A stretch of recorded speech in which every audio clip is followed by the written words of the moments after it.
everybody. Welcome, welcome. Welcome to Tagalog Thursday. I'm so happy you're here with me on YouTube. Let me go ahead and just make sure our other friends are joining us as well. We have a really fun class tonight. Hello, everybody. Welcome to Tagalog Thursday. I have missed you. I've missed you a lot. Tonight is going to be a very fun night because I actually have something that we're going to use, and I think it's going to be very helpful. So if you looked at my Instagram story, you'll notice that I put a link up there for some flashcards that I made for us. So I have been working really hard. I made some Tagalog verb flashcards for you. And not only are they vocabulary words about the different verbs in Tagalog, but on the back of the flashcards are conjugations of the verbs as well. Oh, TikTok, let me see if I can flip the screen so that you can see it. Is that better? Yeah, there we go. Okay. So these flashcards are so great because they have the word on them, and then on the back is how you conjugate the verb. Okay, a lot of you have said, oh, verbs and conjugation are like some of the most challenging things about Tagalog, and it's true. And if you have watched my full-length Tagalog lessons on YouTube, then you know that there are different types of verbs, and then there are different categories, different conjugation patterns, and everything like that. And one of the things that I said is the more verbs you learn, that's kind of how you will learn what group these verbs fall into, right? So it's just a matter of gaining more vocabulary, and getting these flashcards will help you with that. Again, tonight's Tagalog lesson is about Tagalog verbs, and we are going to be using these flashcards that I made for us that have the Tagalog verb on the front, and on the back is the conjugation. Conjugation means changing something into a different form. So these are the conjugations in the present tense, the past tense, the future tense, and then there's one more conjugation in there, or one more type of phrase. It's the command. You'll see how they are used when we go through them. Again, if you want to get your own copy of these flashcards that I made, the digital download is on my Stan store. I put the link in my stories, but also it's in the in my bio as well. Go ahead and write where you are currently watching from. Maybe tell me how old you are, and does anyone have a shout out? One time someone said, oh, it's my girlfriend's birthday. Can you say hi? If anyone has a special event, please let me know. Or is it just a fun night? No special event on your side, but just something to celebrate just being with me learning Tagalog. Let me go ahead and catch up on some of these comments. Okay, let me catch up on some of these comments on Instagram here. Major said, Ate Pat, gumagawa ako ng mabuti. You're doing something good. Are you trying to say you're doing well? You can say, mabuti ako, mabuti naman. What you said literally means I am doing something good, like you are doing a good deed or something. Oh, Chunkin Deuces said, quick question. Is there a difference between learning Filipino versus Tagalog? Very good question. Does anyone know? I know the answer. But does anyone know the difference between Filipino and Tagalog? Think about it, write it in the comments, and let's see what everyone thinks. Hello, magandang araw, Vic said. Let's see. Hi, Ate. Kawabanga said. Miss Anna Adams said, kumusta ka, ate? Mabuti naman. Hi, Love and Lulu. All right, let's see here. Again, we're just waiting for everyone to join. Hello, hello. Oh, so many people. Let's see here. Rose from San Diego, Ronnie from LA, Royston from Singapore.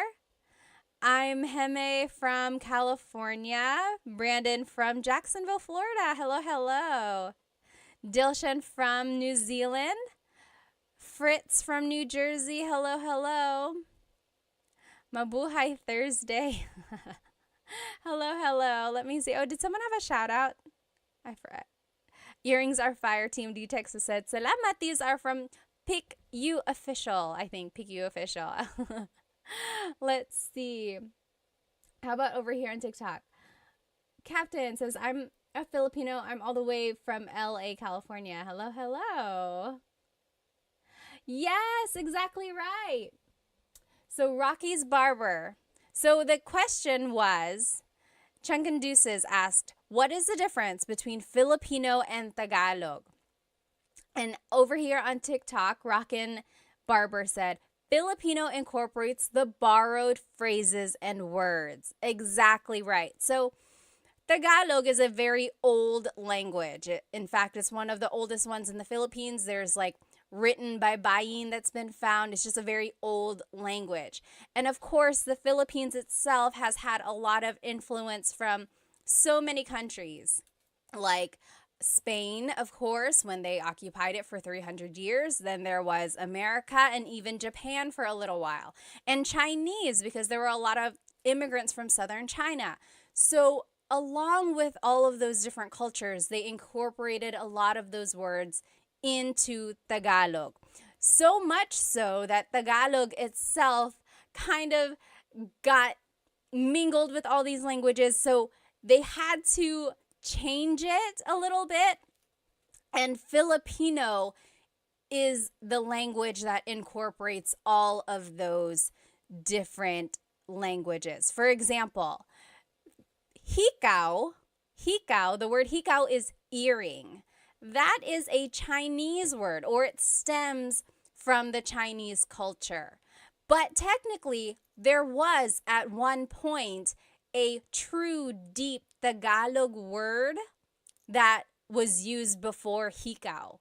And usually, I love Tagalog, like deep, deep Tagalog, because it's very literal. When you think of the word a chair in Tagalog is upuan. There are lots of different words for chair. Upuan is a word for chair. Like the verb upo means to sit, upuan means a place to sit. But also, a deep Tagalog word for chair is salumpuet.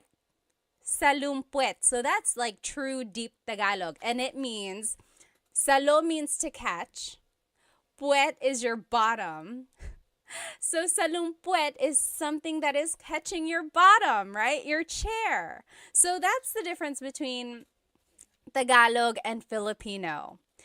So yes, Filipino kind of incorporates all of those different borrowed words, as Rockin' Barber said, whereas Tagalog really is like the pure whatever it was before all of those influences.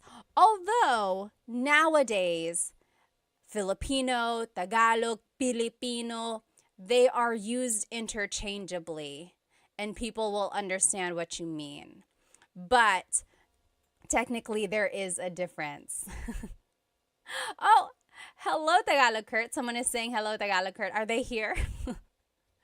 Anyway, again, thank you. Let's go ahead and get started.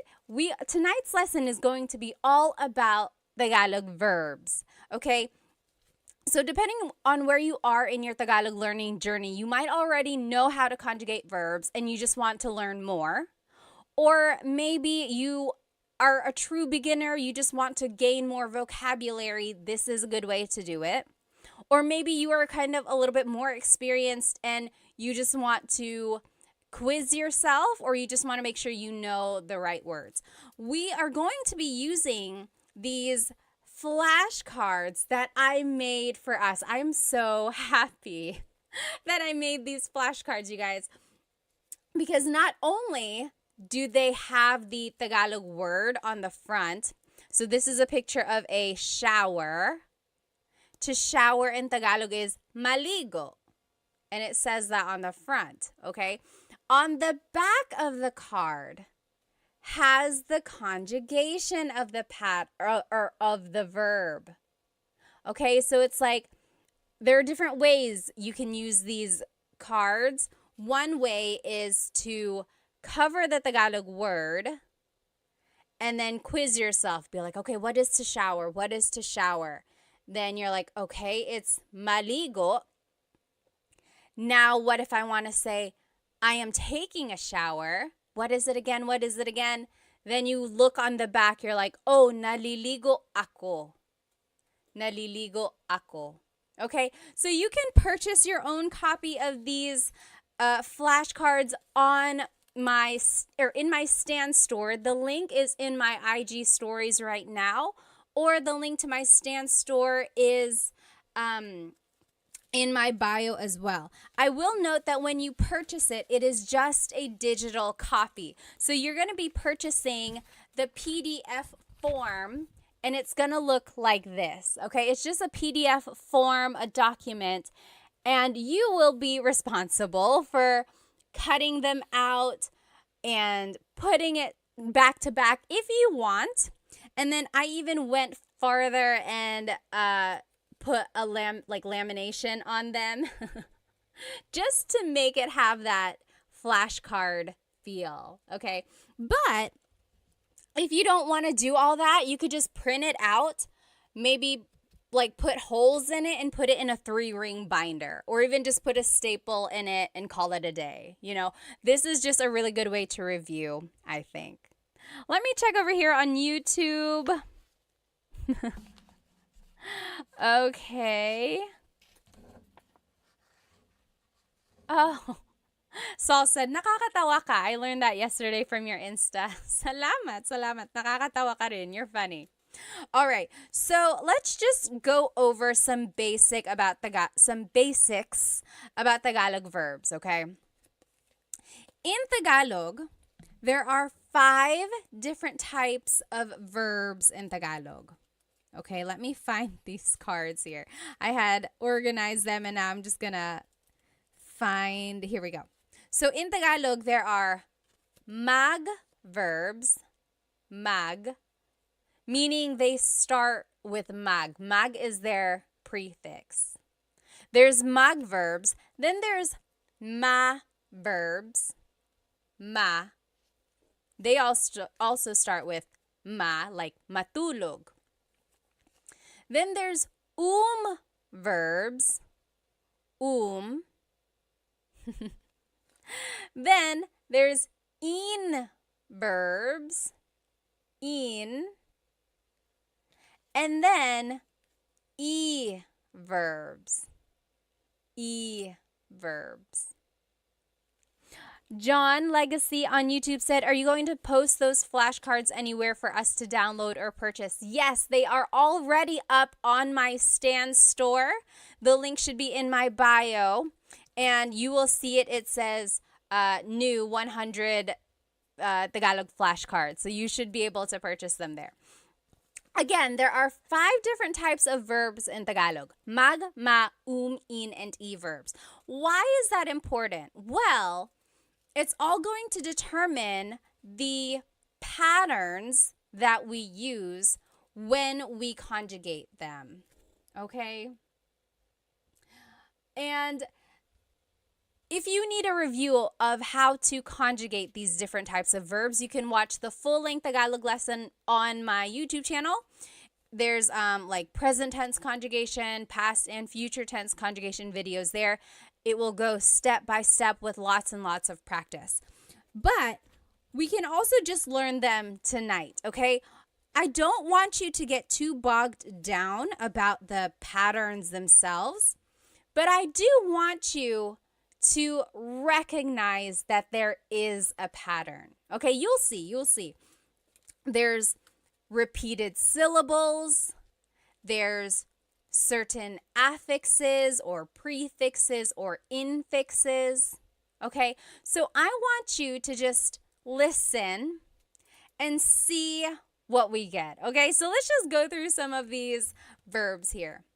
If you know the answer, write it in the comments. What is to clap in Tagalog? What is to clap in Tagalog? Do you know? What is to clap? Oh, thank you so much for all the gifts on TikTok. They are going so fast. FJMLV, thank you so much. And I think someone else up there, thank you. What is to clap in Tagalog? To clap, yes, Mr. Mark Tricks. So, palakpak or pumalakpak? Very good. Yes. Oh, Solman, thank you so much for the roses on TikTok. Maraming salamat. Thank you. So, pumalakpak or palakpak. So, technically, the root word here is palakpak. Palakpak. All verbs in Tagalog have a root, and then something is added to them to change the tense. For verbs, sometimes they are referred to as just the root, palakpak. Sometimes they are referred to with the already in it. So if you said palakpak, that is correct. If you said pumalakpak, that is also correct. JB on YouTube said magclap. Yes and no. So I love mag verbs because you can always use mag as a way to turn an English word into a Tagalog verb. If you don't know a verb in Tagalog, turn it into a mag verb and conjugate it that way. So JB said magclap because they couldn't remember what to clap is. So, but technically it's palakpak or pumalakpak. Now let's take a look at how it's conjugated. Oh, Jess, thank you so much for the gift on TikTok. Maraming salamat. So if you want to say I am clapping, it would be pumapalakpak ako. Pumapalakpak ako. So that's just right here. Again, these flashcards are on my Stan store. You can purchase the digital copy and then you can cut them out and laminate it yourself. On the front of it is the verb. On the back are the conjugations. Okay, so in the present tense, it would be pumapalakpak ako. Pumapalakpak ako. Oh, Saul, thank you so much for the badge on Instagram. Thank you. In the past tense, it's pumalakpak ako. Pumalakpak ako. Future tense, it's papalakpak ako. So, it's very interesting. Again, all of these patterns are very specific and don't get too bogged down. I just want you to be able to recognize mostly the root and then see if you can recognize that there is a repeated syllable and then certain affixes and prefixes. Now, if you want to say it as a command, it would be pumalakpak ka. Pumalakpak ka. Clap your hands. Okay? So pumalakpak means to clap or palakpak. Interestingly, the noun form of clap, like applause, is palakpak. So sometimes it can be confusing if you don't use the People can be like, are you talking about the verb or the noun? And of course, you would just use context clues from there. All right, let's keep going. What is to yell in Tagalog? To yell. Do you know what to yell in Tagalog is? To yell in Tagalog is sumigaw. Sumigaw. So in the present tense, sumisigaw ako or sumisigaw siya. Yes, very good. Warhawk got it right on TikTok. Sumisigaw siya. She is yelling. Or sumigaw siya. She yelled. Sisigaw siya. She will yell. Okay, so sigaw or sumigaw means to yell. Sumigaw. Okay, what is our next verb here? What is to dance in Tagalog? What is to dance in Tagalog? To dance in Tagalog is... Oh, Christina, thank you so much for the rose on TikTok. Thank you, thank you. To dance is, sumayaw. Yes, very good. Leonardo on TikTok got it right. Jasmine, very close. Jasmine on Instagram said, masayaw. So that's another tricky thing there. It's like you might know the root, sayaw, but then you have to figure out, is it a ma verb, a mag verb, or an verb? Sayaw is an verb. So sumayaw means to dance. Again, on the back is the conjugation for your review if you do want to learn them. Sumasayaw ako, I am dancing. Sumasayaw ako. Sumayaw ako, I danced. Sasayaw ako, I will dance. And then as a command, it would be sumayaw ka. Dance. Sumayaw ka. Dilshan said, isn't masaya happy? Yes, masaya means happy.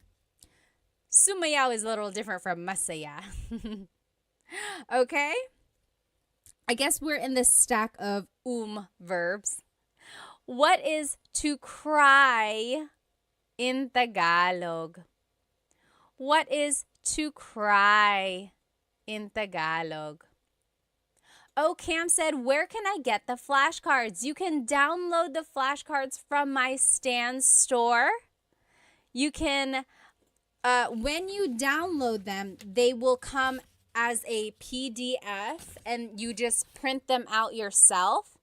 And you can cut them, laminate them like I did, front and back, or just print them, maybe put a staple or put holes in it and put it in a 3-ring binder. So however you want to use them, you're going to download it. It'll come like this. What is, yes, JB, you got it on YouTube. To cry is iyak, umiyak, umiyak. Very good, JB. Very good, very good. Umiyak means to cry. So in the present tense, umiiyak ako. Umiiyak ako. Past tense, umiyak ako. Umiyak ako. Future tense, iiyak ako. And then as a command, wag kang umiyak. Wag ka nang umiyak. Don't cry. Don't cry. Okay. So Dilshan said, diba means isn't it? Yeah. Means like right, correct? Or is it not? Yep, that's exactly right. Okay, next verb here on our list. What is to laugh in Tagalog? What is to laugh in Tagalog? To laugh. Yes, very good, Cam. Tumawa. Very good. So to laugh in Tagalog is tumawa. Tumawa. Very good. So tumatawa ako. I am laughing. Tumatawa ako. Or tumawa ako. I laughed. Tumawa ako. That's past tense. Tatawa ako. I will laugh. Tatawa ako. Or as a command, tumawa ka. Laugh. Tumawa ka. Okay? Here's another verb. What is to sing in Tagalog.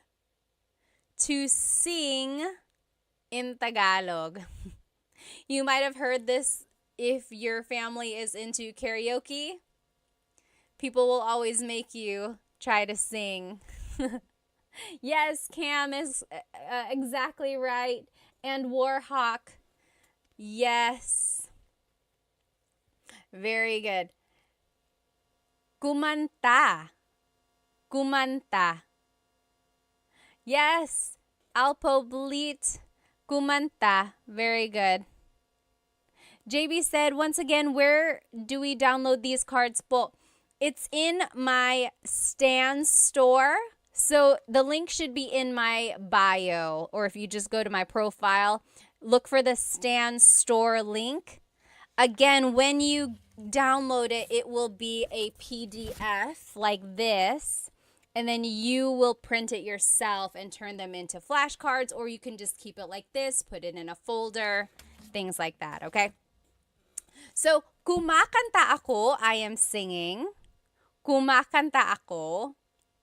Kumanta ako, I sang. Kumanta ako. Kakanta ako, I will sing. Kakanta ako. And as a command, kumanta ka, kumanta ka. If you've ever gone karaokeing, or if you've ever karaokeed with Filipinos, they have probably said that to you. Kumanta ka, sing, kumanta ka. They leave no one behind with the singing. What is everyone's go-to karaoke song, by the way? I like Crazy for You by Madonna. I like, what else do I like? I don't know. I'm not like an amazing singer or anything. Oh, what's that one song that I like? I'll have to think about it. Yes. Okay. Oh, you might have already seen it. What is to hug in Tagalog?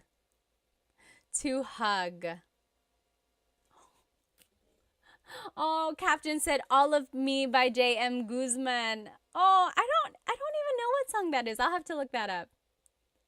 Hart said Whitney or Mariah Star Spangled Banner. Number 1, do they even have that version? And number 2, I need some evidence, please. Yes, very good, very good. Oh, Captain said rap songs by Andrew E. Do you know who Andrew E. is? Andrew E. is a popular rapper in the Philippines. I feel like he was a lot more popular in like the 90s or early 2000s, like just really, really fast Tagalog raps. Are you into Glock 9? Glock 9 and like Ruby Ibarra, of course, Phil Am. There are lots of newer. Oh, and Easy Miller, hello. Like a lot of newer rappers out there. Yes, very good, very good. Yakap or yakapin means to hug. Yakapin. So, yakap is the noun, a hug, yakap. Yakapin is the verb to hug. Captain said Sharon Cuneta. You like to sing Sharon Cuneta songs? Oh, Chris McCollin said, I met Andrew E. Really? How? Jez said Dilaw by Maki. I don't think I've heard that one. I'll have to look that up. So yes, yakapin. Now we're in the in. Where am I? In verbs. In. So the first set of verbs we looked at were verbs. These are in verbs.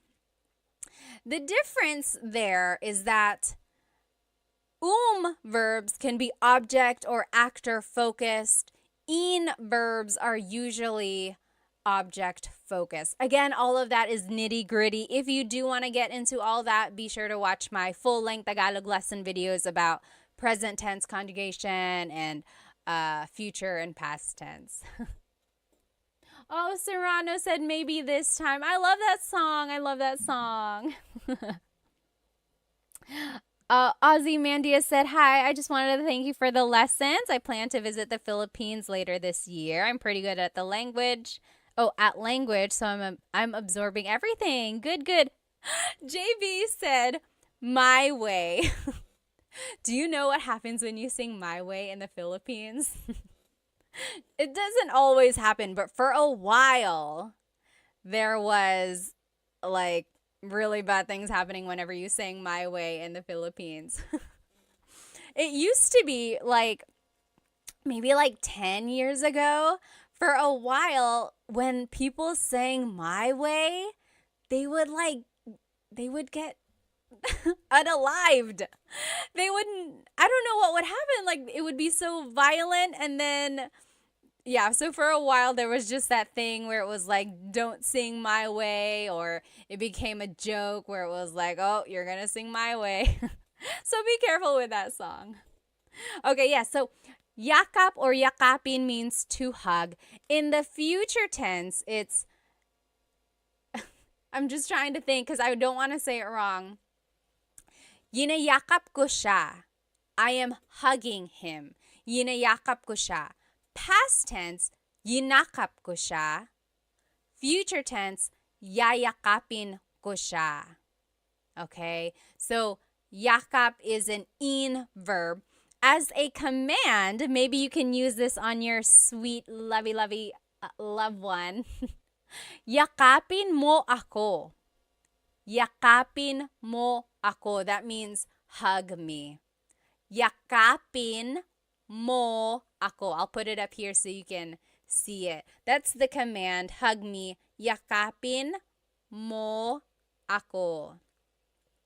Try saying that to your honey tonight. I'm sure it'll make them super kilig. Yakapin mo ako. Okay? Someone put it or wrote a question up here. Someone asked why. Why is it that when you sang My Way, you would get like unalived? I don't know. It was just like, maybe it just happened to be that when people were singing that, there were like violent people around them. I don't know. But for a while, you should look it up. It was like singing My Way at karaoke was kind of dangerous. Oh, and then someone asked, do you know how to speak Bisaya? No, I do not, but I know someone who does, and I'll be sharing them with you in just a little while, like maybe next week or in a couple weeks. Oh, someone up here asked, Ladorabi said, is Filipino Sign Language the same as American Sign Language? So I feel like either last year or the year before, I posted a video of Filipino Sign Language. And then people commented, oh, it's the same as American Sign Language because American Sign Language actually is universal. So people said it's the same. But I'm sure there might be some nuances. But that is a great question. If anyone knows, like, is there a difference between Filipino Sign Language and American Sign Language? Let us know. Jasmine said, I heard of you sing it badly. So maybe if you sing My Way badly, then that's why it was so violent. Patch said, your tutorials really helped me in my tutoring sesh with my US students. Thank you, thank you, thank you. Maraming salamat. Thank you, din.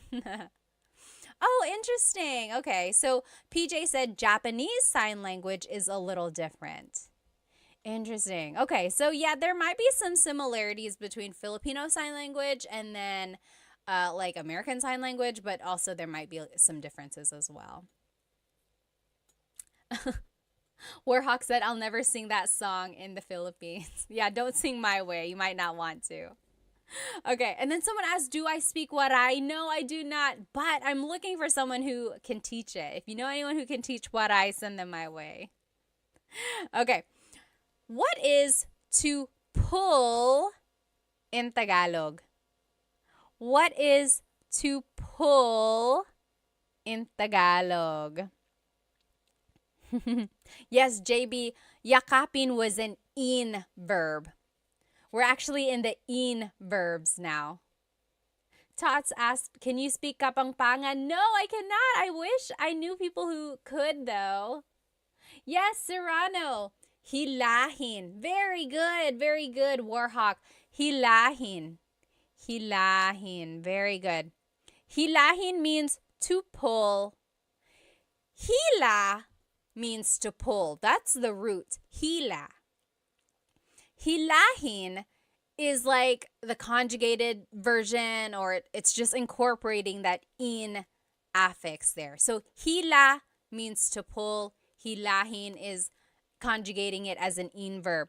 In the present tense, it's hinihila ko ang lubid.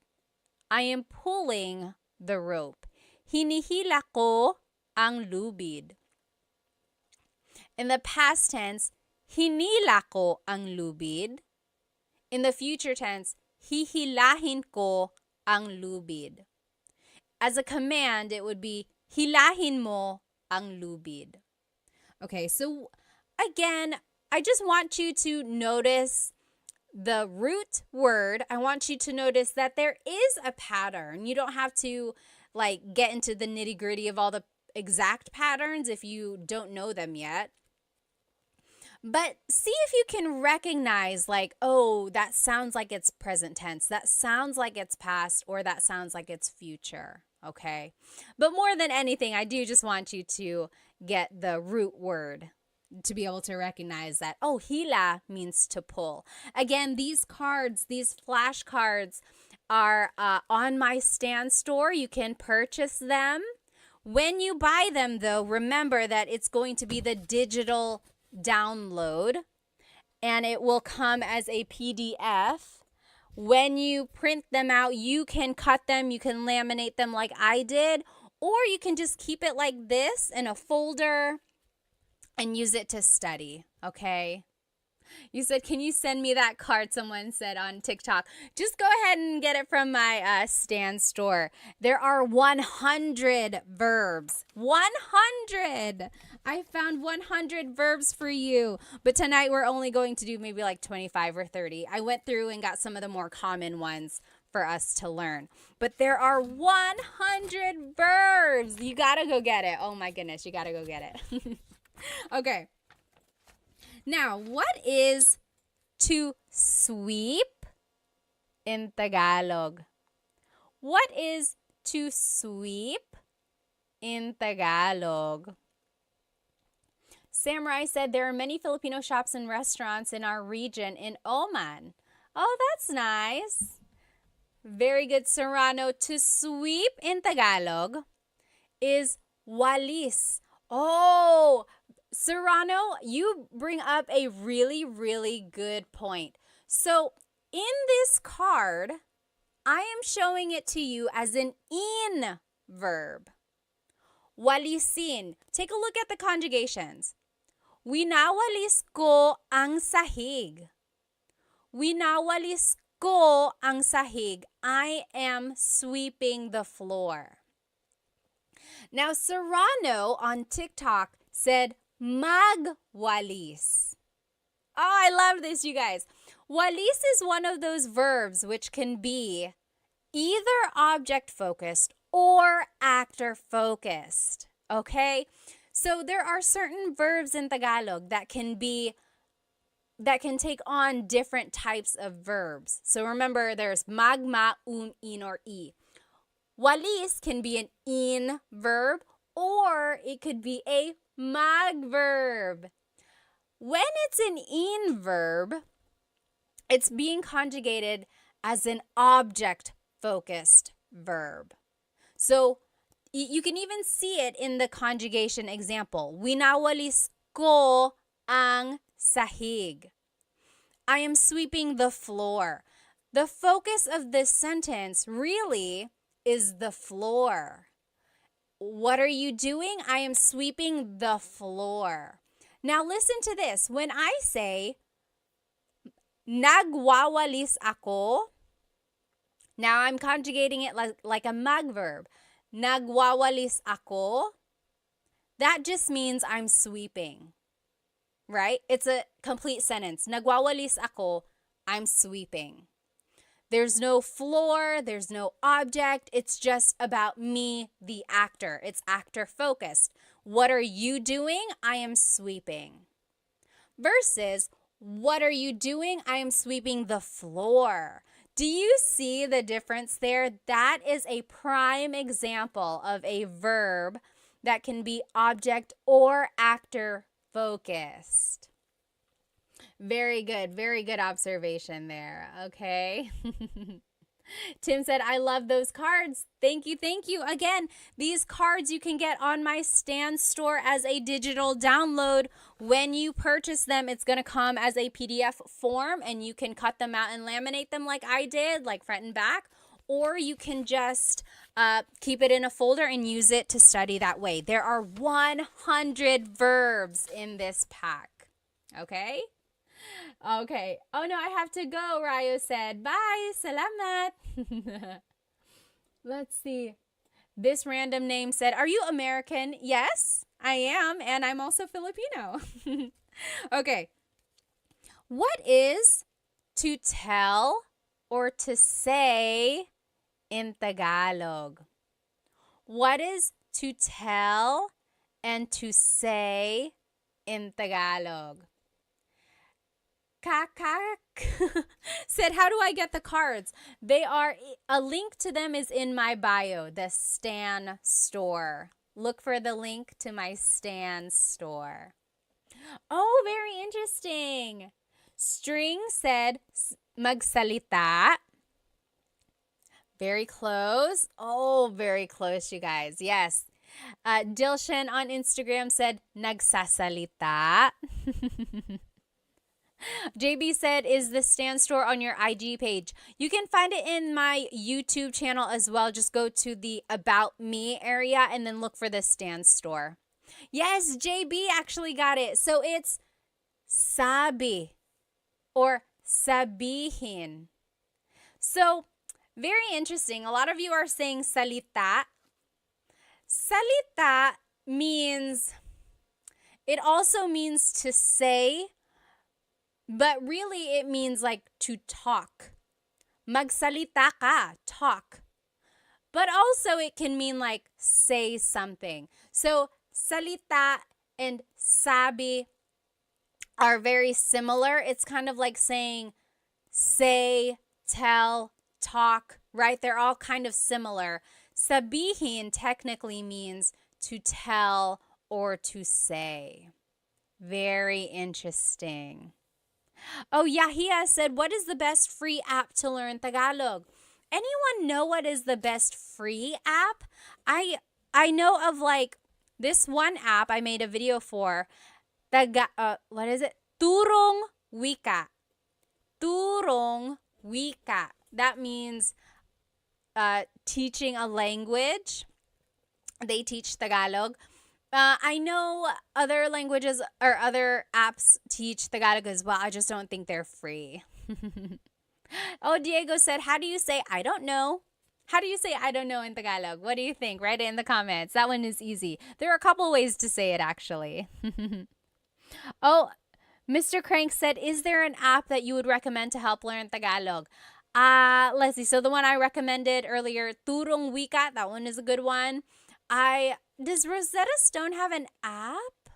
I made a video for them. I know they have like an online profile, but I don't know if they have like exactly an app. Does anyone know? And then Ling is an app. I think they have Tagalog as well. Does Duolingo have Tagalog? Does anyone know? Oh, yes, very good. To answer Diego's question, how do you say I don't know? A lot of people on Instagram and TikTok are saying hindi ko alam.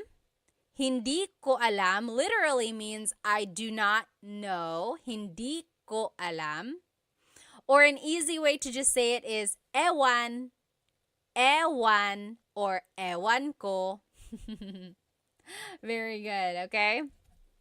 Yes, someone had some questions up here. Oh, Diego said, hi Pat, ako si Diego. Currently started your first video on Tagalog and I can't wait to learn more. Very good, very good. Okay. Let's keep going. So yes, sabi means to say or to tell. So take a look at the conjugations. Maybe that'll help you kind of determine or help you understand the difference between sabi and salita. So, sinasabi ko sa kanya. Sinasabi ko sa kanya. I am telling him. I am saying it to him. You see the difference there? Sinabi ko sa kanya.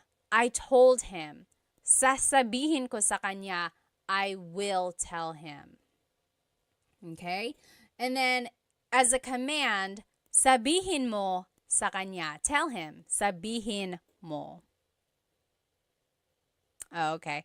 Diego said Duolingo does not have Tagalog. Interesting, interesting. What is to find in Tagalog? What is to find in Tagalog?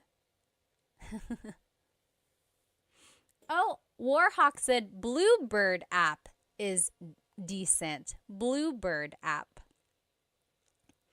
To find in Tagalog is, yes. So, hanap is the root word. Hanapin is the verb. Hanapin, to find something. Hanapin. Like, oh, hanapin mo. Find it. Hanapin. So here's the conjugation. Hinahanap ko ang susi. Hinahanap ko ang susi. I am looking for the key. Hinahanap. That's the present tense. Past tense, hinanap ko ang susi. Hinanap. I looked for the key. Hahanapin ko ang susi. Hahanapin ko. I will find the key. Okay? So again, hanap means to find. Hanap. Oh, Jcast said, where do you buy these flashcards? You can buy them from my Stan store. Link is in the bio. Look for my Stan store. You will get the digital download. You will get the PDF form, and it looks like this. And then you can cut it, laminate it like I did, or you can just keep it like this, maybe put it in a folder or in a binder, and then use it to study like that. But I have 100 verbs for you. 100. Oh my goodness. I'm so happy for you guys that you have this resource. But we're only going over like 25 tonight. Oh, thank you so much. Sean said, I bought them. Salamat. Maraming salamat. Okay. What is to run in Tagalog? What is to run in Tagalog? Oh, Major said, Ate Pat, can you give me a Tagalog tongue twister? Ooh. Let's see. Well, let's see. There's so many. I don't want to say it wrong now. There's that one. It's like Mecánico ni Monica. Minicánico ni Monica. Minicánico ang... I don't even know what it is now. Someone write it in the comments. Minicánico ni Monico ang makina ni Monica. Minicánico ni Monico ang makina ni Monica. That means Mokino, the mechanic, fixed Monica's machine. Minicánico ni Monico ang makina ni Monica. Oh my goodness. And then there's so many more. Yes, so to run in Tagalog is very good. Blasian, you got it. La, Yesam, and JB, you got it. Tumakbo. Tumakbo. Yes, very good. Tumakbo. So, takbo is the root word, takbo. Tumakbo is showing that it's an conjugation. Tumakbo. So, if you want to conjugate it, tumatakbo ako. I am running. Tumatakbo ako. Or, tumakbo ako. I ran. Tumakbo ako. Tatakbo ako. I will run. Tatakbo ako. Julie and Captain both just asked back to back, where can we get these cards?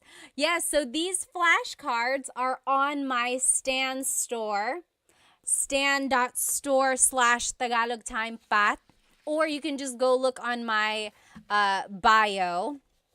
Look for the link that says Stan Store, and it's going to be a digital copy. When you purchase it, it's going to look like this as a PDF, and then you will be able to cut it, put it together, laminate it like I did, or you can just keep it like this, keep it in a folder, and study it like that. But there are 100 cards, 100 verbs. Oh my goodness. Okay, what is to drink in Tagalog? What is to drink? Oh, Diego on YouTube said, when do I use mo? So mo is a possessive pronoun, and you use mo for certain verbs if it's an object-focused verb. Okay? So, it goes into all of that in my full-length Tagalog lesson, I think 3, present tense conjugation. Take a look at that. It will break down how to use mo in certain verbs. Yes, very good. Serrano said, umiinom or uminom. Uminom means to drink. Very good. Blasian, JB, you got it. Yes, Delician. Uminom. To drink, uminom. Very good. Now, as a conjugation or to conjugate it, umiinom ako, I am drinking. Umiinom ako. Or, uminom ako, I drank. Uminom ako. Iinom ako, I will drink. Iinom ako. Or, uminom ka, drink, uminom ka. That's a command. Remember how I told you that some verbs can be object or actor focused. Inom is one of those verbs that can be both. So, uminom means, or it's focusing on the actor. I am drinking. Umiinom ako, I am drinking. But if you want to focus on the drink itself, you actually have to conjugate it as an in verb. So, iniinom ko ang kape. I am drinking the coffee. Iniinom ko ang kape. So, as an in verb, it's focusing on the object. As an verb, it's focusing on the actor. Very interesting. Only a few more will do here, guys, because it's getting kind of late. So here, what is to eat in Tagalog? What is to eat in Tagalog? Yes, Shalona McFarland said, where do we get these cards? These cards, again, are on my Stan store. I made them for you. They are the digital download. So go to my Stan store. The link should be in my bio. When you purchase them, you're going to get them as a PDF form. You're going to get it like this. And you can cut it and laminate it, or you can just keep it like this and study it like this. Keep it in a folder, put it in a 3-ring binder, whatever you want. Or you can cut it out and laminate it like I did. Very good. So, very good. Kain. Kain. Kumain means to eat. Kumain. Yes. Blasian said, pwede bang magtanong? Can I please ask? Why does it change to ininom? Like in the conjugation, iinom as the future tense, that's just the pattern that it is. You have to repeat the first syllable. Or, like, are you asking why does it become an in verb when it's an object-focused verb? It's just one of those things that it's like a thing in the Tagalog language. Some verbs can be actor or object focused, And that's how it would change. It would change by the affix or prefix. And not all verbs are like that, just certain ones. Very good. Oh, La Yesam said, can I get these cards in Canada? Yes, absolutely. When you purchase them, it's just a digital download. So it will go straight to your email, and then you can print it however you want, and then you can cut it out, or you can even just keep it like that. Very good. So kumain means to eat. Let's conjugate it. So kumakain ako. I am eating. Kumakain ako. Or past tense, kumain ako. Kumain ako. I ate. Kakain ako. I will eat. Kakain ako. And then as a command, kumain ka. Eat. Kumain ka. Okay, kumain ka. You might have heard that phrase. A lot of people like to feed their guests. So that is the thing there, the phrase that you might hear a lot. Let's see, what else? Let's take a look at some of these verbs. We didn't get to look at them. How do you say to write in Tagalog? To write. So to write something. I'll give you a hint. It's an verb. To write, Oh, hang on. Who was that? String Hands said, hi, Pat. Your content helped me talk to my mom during her last years before she died. Maraming salamat po. Oh, my goodness. Strings, first of all, I'm so sorry for your loss, but also, I'm so happy to have helped you. Stay strong, okay? I lost a parent too, and it's not easy at all. Oh, Julie said, I can't find your Stan store. Let's see, go to my link or go to my bio, and I think just click on whatever link is there, and then more links should pop up. So go to the Stan store. Someone even put it up here. I think you just type in stan.store/Tagalog Time Pat or Tagalog Time.pat or something like that. You could even try to Google stanstore.com. I'll definitely put a post or make a post about it afterwards so we can all find it. Oh, very interesting. Yes. So Serrano again said magsulat. I have it as an verb, isulat. Yes, Blasian also said nagsulat. So yes, this is one of those things these are one of those verbs. Again, isulat means to write, but that's focusing on the object. Like, isulat mo ang pangalan mo. Write your name. Isulat mo ang pangalan mo. Write your name. But magsulat just means writing. Like, nagsusulat ako, I am writing. Oh, someone on TikTok said it's only showing the coffee, buy me a coffee. Oh, yeah. So if you're on TikTok, maybe just go open a browser and do stan.store/Tagalog Time with Pat or tagalogtime.pat, or you can go to the links in my Instagram. It'll be there. Stan Store. So, isinusulat ko ang libro. I am writing the book. Or isinulat ko ang libro. I wrote the book. Or isusulat ko ang libro. I will write the book. But again, sulat can be a mag-verb. Nagsusulat ako.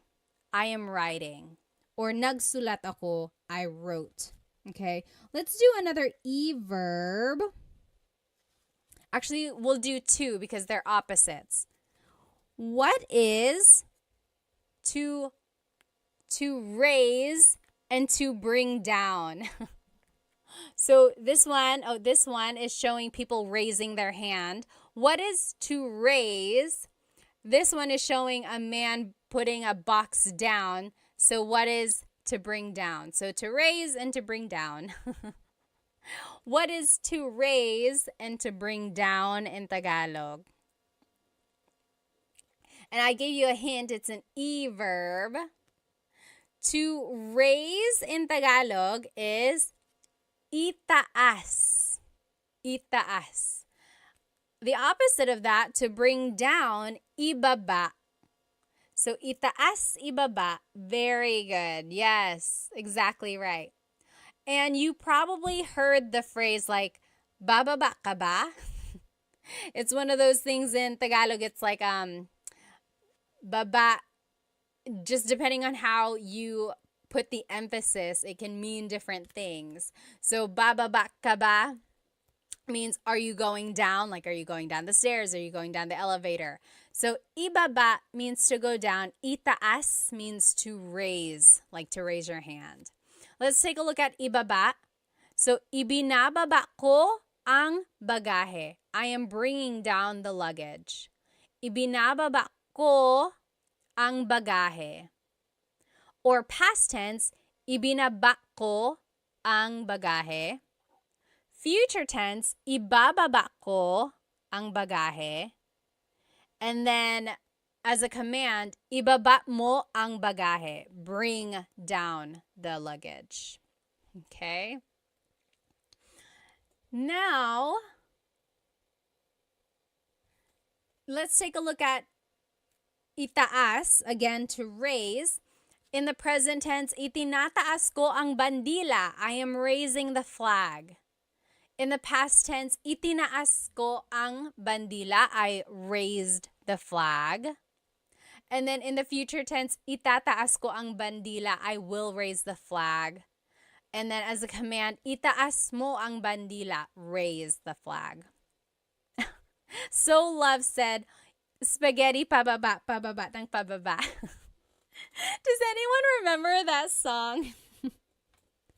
So baba means to go down, and there was this song back in the day, maybe like, was it early 2000s, I think? Spaghetti pababa, pababa ng pababa, Iser said. And then spaghetti pataas, pataas ng pataas. And it was just this silly, silly dance, and you heard it on every variety show on the Filipino channel. You heard it on the radio all the time. People still dance it. I don't know why it's like that. It's like, why is the spaghetti going down? Why is it going up? Oh my gosh. You can't like not dance when you hear that song. Yes, Blasian said, is there another word for flag? Yes, so I said bandila. Bandila means flag. But watawat also means flag. There's another one, bandila, watawat, and does anyone remember what the other word for flag is? Wumagayway. Watawat, wumagayway. Wumagayway means to wave, or like to wave around, correct? I'm pretty sure. So watawat is like waving the flag, exactly. Oh, thank you, FJMLV said, I just got the flashcards. They look so good. I'm glad they have the sentences with them. Again, if you just joined, you can purchase these flashcards that we were using during the lesson. On the front is the Tagalog verb, and then on the back are the conjugation patterns in the present tense, past, future, and a command. It's like an example. So I think it'll really help you learn more verbs. And when you download it, it is a PDF digital download. So you will be able to cut it out and laminate it if you want to, like I did. Or you could just keep it like this. Maybe put a staple in it, or you can put it in a 3-ring binder and just use it to study that way, okay? And there are 100 verbs, 100. I looked up all of the different verbs for you, so I think this will really help if you're trying to learn more Tagalog verbs. Again, you can get it from my Stan store. Stan store. The link should be in my Instagram bio. I think on TikTok we're having a hard time finding it there. So just go to my Instagram or YouTube. The link is in there. Bandera. Yes, I think that's another word for flag as well. Well, you guys, I had so much fun with you tonight. I hope to see you again soon. There are so many more verbs. Again, there are 100 in this pack. This is only like 25 or 30. So maybe next time we will go through more. Oh, FJN said, what are on your YouTube slides? I'm trying to learn more for my fiance. The YouTube slides, if you decide to buy those are just the whatever slides you see in the video. So back up. I make full-length Tagalog lesson videos on YouTube, so those slides are what go with the full-length Tagalog lesson videos, okay? Budak Baru said, where can I get the flashcards? I'm not from the Philippines. You can get them on my Stan store. Go to my Instagram, click on the link in my bio, and look for Stan store. And it will be a PDF download, and you can download them, you can cut them out, you can laminate it, or you can just keep it like this and study it, okay? Yes, let's see. Yes, Benny, did you get that? Benny also asked, where can I get them? Again, on my Stan store. You just get the digital download, and then you can make the cards or you can keep it like this, okay? Well, I will see you guys next time. I hope you have a great rest of your night. Maraming salamat po. See you next time.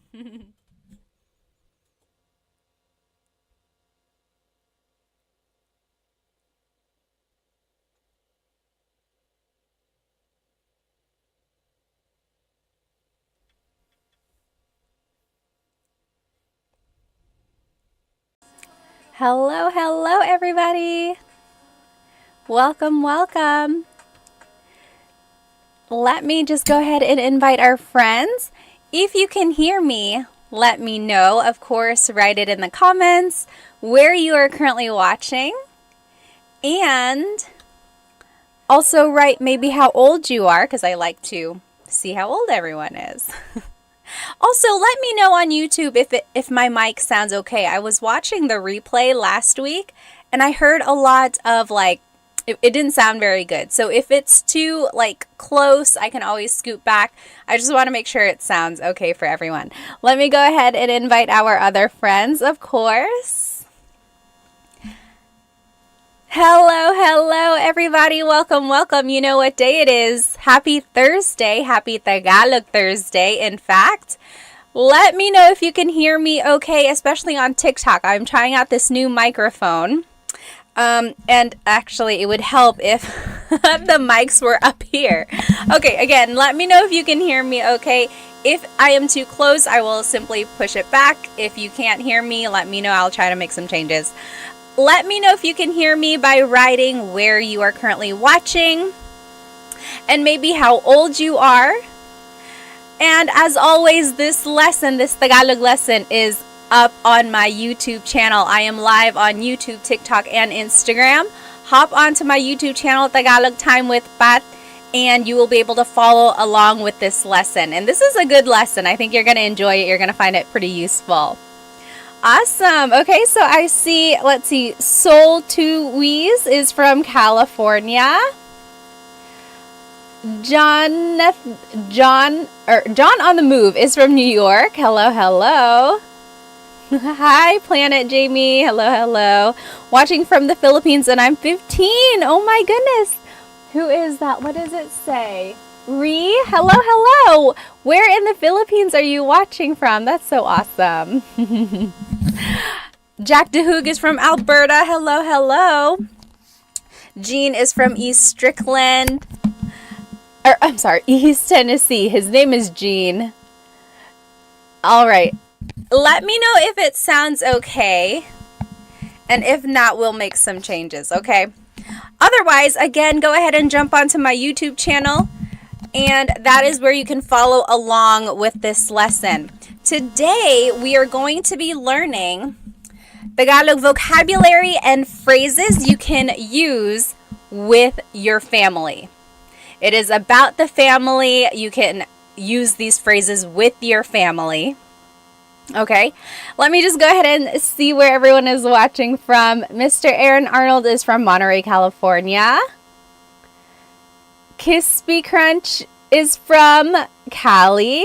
Crown, hello, hello. Hello from Texas. TMD Texas said. Gakulka is from Hawaii. Hello, hello. National City, California, Erwin said. Hello, hello, everybody. All right, Santa Barbara, California, Vince said. John said, ang aking pamilya. Yes, again, this whole lesson is up on my YouTube channel. And today we're going to be learning about vocabulary phrases, or vocabulary words and phrases that you can say with your family. And I think it might be useful to you. So go ahead and jump onto my YouTube channel. So this is our lesson agenda for today. We're going to be learning family vocabulary. We're going to be learning phrases about the family. And then we'll learn phrases for the family, like things you can say to each other. And then we will review the vocabulary. And then we will do a translation practice. I always like doing this translation practice. At the very end of the lesson, I will say this paragraph or this short little monologue to you, and let's see if you can understand what I'm saying. Okay, so that's at the very end. Let's just go ahead and jump right into it. So again, this whole thing is on my YouTube channel. Here is a family tree. I think the easiest way to go through all of our family members is just to take a look at a family tree. So pamilya is family. Pamilya. Up here at the top, we have our lolo and lola. So lolo and lola, your grandfather and grandmother. Hang on one moment. Let me fix this for YouTube. Let me cover my face so you can see. There we go, YouTube. Okay, so here is the family tree. Again, lolo is your grandfather. Lola is your grandmother.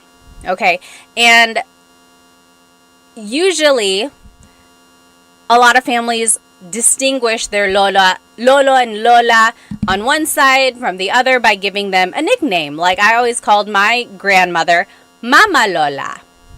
And my other grandmother, she passed away before I was old enough to really get to know her, but she was Lola as well. So some people call their Lolas something else, and their Lolos something else. Kind of like in English, we might call our grandparents like Nana, Papa, or something like that. What do you call your grandparents? Just wondering. Go ahead and write it in the comments. Hello.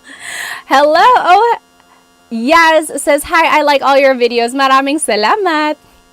Music says, magandang umaga. Hello, hello. Oh, thank you so much for the gift. Maraming salamat. I wish it said the name whenever a gift was bought. Grin, thank you so much. Alrighty. Oh, my mother's name. My mother's name was Lola. Like Lola? Awesome. Yes. Mary Loves says, Nanay. That's a very common name to call a lola. Like even I call other people's lolas and lolo nanay. I'm like, oh, kamusta si nanay? How is your grandmother or grandfather? All right, so lolo is grandfather, lola is grandmother. Now, if we go down the family tree, now these are the mga magulang. Mga magulang, those are parents. Okay, magulang is parents. Mga makes it plural. So, anytime you want to make something plural, you have to add the word mga. Mga. It's not like in English where you would just add the letter S at the end. You have to add that word mga to make it plural. So, mga magulang is parents. Okay, now the vocabulary word for father in Tagalog is tatay. Tatay. The vocab word for mother in Tagalog is nanay. So tatay and nanay. Those are mga magulang, so parents. Now, some people call their dad tatay. Some people call, excuse me, I could feel that coming. Anyway, some people call their mother nanay. oftentimes they call their mom and dad something else. Mama, papa, mommy, daddy, whatever you prefer. Thank you. Dominique said, bless you. Maraming salamat. Yes, yes. Francis said, nay. Sometimes you can just call your nanay, nay. Right? So, nanay, tatay, that is mother and father in Tagalog. And those are mga magulang, parents. Okay? Then, when they have a child in Tagalog is anak. Anak. That is a child. That is their anak. So, the nanay and tatay are the magulang. They have an anak. Anak. Sometimes moms and dads will call their child anak. Like, oh, anak, kain na tayo. Anak, kain na tayo. It's almost like saying, son, it's time to eat. Or daughter, it's time to eat. It's just anak. But very interesting is there is no word for like son or daughter. Anak by itself is a gender neutral word. In order to distinguish whether or not someone is talking about their son or daughter, what do you think you would have to do? We touched on this last week when we played Filipino Jeopardy. We had a question about like gender neutral words. Do you remember what you have to do in order to kind of distinguish what like gender it would be, whatever gender they're talking about? Well, so if you wanted to say son, it would have to be anak na lalaki. Yes! Richard V on YouTube, you got it. Anak na babae is daughter. Anak na lalaki is son. Drake on Instagram, exactly right. You got it. So again, anak is a gender-neutral word. There are a lot of words, actually, in the family vocabulary that are gender-neutral, which I find very interesting. Like, anthropologically, why is that? It's just like one family unit, and it's like, it doesn't really matter if they're talking about a boy or a girl. It's like, yeah, that's just my son. I think it's so interesting. Like, a language will tell you a lot about the values of a culture. Anyway, that's a side note. So again, anak is a gender-neutral word. So in order to say son, you would have to say anak na lalaki. So if someone was like, this is my son, it would be, ito ang aking anak na lalaki. That was a very formal way to say it, but you get what I mean. They would have to distinguish anak na lalaki. Or if they wanted to say like, I am buying this for my son, it would be, binibili ko to para sa anak kong lalaki. Anak kong lalaki. I'm trying to figure out where you add the nang. Anak kong lalaki. I think that's right. Anak kong lalaki. Anak na lalaki ko. No, you don't ever add ko at the end like that. But yes, you get what I mean. Yes, exactly right. A Douglas, babae or lalaki. Babae is woman. Lalaki is man. And then Ricardo said, like, ma'am, sir. Ma'am, sir is a little, it's an interesting thing. Like, whenever someone is shopping in the Philippines, they're like, hi, ma'am, sir. I think just over time, people got used to saying it together. And so it became one thing. Okay, so that's anak. Anak is child. Now, if a person gets married, that would be their asawa. Asawa. So again, if you're following along on YouTube, here is our family tree. Asawa is their spouse. Spouse. Again, another gender-neutral word. It's not husband, it's not wife, it's asawa. Like, I call my husband asawa, not literally, but like he is my asawa, and he calls me, I am his asawa. You know, it's not like husband or wife, it's just spouse. Very interesting, right?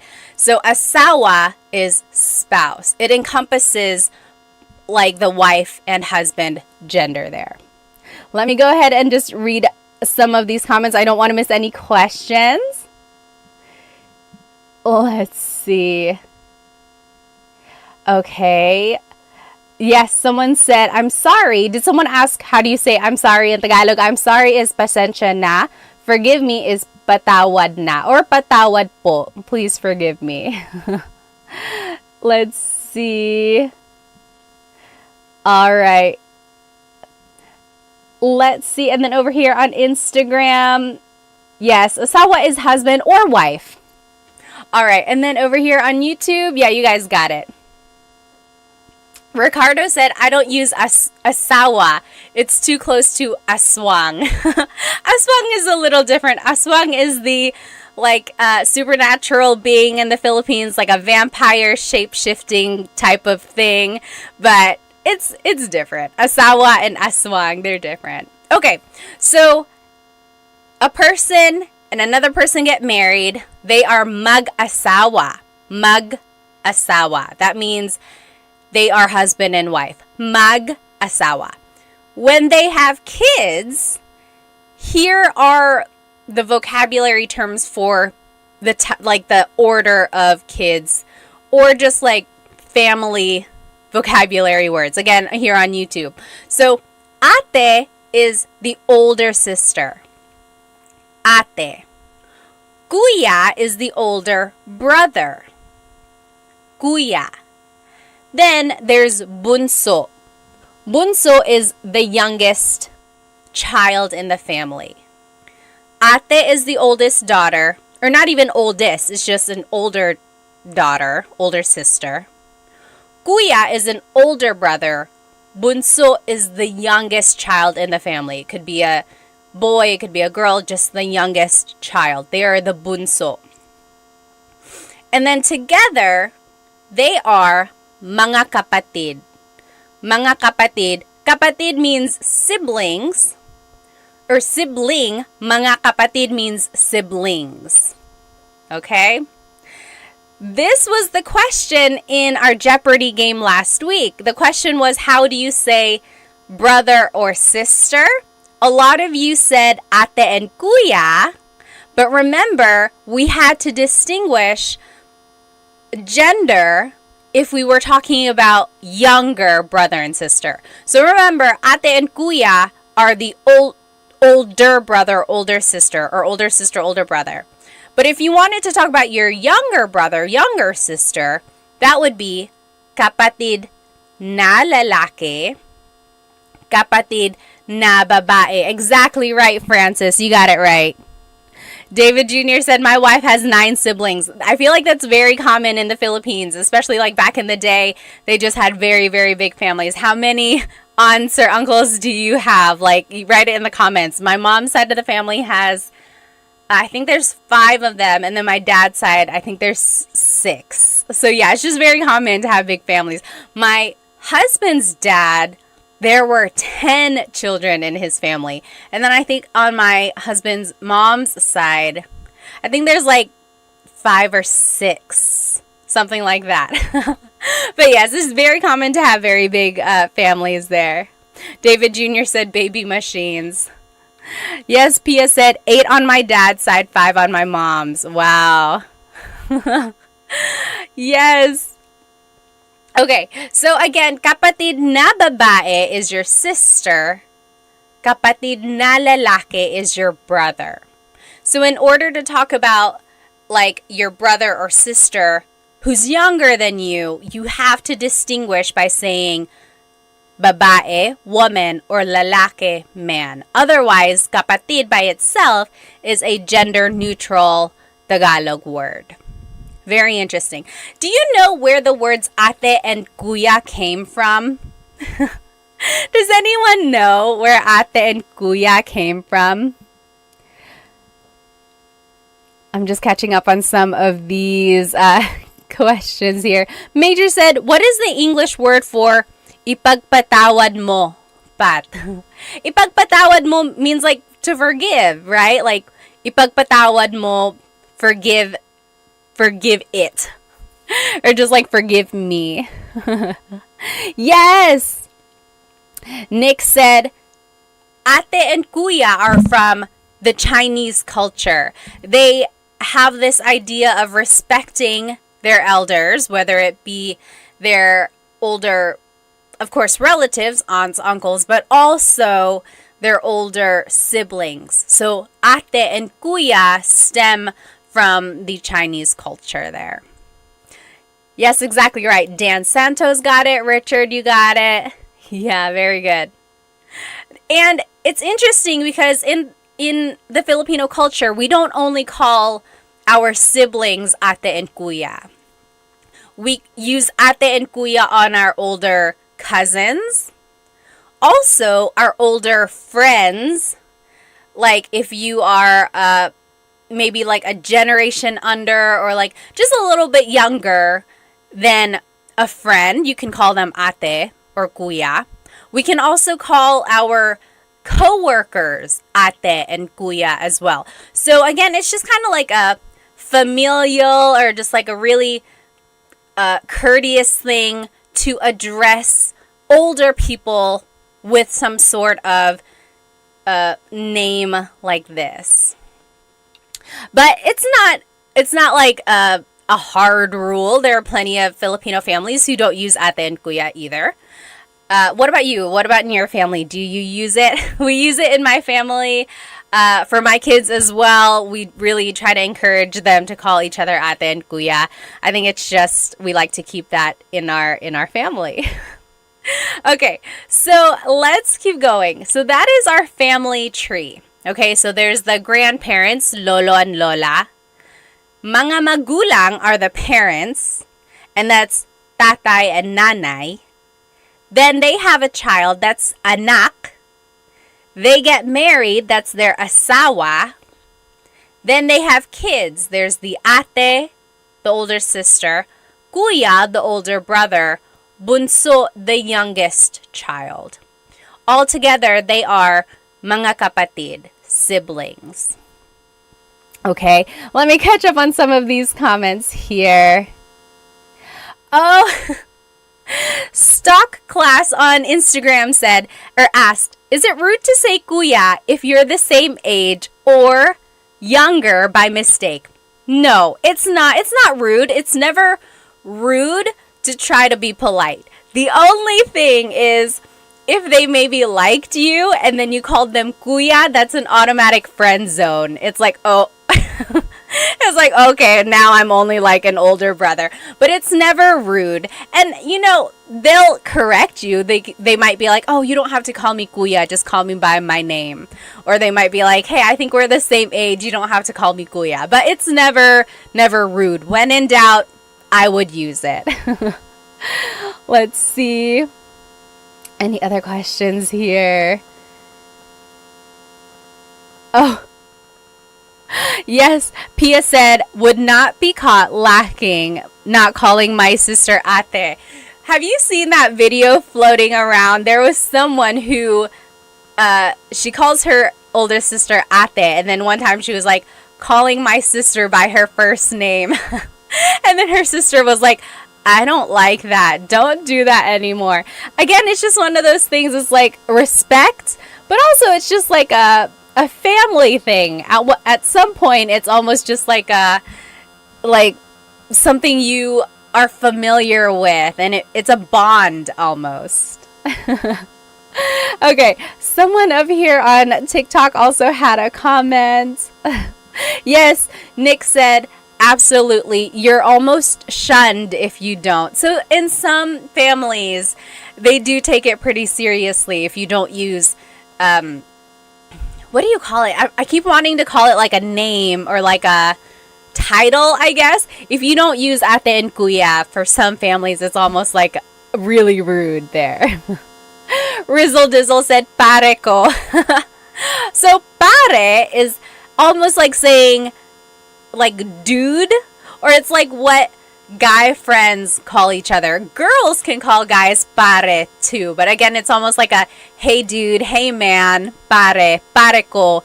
Pare ko is like my man, my dude. So that's, if you ever hear anyone say like, oh, kamusta pare ko? It's almost like, hi, my man. Hi. I can't even say it. It sounds so weird when I say it.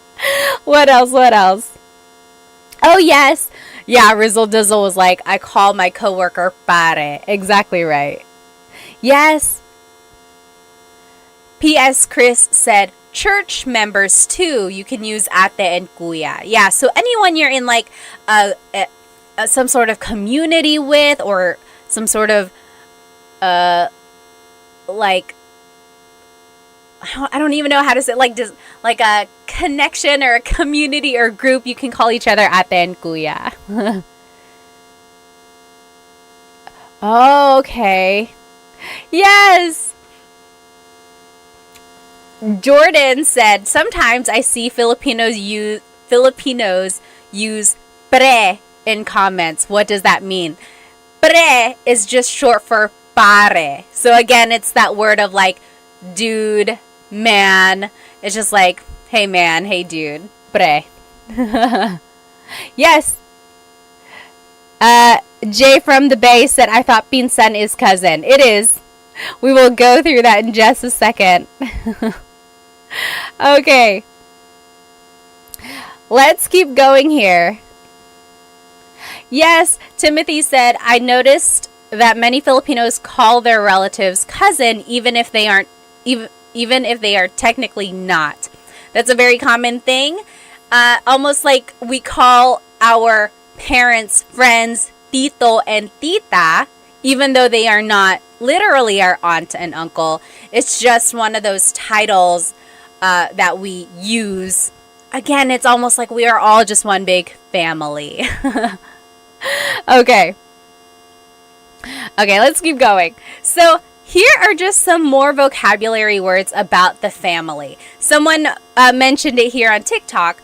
Pinsan is cousin. Pinsan. Again, pinsan is one of those gender neutral words. So if you wanted to say my girl cousin, my guy cousin, it would be pinsan na babae, pinsan na lalaki. I guess in English too, cousin is pretty gender neutral. It's not distinguished there. So pinsan is cousin. Then there's pamangkin. Pamangkin is niece or nephew. Pamangkin na babae, niece. Pamangkin na lalaki, nephew. And then tito and tita is your aunt and uncle. I'm sorry, uncle and aunt. Tito and tita. But again, we use that for people who are not even related to us. So our parents' friends, or any sort of older acquaintance, maybe at work or things like that. So tito and tita is definitely what you want to use when you are talking to an older person who's not within your generation. You never ever want to call anyone by their first name. It's all up to you, of course. You are your own person, but I would highly recommend you not calling anyone by their first name. It comes off as very, very rude. Hipag is sister-in-law. Hipag. Bayaw is brother-in-law. Bianan is parent-in-law. And then there's ninong and ninang. Ninong and ninang are godparents. So when a kid gets baptized, usually there are a few ninong and ninangs, and that's just kind of what they would be called from then on. Oh, Mining Life, thank you so much for the badge on TikTok. Thank you. Let me look at some of these comments here. Yes, CV said, I also heard that kaibigan has two meanings. So kaibigan means friend, kaibigan. But if you put the stress somewhere else, like kaibigan, that means lover. So kaibigan is friend, kaibigan is lover because the word ibig means love. Very interesting. It's a homonym there. All right. Let me look here on Instagram.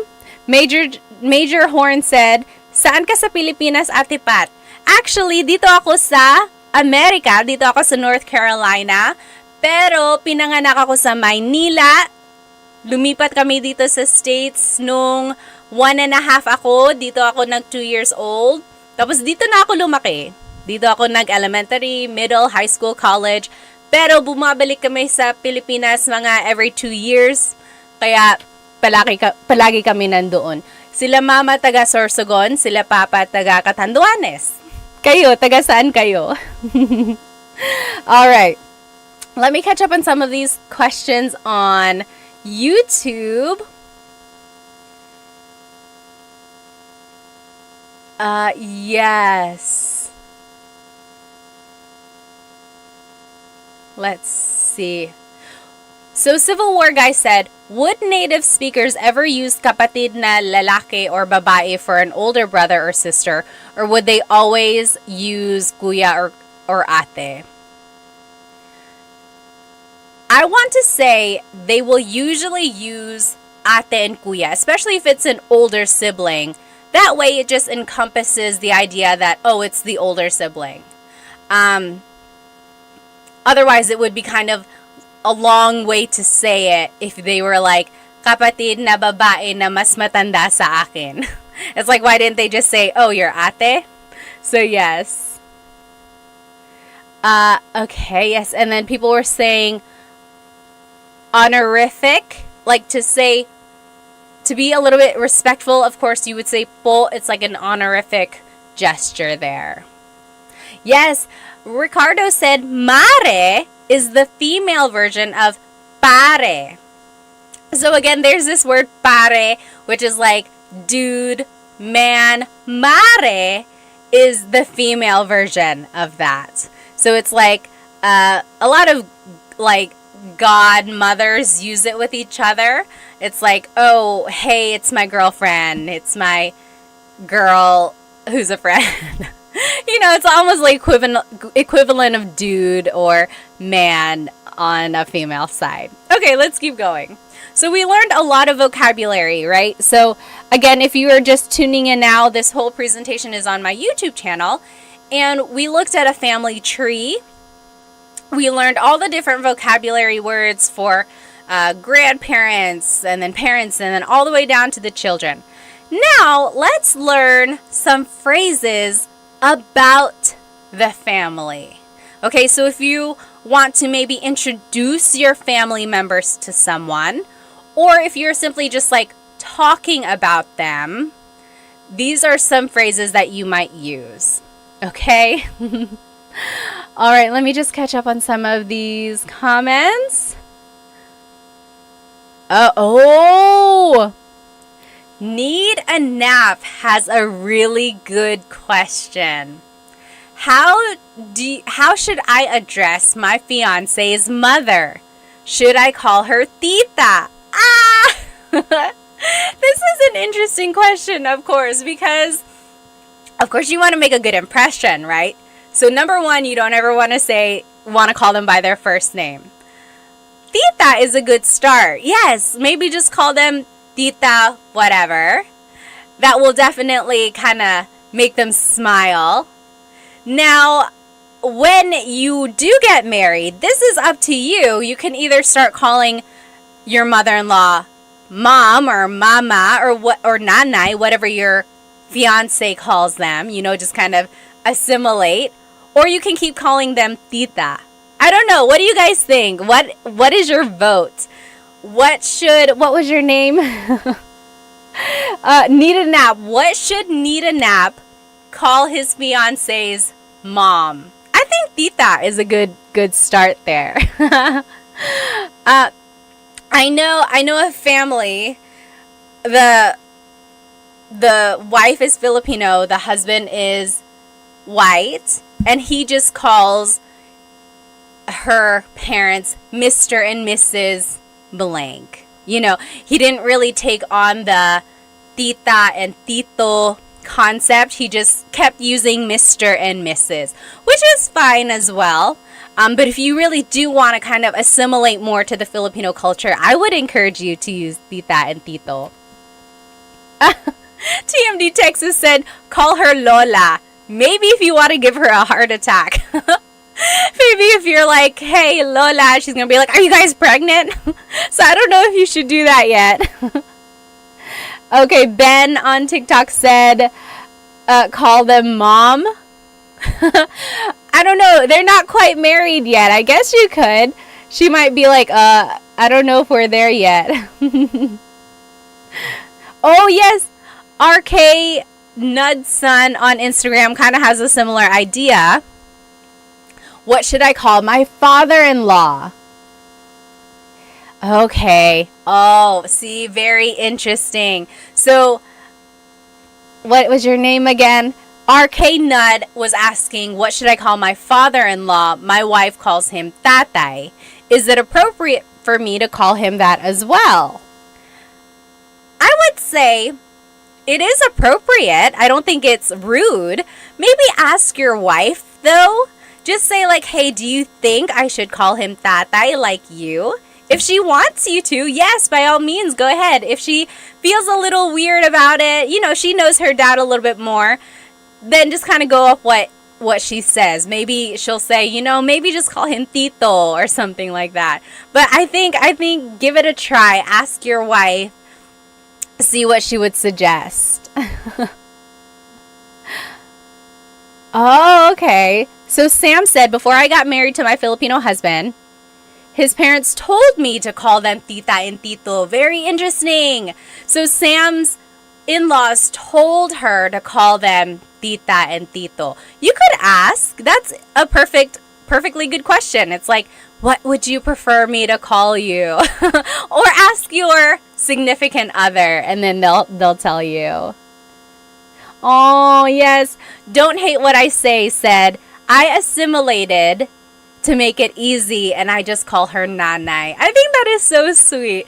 Also, props to my husband. Like, as soon as we got married, he started calling my mom mama. That is so sweet. Even now, he's like, hey, is mama home? Or, hey, does mama need food? So sweet. I think it's nice. You'll definitely get bonus points. Oh, and then Sam said, and then on my wedding day, they said to call them mom and dad. Oh, you crossed over. How sweet. Let me catch up here on YouTube. You guys are still talking about po. Yeah, so po is an honorific, part of speech. You use it to be respectful. Yes. Okay. So here are some phrases about the family. If you wanted to introduce someone, oh my goodness, what is happening, Instagram? Why am I sparkling? Okay, there. For some reason, sometimes I hit a filter and then it makes me look different. For a while over the summer, I always had dog ears and stuff. Okay, so if you want to introduce your family member, you would say, ito ang blank ko. This is my blank. For example, ito ang nanay ko.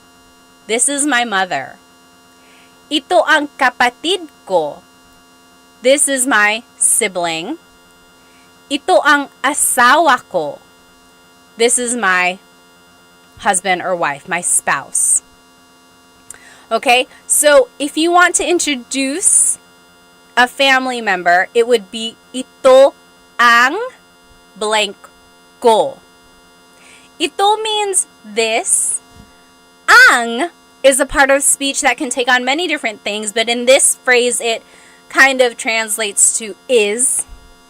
Ko is my. So, ito ang nanay ko, this is my mother. Ito ang kapatid ko, this is my sibling. And you can use that for anything. Like if you're like, oh, ito ang ballpen ko, this is my ball pen, this is my pen. Ito ang cell phone ko, this is my phone. So this is my blank. That's just the sentence structure there. If you want to be specific and you want to add someone's name, you would add this word si. Si. Si is a part of speech in Tagalog which is used to introduce a person. So, ito ang nanay ko, si Samantha. This is my mother, Samantha. Ito ang kapatid ko, si AJ. This is my sibling, AJ. Ito ang asawa ko, si Chris. This is my husband, Chris. Okay, so I wanted to show you two different things on this slide. Again, this whole presentation is up on my YouTube channel. First, just get to know, become familiar with this phrase, ito ang blank ko. This is my blank. Ito ang nanay ko. Then, if you want to be specific, you can use this word, si. So, ito ang nanay ko, si Samantha. This is my mother, Samantha. Okay, let me catch up on some of these comments. I don't want to miss any questions. Let's see. Oh, Guardian Angel said, besides using all of your videos, how is the best way to learn Tagalog? This is going to be a little biased, but I think the best way to learn Tagalog is having one-on-one tutoring, which, by the way, I have Filipino Tutors LLC. If you go to myfilipinotutors.com, that is my very new tutoring company, and I have some really good tutors for you. I have 3 Tagalog tutors, 1 Bisaya tutor, and then 1 tutor who is really good with math, college prep, and SAT prep. And then 2 of my Tagalog tutors can do grade school subjects like reading, writing, grade school math. So check out myfilipinotutors.com for one-on-one tutoring. Okay, let's see. Okay. Oh, Nita Knapp said, my mom will get jealous if I call my in-law mom. Yeah, that can happen sometimes. Again, just kind of ask your significant other. Maybe get a feel for what you think they would feel like. Okay, let's see. Manglia said, ito ang aso ko. Oh my gosh, what is this filter? Okay, yes. So Manglia said, ito ang aso ko. This is my dog. Exactly right. So if you want to just talk about something that is yours, you can use this phrase, ito ang blank ko. Okay?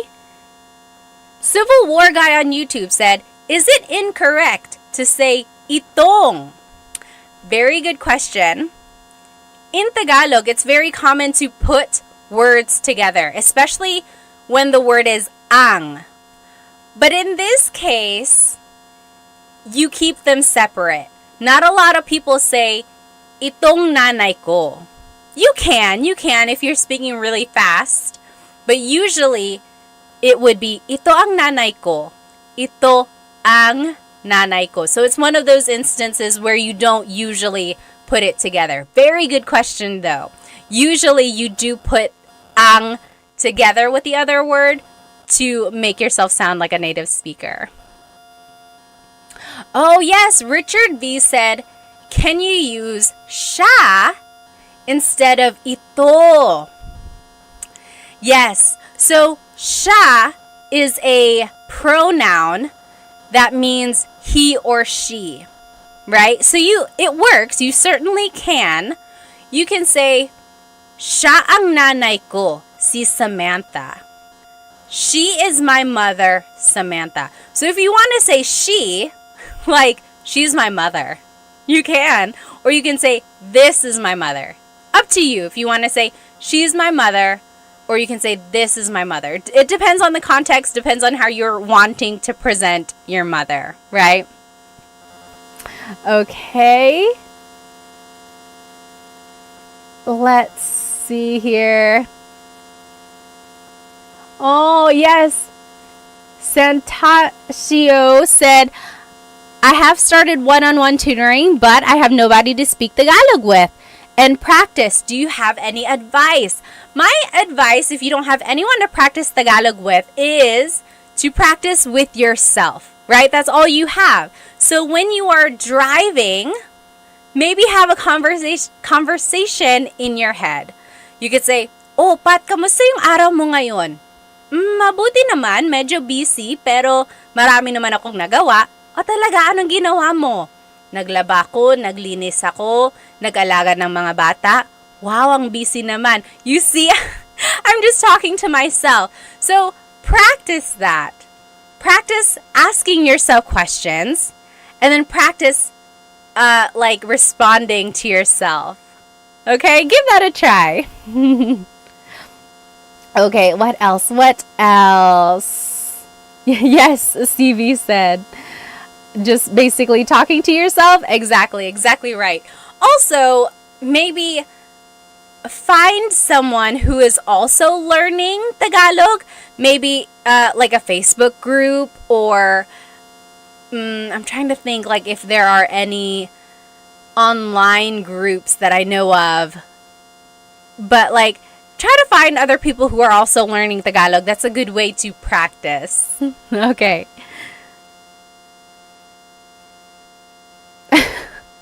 Tim Tactics said, masyado ko kasing kinakausap ang sarili ko sa English. He's already talking to himself a lot in English. Yes. Let's see. Nita Nap said, my friend says uy a lot. So uy is just an expression that means like, oh. Let's see. CV said, should we call our dad's male friends kuya, bossing, or pare?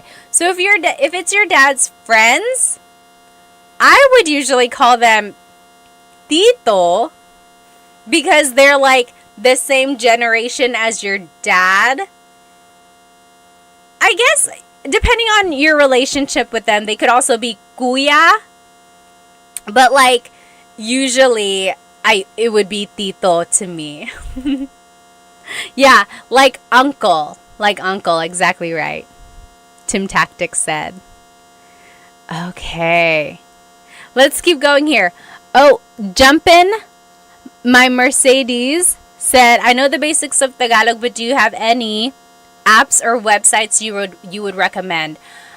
As for apps, I think was anyone using Ling? I think someone had mentioned Ling. I'm not sure how good that is. I've never used it myself. What are some apps that people use? I don't think there's Tagalog on Duolingo. I don't think so. And then I know Rosetta Stone has Tagalog. Do they have an app? I made a video for them, but I can't remember if they have an app. I think they just gave me a login for their actual program. But, and then websites. What are some good websites? I know, like, I think there's Filipino Pod on YouTube. Of course, there's Tagalog Time as well. But other than that, I think trying to watch movies, that's another good way of trying to get Tagalog vocabulary, but also figuring out the flow of conversation. Oh, yes. Nita Nap said, I've been waiting for Tagalog in Duolingo for years. I don't know why they haven't made one yet. Okay. What is that? Pinsler is a subscription, but it's worth it. Interesting. Okay, so let's keep going. So again, that is how you say, this is my blank. Ito ang blank ko. Ito ang asawa ko. This is my husband or wife. Now, another way to say it, this is the same idea, just a different way to say it, is blank ko siya. Blank ko siya. So, Richard, this kind of goes off of your question. You could say, anak ko siya. He or she is my child. Tatay ko siya. He is my father. Or asawa ko siya. He is my husband. She is my wife. So, instead of saying, ito ang asawa ko, this is my husband, I could say, asawa ko siya. He is my husband. So do you see, Richard, this is exactly like the question you had asked there. Could you use siya? Yes. And then you can switch up the grammar there a little bit. So earlier it was siya ang asawa ko or asawa ko siya. So very interesting how you can kind of switch up the grammar and it would still kind of relay the same kind of message. Oh, A. Douglas on YouTube said, Turong Wika is an okay app. Yes, I made a video for them. It's called Turong Wika. Turo means to teach in Tagalog. Turo. So Turong, Turong, Turong, Wika. Wika is language. So teaching a language. Turong Wika. That's a Tagalog app. They're pretty good actually. Yeah, I made a video for them. I forgot. Okay, let's keep going. So here's another phrase that you can say as well. Anak ko yan. That is my child. Tatay ko yan. That's my dad. Asawa ko yan. That's my husband. Or that's my wife. So you can use this demonstrative pronoun as they say yan. Yan means that. Anak ko yan. Tatay ko yan. Asawa ko yan. That is my child. That is my dad. That is my spouse.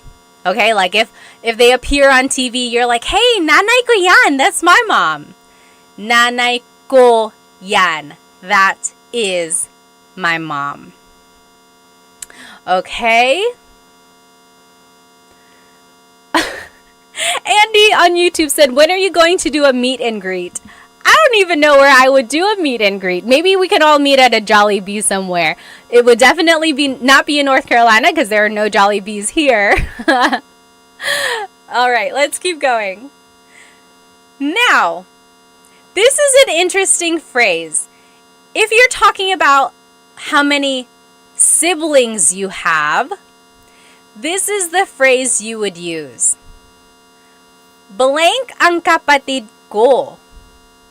Blank ang kapatid ko. So, I have blank number of siblings. So, let's take a look at the numbers here. Again, if you're on Instagram and TikTok, hop onto my YouTube channel. This is where all of the words are written out. Isa is 1. Dalawa is 2. Tatlo is 3. Apat is 4. Lima is 5. Anim is 6. Pito is 7. Walo is 8. Siyam is 9. Sampu is 10. Okay, so those are just the numbers in Tagalog, 1 through 10. Isa, dalawa, tatlo, apat, lima, anim, pito, walo, siyam, sampu. Okay, so those are just numbers 1 through 10 in Tagalog. Now we're gonna use these numbers in this phrase. So if you want to say I have 3 siblings, it would be tatlo ang kapatid ko. Tatlo ang kapatid ko.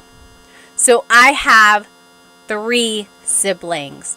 Tatlo ang kapatid ko. Okay?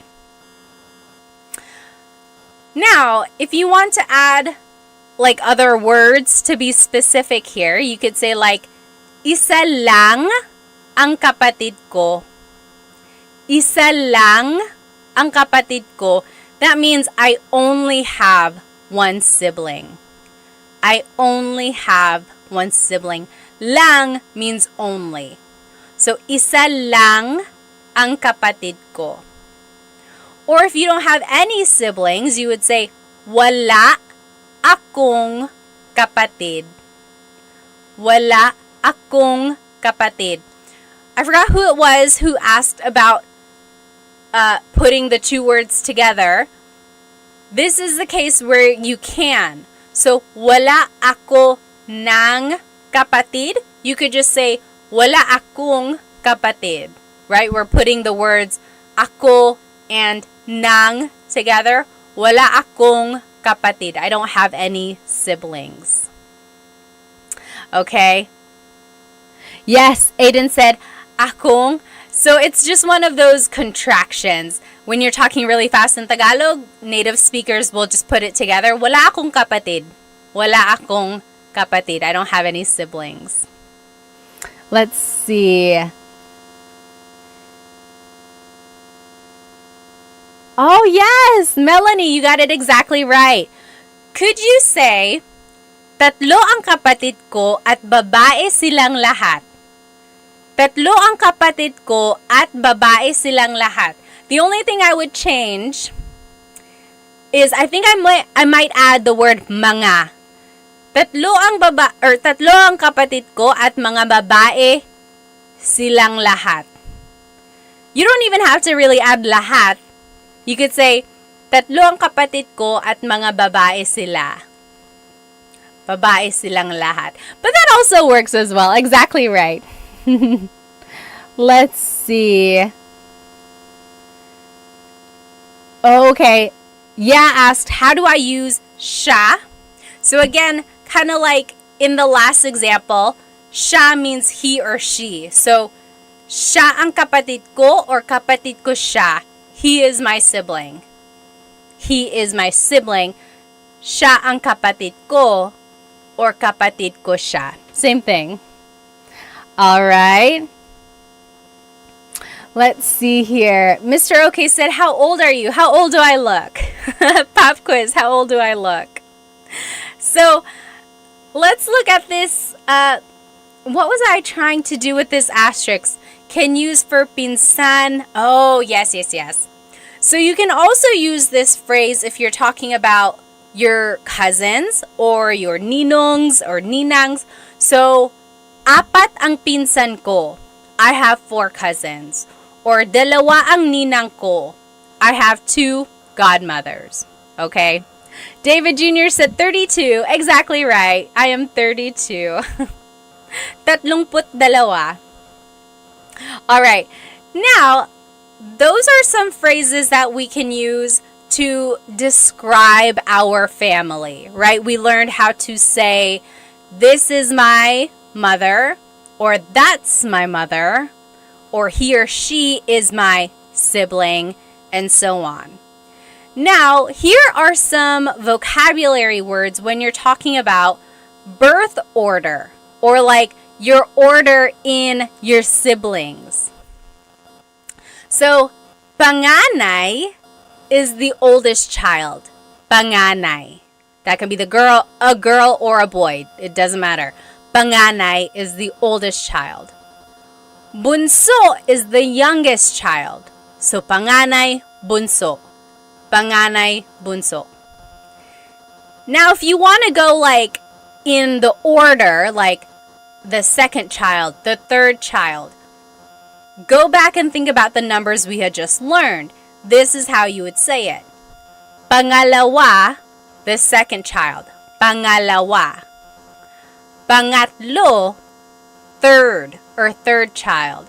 Pangatlo, pangatlo. And so on. So, pang-apat, pang-lima, pang-anim. And then if you want to use those words to describe your order in your siblings, you would just add the word ako. So, panganay ako. I am the oldest child. Or, bunso ako. I am the youngest child. Blank ako. Okay? So, pangalawa ako. I am the second child. Pangatlo ako, I am the third child, and so on. Another way to say it, you could say, instead of saying, bunso ako, I am the youngest child, you could say, ako ang bunso. Literally, that means, I am the youngest child. Ako ang bunso. So you could say, bunso ako, or ako ang bunso. Same thing. I'm the youngest child. if you want to just be like long-winded and you want to say the whole phrase, you could say, pangalawa ako sa magkakapatid. Pangalawa ako sa magkakapatid. Literally, that means I am the second of my children, or of my siblings. Hang on, TikTok is making me make sure I'm still here. There we go. So, pangalawa ako sa magkakapatid. I am the second of the siblings. Interesting, right? Let me catch up on some of these comments. I don't want to miss any questions. Jeff said, di ba po kailangan ng plural marker mga? For which one?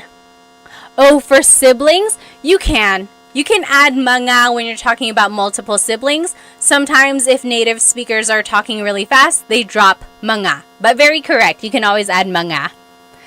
Richard said, another interesting thing, showing the numbers with your fingers, you don't start with your thumbs. So, right, like 1, 2, 3, or 1, 2, 3, or 1, 2, 3. That's very cultural, right? Depending on where you're from. Let me catch up on any comments from Instagram here. Oh, okay. What the F said, I can understand the Tagalog and Ilocano, but I cannot speak either or write it. So that's what I call receptive bilingualism, right? You can understand, but it's hard for you to use it to like speak or to write. Very interesting. I always say, if you can do that, if you can understand, then you are halfway there, right? You're halfway there. You can understand. Now you just have to kind of rewire your brain to be able to produce the grammar and the vocab that you know. It's not going to be easy, but rely on the fact that you already have knowledge in there. I know you can do it. You can do it. All right. Let's see. Nita Knapp said, do you speak Kapampangan? No, I do not. My family is from Bicol, so if anything, I would have learned Bicolano, but I don't know Bicolano. Why do you add mag in front of kapatid? Oh, interesting. Aiden said, why do you add mag in front of kapatid? So take a look at this phrase. Pangalawa ako sa magkakapatid. Magkakapatid. The root word here is kapatid, right? Sibling. When you add magkakapatid, when you add that prefix, that is saying, I am the second of the siblings. It's turning it into, I'm trying to figure out, is it turning it into like a noun? The noun is the group of siblings. So it's like the noun of being in a sibling group. If that makes sense. Or is it an adjective? Magkakapatid. I think it's an adjective, you guys.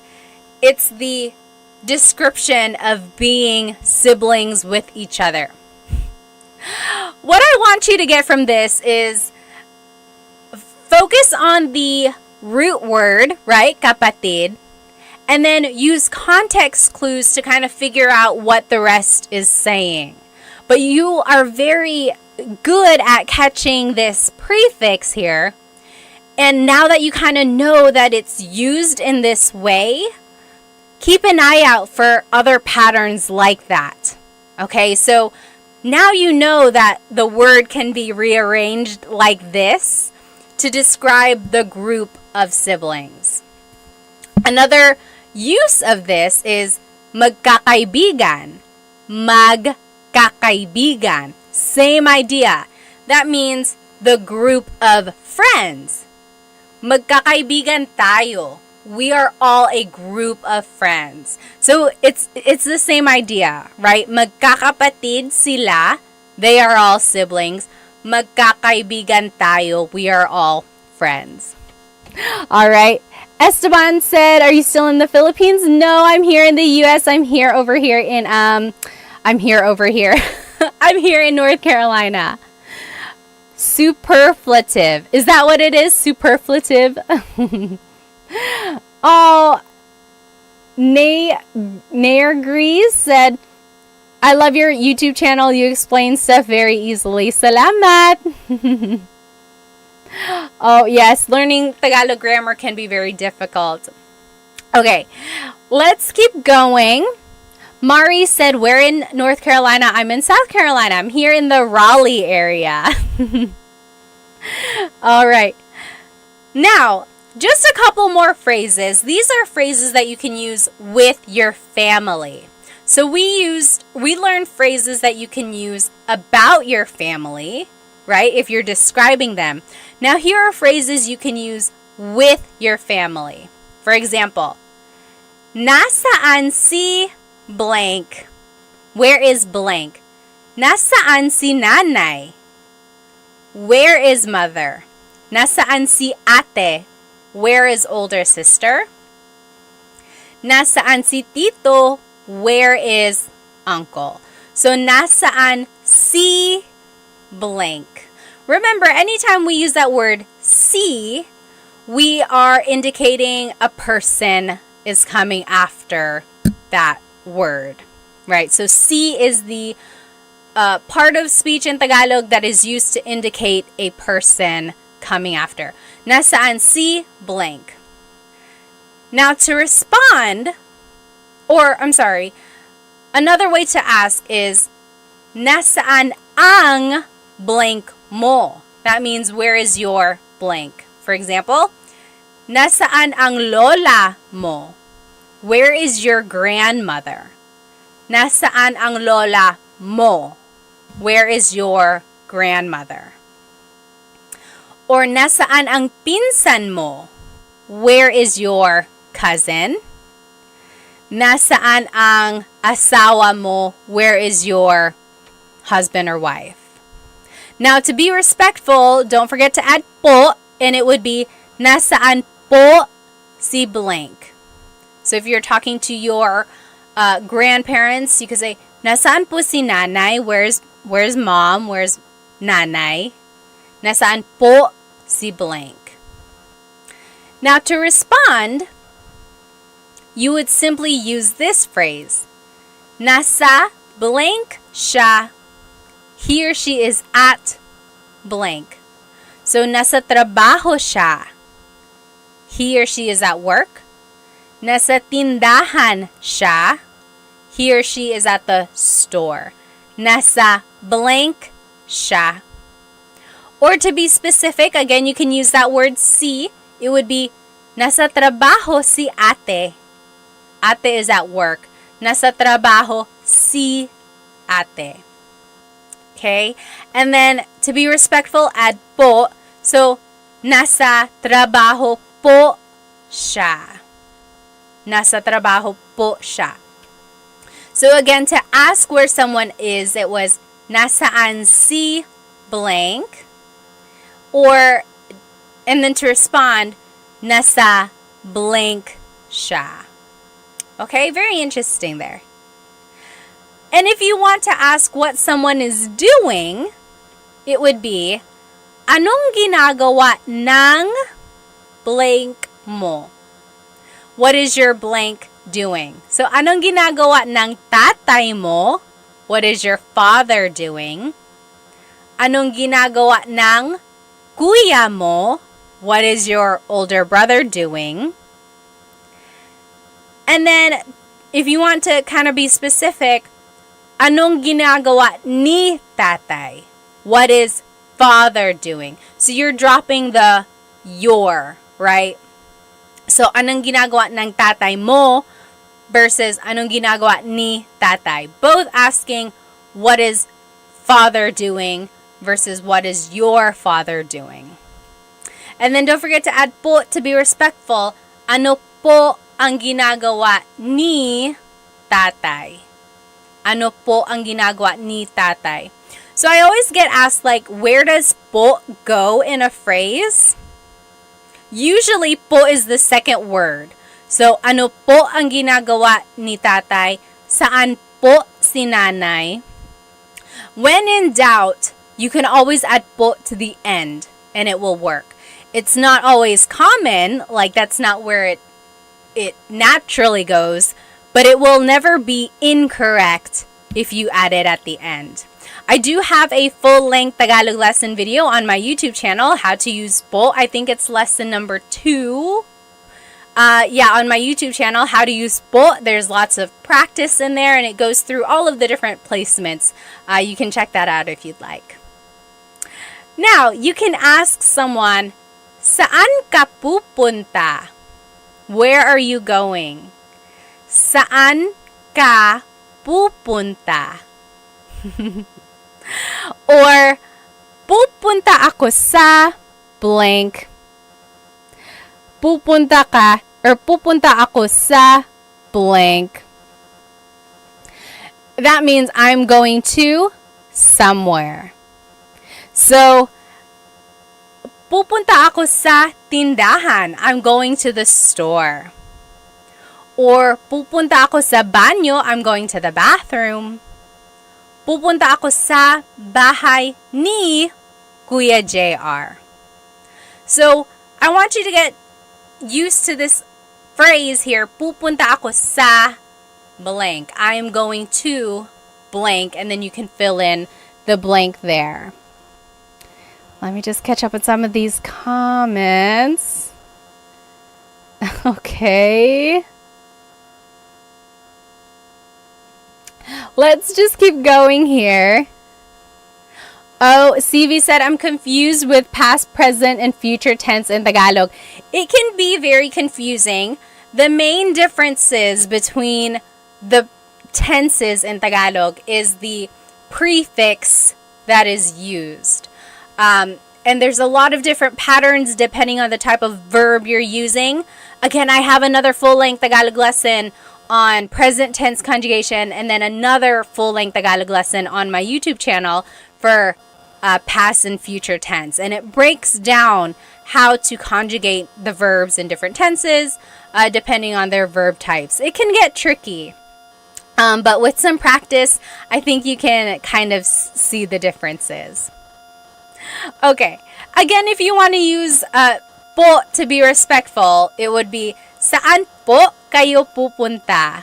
Where are you going? Saan po kayo pupunta? Or pupunta po ako sa trabaho. I'm going to work. Pupunta po ako sa trabaho.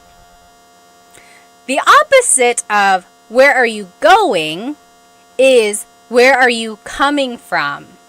So, saan ka galing? Where are you coming from? Saan ka galing? Your response would be, galing ako sa, I came from, blank. So, saan ka galing? Galing ako sa tindahan. I came from the store. Galing ako sa trabaho. I came from work. Galing ako sa bahay ni Kuya. I came from Kuya JR's house. And then to be respectful, saan po kayo galing? Galing po ako sa blank. Oh, DJ Marsky, thank you so much for the gift on TikTok. Maraming salamat.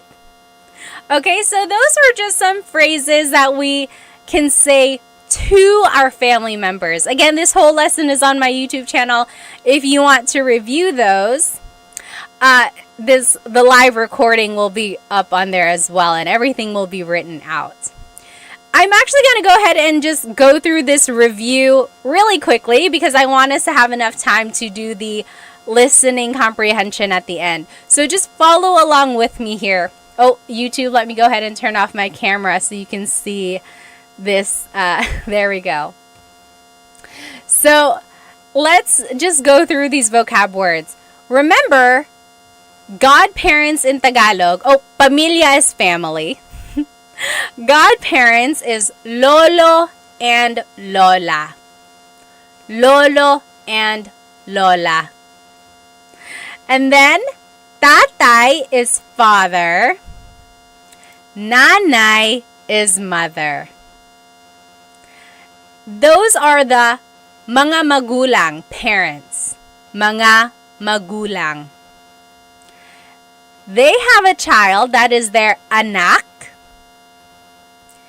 They get married with someone, that's their asawa. Then they have kids. Ate is the oldest sister or older sister. Kuya is the older brother. Bunso is the youngest child. Altogether, those are mga kapatid, so siblings. And then if you want to be specific, again, remember kapatid is one of those gender neutral words. Kapatid na babae is your sister. Kapatid na lalaki is your brother. Okay, here's a translation. I'm gonna say this chunk of dialogue in Tagalog. See if you can understand what I'm saying, okay? Uy, kamusta? Ako si Pat at asawa ko si Chris. 3 ang anak namin. 2 babae at 1 lalaki. 4 ang kapatid ko. Ako ang panganay. Si JP ang pangalawa. Si Marie ang pangatlo. At si Mark ang bunso. Nasa Pilipinas pa ang mga tito ko. Nasa Pilipinas pa ang mga tito, tita, at ang mga pinsan namin. Ikaw, may kapatid ka pa ba? Or may kapatid ka ba? May mga anak ka ba? Did you get it? I'll say it one more time, okay? I'll go slower. David said, "What?" And this is not accurate. A lot of this was just made up so I could use the vocabulary words. Someone was like, "You lost me at 3 siblings." I'll say it one more time, okay? Kamusta? Ako si Pat at asawa ko si Chris. 3 ang anak namin. 2 babae at 1 lalaki. 4 ang kapatid ko. Ako ang panganay. Si JP ang pangalawa. Si Marie ang pangatlo. At si Mark ang bunso. Nasa Pilipinas pa ang mga tito, tita, at ang mga pinsan namin. Ikaw, may kapatid ka ba? May mga anak ka ba?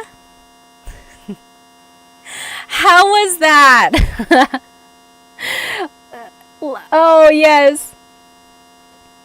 Aiden said, "I understand, but it's still hard." Yes, exactly right. I see some people here. You guys are translating it. Very good, very good. Let's go through the translation line by line, okay? Again, it's all on YouTube. Kumusta? Hello. Kumusta? Ako si Pat at asawa ko si Chris. I'm Pat and Chris is my husband. 3 ang anak namin. 2 babae at 1 lalaki.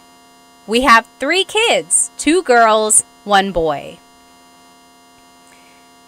And then, 4 ang kapatid ko. I have 4 siblings. Ako ang panganay. Si JP ang pangalawa. Si Marie ang pangatlo. At si Mark ang bunso.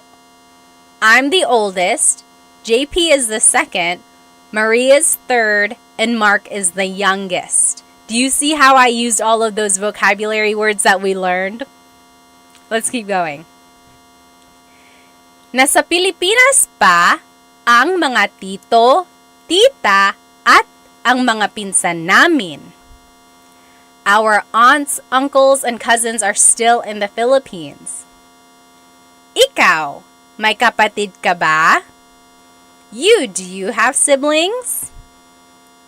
May mga anak ka ba? Do you have any kids? What do you think? Oh, yes, Liana said, more please, I speak Bisaya trying to improve my Tagalog. Oh, good for you, good for you. Unknown says, good morning from Kuwait. Very good. So, I want you, whenever someone is speaking Tagalog to you, don't get tripped up over every word. Okay? One trick to learning a language, I know this because I took 5 years of French in high school and college, so I know how to kind of learn a language, right? I know the challenges that come with it. Don't get tripped up over every single word that you don't understand. Try to, number one, recognize the words that you do know. Number two, use context clues. Okay, we learned a lot of this vocabulary in our lesson, so now we're just kind of putting everything together. Number three, kind of when you feel more comfortable with the vocabulary, the third thing I want you to do is recognize the grammar patterns. Oftentimes, the verb goes first, then it's a pronoun, then it's a noun, or something like that. But oftentimes, the verb in Tagalog goes first. But when you are trying to understand dialogue, the biggest thing you can do is really try to latch onto words that you know, whether it be the root words of a verb or simple vocabulary that you might have just learned, okay? And then use context clues to kind of go from there, okay? I know that was a lot, but I think you might know more than you do. And if that was really, really challenging, it's okay. At least now you know that you can work on it, right? Now you know what you can focus on. So I hope you enjoyed our lesson tonight. This is everything we learned. We learned some family vocabulary. We learned phrases about our families. We learned phrases that we can use with our family members, like, where are you going? Where did you come from? We also reviewed a little bit and we did some translation practice.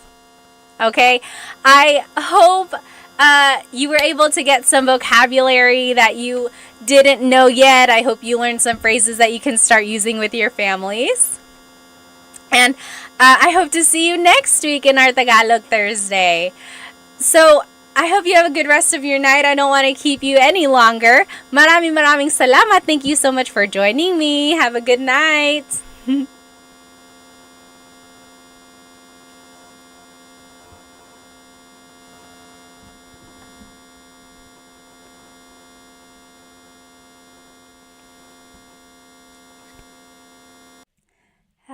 Hello, everybody. Welcome. Welcome to Tagalog Thursday. Let me go ahead and log on to my Instagram here. Hello, everybody on Instagram. If you are joining me, welcome to Tagalog Thursday today. We will be learning some useful phrases that I think you can use every day.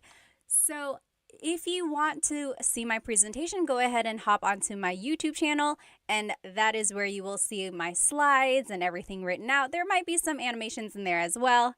Hello, everybody. Go ahead and write where you are currently watching, and as always, feel free to write your age or your age range. I like to know my demographics, who's watching. I had Dita on here last week. 12 years old. Oh my goodness. Good for you. Good for you for learning Tagalog. Let me go ahead and just make sure everyone is in here on my YouTube channel. Hello. Oh, aloha from Maui, Caleb said. And aloha from, Ola from Seth. Hi. Hello. Love and Lulu. Hi. Hello. Good to see you. K-Day GC is from California. Food Fascination is from Seattle. Hello. Stefan is from Toronto. And then Del Caballero is from Long Beach, California. Hi, Deborah. Hi, Emily from Alaska. Oh my goodness. What time is it in Alaska? Over here in North Carolina, it is 9:13 p.m. Also, just checking, is my audio okay for both Instagram and YouTube? Let me know if it's not. Oh, Drew, thank you so much for the badge. We haven't even started.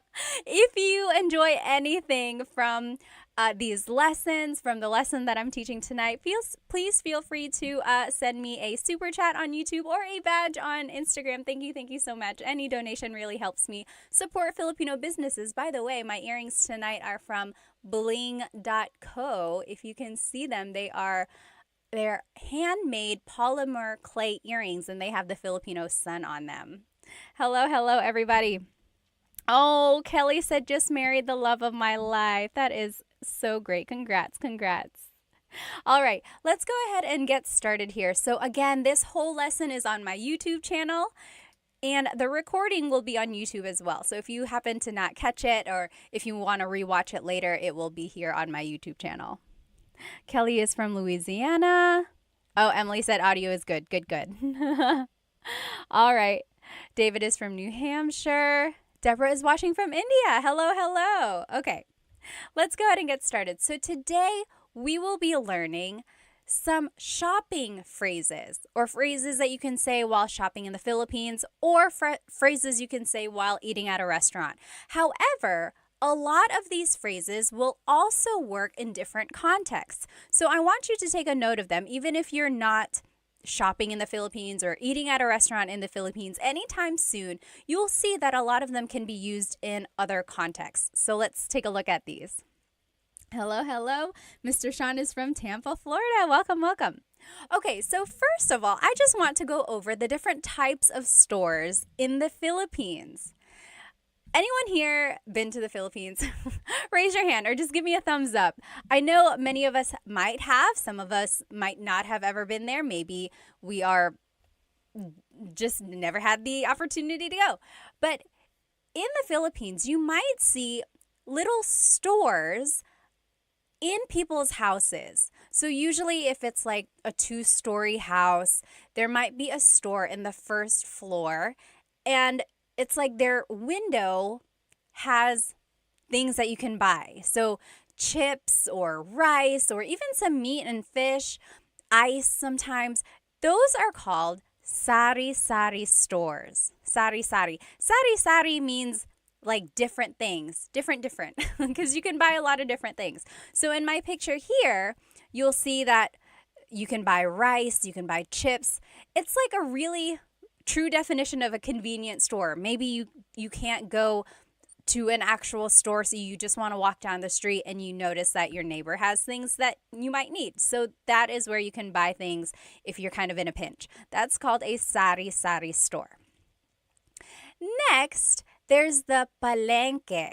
Palengke. This is like an open market, sometimes called a wet market. And you can buy meats, vegetables, but really you can buy anything here. School supplies, clothes, household items. And the thing about the palengke is that some people might consider it not as clean as a grocery store, because they are just there chopping up the meat, preparing the vegetables, weighing it right there. So it's not quite the same as a grocery store because everything is open. Another thing about the palengke is that they are open very, very early, like before dawn. They are hustling and bustling, getting their stalls ready. And then they're usually closed, or like activity isn't as busy in the afternoons. Whereas in the grocery store, they are open all day long, usually pretty busy. After people go, get off from work, they'll probably go there. So that's the difference between a palengke and like a grocery store. And then one more thing here, the Divisoria. Has anyone ever shopped at a Divisoria? So I love shopping at the Divisoria because they are known for very cheap products. Not cheap like poor quality, although some of it might be, but cheap as in very affordable. So if you want to get a good deal, this is where you would go, the Divisoria. And this is usually in like really busy areas. The Divisoria that I'm thinking of is in Manila, and Some people might say it's a little sketchy. Just make sure you are aware of your surroundings when you are shopping in these places because everyone is trying to get a good deal, right? So it can get kind of crowded. And an interesting thing about the divisoria, literally in Spanish, the divisoria means like the dividing line.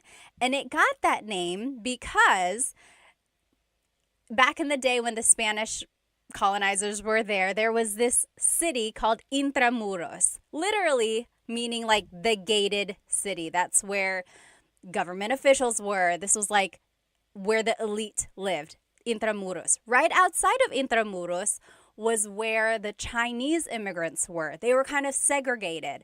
So this dividing line, the divisoria, was dividing the wealthy Spanish from the Chinese immigrants who were kind of segregated. And then it got this reputation of having these affordable products from the Chinese merchants who were able to sell these goods for such a cheap price. And so from then on, this area has been known to sell these very affordable things. I think that's so interesting. I love history. I love Filipino things. Let me just catch up on some of these comments here. Hello, hello. Oh, Love and Lulu said, in Pampanga, there's a lot of pickpocketers. I think in any big city, yes, Manila, even Cebu City, you just got to be aware of your surroundings. Yes, very good. Oh, Rua said, I love your content. I'm from Japan. Hello, hello. Welcome, welcome. All right, let me check over here on YouTube. Oh, Belle said, going soon, going to the Philippines. Oh, very good. Oh, Lost in the Philippines says, I am in Manila right now. Well, have fun, have fun. All right.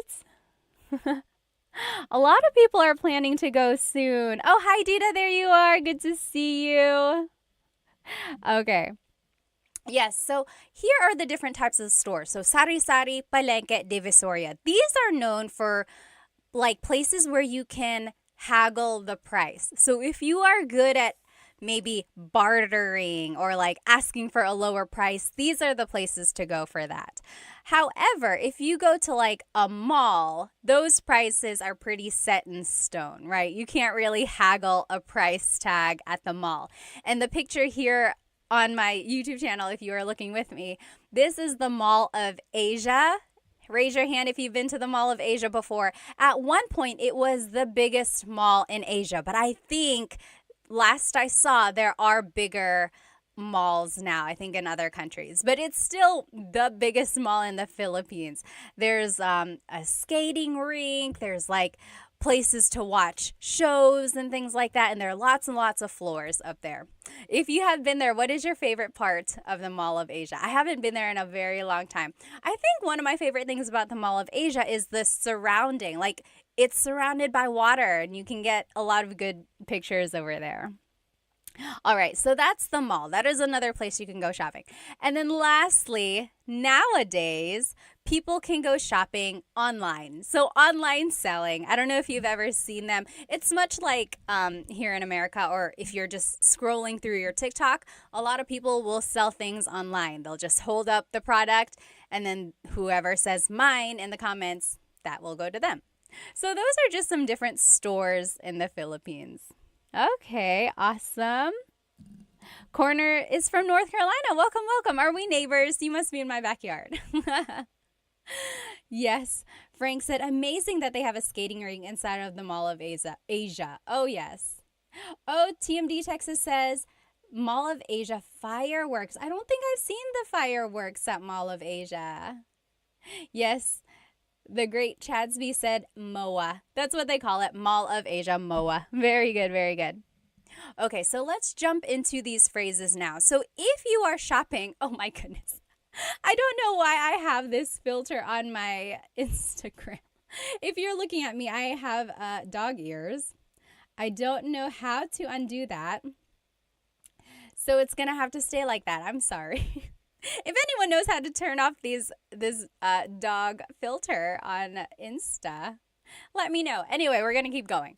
So here are some phrases that you can use while shopping. So an employee might come up to you, or they might ask, ano po ang gusto nyo? Ano po ang gusto nyo? So ano means what, Po is a sign of respect. Ang means is, or sometimes it's an article. Gusto means to want or like, but in this case, it means to want. Nyo is referring to you. So, ano po ang gusto nyo? What do you want? That is something they might ask you when you enter a store. Yes, very good. And then to reply, you can say, pabili ng blank. Can I please buy blank? Pabili ng blank. When you're listening to Tagalog, this is one of my biggest tips for anyone who is like very beginner, still trying to get an understanding of Tagalog. Listen for root words. Okay, so let's take a look at pabili ng blank. The root word here is bili. Bili means to buy. Pabili, the prefix pa, is turning it into like a question. Can I please buy? Pabili ng blank. Can I please buy? So here are some things you might ask for. Pabili ng tubig, water, tubig. Pabili ng yellow, ice, yellow. And then pabili ng chocolate, chocolate, chocolate. So pabili ng blank. Ng means some or a thing. Can I please buy some water?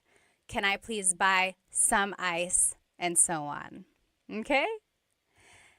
Now, if you want to be specific, you can add an amount or like a number. So, pabili ng dalawang tubig. Can I please buy 2 waters? Pabili ng dalawang tubig. So, let's just take a look at some of these numbers.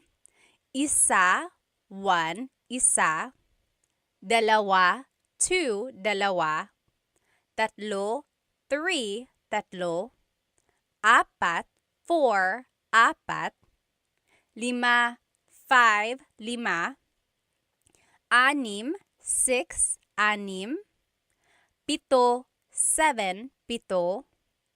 Walo, 8, walo. Siyam, 9, siyam. Sampu, 10, sampu. So say those with me one more time. Isa, dalawa, tatlo. Isa, dalawa, tatlo. Apat, lima, anim. Apat, lima, anim. Pito, walo, siyam, sampu. Pito, walo, siyam, sampu. So that's 1 through 10 in Tagalog. Again, if we want to use them, so if I want to say, can I please buy 3 waters? Pabili ng tatlong tubig. So the number goes before the noun. Now, I want you to listen carefully, okay? So I am saying tatlong, tatlong. There's an NG at the end of the number. The number is tatlo, but I'm saying tatlong tubig. That is because technically you're saying 3 of water. Tatlo ng tubig.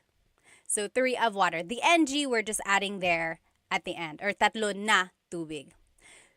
And you only add this NG if the number ends in a vowel. So pabili ng isang tubig, pabili ng dalawang tubig. So both of those end with a vowel, so we're adding the NG. If the number ends in a consonant, we don't add NG, we add the word na. Take a listen. Pabili ng 4 na tubig. Can I please buy 4 waters? Pabili ng 6 na tubig. Can I please buy 6 waters? So that's the difference there. You can make the contraction if the number ends in a vowel. Dalawang tubig, tatlong tubig. If the number ends in a consonant, then you add the word na. 6 na tubig, siyam na tubig. Okay? So that's just a little side note. You could always say the number in English. Pabili ng tubig, how many? 6. 6 po. They'll get the idea. Okay? But if you want to practice your numbers, that's a good chance to do it. Okay. Now, let me see. Oh, Ben said the audio is completely out of sync on Instagram. Is that like if I'm speaking, can you not hear? Is it like really lagged? Also, gosh, these headphones or these dog ears are so annoying. I don't know how to turn it off. I'm sorry. Any questions? If you have any questions, please feel free to write them in the comments. Okay. Okay. Okay. It sounds like the audio is okay. Maybe it is the dog filter. I'm sorry. Again, if anyone knows how to turn this filter off, let me know. Anyway, we'll keep going. So those were some basic phrases. Now, if you want to ask how much something is, how much is something? So, magkano ito? Magkano ito? That means how much is this? Magkano ito? Now, again, if you are good at haggling, if you are good at bartering or asking for a lower price, this is something you could say. Walang tawad. Walang tawad. So, wala means nothing. The ng means of, so none of. Tawad literally means forgiveness. So, no forgiveness. Walang tawad. Basically, that means, can the price be reduced? Walang tawad. And then if something is expensive, you can say, ang mahal naman. Ang mahal naman. Mahal means expensive. And technically, you could just say, ang mahal. That's expensive. Ang mahal. Naman is like an emphasis. Oh, wow, that's really expensive. That's too expensive. Maybe if you say that, the store clerk will be like, oh, okay, I'll lower the price. Ang mahal naman. That's too expensive. The opposite of mahal is mura. Ang mura, that's cheap. Ang mura. And that's cheap like affordable, not cheap like it's bad quality. So ang mura is the opposite of ang mahal. And then if you do decide to buy it, it would be sige, bibilin ko. Okay, I'll buy it. Sige, bibilin ko. Remember how I told you to listen for root words? Here is this root word, bili. Again, remember, bili means to buy. We heard it in pabili ng tubig. So here, bibilin ko means I will buy it. So, let's say these phrases one more time. Magkano ito? Magkano ito? How much is this? Walang tawad? Walang tawad? Basically, can the price be reduced? Ang mahal naman. Ang mahal naman. That's too expensive. Ang mura. Ang mura. That's cheap. Or sige, bibilin ko. Okay, I'll buy it. I saw a question up here. Oh, Cowboy Roger Lawson said, is sobrang mahal the same thing? Yes. Sobrang mahal also means that's too expensive or it's really expensive. Sobra means a lot and then mahal, expensive. A lot of expensive. Really expensive. Very good. Sobrang mahal, same as ang mahal or ang mahal naman. Very good.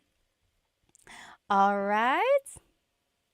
Next, maybe you are shopping around and you choose something that you like. You could say, gusto ko ito. I want this. Gusto ko ito. So gusto can mean I want or I like. Okay, so maybe if you're talking to your friend, you're like, oh, gusto ko ito. I like this. But if you're talking to the store employee, you could say, oh, gusto ko ito. I want this. So same thing. I want, I like this. The opposite of ito is yan. Gusto ko yan. I want that. Gusto ko yan. If you're looking on YouTube, technically it should be spelled I-Y-A-N. Gusto ko iyan, gusto ko iyan. But if you're speaking quickly, you'll probably hear it more like gusto ko yan, gusto ko yan. So that's how I spelled it. Gusto ko yan. So gusto ko ito, I want this. Gusto ko yan, I want that. All right.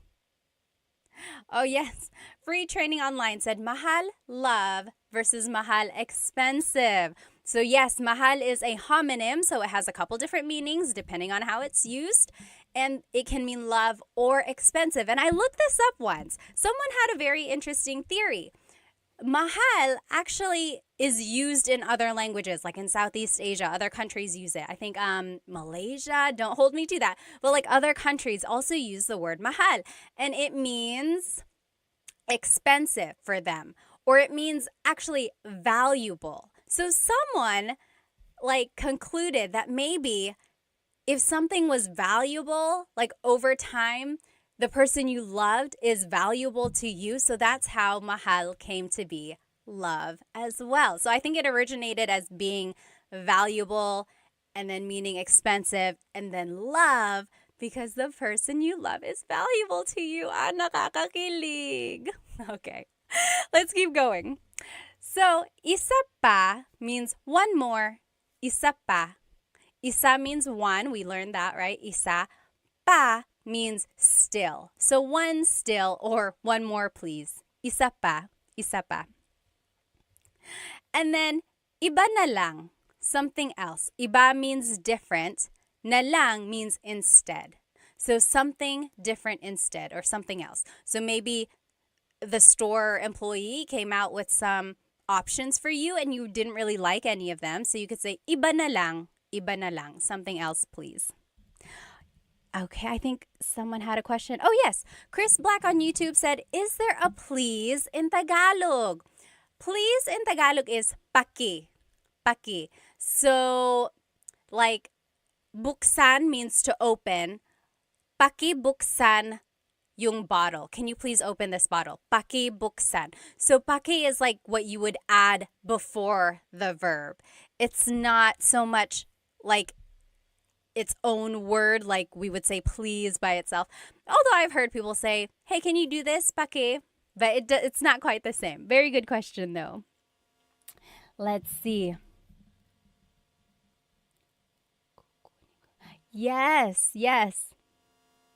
Someone asked on YouTube, I don't know your name because it's in characters. But it said, pwede ko bang gamitin yung salita ng, can I say this instead? So can you say, kukunin ko to instead of bibilin ko? Yes. So we learned, sige, bibilin ko. Okay, I'll buy this. Literally, I will buy this. You could also say, sige, kukunin ko to. Kunin means to take. I will take this. Yes, same idea. I will take this versus I will buy this. Very good. Okay. Very good. Good questions. Okay. Yes. Oh, Gift Palace said mahal means palace in India. Interesting. Okay. TMD Texas said, wala akong pake. Yeah, I guess that kind of makes sense. Wala akong pake means I don't care. I don't give up. Let's see. Kyle said, I had those lumpia from Costco again. Who sells the best lumpia in Toronto? I don't know who sells the best lumpia in Toronto. Okay, let's keep going. Now, I want to show you this phrase. Alin ang gusto mo? Alin ang gusto mo? This might be a question that a store employee might ask you. Alin ang gusto mo? Alin ang gusto mo? Alin means which. Ang means is. Gusto means to want. Mo is referring to you. Alin ang gusto mo? Which do you want? So for example, maybe if there's something behind the counter and you're like, hey, I want one of those. And they're like, oh, alin ang gusto mo? Which do you want? Here are ways you can respond. We already learned, gusto ko ito, gusto ko yan. I want this, I want that.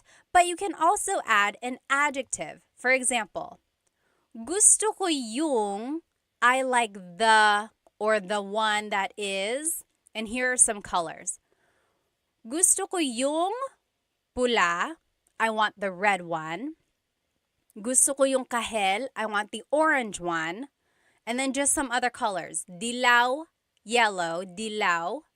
Verde, green, verde. Azul, blue, azul. Lila, purple, lila. Puti, white, puti, itim, black, itim.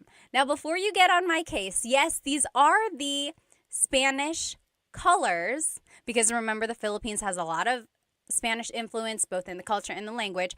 There are true Tagalog colors, like for verde and azul, but most commonly, they would just say the Spanish color. And I want you to sound natural, right? I want you to sound like you know what you're talking about. So there are true Tagalog colors. They are just not as commonly used. You are welcome to use them, but these are the ones that are just more commonly used in conversation, and I want you to sound natural, okay? So again, this is the phrase or the sentence structure you could use if you want to say, oh, I want the red one. I want the blue one. Which one do you want? I want the white one. Gusto ko yung puti. Gusto ko yung itim, the black one. So you would just add the adjective there at the end. If you're talking about something and it's not a color, you could use a different adjective. For example, gusto ko yung malaki. I want the big one. Gusto ko yung malaki. Malaki means big. Or gusto ko yung maliit, the little one. Gusto ko yung maliit. So you see, you're just sticking the adjective there at the end, and it means I want the blank one, the small one, the big one. Okay? And then another example, gusto ko yung mahal. I want the expensive one. Gusto ko yung mahal. Or the opposite, gusto ko yung mura. I want the cheap one. Gusto ko yung mura. Okay, so that's kind of a simple one there. Simple sentence structure. And then you could use this sentence structure for other things. Like if you're trying to decide on what you want to eat for dinner, you could say, oh, gusto ko yung adobo. I want the adobo that we had yesterday.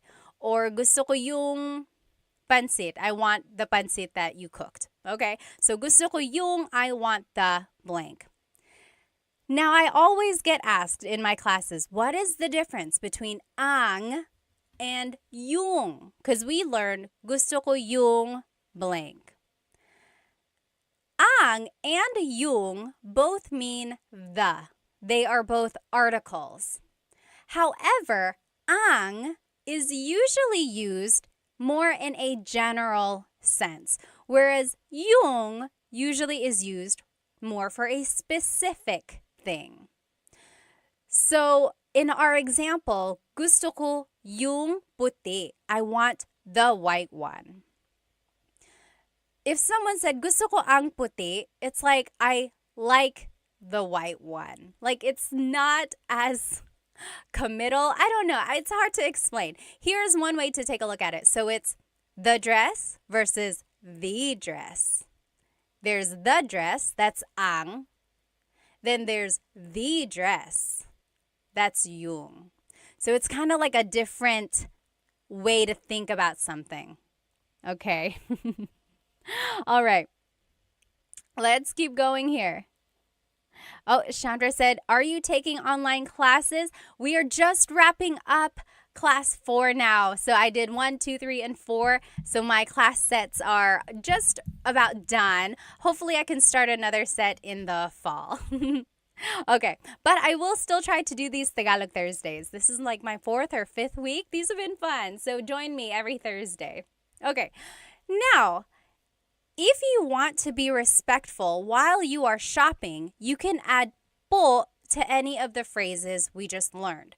So remember, in the Philippines, we say po to be respectful to our elders, but also to people in authority. So, like priests, doctors, police officers, but also, even if they're not in authority, if you just want to be respectful, like to someone who is working at a store, feel free to add po. Here are the common placements of po. Usually, it's the second word in the phrase. Most commonly, it's the second word. Or it goes after the words ko or na if either of those appear in the phrase. Ko means I or my. Na means already. So if either of those two words appear in a phrase, po usually goes after that. Or po just goes after a set phrase. So when in doubt, always add po to the end of anything you say. and it will be respectful. Okay, that is key there. When you are learning po and you want to be respectful, just add it to the end and it will always work. But let's take a look at the phrases we just learned and see where the po usually goes. Pabili po ng blank. Can I please buy blank? So as you can see, it's the second word there. Pabili po ng tubig. Pabili po ng blank. Or magkano po ito? How much is this? Again, it's the second word there. Walang tawad po. It's just after this set phrase. And basically for the rest of them too. Ang mahal naman po. It's a set phrase, so it just goes at the end. Ang mura po. Another set phrase. And then, sige po, bibilin ko po. It's just another set phrase. Okay. Let's see. And then just to finish up, here are the other phrases we learned and where po would go. Gusto ko po ito. I want this. Gusto ko po yan. I want that. Remember, we learned gusto ko ito, gusto ko yan. Gusto ko ito, gusto ko yan. If you want to add po, it's gusto ko po ito, gusto ko po yan. And that was rule number 2. If ko appears in the phrase, po would go after that. Next, isa pa po. Isa pa po, that's just a set phrase. One more, please. And then, iba na lang po. Something else, please. Iba na lang po. Just another set phrase. Let me catch up on some of these questions.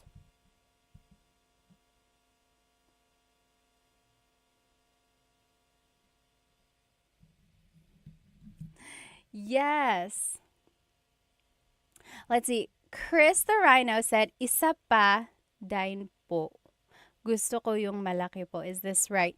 It depends on what you're trying to say. Yes, the gusto ko yung malaki po. I want the big one. That one is correct. I'm not quite sure about the first part of your statement. Okay, all right. Yes, let's keep going. So those were just some phrases that you can say while shopping. Anyone have any questions about these shopping phrases before we move on to the restaurant phrases? So a lot of these you can use in other contexts. So like gusto ko ito, gusto ko yan. It doesn't only have to be about shopping, right? You could be talking about a book, or you could be talking about anything, really. The show that you're watching or a song that you're listening to. Gusto ko ito, gusto ko yan.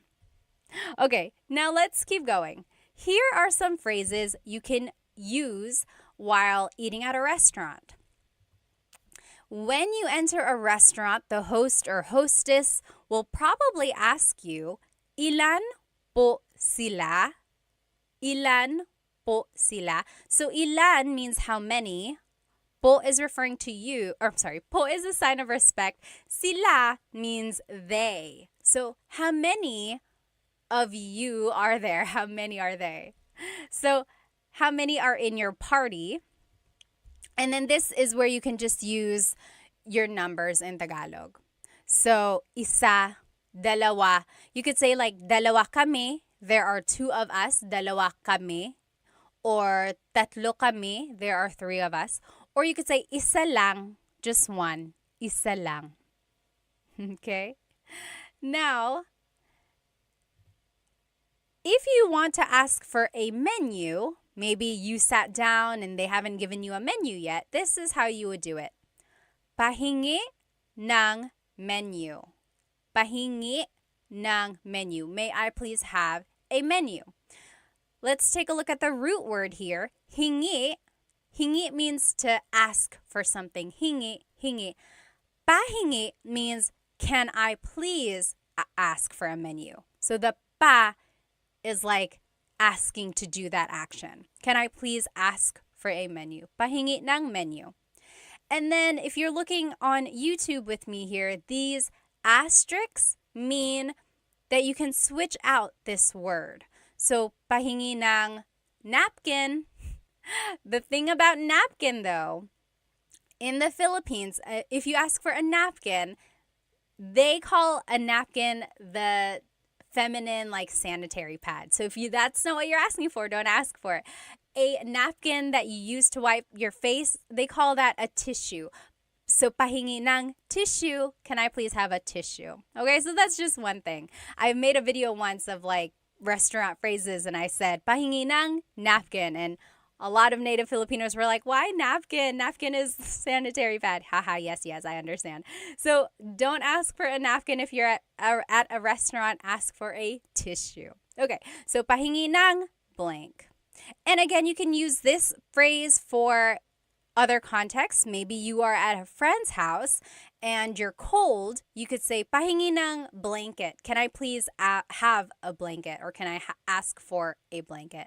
Pahingi ng blank. Can I please have something? Let's see. Deborah asked, what's the difference between kami and what is it's being covered up here. Let me see. Deborah, I'll answer your question as soon as it like moves up. There's like a heart icon that's covering up part of your question. But kami is the subject pronoun meaning us. And there are other pronouns that mean us or we, but they are probably a different type. There's possessive pronouns, there's subject pronouns. Kami is us in the subject pronoun. Oh, I see. Deborah asked, what's the difference between lang and kami? So I said, isa lang, only one. Lang means only. Kami means us. So dalawa kami, there are two of us. So that's the difference, lang and kami. Oh, Tony asked, why did they say ilan po sila instead of ilan po nyo? Nyo is the possessive pronoun meaning your. So that would be like saying, yes, that's a good question, or that's a good point, because technically it's like how many are in your party?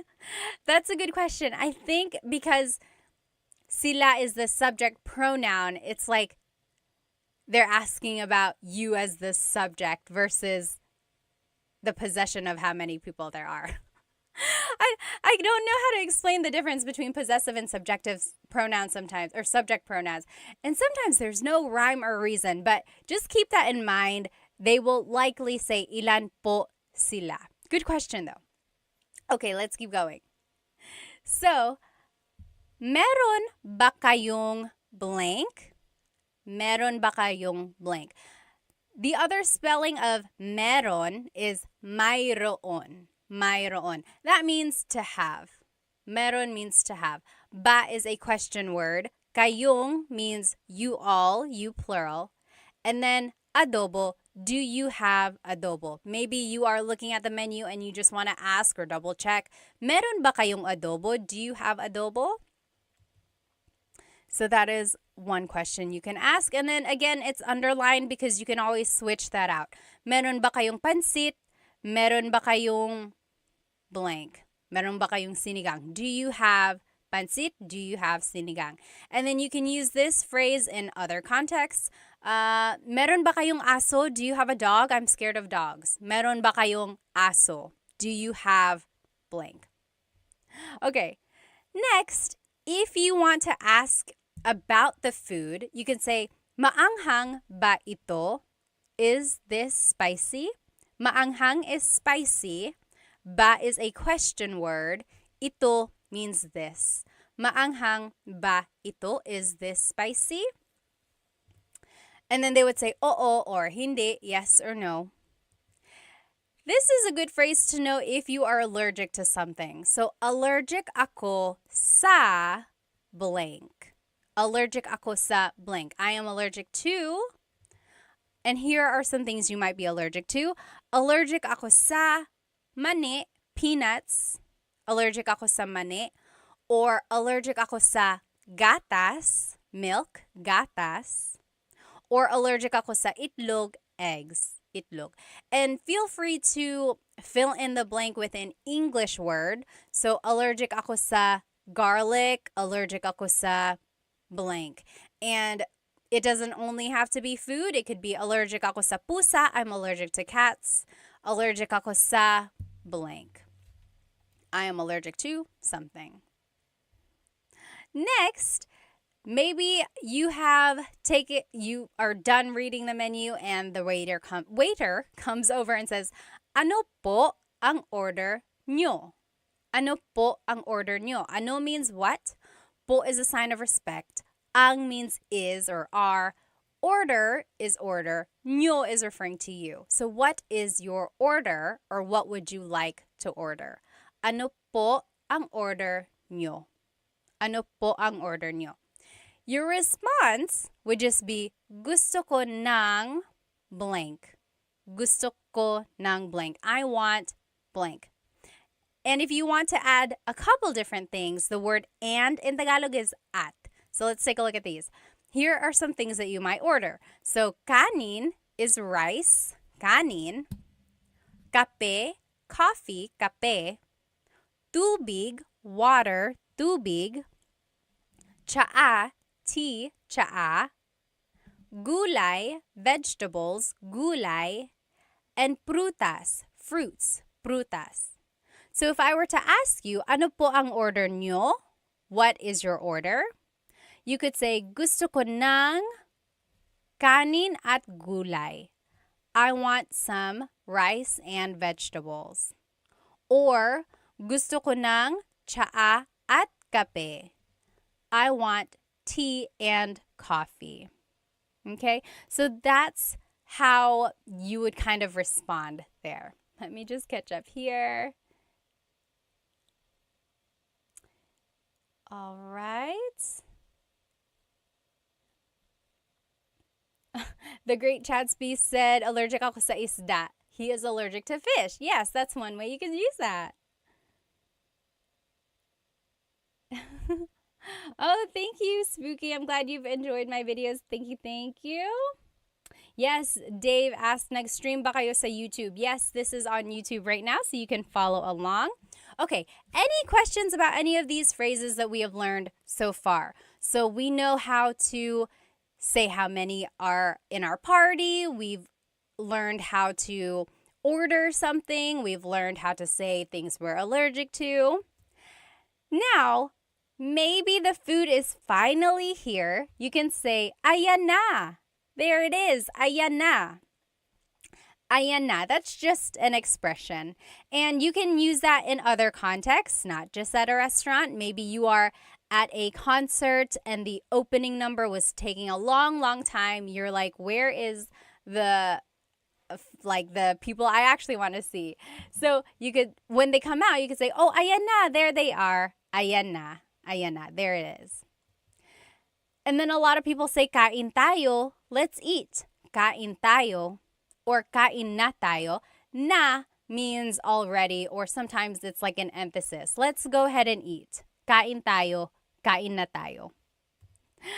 Now, here are some ways to ask or to talk about the food if it's delicious. So, masarap ba? Masarap ba? Is it good? Is it delicious? Masarap ba? Masarap ang pagkain. Masarap ang pagkain. The food is good. You can switch out pagkain and say masarap ang adobo. The adobo is good. Or masarap ang kape. The coffee is good. Masarap ang blank. The blank is good. To be specific, masarap ito. This is good. Masarap ito. Or masarap yan. That is good. Maybe if you tasted your friend's dish, you could say masarap yan. That's good. And then just in a general sense, it would be ang sarap. It's so good. Ang sarap. Ang sarap.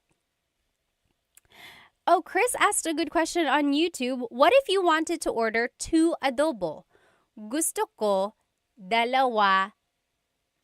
It would be gusto ko ng dalawang adobo. Gusto ko ng dalawang adobo. So this is kind of where that, remember, if it ends in a vowel, then you could just add ng.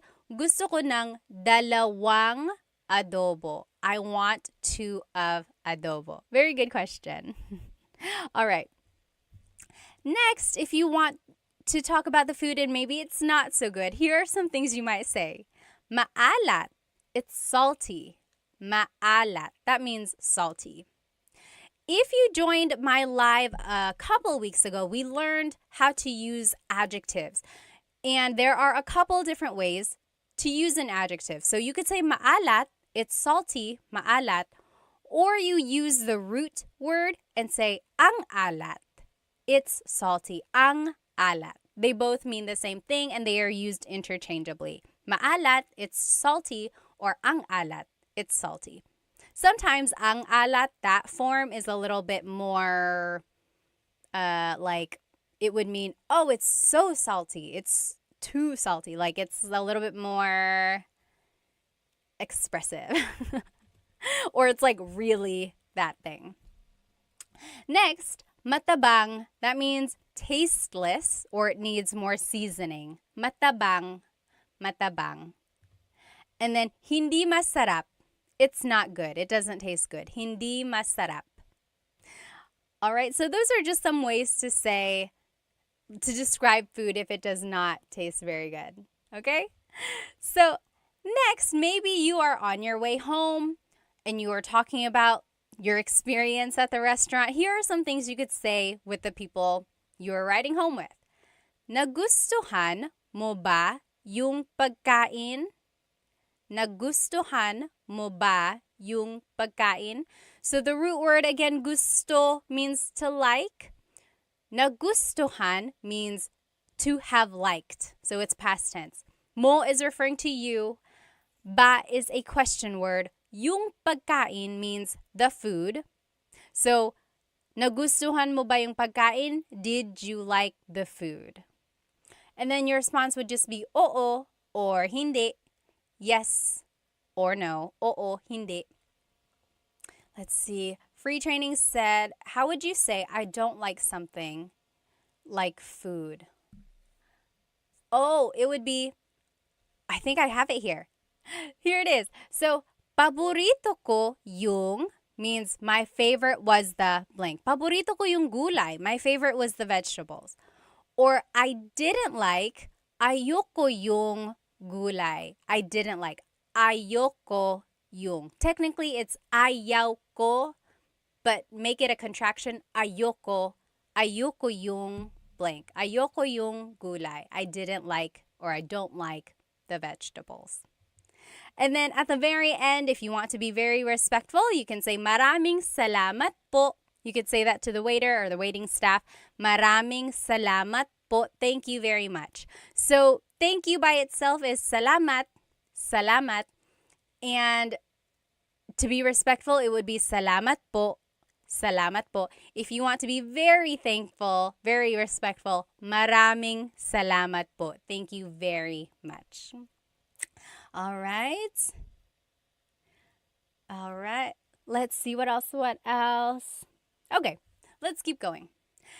Now, I want to take a look at this phrase a little bit closer. Gusto ko ng blank. I want blank. So, gusto ko ng kanin at gulay. Remember, I want rice and vegetables. So, we've already seen this phrase.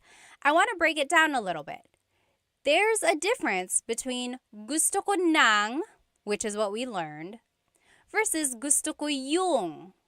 So, gusto ko ng means I want some or a thing. Gusto ko ng kanin, I want some rice. Gusto ko ng saging, I want a banana. Gusto ko ng tubig, I want some water. So, as you can see, ng can be some or a thing, depending on what you're trying to say. So, gusto ko ng blank means I want some or a thing. I want. However, if you say gusto ko yung, that means I like something. So, gusto ko ng means I want. Gusto ko yung means I like. So, let's take a look at these. Gusto ko yung tinapay. I like the bread. Gusto ko yung tsaa. I like the tea. Gusto ko yung server natin. I like our waiter. Okay, so that's the difference there. The ng means you want it. Yung means I like it. It's a very minor difference. If you happen to mix it up, it's not that big of a deal. However, there is a difference when it's a question. So let's take a look at this. Gusto mo ba ng tinapay? Gusto mo ba ng tinapay? The ng means do you want some bread? Do you want some bread? Gusto mo ba ng tinapay? However, if you say, gusto mo ba yung tinapay? Gusto mo ba yung tinapay? That means, do you like the bread? The bread that we are eating right now, do you like it? So that's just the difference there. It really pops out when it's a question. Gusto mo ba ng tinapay? Do you want some bread? Versus gusto mo ba yung tinapay? Do you like the bread? Okay, so very minor difference there. If you happen to mix it up, it's not that big of a deal. It's just one of those things that is just like a nuance of Tagalog. Mr. Urban World said, gusto ko ng McDonald's. Ako din. You pay. Yes, McDonald's tayo. Okay. Nanay, tatay, gusto ko ng tinapay. That's a nursery rhyme. Yes, Dennis said, gusto ko ng Jollibee. I want some Jollibee. You get it, you get it. So I want versus I like. Okay? Now, we are wrapping it up here. I will finish this lesson by asking you, ano ang paborito mong restaurant? Ano ang paborito mong restaurant? Can you figure out what I'm asking you? And then type it in the comments. Ano ang paborito mong restaurant? Or another way to ask it is, ano ang paborito mong kainan? Like, kainan literally means like the place to eat. So it's like technically restaurant. So yeah, that's the way you could say it. Ano ang paborito mong kainan? Yes, very good, very good. Filipino 25, got it right. What is your favorite restaurant? Love and Lulu said, my favorite restaurant is Korean. Lucky said chicken adobo, barbecue. Very good. Yes, SF180, you got it. Very good. Yes, Tony said, how would you say I want that bread? So I want that bread would be gusto ko yung tinapay. Now, that bread, like this specific one, would be like gusto ko yung tinapay na yun. Gusto ko yung tinapay na yun. I like that specific bread. Very good. Very good. Yes, you guys all got it. Now, if you want to reply in Tagalog, this is how you would do it. Paborito ko ang blank kasi blank. So, ano ang paborito mong restaurant? Paborito ko ang, here are some examples. Paborito ko ang Jollibee kasi masarap ang pagkain. So, kasi means because, kasi.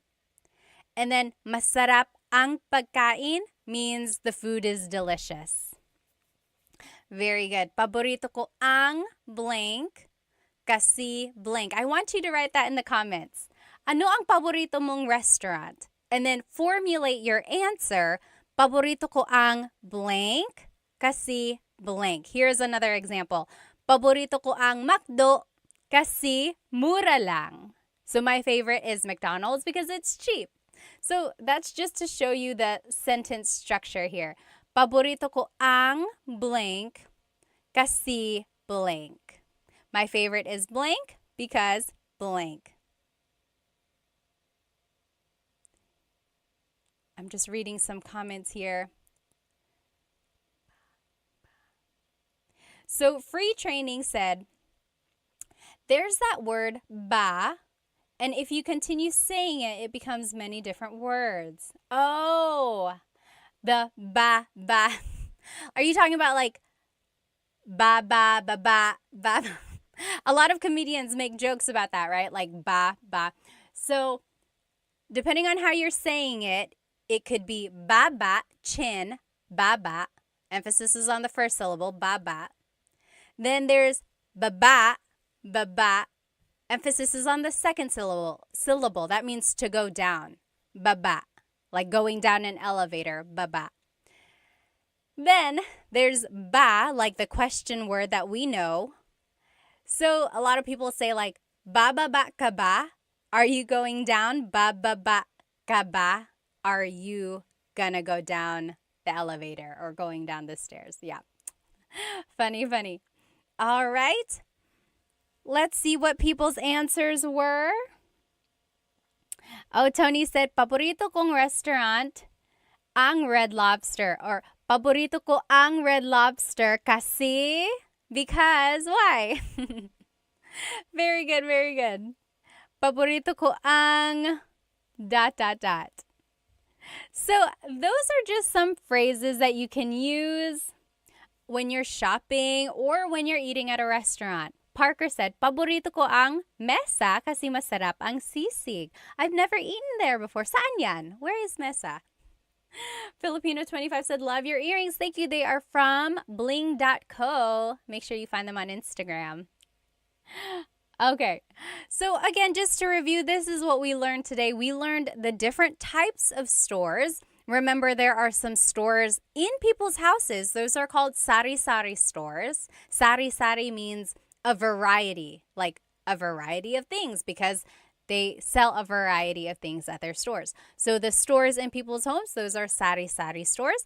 Then there's the palengke, or the wet market. You can buy produce, you can buy meats, you can buy household items there. Then there's divisoria. That's like an outdoor, it's not even outdoor. It's just like a bazaar, or like a place where you can buy really affordable things, usually clothes or even household items as well. And then there's the mall. Of course, you can't really haggle the price at the mall. Those price tags are pretty set in stone. And then there's online selling, of course. And then we also learned some shopping phrases. So, can I please buy something? Or asking for more or something. Then we learned how to incorporate numbers and colors. And then we learned that you can use a lot of these phrases in other contexts, right? Not only in shopping, you can ask for something, maybe if you're at a friend's house, or you can say these phrases maybe when you're just hanging out, like watching a movie. And then lastly, we finished off by learning some restaurant phrases as well. We learned how to describe food, if food is delicious or something like that. Let me just catch up here.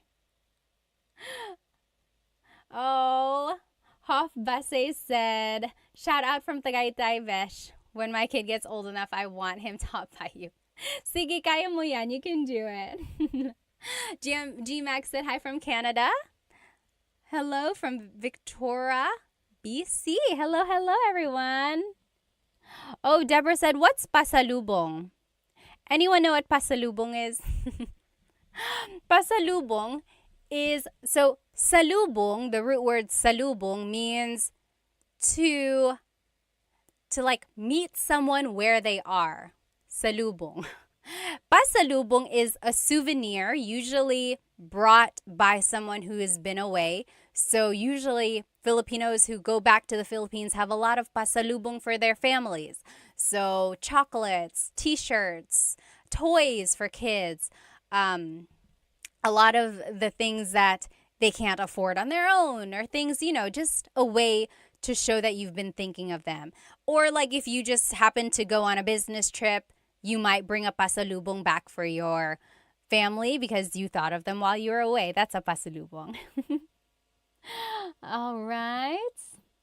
Jackie said, hey from the Bay Area. Hello, hello. Alrighty. Yes, you meet them and give them a gift, Love and Lulu said. Well, I will see you next Tagalog Thursday. If you joined our lesson midway, I will be redoing this lesson sometime during the week. I like to do my lives twice, just in case anyone wasn't able to join. The recording will be on my YouTube, but I know people like to be in the chat and like ask their own questions. I wasn't able to do a repeat of last Thursday's, so I will do a repeat of that one too. So there will be 2 repeat lessons. Anyway, if you have any questions, please feel free to write them in the comments and then I will try to answer. Have a good rest of your night, everybody. Salamat!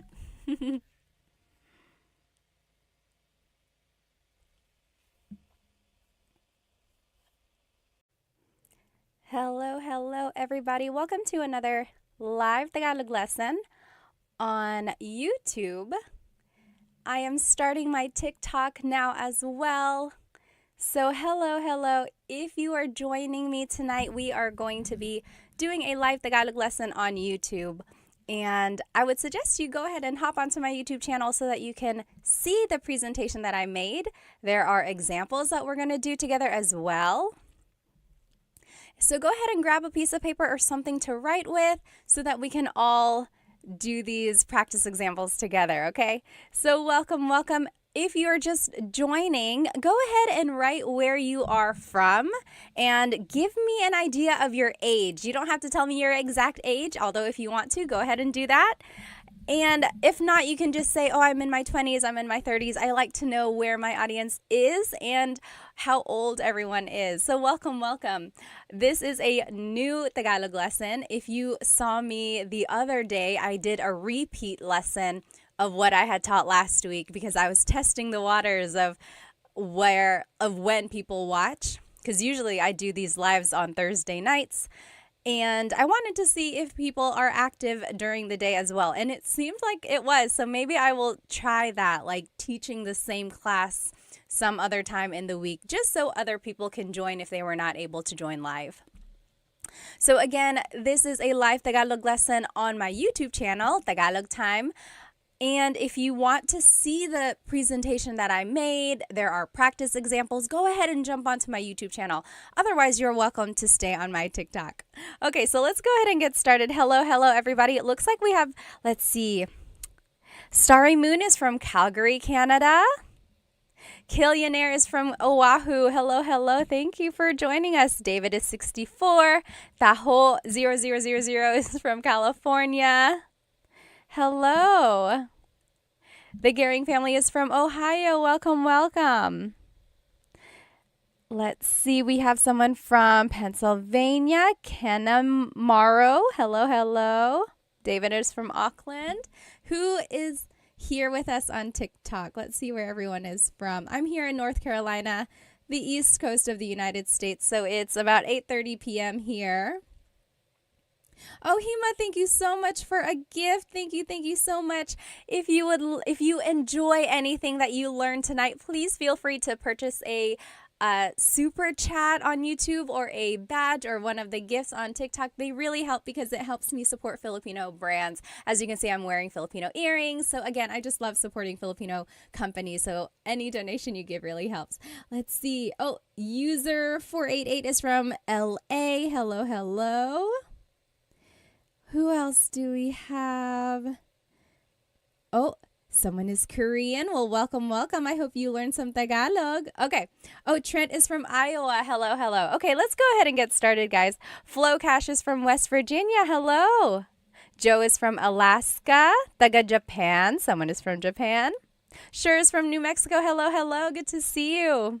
James is from Texas. Johnny is from Oklahoma. Okay, let's go ahead and get started. So again, we are on YouTube and on TikTok, but if you want to see the presentation, it's on YouTube. And we will be learning some adjectives as well as some sentence structures so we can say some simple descriptions and compliments or any like short phrases to describe someone or something. Okay, I think this will be a very useful lesson because then you'll be able to start saying short, useful phrases. So when you want to describe someone, the simple sentence structure is adjective, then pronoun. So the adjective comes first, then it's the pronoun. For example, maganda ka. You are beautiful. Maganda ka. And that's a very common phrase. A lot of people already know how to say that. Maganda ka. You are beautiful. So there's the adjective, maganda. And then it's the pronoun ka, meaning you. You are beautiful. Or you might hear matalino ka. You are smart. Matalino. Matalino means smart. Matalino ka. Or nakakatawa ka. You are funny. Nakakatawa. So people ask, why are some adjectives why do they have this ma prefix. So maganda, matalino. And then why do some adjectives not have that? So nakakatawa means funny, but it doesn't have that pattern of having the ma prefix. And in Tagalog, the ma prefix just means it's describing the quality of something. So when you take off the ma, it's actually a noun sometimes. So take the word maganda. That means beautiful. But if you take off the ma and it's just ganda, that is the noun meaning beauty. Isn't that interesting? But it doesn't work for all adjectives. It does work for matalino. Matalino means smart. Talino means your intelligence. So it's the noun meaning your intelligence that you have. So interesting, right? And then nakakatawa does not follow this ma adjective pattern. And that's just how it is. Some words don't follow the pattern. But so this is the simple sentence structure when you want to describe someone or something. Maganda ka. So it's adjective pronoun. You are beautiful. Maganda ka. Matalino ka. You are smart. Nakakatawa ka. You are funny. Okay, so let's keep going. Oh, one more example. Mabait ka. You are nice. Mabait ka.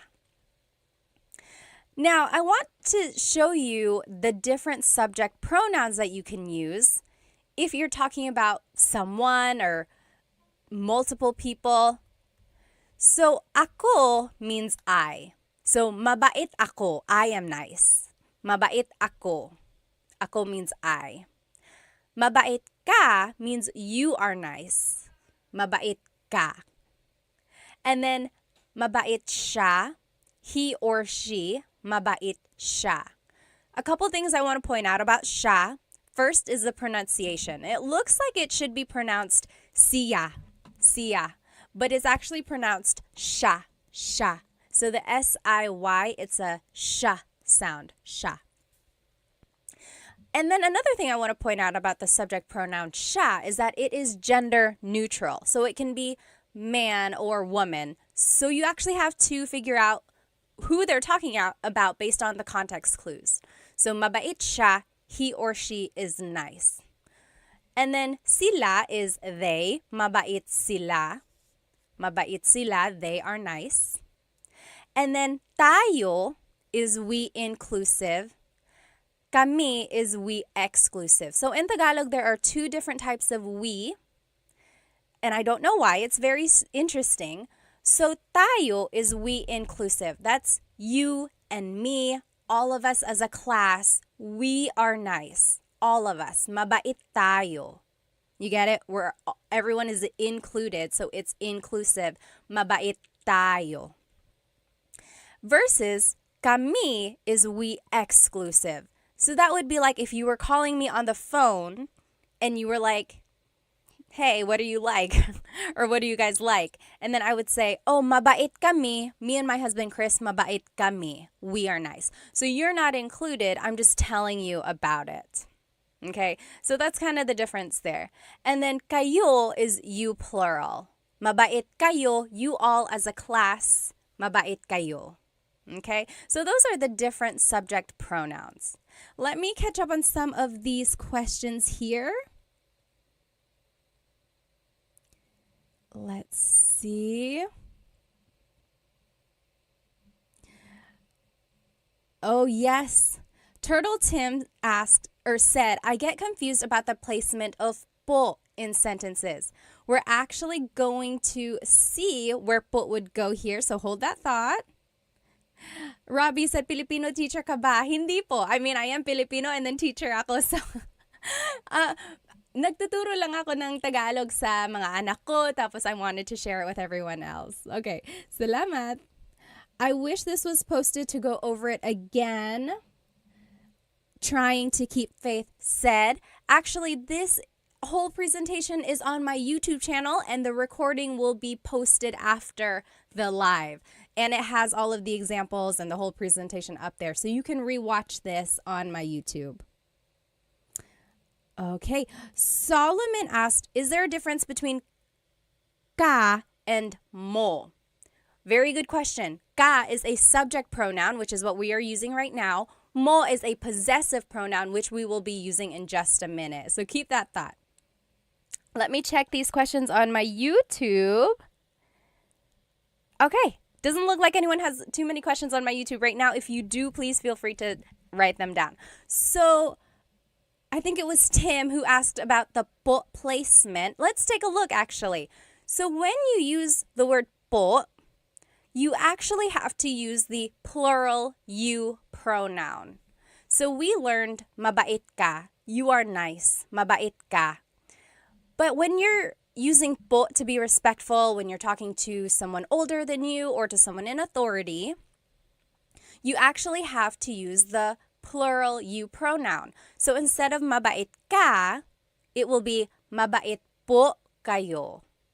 Kayo is the you plural. So it's almost like you're saying you all are nice, but it's just one person. Even if it's just one person, you have to use the plural you pronoun when you're using po. And that's just another way to show respect. Other languages do this as well. I took French in high school and college, and they do that too. Whenever they want to be respectful, you have to use the plural you pronoun. So yes, mabait po kayo. And po is just the second word in that phrase. Usually, po is the second word in a phrase. Or sometimes it goes after the words ko or na if they appear in the phrase, or it just goes after a set phrase. And then when in doubt, always add po to the end of anything you say and it will be respectful. Okay, that's usually how kids are taught to use the word po. Just add it to the end. And then as you hear po being used, then you'll start to pick up on where it does go, like the patterns. Okay. Let's see. Lori said, where can I start learning Tagalog as a minor? Well, you can follow Tagalog Time. I teach very simple, basic Tagalog. I have some very easy kids videos, and then I have just some like starting with the fundamentals of Tagalog and then moving on. They all build on each other on my YouTube channel. So I would say start there. But then there are also lots of books on Amazon and listening to Filipino music or watching movies. I think those are good ways to learn as well.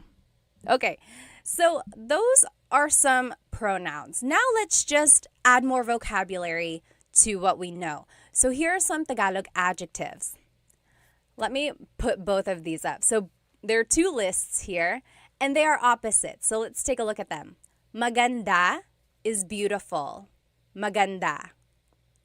Pangit is ugly. Pangit. Matangkad, tall. Matangkad. Maliit, little or short. Little, maliit. Mabigat, heavy. Mabigat. Magaang, lightweight. Magaang. Mabilis, fast. Mabilis. Mabagal, slow. Mabagal. I'm sorry, I was trying to read some of the comments. Hang on. Yes. Sure said, I made the mistake of trying to skip the basics when I started learning. I know it's sometimes you want to just go fast, but sometimes people can do that. But yeah, if you want to start from the beginning, I have fundamentals of Tagalog on my YouTube channel. Okay, so we did mabilis, fast, mabagal, slow. Malakas, strong, malakas. Mahina, weak, mahina. Tahimik, quiet, tahimik. Maingay, noisy, maingay. Malinis, clean, malinis. Madumi, dirty, madumi. Mahal, expensive, mahal. Mura, cheap, mura. Matalino, smart, matalino. Bobo, stupid, bobo. Bago, new, bago. And then luma, old, luma. So those are just some different adjectives. Fidel, thank you so much for the gift on TikTok. Thank you. It really, really helps. Thank you. So those are the different adjectives that we can use. And again, as I mentioned, usually Tagalog adjectives have the prefix ma. As you can see, a lot of these adjectives have the prefix ma. Maganda, matangkad, mabigat. And when the ma is dropped, sometimes it's the noun form. So like I said, ganda is beauty, maganda is beautiful. But it doesn't really work for all of them. Like mahina is weak, hina isn't like weakness. Kahinaan is weakness. So you kind of get the idea. If you can kind of recognize root words, that'll help with your translation. Yes, Deborah asked, is mahal the same word for love and expensive? Yes, it is. Mahal can mean expensive, like, oh, ang mahal ng pagkain. The food is expensive. Ang mahal. Or it can be love. Mahal kita. I love you. Mahal kita. Interesting, right? Okay. Oh, Solomon asked on TikTok, is it right to say ganda mo? Hold that thought. We're going to see that. Okay. So I want us to do some practice. So here on the top left corner are the is the sentence structure. Adjective plus pronoun. And the example is maganda ka, you are beautiful. Maganda ka. There's the adjective, there's the pronoun. Under that is the subject pronouns. So ako is I, ka is you, siya is he or she, sila is they, tayo, we inclusive. Remember, that's all of us, tayo. Kami is we exclusive. So me and someone else. That's kami, we. And then kayo is you all. So those are the different subject pronouns. Now on the right side of your screen, you will see the practice questions. I gave you the English statement, and I want you to translate to Tagalog. And I even gave you a hint. In the parentheses is a vocab word that you might need in the phrase. So for example, they are happy. They are happy. How would you say that in Tagalog? Let's do number 1 together. They are happy. So remember, we're just following this sentence structure. Oh goodness, my face on YouTube is covering up the part of the screen. I'm just going to turn off my face over here on YouTube. Okay, there we go. So sorry about that. So there we go. So this is what you're going to need to do these practice questions. Top left is the sentence structure. Bottom left are the subject pronouns. And then to the right side of your screen, you will see the practice questions. They are happy, and I gave you the hint. Masaya means happy. So let's do that one together. The adjective happy is masaya. And then it's the pronoun they. What is they? They is sila. Masaya sila. They are happy. Masaya sila. Easy, right? It's just 2 words. Masaya sila. They are happy. What do you think he is new is in Tagalog? He is new. How would you say that in Tagalog? Go ahead and take a minute to answer that. I'm just going to catch up on some of these questions or comments.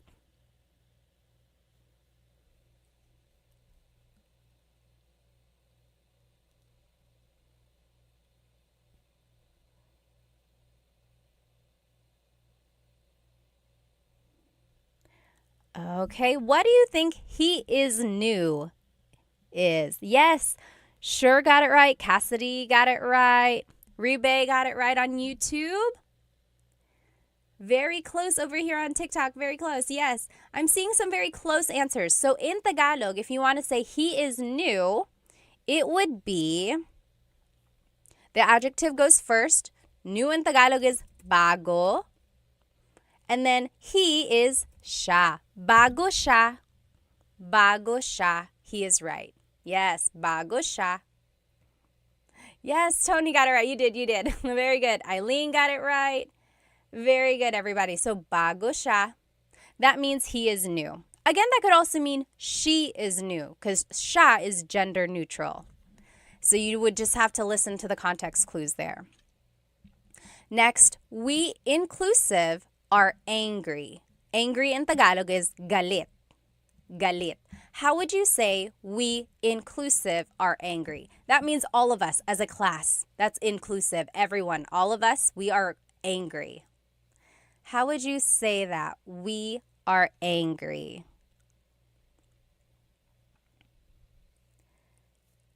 Yes, Carl. Oh, Carl is very close. Your pronoun that you are using, Carl, that's not quite the one we're using, but we'll actually see that in just a minute. Sorry, my nose gets so stuffed up. Eileen got it right. Twinkie's got it right. Bonnie, yes. So, galit tayo. We are all mad. Galit tayo. Very good. Yes, sure got it right. Kaz got it right. Yes. Okay. Number 4, I am sleepy. In Tagalog, sleepy is antok. How would you say I am sleepy in Tagalog? I am sleepy in Tagalog. I am sleepy is very close. Yes, Eileen, antok na ako. So, antok is the adjective and it goes first. And then it's just ako. Antok ako. I am sleepy. When you add na, like Almarie did and like Eileen did, na can mean already, like, oh, I'm already tired. I'm tired already. Or sometimes it's an emphasis. So like, oh man, I'm tired. Antok na ako. So yes, very good. But you could also just say, antok ako. I am sleepy. Antok ako. Yes, very good. Doctor got it. Sure got it. Very good. Yes, Cassidy asked on YouTube, can I use inaantok ako? And then someone on TikTok said that as well. Yes, inaantok also means sleepy. It's almost like the verb form of I am feeling sleepy, if that makes sense. Machi, thank you so much for the gift on TikTok. Thank you. But yes, basically the same. Inaantok ako and antok ako both mean I am sleepy, I am feeling sleepy. Very good. Last example here. Are you tired? So now this one is a little different because it's a question form. So I want to see if you can guess how to make it a question. So are you tired? Pagod is tired. Ba is the question word that you would add. Where do you think it would go? Are you tired? How would you say that in Tagalog?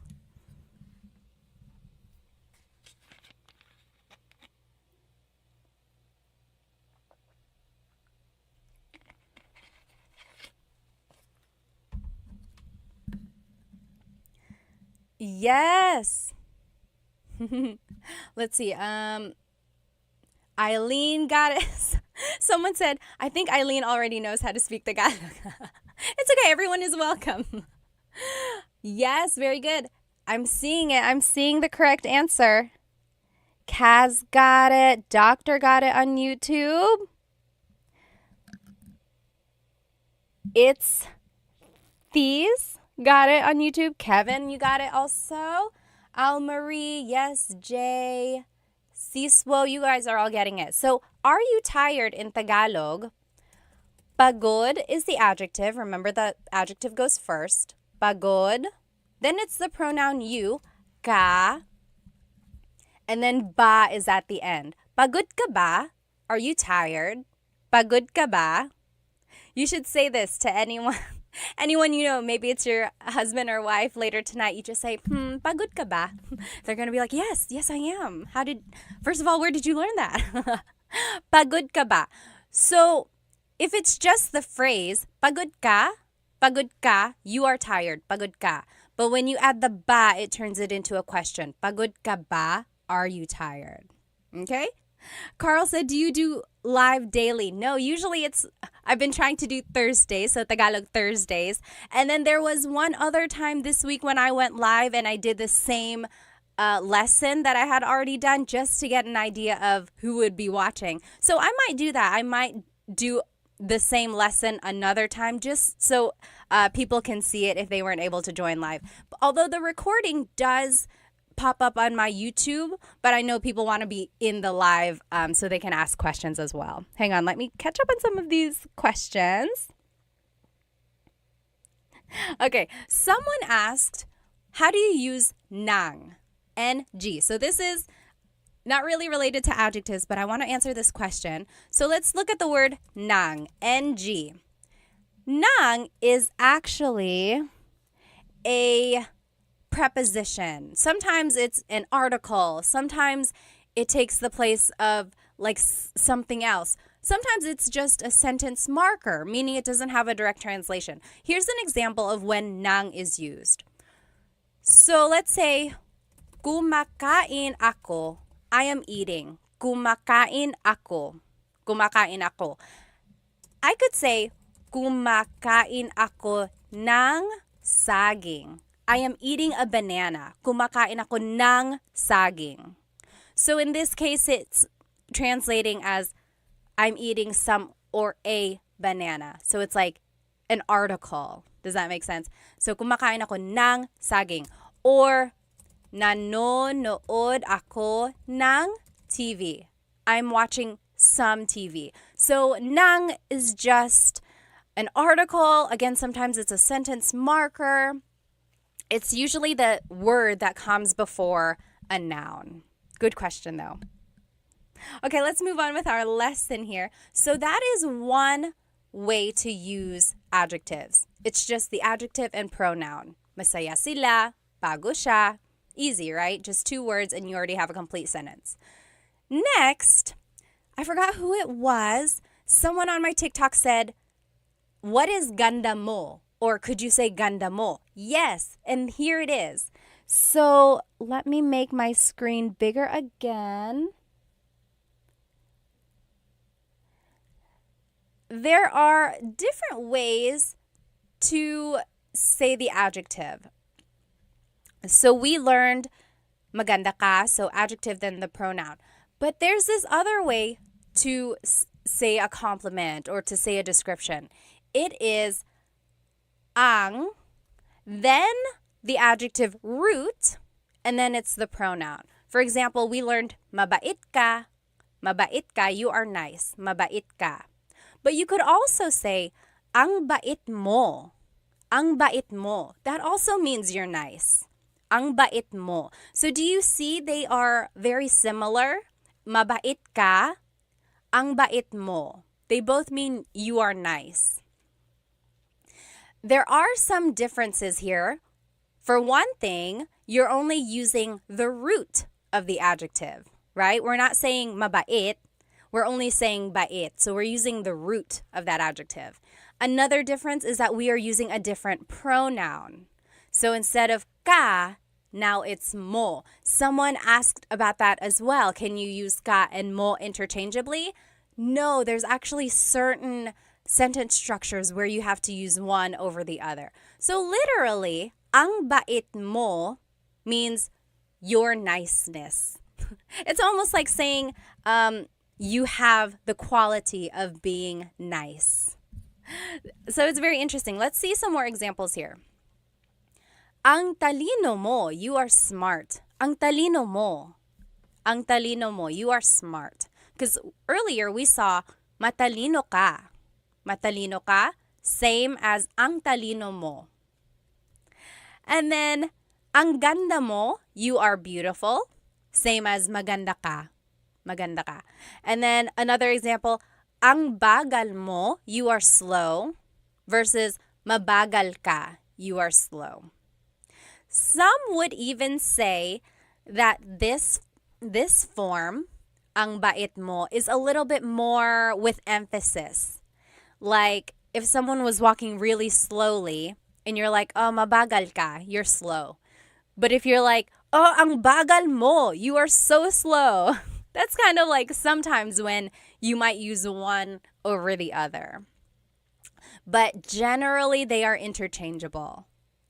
Yes, let me catch up. Winter Storm said, I see it like your goodness and you're good. Yes.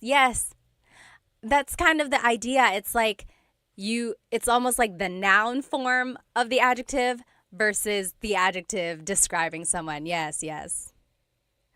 Wonderful Day said, ang galing mo. Yes, that's another example. Like, magaling ka, you are good. Magaling ka, you are good at doing whatever you're doing.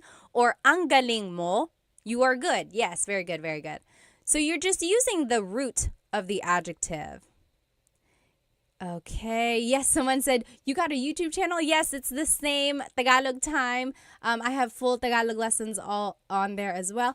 Someone joined on my Tagalog lesson recording, and they were like, I think they just wanted a faster lesson.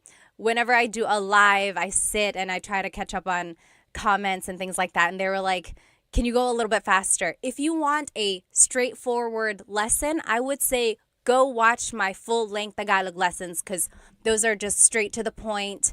There's not a lot of fluff. And then, of course, on my YouTube, I like doing polls, like challenges, which we'll do later. So that takes up some time, too.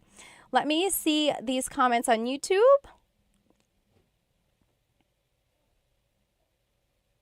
Okay, so Sure said, when asking a question like this, do you always have to add ba?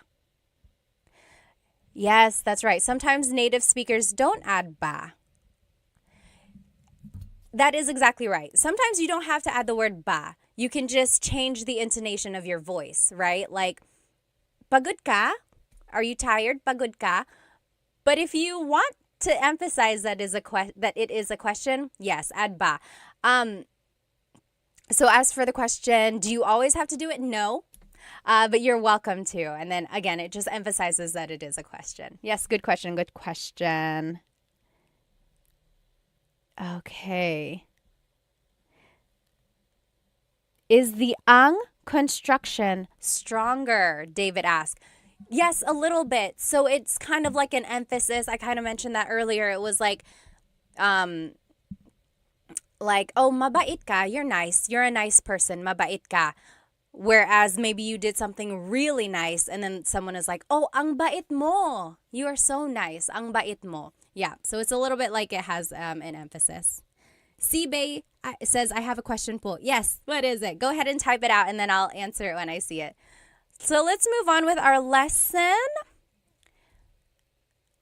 I want to show you the different possessive pronouns that you can use with this sentence structure. So now, ang bait mo is using a possessive pronoun. Earlier, we were using a subject pronoun. So these are the different possessive pronouns. Ko means I.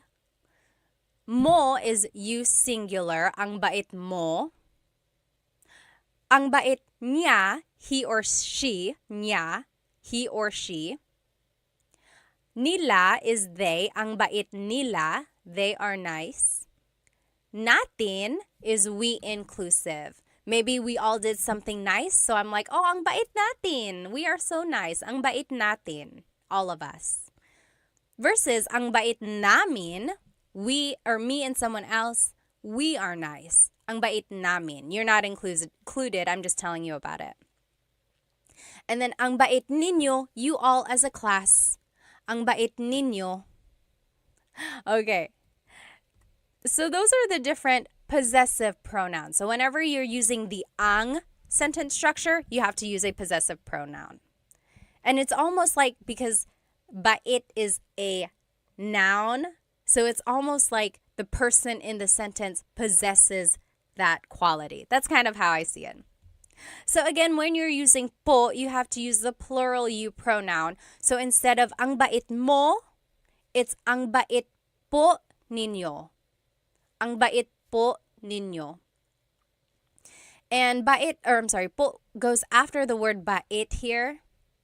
And that doesn't really fall under the po placement rules that I had mentioned earlier. Usually po is the second word, or it goes after the words ko or na, or it goes after a set phrase. This one is just like a miscellaneous placement. But again, you can always add po to the end and it would work. Okay. Now, let's do some examples. Oh, I just want to show you again these Tagalog adjectives. We just saw these, and I want to show you that you can use them in this ang format. So, mabilis ka, you're fast, mabilis ka. Or, ang bilis mo, you're so fast, ang bilis mo, ang bilis mo. Again, it's not always an emphasis, but that's kind of sometimes when it's used. Or, madumi ang bahay, the house is dirty. Madumi ang bahay. Or ang dumi ng bahay. Ang dumi ng bahay. So again, same translation there, just kind of a different way to say it. But they are interchangeable. Feel free to use whichever you would like. So let's do some practice questions with this ang sentence structure. So it's the word ang, which technically means the, but sometimes it translates to it is. So ang, and then it's the adjective root, and then it's the pronoun. And then beneath that are the possessive pronouns that we talked about. So over here on the right side are the examples that I want us to do. You are nice. Mabait is nice. But I want us to use the ang sentence structure. So we actually wouldn't use the whole word mabait. It would be ang, and then the root bait, and then you, pronoun is mo. Ang bait mo. You are nice. Ang bait mo. Okay, let me just catch up. You try number 2. I am beautiful using this ang sentence structure.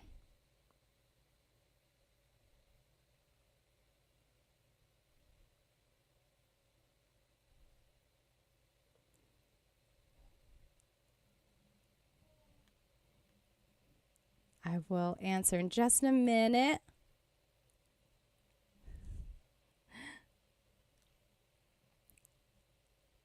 Oh, thank you. Thank you, Solomon, for the rose on TikTok. Oh, thank you. Thank you. AJ asked, when was the last time you went back to the homeland, tita? First of all, you don't have to call me tita. And then I went back to the Philippines last July. I went to Manila, and then my husband's family is from Cebu. We went there as well. Let's see. There was one question. Oh, yes. Solomon asked, does Tagalog have to be, like the verb to be, or is it left out most of the time? Or is it I in Tagalog? Yes, AY means is or to be. Yep. However, I'm trying to think if there's an actual to be verb, like one that can be conjugated. I think it's just I that I like when I think about it. If I can think of a different one, or if I can think of an example, I'll let you know. But yes, for the most part, it is I. Okay, let me see on YouTube here. Oh, Kaz asked, are nila and sila the same? They both mean they. However, one is a subject pronoun, one is a possessive pronoun. Sorry, sometimes my nose gets so stuffed up and it just clogs up on its own. But yes, so sometimes you have to use niya, like in this example when we're using possessive pronouns, or sometimes you can use sila, or yes, siya, whenever it's a subject pronoun. Okay, very good, very good. So it looks like you guys are getting it. If you want to say I am beautiful in Tagalog, in this ang sentence structure, it would be ang ganda ko. Ang ganda ko. Maybe you can say that to yourself whenever you're feeling a little bit down. Ang ganda ko. I'm so beautiful. Ang ganda ko. Very good. Ang ganda ko. What do you think? Number 3, we exclusive are happy. So me and someone else, oh, we're happy. We're happy. Not you. I'm just telling you about it. We're happy. And happy in Tagalog is masaya. Masaya. So you go ahead and jot it down. And then you can do number 4 as well. You all are fast. Mabilis. You all are fast. See if you can do those last 2. And then we will check. Yes, David said maging is to be. Yes, maging means to be, or like to become. Yeah, that is one for that's a way to say to be.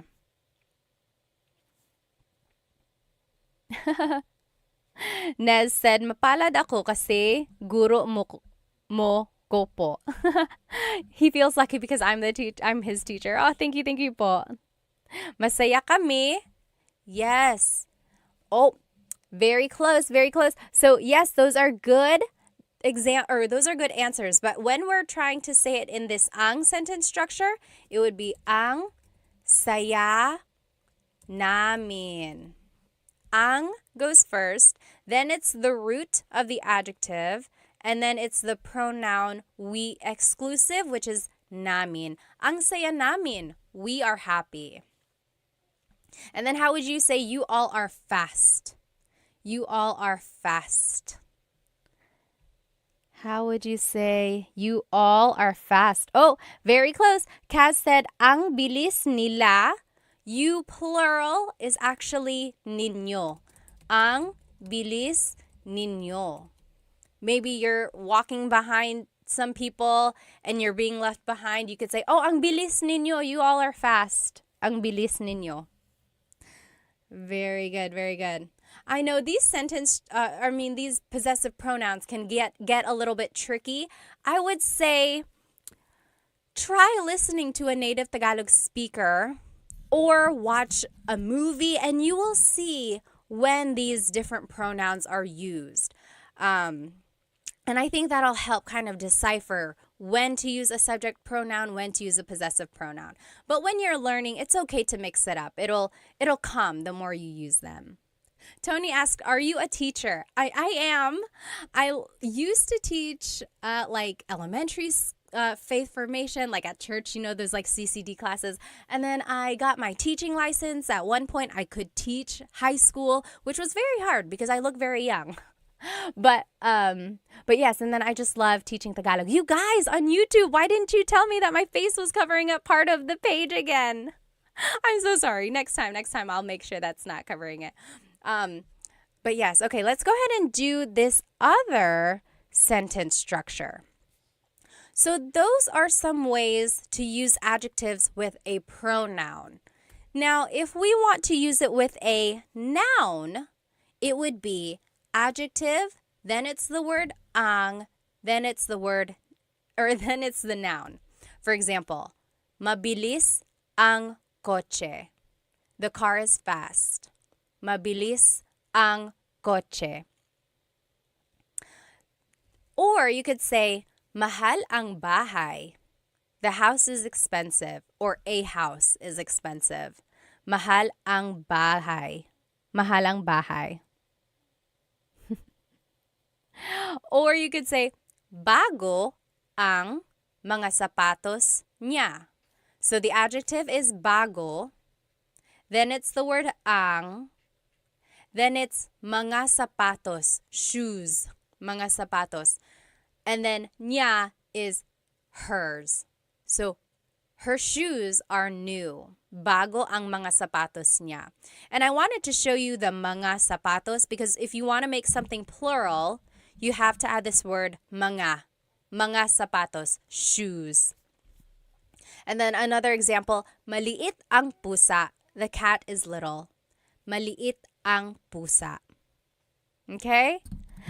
Kaz mentioned on YouTube, I've been speaking Tagalog wrong for so long and people don't correct you in the Philippines. Sometimes they don't care. Sometimes they will correct you and help you out. Okay. Oh yes, Nez said make a video of how to use nang as a marker. I will. Maybe some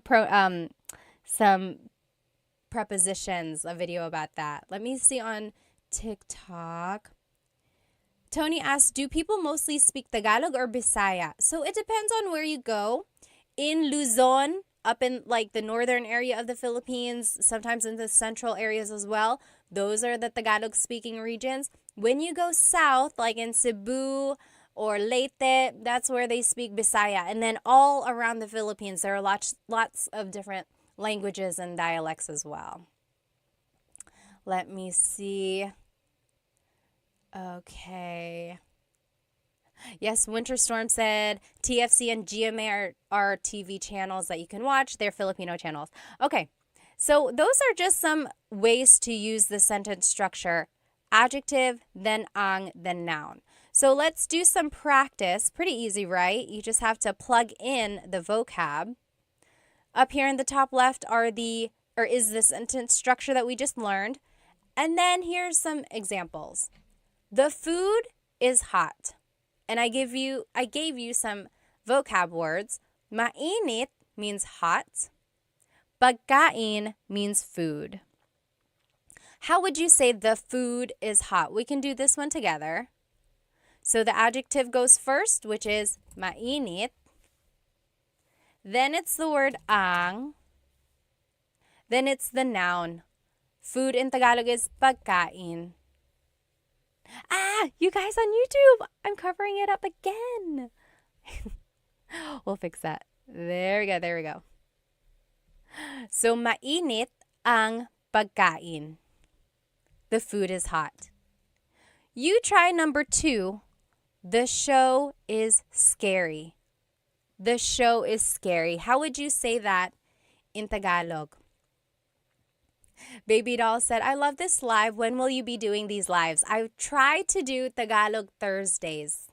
So, yes, hopefully on Thursdays I'll be here again. And then I'm going to try to do the same lesson on a different day for those who weren't able to join live. So if you happen to catch me like on a random day, it might be the same lesson that you've already seen if you were with me on a Thursday. That's because I like to include people who might have wanted to join. But this recording will be up on my YouTube after the live if you just want to watch it there. Let me see.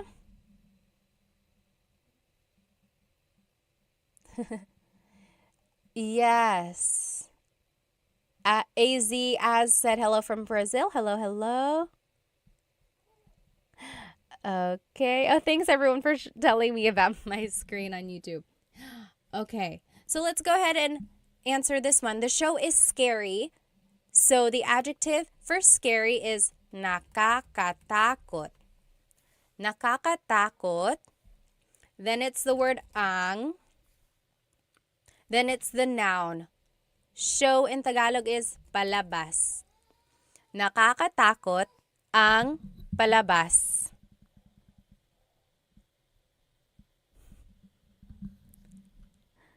Yes, you're right. Very good. Everyone is getting it. Nakakatakot ang palabas. Okay, next. The house is messy. The house is messy. Magulo means messy. Bahay means house. David asked, is ang takot ng palabas okay? So this is an example of when you cannot use the ang sentence structure. So you cannot use ang takot ng palabas. That doesn't really work. It's almost like you're saying the show is scared or something like that. So it doesn't really work like that.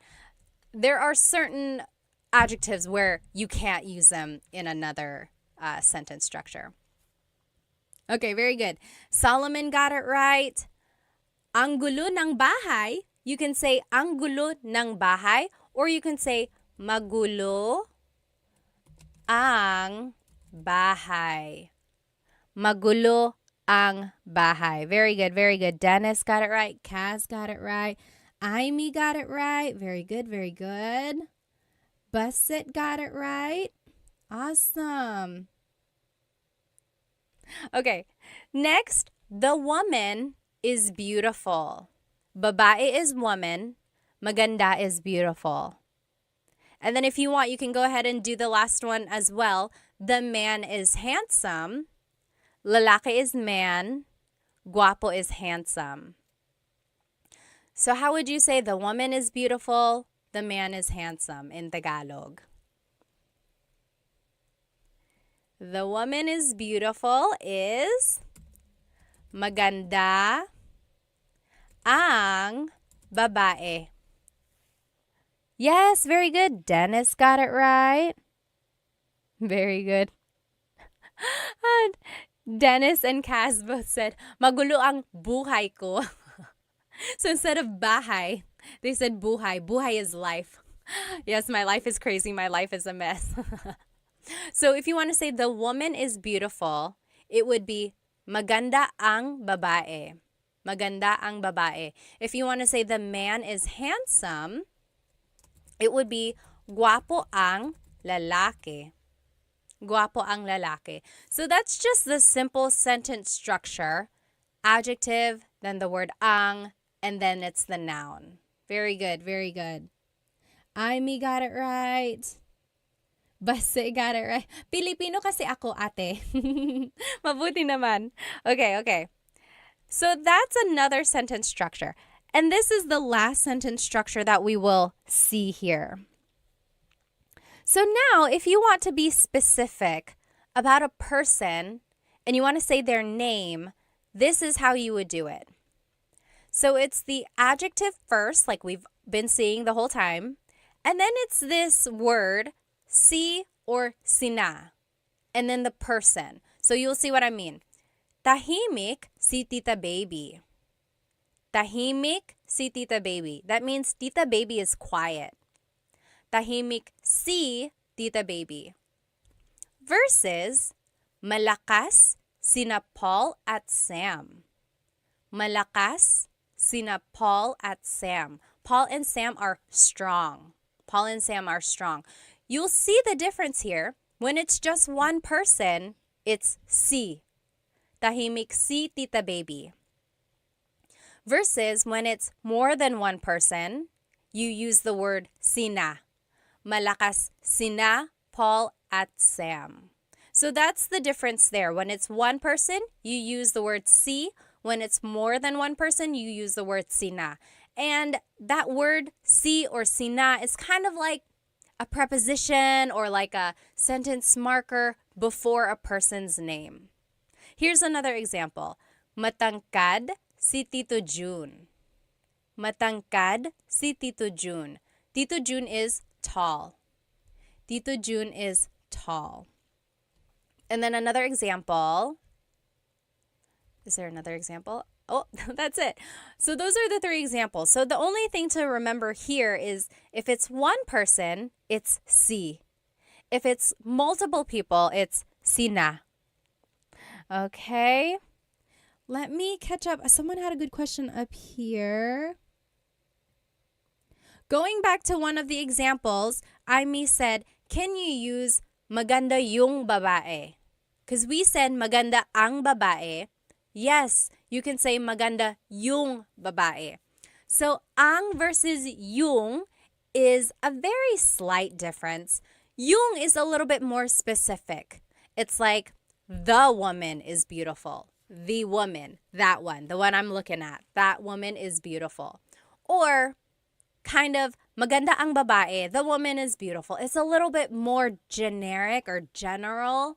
So that's the difference there, but usually they're interchangeable. Maganda yung or maganda ang. Yes, very good, very good.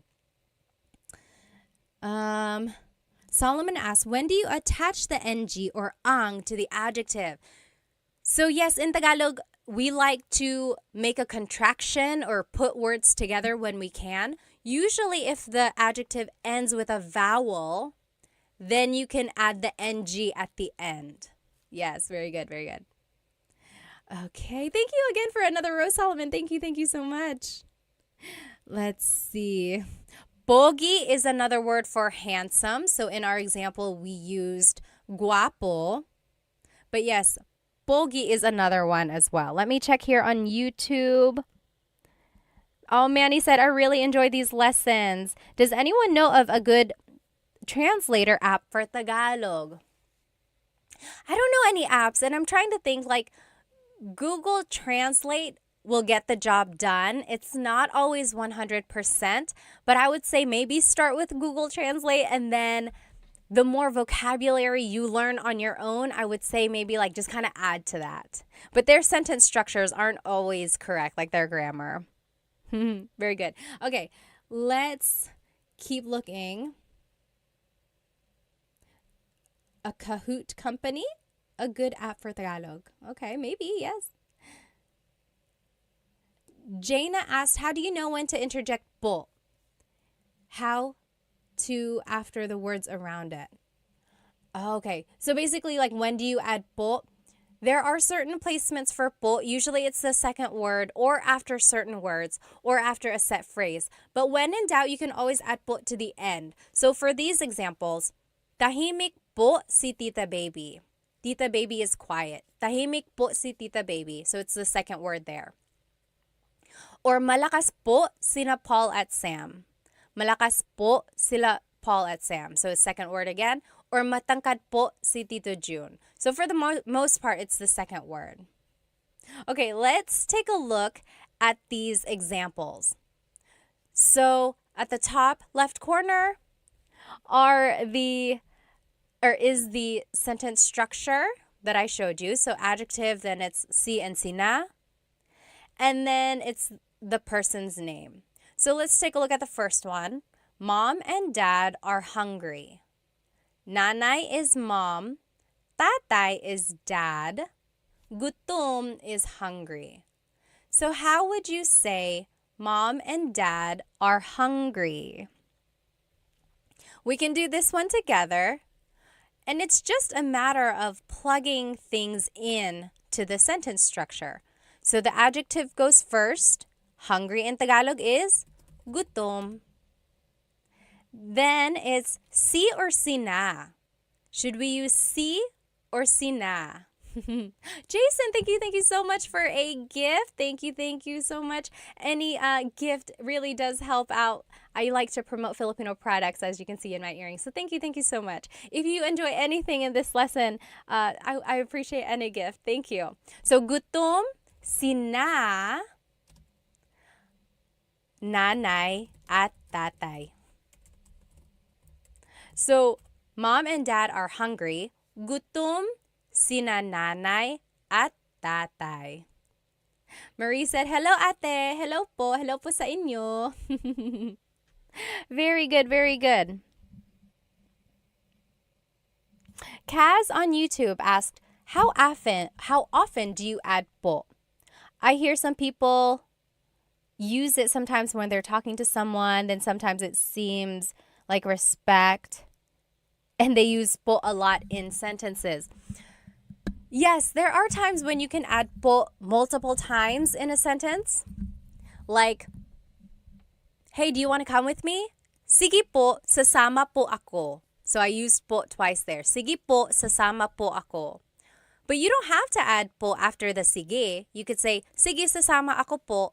You could say it once.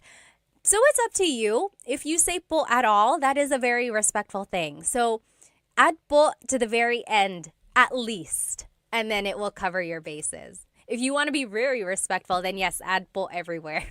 But you don't have to overkill. You don't have to do it so much. Very good, very good. Okay, number 2, Stacy is hardworking. Masipag means hardworking. So adjective goes first, masipag.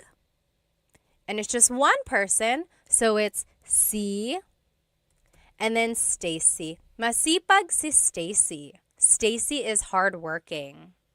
Very good. Masipag si Stacy. How would you say John and Amy are lazy? John and Amy are lazy. Oh, Nick, thank you so much for the gift on TikTok. Thank you so much. I'm so glad you like these lessons. Thank you. Yes. Sean said, so po is out of respect for elders. Yes. So whenever you're talking to someone older than you, definitely your grandparents, even if it's someone else's grandparents, always add po. But you can also use po when you're talking to authority figures. So priests, teachers, police, doctors, anyone you want to show respect to, yes, definitely say po. And also, I would say to anyone in customer service, like if someone is helping you at a hotel or if someone is cleaning your room, I would say salamat po, maraming salamat po. Always add po. I don't think you can go wrong. Okay, there was one more thing I wanted to add here. Oh, Elena asked, what is excuse me in Tagalog? Honestly, it's just excuse me po. Excuse me po. It's very Taglish, and that is a lot more common than the actual Tagalog phrase, excuse me po, is almost like pasensya po. That's kind of like I'm sorry. Does anyone know what excuse me po in Tagalog is? Honestly, because everyone just says excuse me po. Let's go back to the example here. Yes, you guys are getting it. OP colon got it right. Sure, got it right on YouTube. Tamad sina John at Amy. John and Amy are lazy. Tamad sina John at Amy. Oh, yes. Ashley got it. Pasintabi po. See, no one says that. I guess you could. Pakidaan po. Yes, Eileen said pakidaan. I guess it depends on what kind of excuse me. Pakidaan means like, excuse me, I need to get by. Or, yes, Hallie said pakiraan po. Same thing. Pakidaan, pakiraan po. The R and the D sound are interchangeable because they were represented by the same symbol in the baybayin alphabet. Very interesting. Very good, very good. Yes, Bayani on YouTube said, excuse me po could also be mawalang galang po. Mawalang galang na po. Yes, lots of different ways to say excuse me.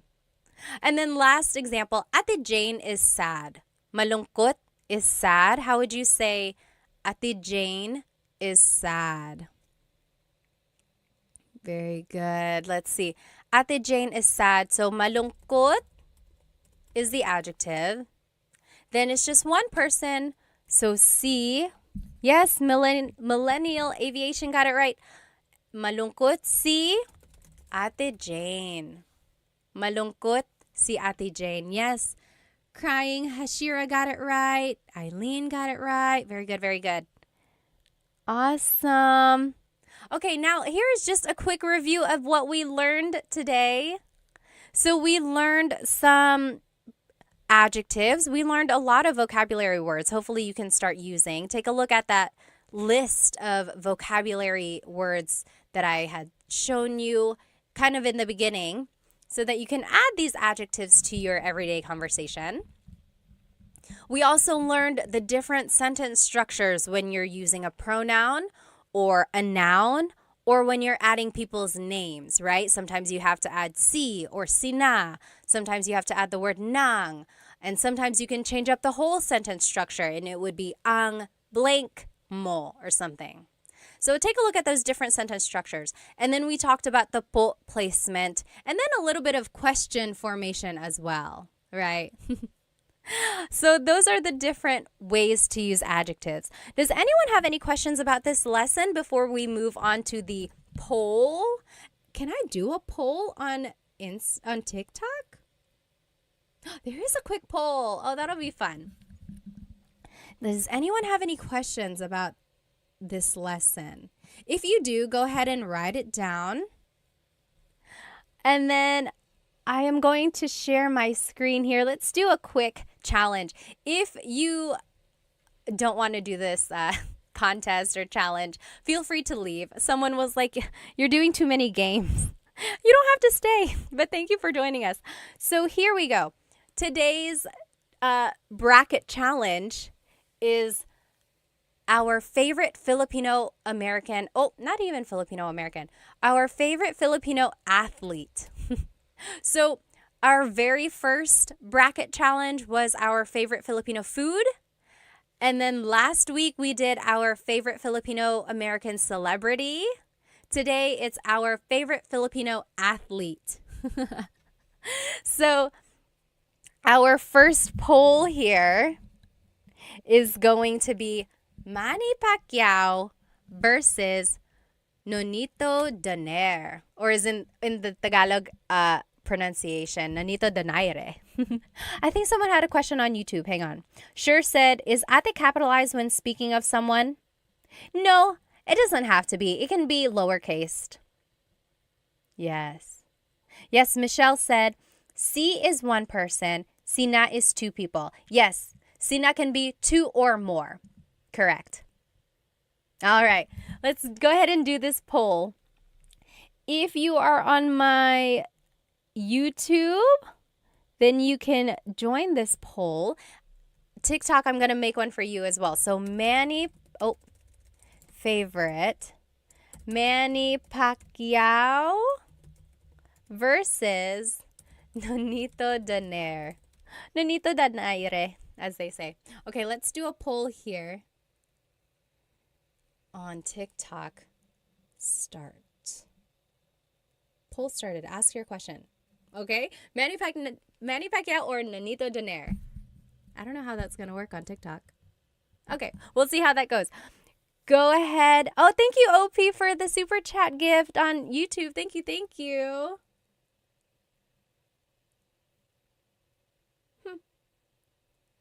Okay. There we go. So take about 30 more seconds. Who is your favorite Filipino athlete, Manny Pacquiao or Nonito Donaire? And then we'll move on to the next part of the bracket. Oh, I see. I see how it's working now. Okay. Yeah, so it looks like Manny Pacquiao is the winner by a landslide. Okay, so Manny Pacquiao is going to move forward in our bracket. You can follow along on YouTube if you're over here on my TikTok. So now it's Jalen Green versus Jordan Clarkson. So these are both Filipino-American basketball players in the NBA. Let's see, favorite. Jalen Green versus Jordan Clarkson. Jalen Green is on the Rockets, and then Jordan Clarkson is Utah Jazz. Oh, Kaz said, do a Jollibee and McDonald's poll. Oh my gosh, maybe we should. Favorite Filipino fast food restaurants. That will be next week's. Very good, very good. Michelle said, when do you do these lives? I just found you today. I'm trying to do Tagalog Thursdays, so catch me next Thursday. But I'm also going to try to do the live on a different day, but the same exact lesson, because I know people want to be in it when it's actually live. Very good. Oh, okay, Bayani said, informal writing, yes, ate should be capitalized because it's like a title. Yes, that's true. It's like Mr. or Mrs. Ate and kuya, yes. I guess I never thought of it like that. Oh, okay. Millennial said, is there a neither option? Just don't vote. That's okay. Sure said, Clarkson used to be on the Lakers. Okay, okay. Let's see. Okay. It looks like it's Jordan Clarkson over here on my YouTube. He is the winner. He's going to be moving forward. So Jordan Clarkson. And then, do you guys know about Bianca Bustamante? On Insta, she goes as Bia, Racer Bia. She is an F1 racer, and she's so cool. I wish I could be like her when I grow up. She's an F1 racer. I think she's like working with Sephora. She's in Miami practicing. But yeah, she's a really cool racer. So Bianca Bustamante. And then Heidelin Diaz. Anyone know who Heidelin Diaz is? She was the weightlifting gold medalist in the Olympics. What was that? Was that 2020? I can't remember now. Yeah, she was the gold medalist in one of the Olympics. Alrighty, so, very nice. Okay. Kaz said, Cebuano Saturdays. Do you know a Cebuano teacher? Because I want to learn. If you know, please tell me who they are. Solomon asked, is it night or day where you are? It is night for me. I'm over here in North Carolina, so the East Coast, same as like New York and Florida. It's 8:38 p.m. Or no, I'm sorry. It's 9:40 p.m. here.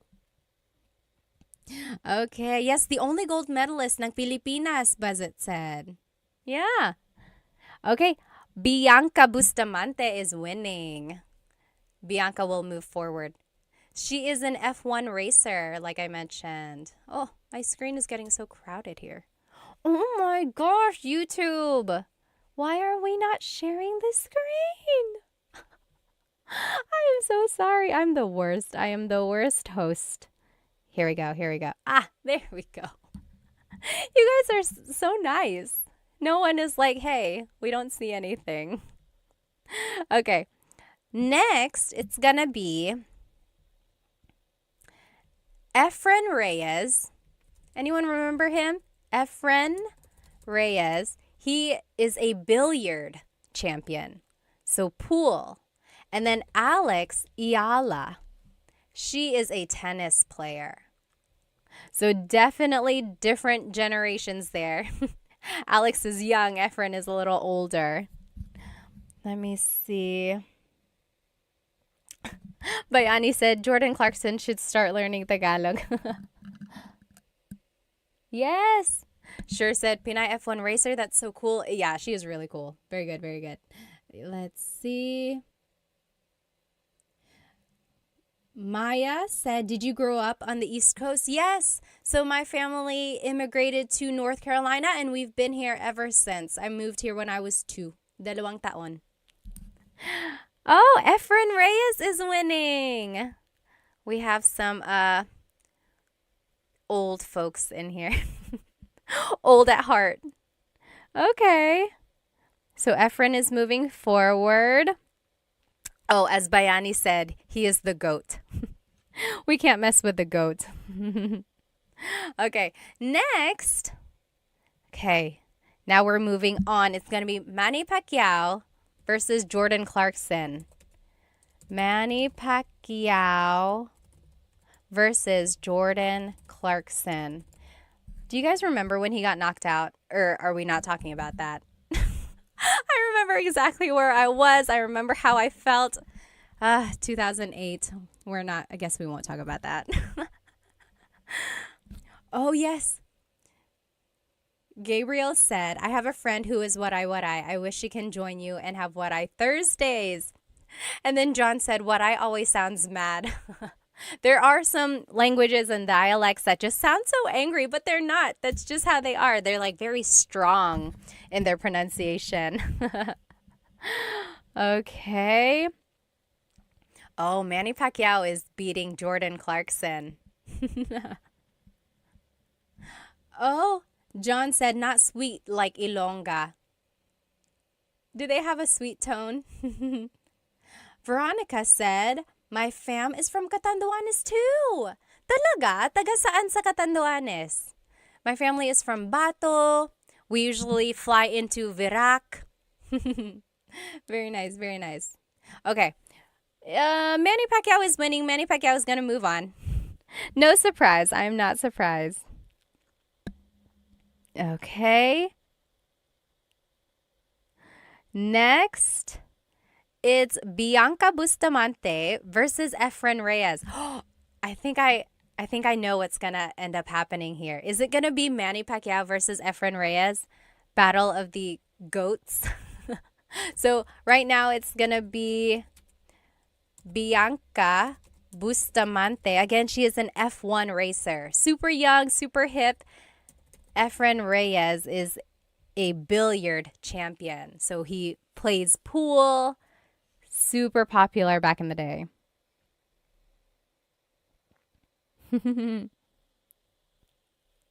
Kaz said, Ilocano is the Angry Bird dialect.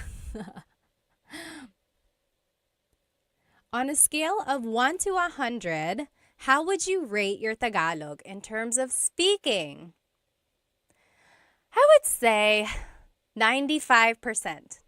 I'm pretty confident in my Tagalog speaking skills. There are times when I get nervous.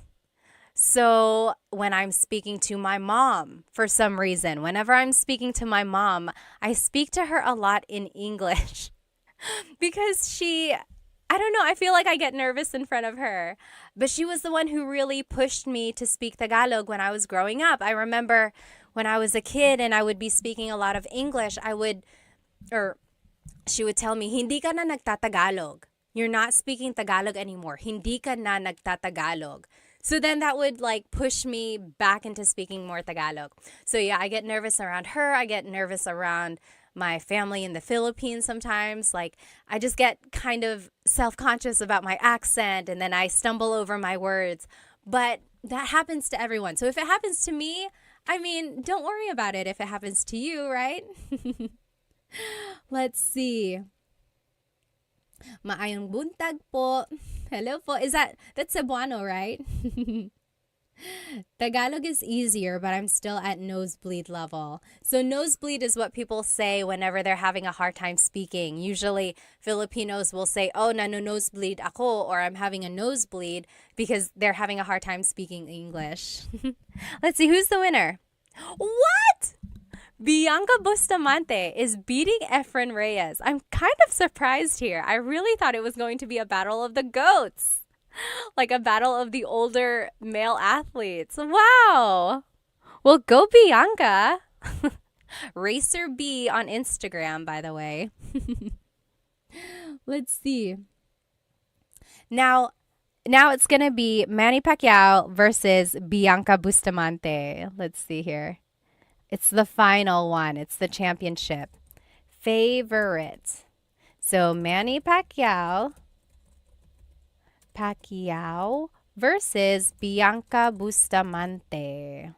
Who is our favorite Filipino athlete? Someone had a good question up here. Okay. Oh, someone asked, born and raised ka sa US? Hindi po, pinanganak po ako sa Maynila, tapos lumipat kami dito ng 2 taon po ako. Tapos every other year, umuwi kami sa Pilipinas. So umuwi ako nung 5 years old yata ako kasi nabantay yung mama ng papa ko. Tapos after that, mga every other year na kami umuwi. Tapos mayroon kaming TFC, tapos nagtatagalog yung mga magulang ko sa akin. So that's how I kept my Tagalog. Yes, Maya said, me and a lot of my friends that grew up in the US understand Tagalog but can't speak it. Why does this happen? You know, I have very young kids and I am trying to teach them Tagalog. And of course, we're teaching them English because of school. And I know why it happens. I completely understand parents. It's hard. Like, you want your kids to succeed in school, and it's natural for them to kind of get confused or like mix things up. So parents just kind of default to only teaching English because it will help the kids. And I completely understand that. But I think if you push through and just kind of keep teaching it, it will all work out in the end. So I know a lot of people where they can understand Tagalog, but they can't speak it, and they really, really want to. If you can understand it, you are halfway there. I think that's a good way to think about it, right? You can understand it. Now all you have to do is formulate sentences and then go from there. So don't feel bad if you can only understand. Think of it as, oh, I only have to make sentences now. Let's see.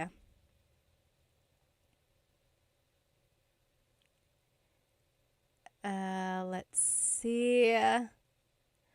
Tony, are you married? Yes, I am, and I have kids. Yes, we've been married for 2017, 18, 19, 20, 21, 22, 23, 24. 7 years. Oops. I don't know what your name is. It's in characters. But yes, someone asked, that's rare, yung marunong magtagalog na lumaki sa US. Opo nga, ngayon ko lang na-appreciate actually, ngayon na matanda na ako. Pero nung bata ako, I always kind of got teased na marunong ako magtagalog. Okay, let's see who's the winner. Manny Pacquiao is the winner. He is the overall favorite Filipino athlete. Although I know there are some things that he's said and done that kind of make him not the favorite. Okay, Kaz said, I'm learning Cam Norte Bicol language. And then there's Sorsogon. Yes, my mom's side of the family is from Sorsogon, actually.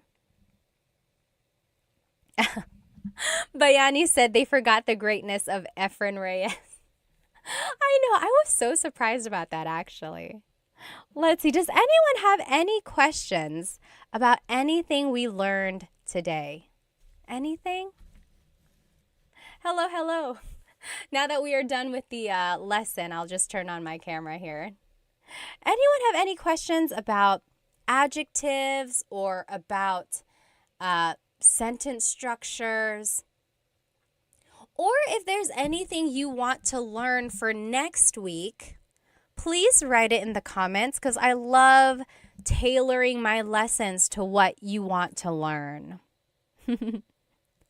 Otherwise, thank you so much for joining me, and I will see you next week. If you weren't able to join this live, I will try to teach this same exact lesson another day, or you can watch the recording of this later on, right after this live, actually. Okay? Thank you so much, everybody. Maraming salamat. Thank you for spending some time with me.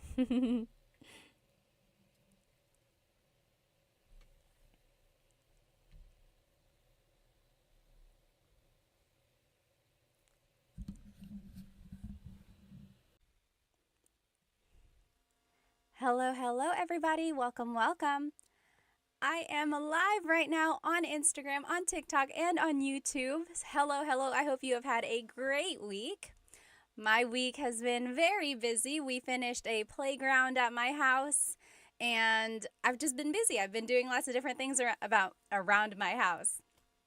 I have a really fun lesson planned for us tonight. If you are joining me on YouTube on Instagram or TikTok, go ahead and jump onto my YouTube channel because I have the whole presentation up here. You will be able to follow along. You can see the words, see any images up there that's associated with the lesson. If you are a paying Instagram subscriber, these slides will be posted on the news feed after the class. I would have done it before the class, but I just finished the slides. Next time I will do it early so that we can post it before the class. Anyway, I'm so glad to see you all. I think it was like a couple weeks ago, I did like 4 or 5 Tagalog lessons back to back to back, and then I took a break, and then now we are back. And the last couple lessons were just like games. We played Jeopardy, we played Filipino bingo.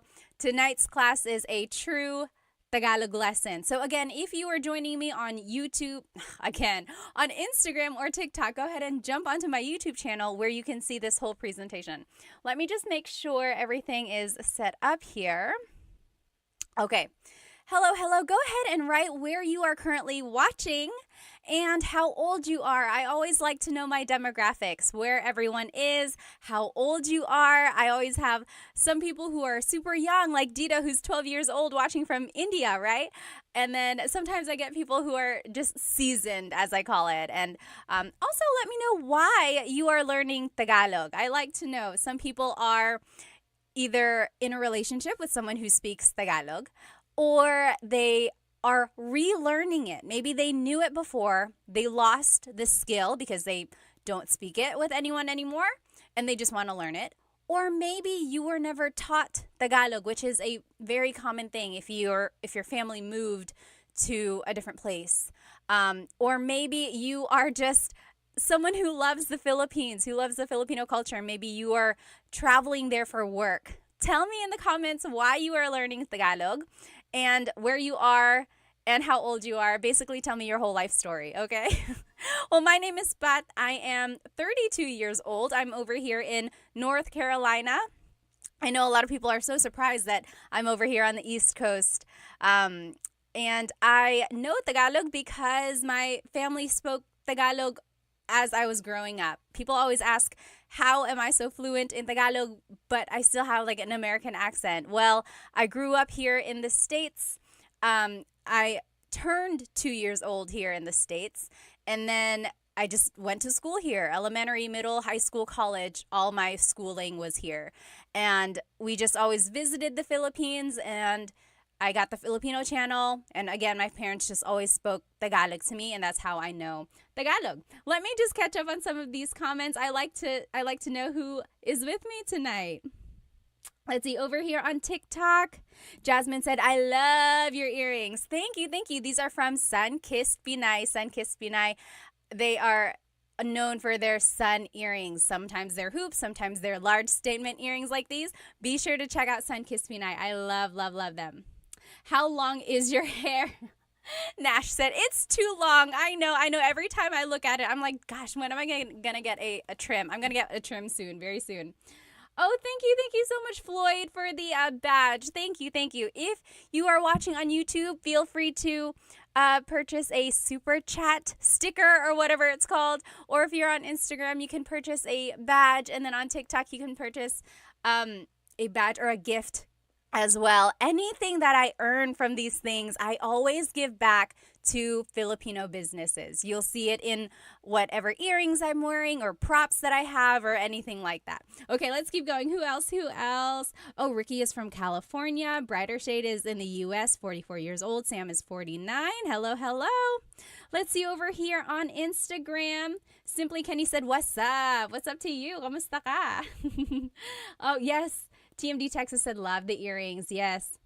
Stone Child said, from Vancouver, Canada, learning Tagalog to connect better with my girlfriend. And we'll move to the Philippines in the future. How sweet, how sweet. Hello po, kumusta ka? Pascal said.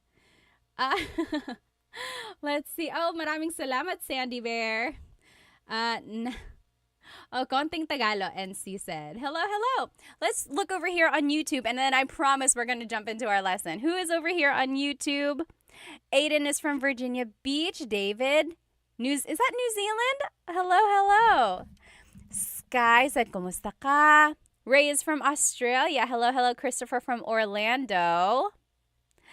Jack is from Alberta. Hello. Sky is 14 years old. Hello. Orpix is from Maryland, 19. Very good. Oh, nag-aaral ako ng Tagalog kasi Pilipina ang jowa ko. At ang sarap ng pakinggan ng Pinoy. It's nice to listen to Tagalog, and also his or her girlfriend is Filipino. Hello. My mom speaks Tagalog and I'm trying to learn, Sky says. Oh, that's great. That's so great. Amos is on vacation in the Philippines. Christopher is learning because of my fiance, it says. Vince is in Santa Barbara learning because his asawa is Filipino, his wife. Oh, that's so nice. Okay, guys, let's go ahead and jump right into this lesson. Tonight's lesson is actually about driving. So things that you can say while driving or while riding a car or while riding in transportation in the Philippines. So if you are traveling to the Philippines, you'll be able to see all the different types of public transportation over there. We'll talk about them. And then here are some things that you can say just in the car if you're driving wherever you are. Maybe while you're driving or if someone is driving you. Here are some things that would be applicable. Let me know if you can't hear me. I think you can hear me since you're answering my questions, but there shouldn't be an echo. So TikTok, Instagram, YouTube, I have 3 mics because I have 3 different platforms. Let me know if the audio goes out or anything, okay? Let's keep going. I just want to make sure I don't miss any questions here. Oh, let's see. Oh, no sound. Oh, no. It's muted. You know what? I feel like the mic... Okay. Hello. Instagram, is it working now? I feel like the battery died on that mic. So sorry about that. But I'll just try to speak loudly, okay? Let's keep going. Again, if you just joined me, this whole presentation is on my YouTube channel.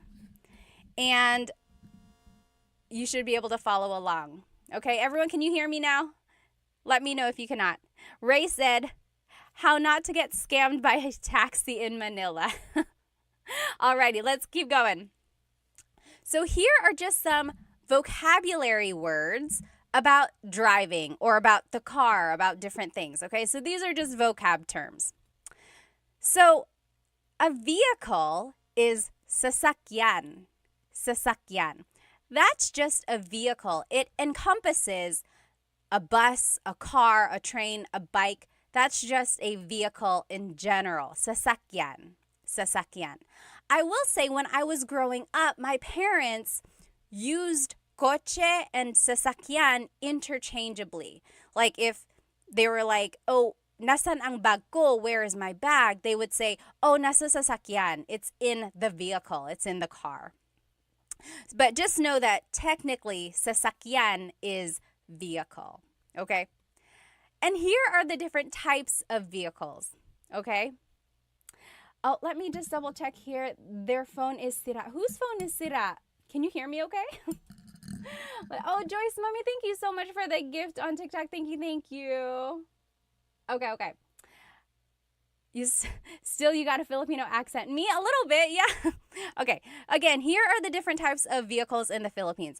This very first one, if you are here on YouTube, what is this called?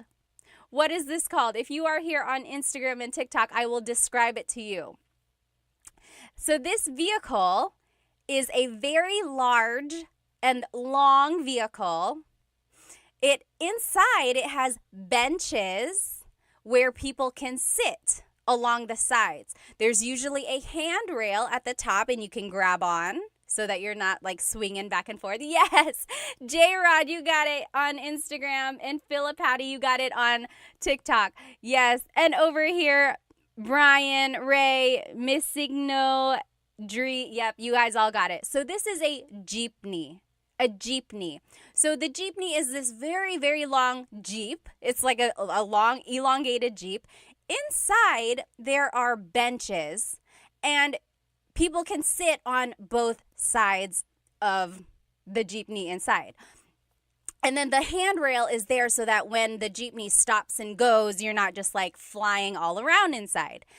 And some people like it, some people don't like it. I personally love riding in the jeepney, and my cousins always tease me for this because I love it. I love the fresh air. I'm doing air quotes because, I mean, how fresh can the air be in Manila, right? But I love the breeze that you feel, and then I love being with the locals, but I also love that some of these jeepneys are so decked out. Has anyone been in a decked out jeepney? Some of them have like lights, like it's a disco in there, and then some of them have like music. And not like crazy loud music, but like really jazzy or like OPM music. It's a vibe. It really is. I love it. So I personally love the jeepney.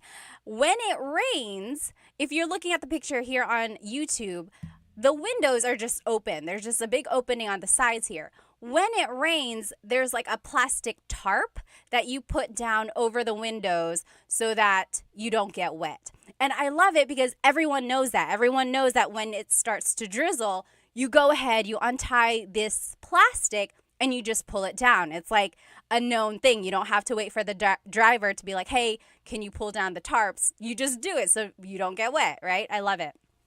So again, this is called the jeepney. If you have ridden in a jeepney before, leave me a Jeep emoji or like a car, whatever emoji looks like a Jeep over there. I love the jeepney. Another thing, if you're traveling to the Philippines, this is how you ride a jeepney, okay? So jeepney riding 101. First, you have to find the correct jeepney stop. There are certain stops where jeepneys will go, and you have to look at the sign that's on the front of the jeepney. Sometimes they're small, so if you don't know what you're looking for, make sure you have someone there who knows how to ride a jeepney. You got to look for the sign, and it'll say like, oh, Cubao or Rosas. So it'll say the location it's going to, because not all jeepneys go to the same spots, right? It's like a bus. It has a route. So you got to find the right jeepney. Once you get in, they're going to slow down. You hop in, try to hop in as fast as you can. Number one, because there might be someone behind you. Number two, because the jeepney has places to go, okay? Everyone has a place to be. So just kind of run in there. And then when you sit down, that is when you pull out your money, okay? Pull out however much it is. At one point, it was like 8 pesos a person, but it might be different. If you are in the Philippines or if you've traveled to the Philippines recently, how much is it to ride a jeepney? It could depend on like the distance, but just like generally, how much is a jeepney nowadays? Write it in the comments. Anyway, you pull out your money and then you got to pass your money person to person until it gets to the driver, okay? And you don't have to worry about like people stealing your money or taking your money. Usually it's just like a few coins, right?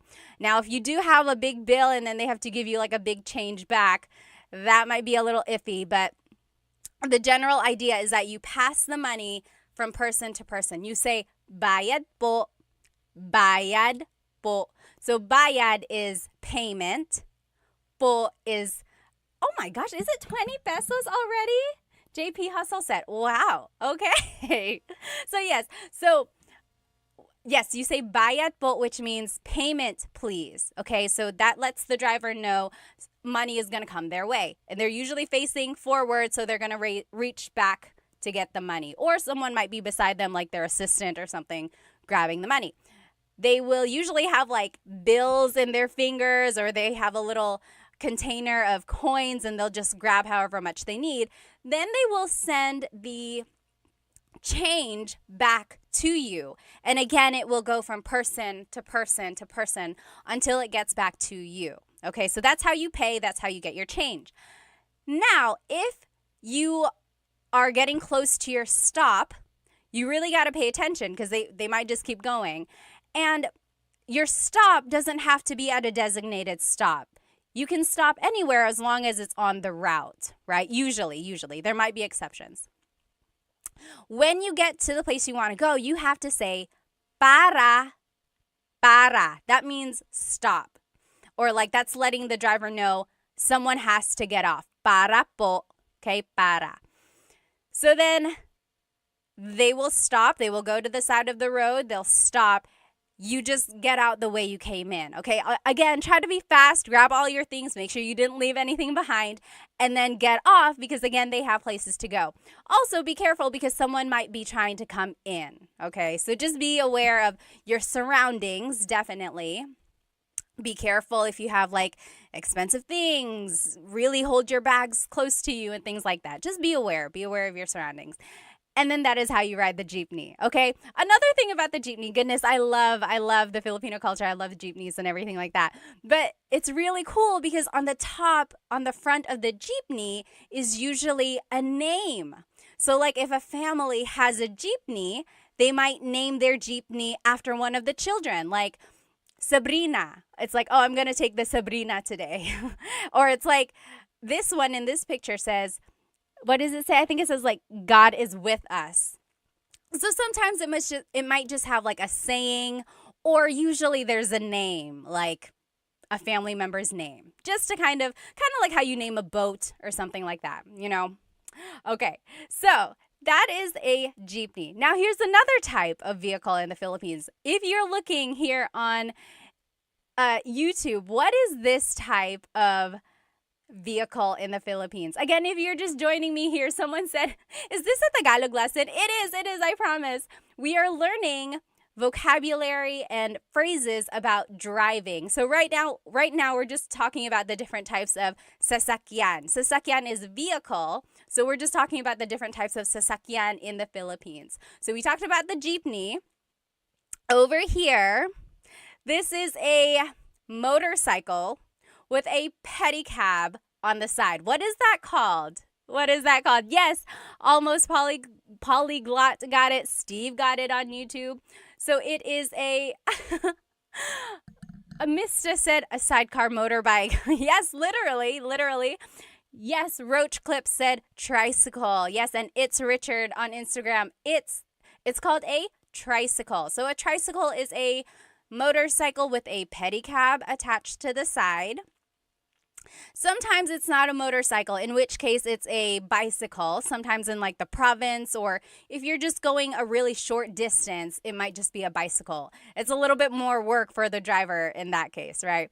But for the tricycle, the pedicab can fit usually 2 people facing forward.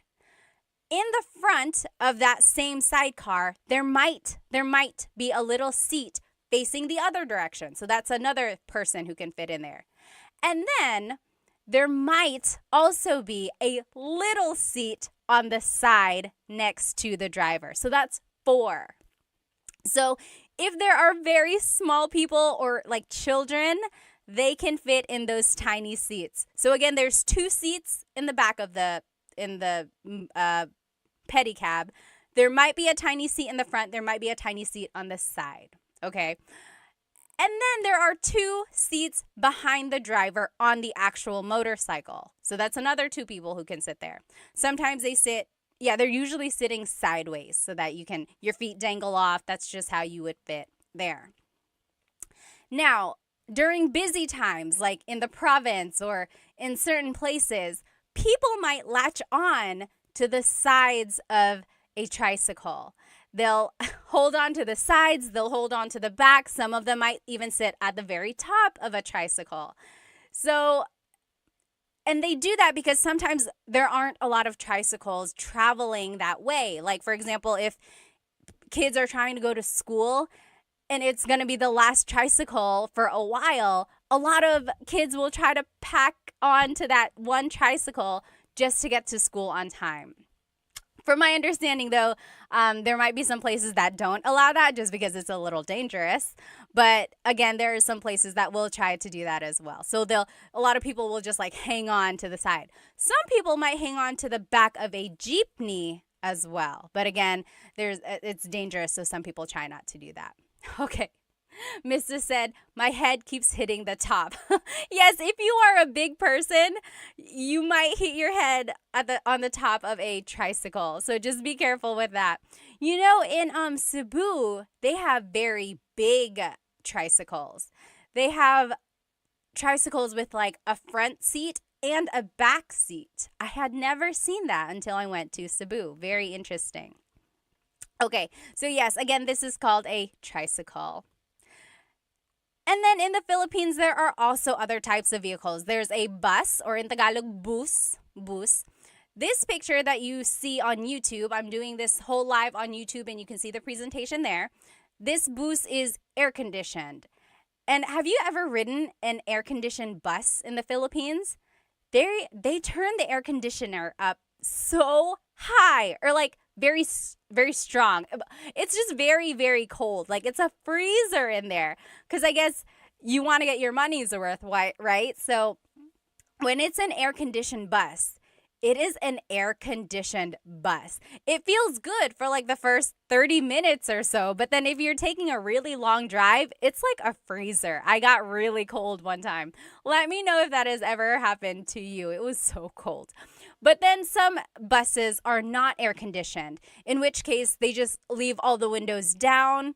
And it's like a jeepney where the air just kind of flows in and out. So it's not that hot if they're like traveling. Oh, yes. Ron Uprising said they drive very fast. They do. Unfortunately, sometimes like these big, huge buses or even like cars, sometimes they drive so fast. Like if it's a highway or if it's like just a very busy street, you really, really got to be careful. There are some bad stories of like just accidents on the side of the road. And they're so big, right? It's like you don't want to get too close to it. Okay, so there's a bus or a bus. There's also taxis in the Philippines. Sometimes they are yellow, like a regular taxi. Sometimes they are white. I think I've seen other colors as well, but usually they're like white. So someone on YouTube mentioned, don't be scammed by taxi drivers. You have to be very careful, especially if you look foreign. One thing they might do is like hike up the price for you. Another thing that might happen is they might mess with the meter so that the price is not what it should be. Another thing is that they might take you to a place they're not supposed to go, or they'll take you a long way. When I was a kid, we wanted to go to Fort Santiago, but the person didn't hear us, they said, and they were taking us to Fort something else, like Fort San Pedro or something like that. Like we clearly had said Fort Santiago, but then they were taking us to a different fort because they misheard us. So they, it was just not a very nice thing.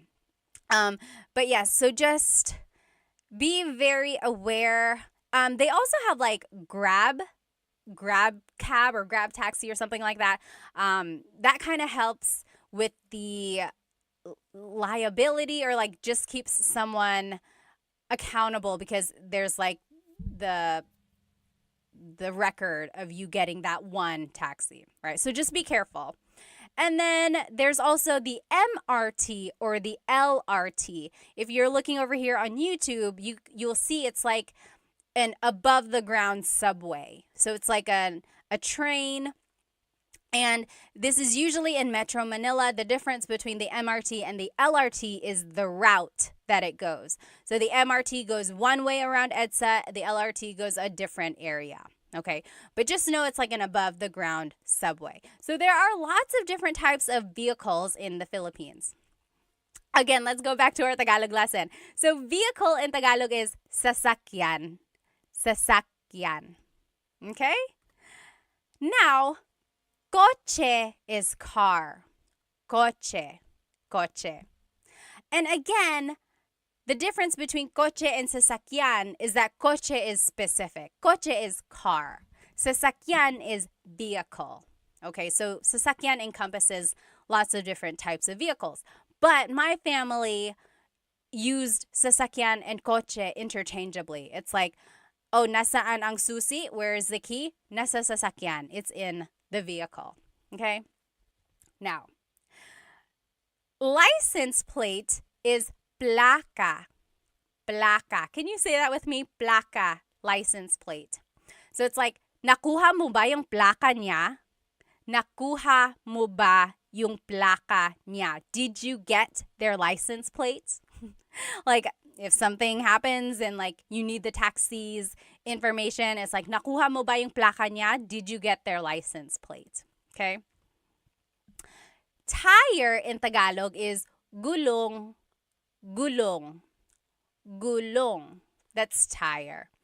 That's just one tire. If you want to say multiple, it would be mga gulong. Mga gulong. To make a noun plural in Tagalog, you have to add the word mga. Mga gulong. Steering wheel in Tagalog is manibela. Manibela. Manibela. So it's like, hawakan mo ang manibela. Hold this steering wheel. Manibela. Mirror, like your side view mirror or side mirror and then your rear view mirror, salamin. Salamin. That's just a mirror. If you know some Tagalog, salamin also means glasses. Salamin. Salamin. That's a mirror or like glasses. Salamin. A window, like the window of your car, that would be bintana. Bintana. Okay? And then headlights. Technically, there's no like real word for headlights that I know of. Usually, it's just referred to as ilaw. Ilaw. Ilaw is light. Okay, so it's like, naka-on ba ang ilaw mo? Is your light on? Are your lights on? Naka-on ba ang mga ilaw mo? Okay, so you see how I'm just using ilaw. Okay, let me just take a look at some of these comments and questions. If you have any questions at all, feel free to leave them. HM94 said, isn't that Spanish? Yes, absolutely. You will hear Spanish words in a lot of these vocab because there's a lot of Spanish words in Tagalog from the colonization period. Yep. Metch said, are you Bisaya or Tagalog, ma'am? Tagalog po, hindi po ako marunong mag-Bisaya. Okay. Travel with local or a girlfriend. Always ride with a local. Yes, yes, yes. Okay, any questions over here on Instagram? If you have any questions or comments, please feel free to leave them. How about over here on YouTube? Oh, yes. Yes, again, over here. Everyone on YouTube is like, yes, that also sounds like Spanish. You're right, you're right. Sleepy Time said, did you talk about pajak? Pajak is the tricycle that has a bicycle instead of a motorcycle. Yep, we did talk about that. We mentioned it. Very good. Oh, someone said white taxis are the worst here in Manila. Are they? So white versus yellow? Okay. Let's keep going here. Oh, yes, someone talked about the UV Express. So another form of transportation that wasn't listed here is like a taxi, but you can have multiple people in one. So it's almost like a little SUV or almost like a little van, and it has air conditioning like a taxi would. and it just picks up multiple people and makes multiple stops. Kind of like a jeepney. It's a cross between a jeepney and a taxi, right? It's like multiple people, but it still has air conditioning, and it's making multiple stops like a jeepney would. Yep, that's like a UV Express. Oh, someone asked, is there Uber in the Philippines? There is, right? I'm pretty sure. If you're in the Philippines right now, let us know. But I'm pretty sure there is. There's Uber. There's, what is the other one? Not Uber. What are the rideshare? Grab. Oh, Grab. Okay, so someone was saying Grab. Grab is like the Uber there, right? Mr. Talk said. Okay, let's keep going. Oh, yes. Someone said, I kind of like the rideshare. I like it too. Yeah.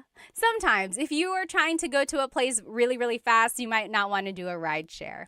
Very good. Okay, yes. Everyone is saying it's Grab. So instead of Uber, it's called Grab. It's an app, right? You just have an app. Lyft. Is there Lyft in the Philippines? Yes? No? Oh, Love and Lulu said it's expensive for locals. Yeah, I can see that. So if you're getting like Grab or like Lyft or Uber or whatever, yeah, it can be kind of expensive. Grab is the best, they're saying. Only Grab and taxi, Peter said. Interesting. Okay, let's keep going. So here are some more. Let's review though. These are the vocabulary terms about driving that we've learned so far. Repeat after me, okay? Sasakyan, sasakyan. Vehicle, sasakyan. Coche, car, coche. Placa, license plate, placa. Gulong, tire, gulong. Manibela, steering wheel, manibela. Salamin, mirror, salamin. Bintana, window, bintana. Ilaw, headlight or like light, ilaw. Okay? Very good, very good. So, now a license, like the license, the ID that you carry, that is lisensya. Lisensya. So it's like, nasaan ang lisensya ko? Where is my license? Nasaan ang lisensya ko? Lisensya, that's license. Ilaw, light. So again, we used ilaw for like headlight. Now you can say ilaw for like the stop light. It's like hinto ka dun sa ilaw. Stop at that light. Okay? And then gasolina, that's gas, gasoline. Easy, right? Gasolina. Kanto is the corner, or like, so for example, if I wanted to say turn left at that corner, I would say kaliwa ka dyan sa kanto. Kaliwa ka dyan sa kanto. Kanto is corner. Okay? And then here's just directions. Kaliwa is left, kanan is right.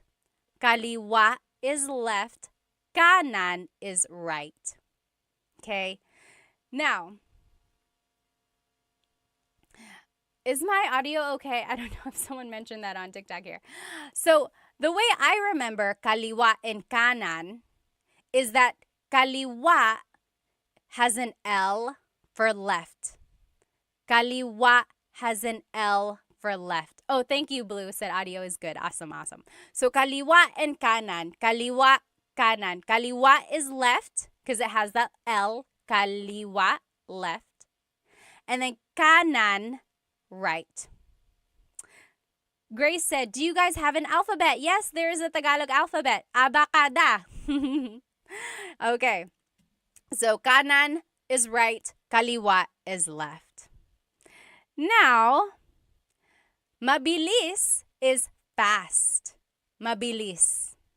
The opposite of mabilis is mabagal. Mabagal.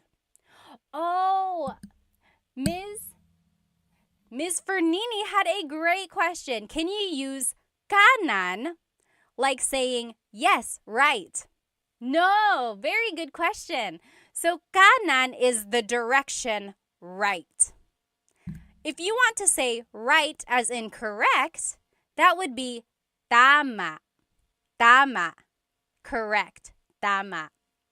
Very good question. So again, kanan is right, the direction. Tama is right as in correct. Very good question. Okay, let's keep going here. So let's review these words again. So, lisensya is your license. Lisensya. Ilaw, stoplight or just light. Ilaw. Mabilis, fast. Mabilis. Mabagal, slow. Mabagal. Gasolina, gas. Gasolina. Kanto, the corner. Kanto. Kaliwa, kanan. Left and right. Kaliwa and kanan. Remember, how are we going to remember kaliwa? Kaliwa is left because it has the letter L. Kaliwa is left. So kanan has to be right. Okay. Now, here are just some verbs. Okay, so here are some verbs. One thing about verbs that I want you to get from this lesson is that all verbs have a Tagalog root. Okay, so for example, maglakad is to walk. Maglakad. If I want to say I'm walking, it's naglalakad ako. Naglalakad ako. Do you hear the root word lakad? Okay, so for all of these verbs, I'm going to give you the root word. So if you can recognize the root word in a conversation, that'll kind of help you with the translation of what someone is saying. Okay, so it's okay if you don't know how to conjugate them. It's okay if you don't know how to use them in a sentence exactly yet, but just try to use this to gain vocab so that you can recognize them in a conversation. Okay. Oh, thank you. Thank you so much for the gift, Will. Thank you so much on TikTok. Thank you. Thank you. Okay. So, stop in Tagalog is hinto. Hinto. Okay, so stop in Tagalog is hinto. If I wanted to say stop here, or one way I could say it in Tagalog is huminto ka dito. Huminto ka dito. Stop here. Huminto ka dito. So do you hear the root word hinto? And then just kind of use that as a way to recognize how something is being conjugated or how the verb is being used in a phrase. Okay? Huminto ka dito. Stop here. So hinto means stop. Next. We learned this a second ago. There's another way to say stop. Stop, if you're in a jeepney, would be para. Para. Remember, if you're riding in a jeepney and you want to stop, you would say para po, para. That means stop the jeepney. But you only use that in the jeepney context. If you're riding with your friend, you wouldn't say para. I guess you could. But usually I've heard it in the jeepney setting, okay? So just know there are two different types of stop, hinto and para, okay? Tuloy means go. Actually, tuloy means continue. Like, tumuloy ka lang, keep going. Continue on. Tumuloy ka lang. Tuloy means go. Try saying these words with me. Hinto, stop. Hinto. Okay, so hinto means stop. Huminto ka dito. Stop here. Another way to say stop is para. Para. Stop the jeepney. Again, remember, para is usually used in the jeepney context.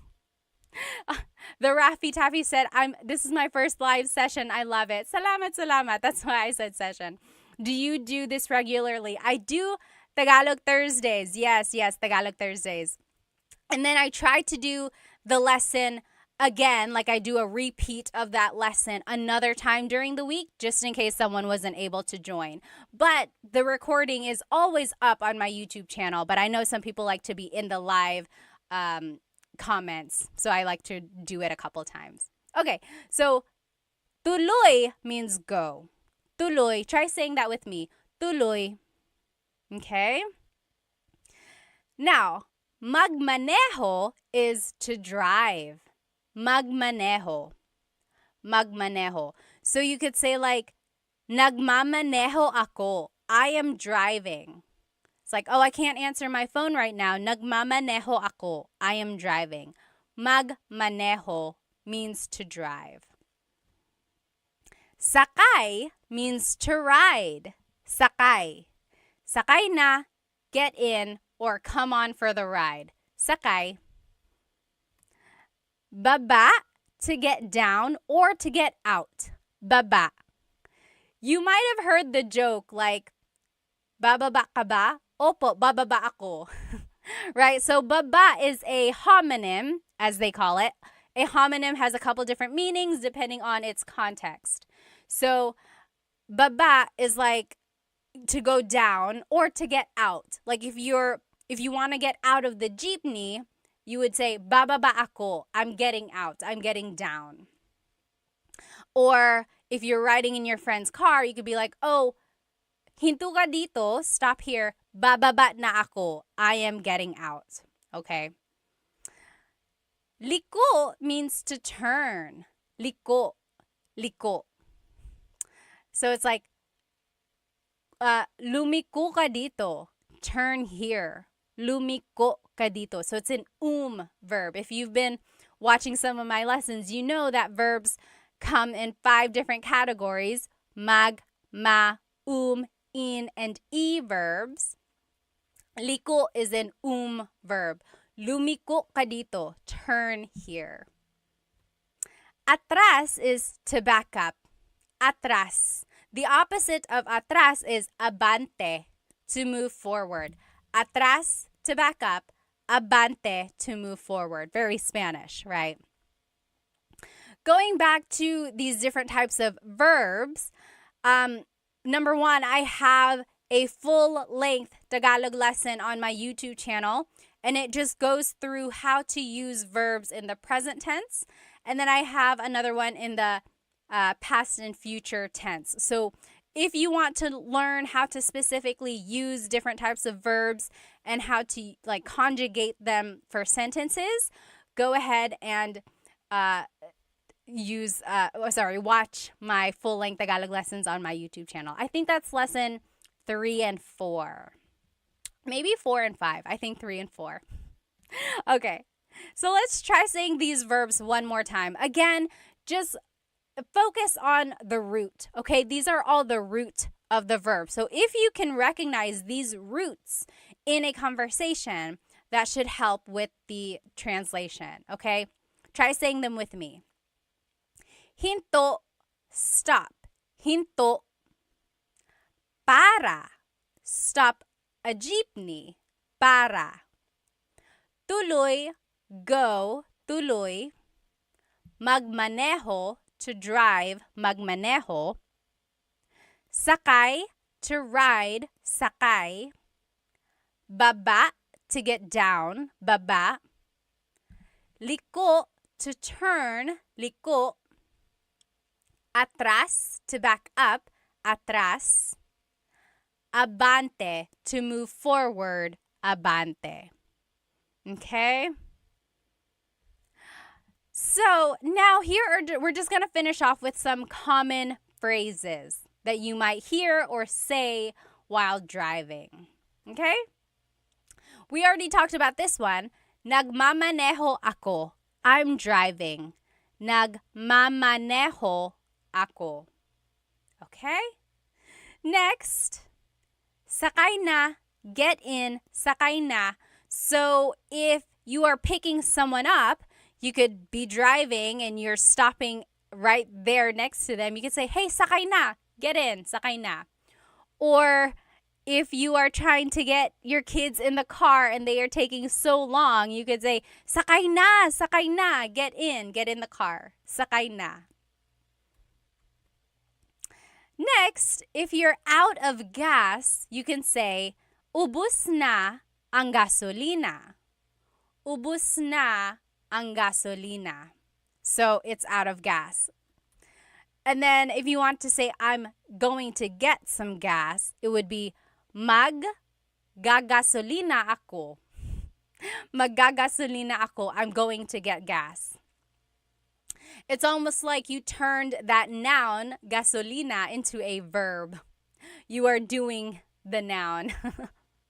But you could also say, kukuha ako ng gasolina or bibili ako ng gasolina, meaning like I'm going to get gas, I'm going to buy gas or something like that. Okay? Next, repeat these phrases with me. Nagmamaneho ako. Nagmamaneho ako. Or sakay na.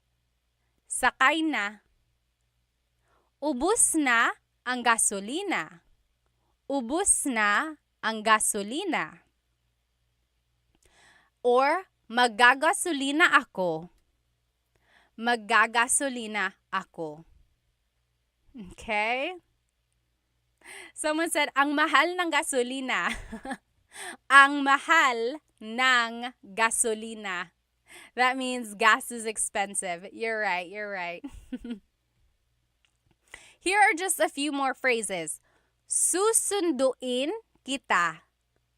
Susunduin kita. So the root word sundo means to pick someone up, driving, like you're driving to pick them up. Susunduin kita means I will pick you up. Susunduin kita, I will pick you up. Okay? Now, malapit na ako, I'm close. Like I'm nearby. Malapit na ako. Malapit na ako. The opposite of malapit is malayo. Malayo pa tayo. We are still far away. Malapit na ako means I'm close, I'm nearby. Malayo pa tayo means we're still far away. Okay. And then if you finally get to your destination, it would be nandito na tayo. Nandito na tayo. That means we're here. We're here. Nandito na tayo. Maybe next time if you're driving with whoever you're riding, like whoever speaks Tagalog, and you get to your location, you say, nandito na tayo. We're here. Nandito na tayo. Try saying that. I bet they'll be so surprised. Now, if you don't know where you are, you could say, nasaan na tayo? Nasaan na tayo? Where are we? So if I was driving around and I don't recognize the place, I could say, nasaan na tayo? Where are we? Nasaan na tayo? Or you could say, nawawala ako. I'm lost. Nawawala ako. Okay, so wala means nothing or lost. So nawawala means you are lost. Nawawala ako. If someone is calling you and they're like, hey, where are you? You could say, papunta na ako. Papunta na ako. The root word punta means to go. So that means I am on the way. Papunta na ako. Papunta na ako. Okay? And then someone said this earlier. You could say, sama ako. Sama ako. Sama means to be with. Ako means I. So it's like, I want to come. Sama ako. So if someone is like, hey, I'm going to go to the store, you can jump up and you could say, oh, sama ako. I want to come. Sama ako. Alternatively, you could say, sama ka. Sama ka. That's a question, meaning, do you want to come? Sama ka. Okay? Try saying these phrases with me again. Nasaan na tayo? Where are we? Nasaan na tayo? Or, nawawala ako. I'm lost. Nawawala ako. Tanner Foss said, nawawala ako sa buhay. They're lost in life. Sana mahanap mo ang sarili mo. I hope you find yourself. Papunta na ako. I'm on the way. Papunta na ako. Sama ako. I want to come. Sama ako. Okay, so those are just some phrases. This next activity is kind of fun. See if you can understand what I'm saying in Tagalog, okay? So this is going to be like a little role play conversation in Tagalog. See if you can understand it, okay? Are you ready? O Pat, nasaan ka na? O Pat, nasaan ka na? O eto, papunta na ako dyan. Pero nawawala yata ako. O eto, papunta na ako dyan. Pero nawawala yata ako. Talaga? Anong nakikita mo dyan? Talaga? Anong nakikita mo dyan? Nakikita ko ang 7-Eleven at ang McDo. Malapit na ba ako? Nakikita ko ang 7-Eleven at ang McDo. Malapit na ba ako? Ay, malayo ka pa. Diretso ka lang ng 1 kilometro. Tapos kumaliwa ka sa Jollibee. Tapos kumanan ka sa gasolinahan. Pagkatapos nun, makikita mo na yung bahay ko. That was a lot, wasn't it? Did you get it? I will say the whole thing one more time, okay? O Pat, nasaan ka na? O eto, papunta na ako dyan, pero nawawala yata ako. Talaga? Anong nakikita mo dyan? Nakikita ko ang 7-Eleven at ang McDo. Malapit na ba ako? Ay, malayo ka pa. Diretso ka lang ng 1 kilometro. Tapos kumaliwa ka sa Jollibee. Tapos kumanan ka sa gasolinahan. Pagkatapos nun, makikita mo na ang bahay ko. What did I say? If you are just joining me, you're probably like, what are you talking about? So we are doing a Tagalog lesson about driving, directions, vocabulary, and just common phrases about like driving. And I wanted you to see if you could understand what I said. Brianna on YouTube said, I just joined. I'm very confused. I'm sorry. That was the worst time to join. But this whole recording will be up on the YouTube channel, okay? Let's go ahead and see. Yes, I see some of you guys got some of the phrases. Yes, you're writing it in the comments right now. Oh, Agzi said, I understood pretty much everything, but I would be so confused in a real situation. I think you can understand more than you think. Even in a real situation, just kind of focus on what you know, okay? So let's go through these phrases one more time to see what it means, okay? O Pat, nasaan ka na? O Pat, nasaan ka na? That means, Pat, where are you? O Pat, nasaan ka na? Where are you? O eto, papunta na ako dyan. Oh, I'm on my way there. Pero nawawala yata ako. But I think I'm lost. Yes, very good. You guys are writing it in the comments as we go. Very good, very good. Yes. J3 said, what is your YouTube channel? It's Tagalog Time. Same name, same name. Okay, very good. So I asked, or the question was, Pat, where are you? And I said, oh, I'm on my way there, but I think I'm lost. Okay, let's keep going. Talaga? Anong nakikita mo dyan? Oh, really? What do you see there? Talaga? Anong nakikita mo dyan? What do you see there? And then the response was, nakikita ko ang 7-Eleven at ang McDo. Malapit na ba ako? That means, I see a 7-Eleven and a McDonald's. Am I close? Am I close by? Okay. Yes. Swingovic said, I would just say mahal kita. I don't know if you want to do that. That might give off the wrong impression. I don't know what would happen if you say that. Okay, so are you with me so far? So first, it was like, hey, Pod, where are you? And I said, oh, I'm on my way there, but I think I'm lost. Then the person asked, oh, really? What do you see? And I said, I see a 7-Eleven and I see a McDonald's. Am I close? Let's see what else I said. Okay. Ay, malayo ka pa. Oh, you're still far away. Ay, malayo ka pa. Diretso ka lang ng 1 kilometro.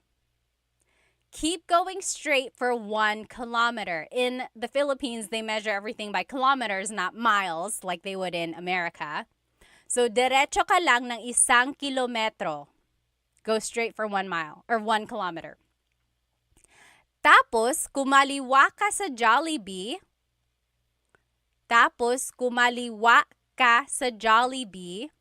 So, then take a left at Jollibee.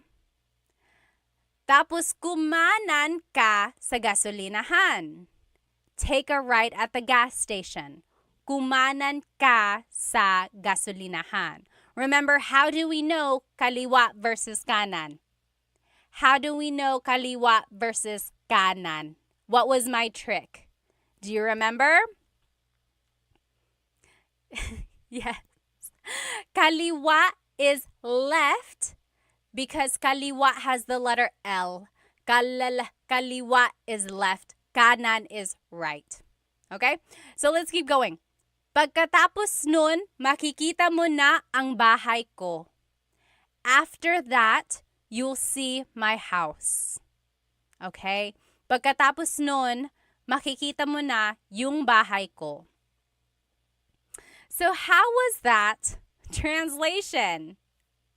I'm going to say it one more time. Now that you know the translation, pick out the words that you recognize.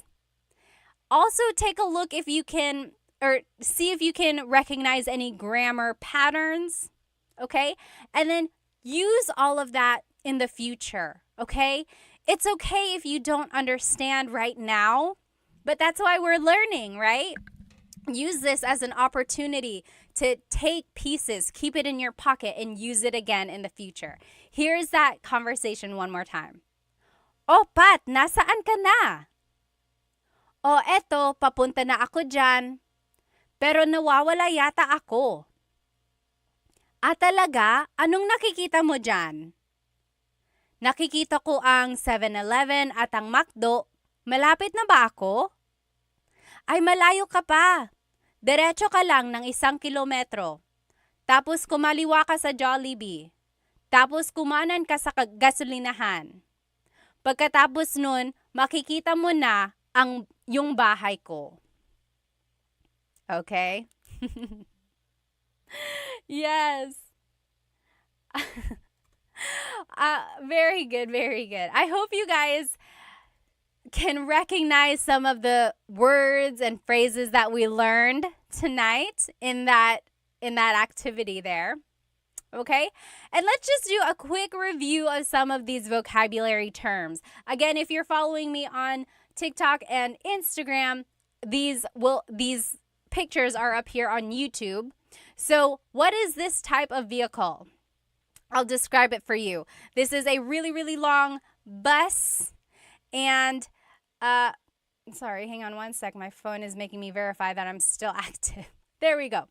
So this is like a really, really long vehicle. People can ride in it on the sides. You pass your money down person by person, and you have to say para. What is that vehicle in the Philippines? Yes. Very good. Dog Mom says jeepney. Very good. Vibe for Soul said a limo. Not quite. Not quite a limo. So remember, the jeepney is a form of public transportation in the Philippines. You ride on the sides, you pass your money down, and then when you want to get off, you say para. I heard, though, they're trying to discontinue the jeepney. Have you heard that? They want to discontinue the jeepney because it's not very good for the environment. It gives off a lot of smoke, uses a lot of gas and things like that. I hope not. I hope they can just find a way to kind of make it better for the environment. My husband's family actually has made or has been involved in the making of an e-jeepney. Isn't that so cool? But yeah, I hope they don't take away the jeepney. It's such an iconic symbol of the Philippines. Alrighty. Next, what is this vehicle? So this is a motorcycle with a pedicab attached to the side. What is that called? Anyone? Yes. Charles Ryan said, save the jeepney. Save the jeepney. Yes, please. Alrighty. What is this term called? Or what is this vehicle called? So it's a pedicab attached to a motorcycle. Very good. The tricycle. Tricycle. Yes, absolutely. Oh, JB said, why get rid of it? It's historical. You're right. Both the jeepney and the tricycle came about in World War II. Did you know that? The jeepney was a vehicle that they used in, the Americans used during wartime, or that's what they brought over to the Philippines. And then it became part of the culture as a public form of transportation.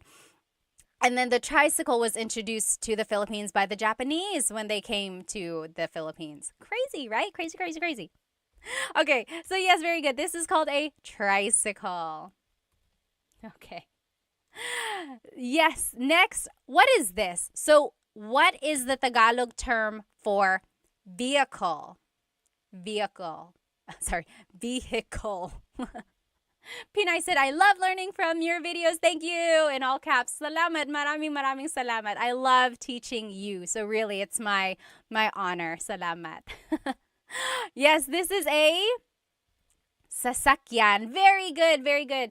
Gibolicious. Yes, sasakyan. Very good. Sasakyan is just vehicle in general. Okay. Next, what is car in Tagalog? Ano ang car sa Tagalog?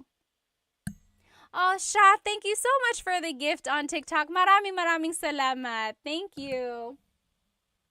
And Shawnee, thank you for the gift. Maraming salamat. Yes, car in Tagalog. Gibilicious got it right. Yes, Sergey got it right on YouTube. Coche. Coche. Oh, yes, I am seeing some different spellings here. So, someone mentioned the Tagalog alphabet. In the Tagalog alphabet, there is no letter C in Tagalog naturally occurring. The ch sound is a TS combination. Coche, coche, car is coche with a TS spelling. Very good. Ano ang license plate sa Tagalog? Ano ang license plate sa Tagalog? Do you remember license plate in Tagalog is? Placa. Placa. Salamat, Charles Ryan. Very good. Placa. Very good, very good. Ano ang tire sa Tagalog? Ano ang tire? Yes. Very good. Almost polyglot said it's like the word chaa. Chaa in Tagalog is tea, like the tea that you drink, and it's spelled T-S-A-A. Chaa. Chaa. That's such a Tagalog spelling. I love it. There's the T-S sound and then the double vowel pronunciation. Chaa. It's so Tagalog. Yes, very good. What is tire in Tagalog? Gulong. Gulong. Oh, Tampa Souls said pagod. Pagod is tired. Tired. I said tire. Like the tire on a car. The tire on the car is a gulong. Tired, like feeling tired, is pagod. Common mistake. Easy mistake there. Very good. What is steering wheel in Tagalog? What is steering wheel in Tagalog? Oh, Big Boss on YouTube also said pagod. Sorry for the confusion there. Steering wheel, yes, very good. Oh, I don't know your name because it's in different characters. But yes, Manibela. Manibela, very good. Jean got it on TikTok. Gibalicious, you got it. I mean on Instagram. Very good. Manibela is the steering wheel. Okay? What is the mirror? So the mirror, like to see the back or like your side, and then the rear view mirror. What is a mirror in Tagalog? It's also the Tagalog word for glasses. Mirror in Tagalog is salamin. Salamin. Salamin. Oh, very close. Very good. Driving said bintana. Bintana is actually window. So salamin is the mirror. Bintana is the window. Very good question there, or very easy mistake. If you didn't see the beginning of this lesson and you don't know the words we're talking about, this whole lesson is recorded and it will be on my YouTube channel, Tagalog Time with Pat. Okay, so don't worry there. And the whole presentation is there. Okay. And then headlight in Tagalog, or just light, is ilaw. Ilaw. So that's light, or like headlight. Ilaw. What is your license in Tagalog? License, like your ID. What is license in Tagalog? Yes, very good. Everyone is getting it. What is license in Tagalog? License in Tagalog is, yes, very good. Jelly Piggies. Lisensya. Lisensya. Nasaan ang lisensya ko? Where is my license? Lisensya. Very good, everybody. Bobby Mayo said hello from Louisiana. Hello, hello. Ano ang stoplight sa Tagalog? Ano ang stoplight sa Tagalog? This one is a little tricky. I'll just give it to you. Ilaw is what I would say. So light, ilaw. So it's like, kaliwa ka dyan sa ilaw. Take a left at the light, or something like that. Ano ang gas sa Tagalog? Ano ang gas sa Tagalog? Gas in Tagalog is, yes, V, very good, very good. Gasolina. Timothy, you got it on TikTok. Very good, very good. Jelly Piggies on Insta. Very good. So gasolina. So very similar to Spanish, right? Again, there's a lot of Tagalog or Spanish influence in Tagalog. Yes. Ano ang corner sa Tagalog? Corner in Tagalog? Like if I want to say turn at the corner, corner in Tagalog is kanto. So kanan ka sa kanto. Take a right at the corner. Tiapa Soul said, stoplight, close the light. So yes, ilaw in Tagalog is light. And there's that running joke of Filipinos when they say close the light, right? When they want to say turn off the light, they say close the light. And that's because in Tagalog, if you want to say turn on the light, literally you say buksan mo ang ilaw. Buksan mo ang ilaw. That is how you would say turn on the light. However, buksan means to turn on or open.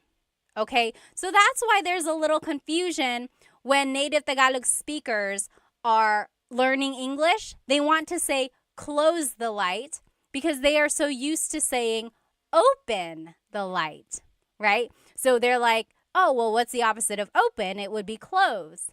But then they have to kind of learn later on that actually it's a different type of verb in English. Okay? All right. What is left and right in Tagalog? What is left and right in Tagalog? Remember, I gave you a way to remember it. What is left and right in Tagalog? Left. Yes, very good, very good. Aubrey got it right. Y got it right. Yes, so kaliwa is left. Kanan is right. Almost polyglot. You got it right. Very good, very good. Yes, so kaliwa is left because it has the letter L, right? Kaliwa, left. Kalala, kaliwa, left. Kanan is right. Okay? JB on YouTube said, I've heard, patay mo ang ilaw or patayin mo ang ilaw. Yes. So in Tagalog, if you want to say turn off the light, usually they say patayin mo ang ilaw. Patay means dead or kill the lights, literally. Kill the lights, patayin mo ang ilaw. Yeah, very good, very good. Okay, next. So kaliwa is left, kanan is right. How do you say fast in Tagalog? Ano ang fast sa Tagalog?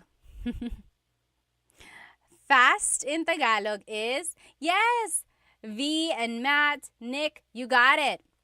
Bilis. Bilis means fast, but if you want to use it like an adjective, like in a sentence, it's mabilis. Mabilis. Bilis is like the root word there.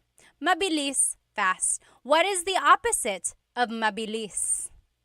Ano ang slow sa Tagalog? Ronald Smith on YouTube said, rapido. Rapido. Yes, that also means fast. That's more of the Spanish. Ano ang slow sa Tagalog? Yes, very good. Matt, you got it. Nick, you got it. Slow is mabagal. Mabagal.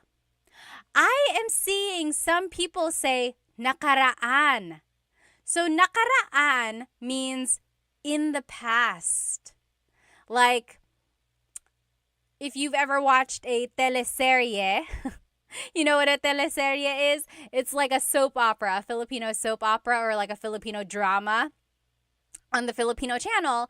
Usually, like, if today's episode is on, they have a short recap of what happened in yesterday's episode. At the bottom of the screen, it would say, ang nakaraan, which means in the past or what just happened. So nakaraan means past. Very good. Yes. Yes, exactly right, Nick. That means previously on. Exactly. Ano ang paborito mong teleserye, ha? What is your favorite teleserye? Very good, very good. So, mabilis is fast. Mabagal is slow. Levin Lulu said they take too long to end. You are exactly right. They will drag on a story and they will add more problems, more characters until you're like lost in this crazy whirlwind. But then you can't stop watching because you got to know how it all ends, right? Side note, I was watching Halik on TFC, or no, I Want TFC with my husband, and they had the English subtitles, but then we lost it. And then I tried to resubscribe, and they didn't have the one with the English subtitles anymore. What the heck? And so now my husband can't watch it with me. He can, but it won't be the same. I need to know what happened. Okay. So that's it. That is it, you guys. Here's a review of everything we learned tonight. So we learned vocab about driving, about the car, about vehicles, about different types of vehicles in Tagalog, right? We learned lots of vocabulary words. Then we also learned verbs in Tagalog. We learned lots of different verbs like to go forward, to go back, to stop, to go. Okay? Now, and then we also learned some common phrases. Common phrases. Someone said, gusto ko nang bumitaw. You want to let go? Why? I thought you said gusto ko nang bumati. Bumati means I want to give a shout out. If you do, write it in the comments. Go ahead and make your bate if you want. If you know anyone else who's watching, tell them that you're going to make a bate to them. If you would like to go, feel free to go. I'm just going to catch up on some of these comments before I head out. Oh, Andrea said on YouTube, what Filipino TV show should I watch to help learn Tagalog? Oh my goodness, that is such a good question. If you want to learn Tagalog, like in real time, or like about current events, I would say watch the news, right? It might be a little tricky because sometimes the reporters will use very deep Tagalog words if it's about something that's like specific about a case or something like that. But it's also very uh like it's in a context that you can use every day, like something that has happened around you or around people. So the news is good for learning kind of phrases and words like that. Now, if you want to learn like funny phrases or romantic phrases, go watch movies, like romantic movies or comedies, things like that. You'll learn like funny punchlines or like one-liners that are quick and witty. Those would be good. Um, as for like shows, honestly, I don't watch a lot of shows lately. Anyone have any good show recommendations? But another good one is like Showtime. So Showtime is just like a variety show that comes on every afternoon. And it's good because there's a lot of dialogue between people. It's just like ways to get to know people. They're introducing each other. Also, just like funny one liners again. So anything you watch, I think, will be useful there. JB said, oh, totally immersing myself in Tagalog. That's great. That's great. Yeah, just like surround yourself with uh, Tagalog movies, shows, or music, things like that. Very good. Salamat, Jay. Maraming salamat din. Oh, Hank said, I loved watching or enjoyed watching your brain multitask. Talaga, I hope you don't see it. I have a lot going on sometimes. Is Vice Ganda still on Showtime? David Jr. said. I believe so. Yes, I believe so. Oh, Ate, General Daughter, Filipino drama. What is the new one with Kim Chu? What is that one called? I haven't been watching it. Love and Lulu said Coco Martin and his drama show. So Coco Martin had a show that went on for years and years and years. Ang Provinciano, FPJ Ang Provinciano. It's like I remember starting to watch it and then I kind of just stopped watching it. And then I would check back and it was still on, and then it was still on, and then it was still on, but finally it ended. Yes, you're right. B said FBJ was so long. I don't know why. They just kept like changing the storyline. Oh, yes. What is your name? It's in different characters, but over here on TikTok, someone said OPM songs are too good for learning. They are really good. They are really good for learning. Okay, awesome, everybody. Let's see. Any more questions here? Oh, Maging Sino Ka Man. It's a pretty corny series. So the thing about Filipino shows and movies, if you're not used to them, you might find them to be corny or like the jokes are cheesy, right? And my theory for that is because Filipinos just love lighthearted things. A lot of us have things going on in our lives. Sometimes they can get really, really heavy. So what do we like to do? We like to laugh. We like to watch light-hearted things. So if things come off as corny or cheesy, it's just because Filipinos like cheesy and corny things because it's an easy laugh. Okay, so that's just my theory about why some things are really cheesy like that. I mean, when you think about it, sometimes life in the Philippines can be very hard if you don't have a lot of resources. So if you can watch something nice on TV, that's just one way. Oh, V said, what's the best way to learn to speak Tagalog if I already understand it perfectly? So you can understand, but you cannot speak. Is that correct? I would say congratulations to you because you are already halfway there. I know people always say like, "Oh, I can only understand, but I can't speak it." In that case, all you have to do is practice what you already know. I think you know more than you might think. Like, a lot of us get embarrassed. We don't want to try speaking. We don't want to say anything wrong. We don't want to make a mistake. But just jump right in, start speaking it. What's the worst that can happen? Someone will laugh at you, so what? Who cares? At least you are learning, right? Really have a thick skin. Toughen up your mind. Focus on what you want and practice and practice and practice until you get better.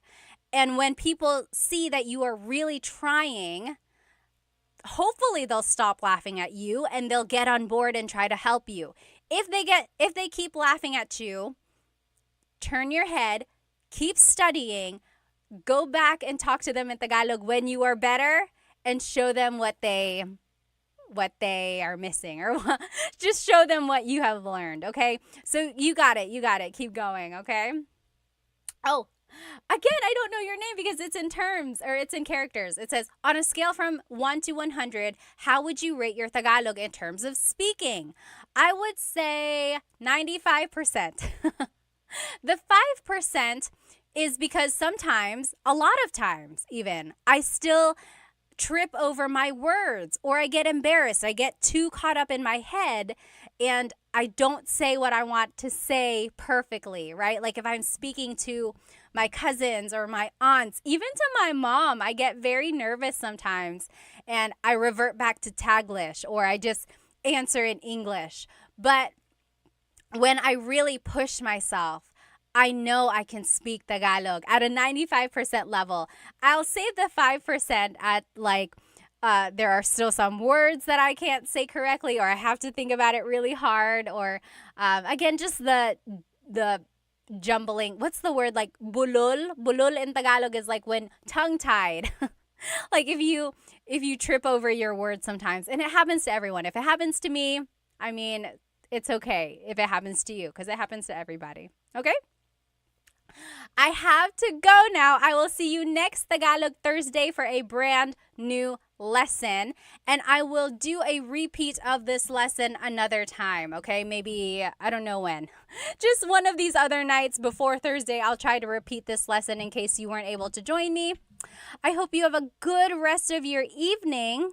If you have any questions, feel free to leave it in the comments. Again, this whole recording will be on my YouTube channel. Maraming salamat. Thank you so much for spending some time with me. Have a good evening. Paalam.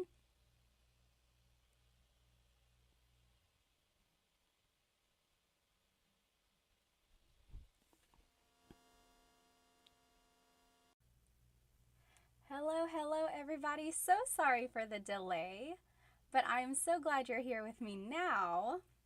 Okay, I'm turning on my TikTok now. Let me go ahead and just make sure I can see all the comments because I do want to see you.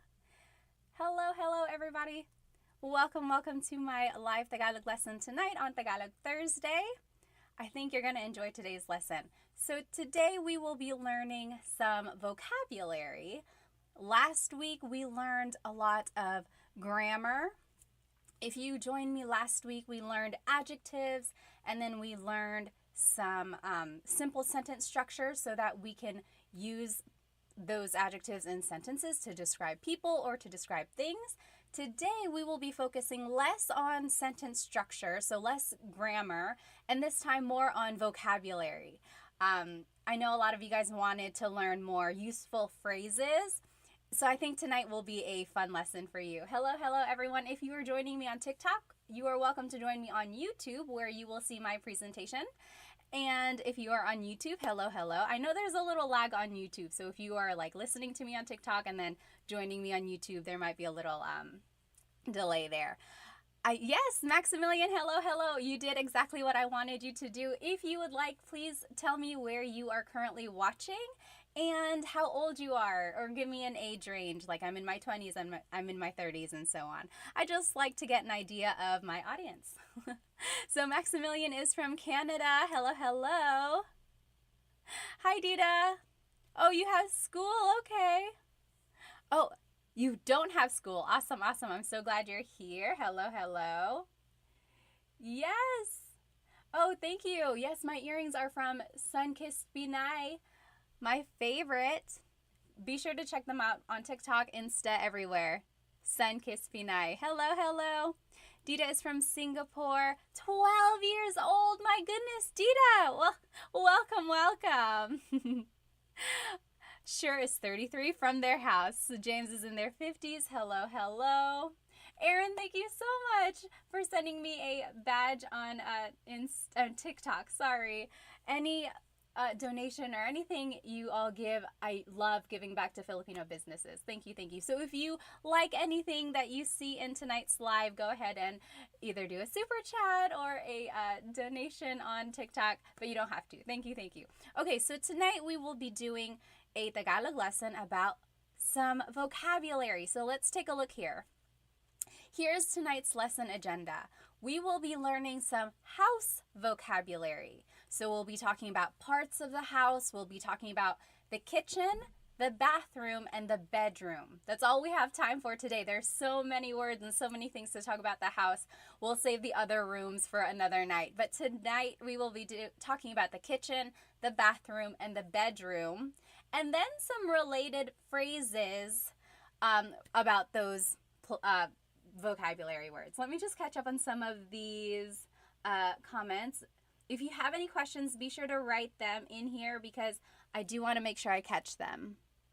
Oh, yes, meeting you said, what about you, Pat? Where are you from? Good question. So sorry I didn't mention it. I am here in North Carolina on the east coast of the United States. It is 9:19 right now over here. So sorry for the delay. Ikwa is from Brunei, 26 years old. Ikwa is currently watching in class. You should probably pay attention to class, whatever class that is. Okay, let's go ahead and jump right into this lesson, okay? So, house in Tagalog is bahay. Bahay. Try saying that with me. Bahay. Bahay. You might notice that the spelling is A-Y at the end, so it looks like bahay, but it's pronounced bahay. That A-Y combination is bahay. Bahay. Now, you might also hear the word tahanan. Tahanan. That means home. So it's the difference between a house and a home. A house and a home. So bahay is house. Tahanan is home. Okay? And here are some phrases that you might hear about the house. Malaki ang bahay ko. Malaki ang bahay ko. So my house is big. Malaki ang bahay ko. The opposite of malaki is maliit. Maliit ang bahay ko.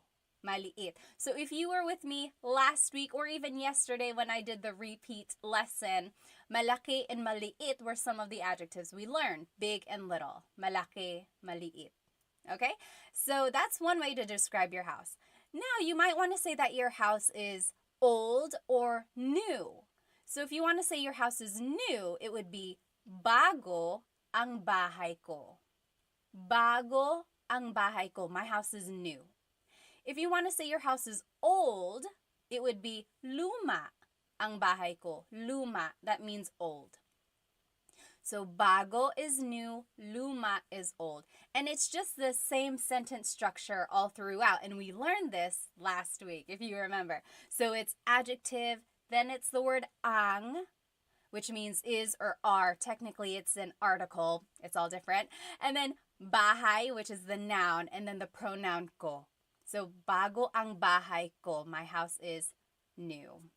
Okay? And then the last thing you might want to say about your house is the distance of it. So, malayo ang bahay ko. My house is far. Malayo. Malayo. And then, malapit ang bahay ko. My house is near or it's close by. Malapit ang bahay ko. Okay? So, those are the different things you can say about your house. Let me just see if there are any questions. Oh, Little Duck said, ang bahay ko ay malaki. Yes, so you can say, malaki ang bahay ko, or you can say, ang bahay ko ay malaki. Both of those mean my house is big, right? They are the same. They just have a different sentence structure. Little Duck, I will say your phrase is a little bit formal. It's not uh it's not like what is commonly used in common conversation, but it's not wrong. It's like almost too correct. But you can say that if you would like. Yes, yes. Okay, let me see. Let me catch up on some of these questions here. Tony on TikTok said, my house is pangit. Pangit means ugly. I'm sorry. Let's see. Johnny said casa. Casa is house in Spanish. So not quite. Almost, almost. All right. Yes, yes. One initiative said, is she streaming on YouTube too? Yes, yes, I am. So this whole lesson is on YouTube. The recording will also be on YouTube afterwards. And then I will also redo this lesson next Wednesday, hopefully. So I tried to do this lesson a couple times. All right. So these are just some things you can say. Try repeating it after me. Malaki ang bahay ko. Malaki, my house is big.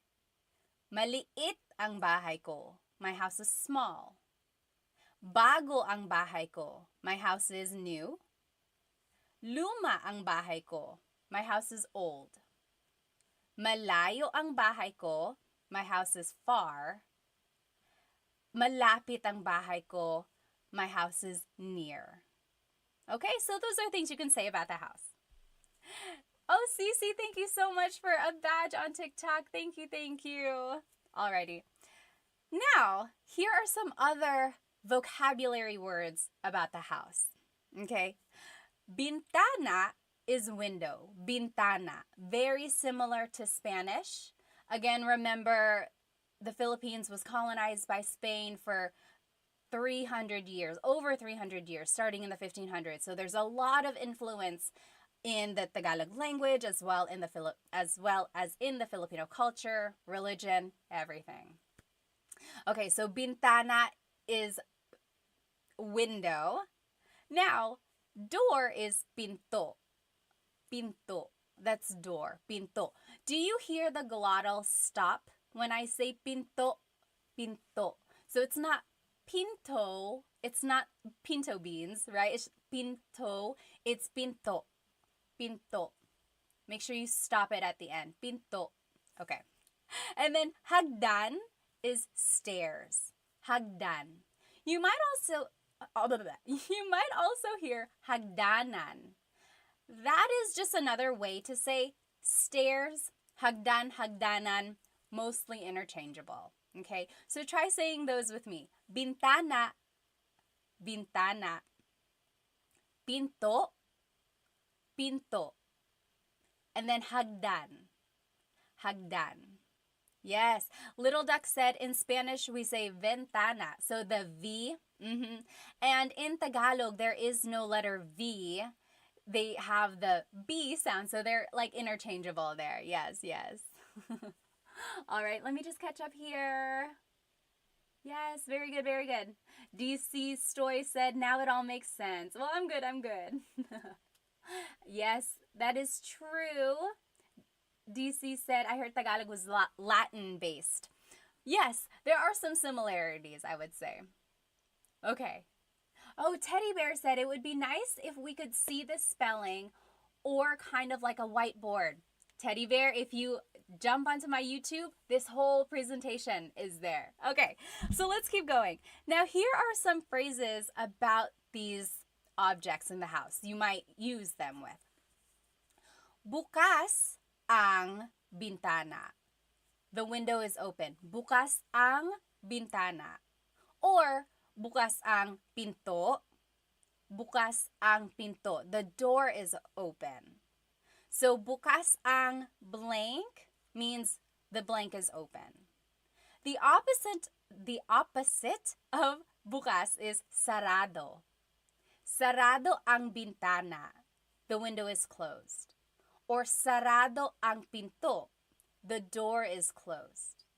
So bukas and sarado mean open and closed.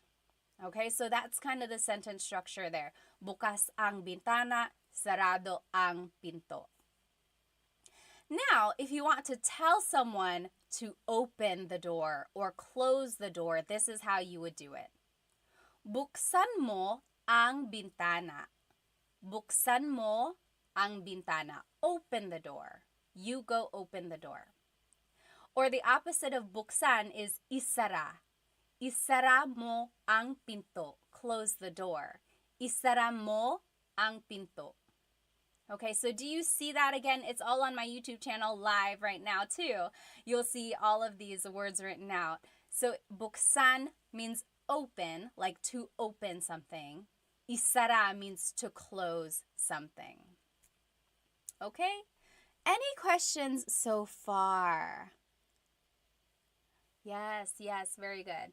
Oh, Lord Cortez says, you are missing po. Very good observation. I'm just imagining maybe we are talking to our younger siblings or to our friend. But yes, if you are speaking to your parents or speaking to your grandparents or to anyone you want to be respectful to, always add po. Buksan niyo po ang pinto. Isarado niyo po ang bintana. So always feel free to add po. Usually, po is the second word in the phrase. When in doubt, add po to the very end and it will always work. Yes, good observation there. Clay said, magandang umaga ate, magandang umaga. Although sa akin, gabi, magandang gabi. Yes, D, the YouTube name is the same, Tagalog Time. All right, let's keep going. Alrighty, ding ding means wall. Ding ding. So right behind me, this is the ding ding. Puti ang ding ding. The wall is white. Ding ding. Roof is bubong. Bubong, roof. Ceiling is kisame. Kisame. So repeat those after me. Ding ding. Ding ding. That's the wall. Ding ding. And then bubong is the roof. Bubong, so that's on the outside, the roof, bubong. And then kisame is the ceiling, kisame. So sorry, YouTube. Can you hear me now? My mic was all the way down here. Hopefully this is a little bit better. Okay, awesome. Any questions so far? Yes. Harmonica said, ding ding, LOL. I know, it's a funny word. I have no idea where that came from. Okay, let's keep going. So all of that was about the house, like the outside of the house, things inside the house. Now, these are vocabulary words about the kitchen. So kitchen in Tagalog is kusina. Kusina. So in Tagalog, there is no letter C. So in Spanish, if it's spelled with a C, usually in Tagalog, it's spelled with a K because there's no letter C naturally found in the Tagalog alphabet. So the kusina is the kitchen. The stove is kalan. Kalan. Oh, thank you so much for a badge on TikTok. Thank you so much. Yes, and my earrings are from San Kispinay. Thank you. All of the earnings I earn go to Filipino businesses. So thank you. Okay, yes, Lucky Duck said most of these sound like Spanish words. A lot of them do. You will see that in all of these words, really. Next, knife in Tagalog is cuchillo. Cuchillo. And then fork in Tagalog is tinidor. Tinidor. And then kutsara is spoon. Kutsara is spoon. Okay, so let's say those again. Kusina, sorry, sometimes my nose gets clogged up. Kusina, kusina, that means kitchen. Kalan, stove, kalan. Cuchillo, knife, cuchillo. Tinidor, fork, tinidor. Cuchara, spoon, cuchara. Okay, so those are some objects or things you might find in the kitchen. Here are a couple more things. Plato is plate. Plato. I have also heard pinggan.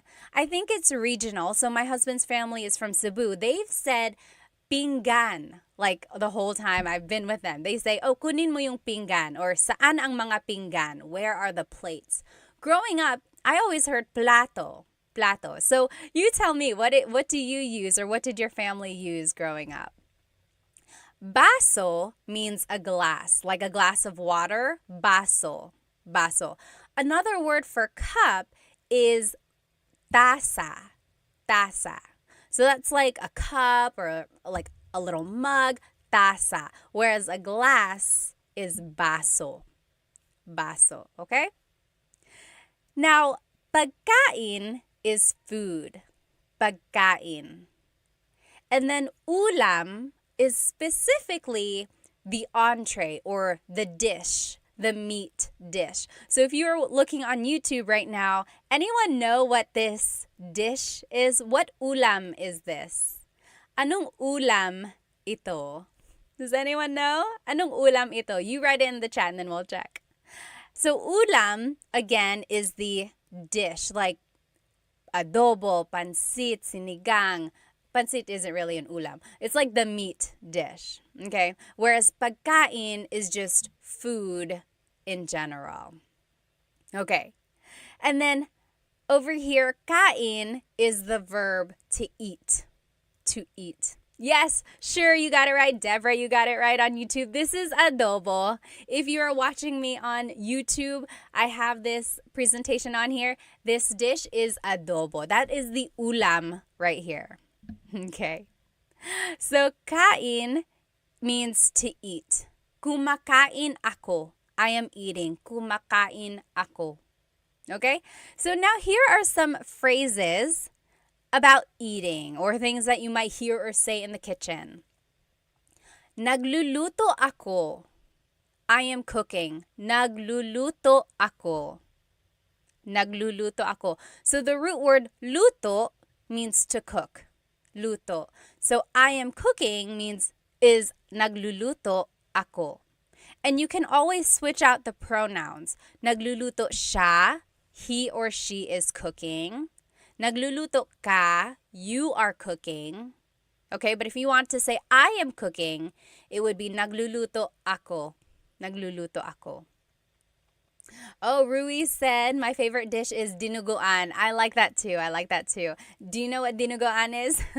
Dinuguan is a dish usually made of pork. There's ginger, long green beans, but the main ingredient is pork blood. Dinuguan. Dugo means blood. So dinuguan means made of blood or bloody. And a lot of people call it like chocolate meat if you see it at Filipino parties. But I like it. It's one of those iconic Filipino dishes. You write it in the comment. What is your favorite Filipino dish? TikTok Pocket, thank you so much. Oh, Tick Pocket, thank you so much for the badge on TikTok. Thank you. All right. Okay. So the next phrase that you might hear in the kitchen, anong niluluto mo? Anong niluluto mo? So you might see the root word luto again. So we said, nagluluto ako, I am cooking. So now maybe you can figure out, okay, so something about cooking. Anong niluluto mo means what are you cooking? What are you cooking? Anong niluluto mo? That is a good question to ask. Maybe if your significant other is cooking something, you surprise them by saying, anong niluluto mo? Okay? Next, kain tayo. Kain tayo. That means let's eat. Kain tayo. Okay? Let me just check on some of these questions here. Yes. Sure said, I remember the difference between napkin and tissue from your last class. So if you are at a restaurant and you want to ask for something to wipe your face with, don't ask for a tissue. Don't ask for a napkin. So a lot of times in English, we would say, oh, excuse me, can I please have a napkin? Can I have a napkin to wipe my face? Don't say napkin. In the Philippines, napkin is what they call a sanitary pad. So things that women would use. So if that's not what you're asking for, don't say napkin. In the Philippines, they call that a tissue. So pahingi ng tissue. Pahingi po ng tissue. Can I have a tissue? So that's the difference there. It's not that big of a deal if you happen to mix it up, but you might get a little chuckles. Even me, I've made a video and I was like, oh, pahingi pong ng napkin. And in the comments, people were like, why napkin? That's not correct. Okay. So just know the difference there. Okay. Very good. Very good. Maverick said sinigang, stand up. Sinigang. I love sinigang. Yes, yes. All right. Let me just follow up. Oh, Maylee said, how do you say, what is there to eat? What is there to eat? That is a good question. Maybe you are hungry and you're like, oh, what's there to eat? You can say, anong pwedeng kainin? Or ano ang merong kainin? What is there to eat, literally. Or anong pagkain? What is the food? Food. Ano ang pagkain? Okay, those are all ways you can ask that. All right, any other questions? Tick Pocket said, do you have lives that teach people Filipino alphabet? I have not yet. No, I haven't taught the Filipino alphabet. I'll add that to my list of things to teach. All right. Yes. XOKZ asked, do you only speak Tagalog? Yes, Tagalog and English. I took a little bit of French in high school and college, but no, I don't speak Bisaya or Waray or the other languages or dialects. I would love to, though. I'm hoping to find someone who can teach me that online. So if you know any accounts, that would be so helpful. All right, let's keep going. Oh, IME said kare-kare and bagoong. I love that dish too. Kare-kare. Kare-kare is like usually beef and it has peanut butter. It's like a peanut butter sauce. So yummy, so yummy. Okay. So now, here are some vocabulary terms about the bathroom. So bathroom in Tagalog is baño. Baño. Baño. You might also hear it referred to as the CR. Anyone know what CR stands for? Kind of funny, but it's used all the time. It's like, oh, saan ang CR? Saan ang banyo? Saan ang CR? Yes! Sidewalk Chalk got it. Joseph got it. And Jack got it. Honey Badger. CR stands for comfort room. Yes, Richard, you got it too. Shaolin, conventional room. Almost. Yes. Bet said baño is the same as Spanish. It is. Yes, sure. And James and Deborah, you guys all got it. Man. So CR stands for comfort room. So sometimes that's what people call it. They say, saan ang CR? Where is the bathroom? Next, the toilet is inodoro. Inodoro. That's the toilet. Try saying it with me. Inodoro. Inodoro. Now, just to add to your vocabulary, here are some other things. So, pee is ihi. Ihi. That's pee. And then poop is tae. Tae. Just so you know the vocabulary, okay? Oh yes, Bumbero said dumihan. Yes, the toilet could technically also be called dumihan. Dumi means dirt, so it's the place to make dirt or to put the dirty things. Very good, very good. Okay, then lababo is the sink. Lababo. Lababo, that's the sink.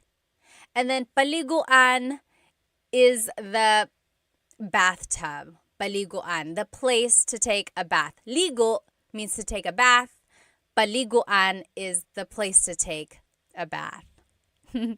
Oh, someone wrote the tabo. I didn't have the tabo in my list. So the tabo is the little thing usually beside the toilet that people in the Philippines use to wipe their bottom, to wash their bottom, or they use it to take a bath as well, like a little bucket. Very good. All right. Try saying these words with me again. Just repeat after me. Baño. Baño. Inodoro. Inodoro. Ihi. Pee. Ihi. Tae. Poop. Tae. Lababo. Sink.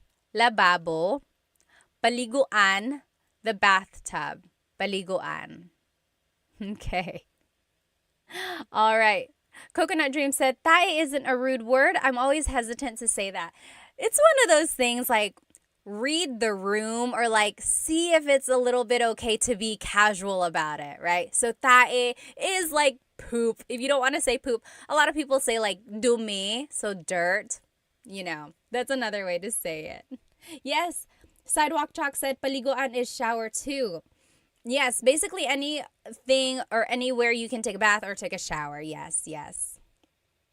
Okay. Very good. Someone said tabo is the Filipino toilet paper. Yes, Maverick said how to explain what a tabo is. A tabo, I would say, is like something in the Philippines or in some countries, they don't use toilet paper. Instead, they have to use water to clean themselves. And that is what the tabo is for. They use the water to wash themselves off after they've used the restroom. Or they also use it to take baths as well. Okay. So here are just some more words that you can use about the bathroom. Sabon is soap. Sabon. And then tuwalya is the towel or a towel. Tuwalya. And then maligo is the verb meaning to take a shower. To take a shower. So sabon, soap, sabon. Tuwalya, towel, tuwalya. Maligo, to take a shower, maligo. Okay. Very good. Oh, yes, good question, good question. Sure said, but is tae is not as intense as the S word? Tae is not. Correct, it's not. It's not like something that bad, right? That's correct. But again, if you don't want to use it, you could just say like dumi, poop, like something dirty. That's another way to say that. Yes. Let me see here. Pocket Full of Ramen said, I don't know how to say the words properly in the book. That is one tricky thing. So if you've ever bought like a Tagalog learning book, it's good to have all that information. But if you don't know how things are pronounced, that's kind of one tricky thing about having books. But I do know that some books come with an audio recording, either on a CD or like a downloadable thing. I would say take advantage of those. Or you can also look it up like Google and type the word in. A lot of times they will have the pronunciation available online as well. Let's see. Mo Money said, do you teach intermediate to advanced classes? Not yet. Not yet. I only have the basic, really simple, from the beginning Tagalog classes right now. But hopefully I can have some though. Okay. All right, let's keep going. So now, here are some words about the bedroom. So we learned words about the house in general. We learned words about the kitchen. We learned words about the bathroom. Now we're learning words about the bedroom. Okay, so bedroom in Tagalog is cuarto. Cuarto. Repeat it after me. Cuarto means bedroom. Cuarto. And then unan, pillow. Unan. Cama, bed, cama. And then kumot, blanket, kumot. All right. So any questions about these? These are just super basic, straightforward words here. Repeat them after me. Cuarto, again, is bedroom. Unan is pillow. Cama is the bed. Kumot is the blanket. I don't know about you, but if you have ever, maybe in your family, someone speaks Tagalog and then another family member might speak another language, like my dad spoke Bicolano, and he always called the blanket not kumot. He called it tamong, the tamong. And they were always interchangeable at my house. He would say, oh, kunin mo yung tamong, go get the blanket. But then sometimes my mom would say, kunin mo yung kumot, go get the blanket. So to me, tamong and kumot were both blanket. And then I went to the Manila. I visited my cousins. Only a couple of my cousins speak Bicolano. And I said, oh, pahingi po ng kumot. Or no, I said, pahingi po ng tamong. And my cousins looked at me like I was an alien. They were like, what are you saying? I was like, pahingi ng tamong. Can I please have a blanket? And they were like, you mean a kumot? I was like, yes, that's exactly what I mean. And they're like, why are you saying that? They had to call their aunt over, their mom, my dad's sister. And she was like, she's speaking Bicolano. She's getting that from her dad. I was like, oh, I'm sorry. I didn't know. They were two different things. But so there you go. That's just one thing about kumot. All right. Now here are some other words about the bedroom or about going to sleep. So the verb for to sleep is matulog. Matulog. So matulog means to sleep. Hilik is snore or snoring. Hilik. Humihilik ka. You are snoring. Humihilik ka. And then panaginip is a dream. Panaginip. So, nananaginip ako. I am dreaming. Panaginip is the noun. Nananaginip is the verb. Panaginip, that's a dream. Let me just catch up on these comments. Hang on, you guys are blowing it up. I don't want to miss any. Hang on one moment. Oh, that's so sweet, Mia. My boyfriend is Filipino and I'm trying to master Tagalog before we have kids. Good luck. I know you can do it. Nikki, thank you so much for the gift. Thank you. Yes, Julia said very similar to Spanish. It really is. Mocha said, do you teach Waray? No, I don't. Oh, Bungie said, what is your opinion on people speaking traditional Tagalog, like maybe no English and minimal Spanish? That would be great. You know, I'm very guilty of speaking Taglish a lot. Like when in doubt, I always put in English. And I fully support people who want to speak Tagalog. I wish I could. Maybe I'll practice that a little bit more. I think it's great to preserve Tagalog in its traditional form. Yes, very good. Okay. Oh, happy and healthy said very similar to Portuguese. Yes, I bet it is. Okay. Oh, FJ Miv, thank you so much for the badge on TikTok. Thank you. Oh, Maverick, thank you. Miss Pat is the best. Oh, thank you. Ben, any tips on rolling the R? So it's hard to teach the R roll. It's one of those things. Try to focus the vibration in the front of your tongue.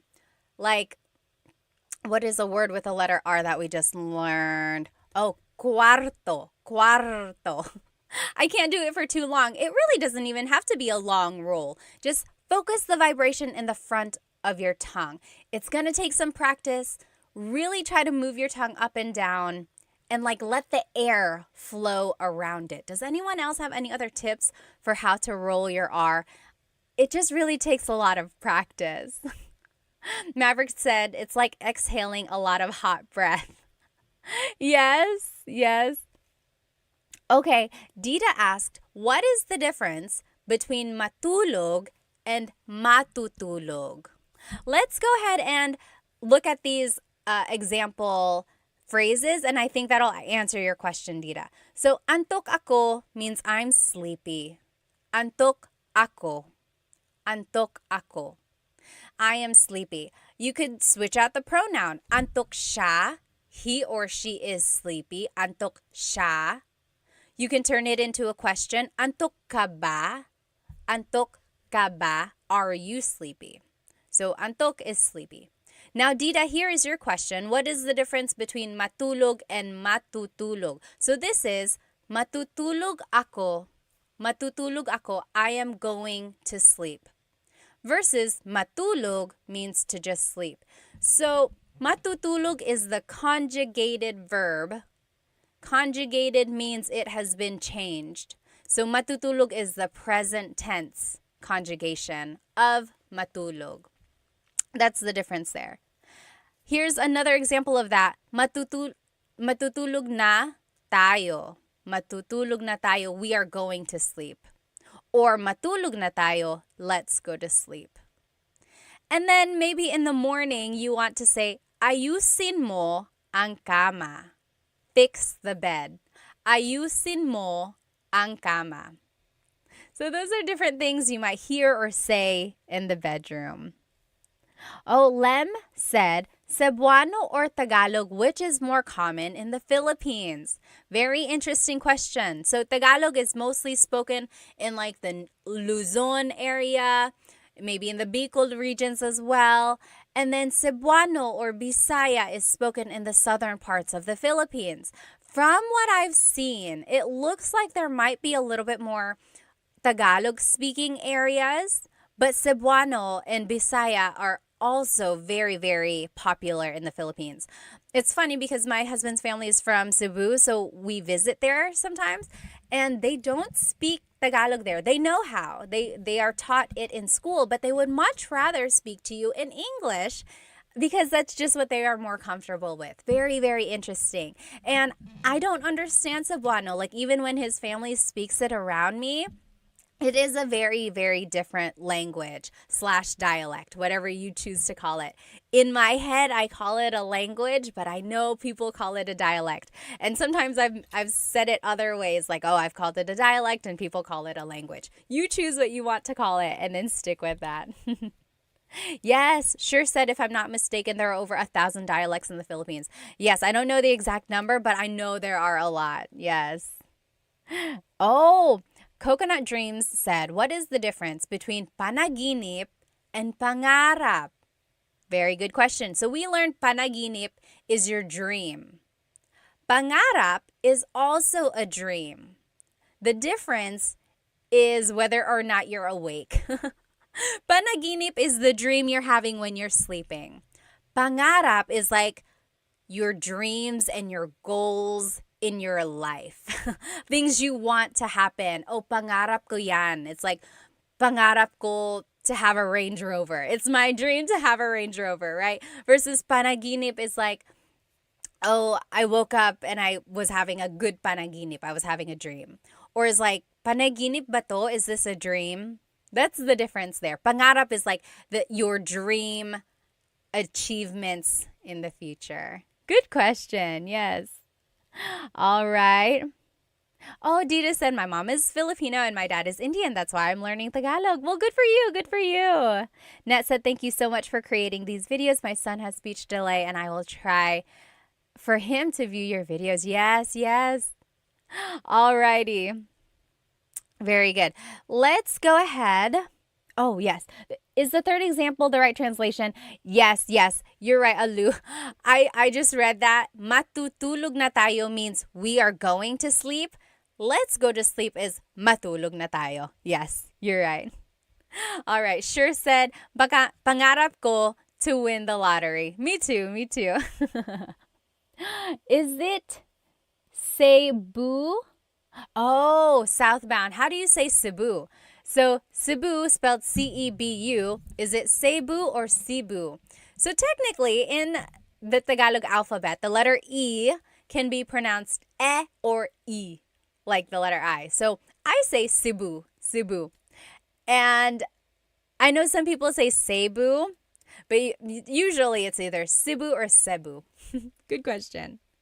All right, so now we are going to review. So we learned all of those vocabulary words about the house, like the structure of the house. We also learned vocabulary words about the kitchen, then the bathroom, and then the bedroom. And then we also learned different phrases about those things. Hang on one moment. Momani said, taga saan ka sa Pilipinas? Pinanganak ako sa Maynila. Yung mga magulang ko po, taga Bicol. Si Papa, taga Catanduanes. Si Mama, taga Sorsogon. All right. Oh, Liv said, do you have any references for learning Kapampangan? I wish. You know Chris Punsalan, the caregiver, he knows Kapampangan. So maybe we could ask him to make some teaching videos. All right. Let's keep going. So let's review now. Now these are the slides, the same slides, but they are blank. So you have to tell me what these are, and then let's fill it in together. Okay? So ano ang house? Sa Tagalog, do you remember? Ano ang house sa Tagalog? Yes, Dita got it right on YouTube. Dita says bahay. Very good, bahay. Do you remember what home is? So house versus home. Bahay is the house. Tahanan is the home. So it's just the difference between like my house versus my home. Okay? How do you say my house is big? How do you say my house is big? Malaki ang bahay ko. The opposite of malaki is maliit. So malaki ang bahay ko, my house is big. Maliit ang bahay ko, my house is small. How do you say my house is new or my house is old? How do you say my house is new or my house is old? It would be, yes, Dita, you got it right. Bago ang bahay ko or luma ang bahay ko? Sure said, I always make a mistake with bahay and buhay. So bahay is house, buhay is your life. Yes, so malaki ang bahay ko, not malaki ang buhay ko. Very good. Yes, bago is new, luma is old. Very good, very good. Now, how do you say my house is far or my house is near? What is the difference between far and near? Oh, thank you, Hima. Thank you so much for the badge on TikTok. Thank you. Oh, user 413 said, where did you get your earrings? These are from Sunkissed Pinay. Sunkissed Pinay. Be sure to check them out. So pretty, so pretty.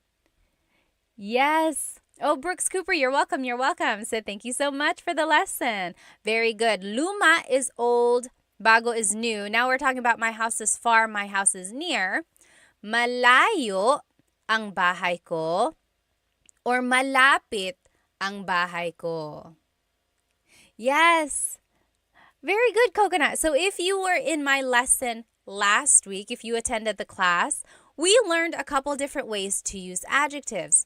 And those recordings are on my YouTube channel if you weren't able to catch it. But if you want to say malayo, you could also say ang layo. Ang layo ng bahay ko. Yes. Very good, very good.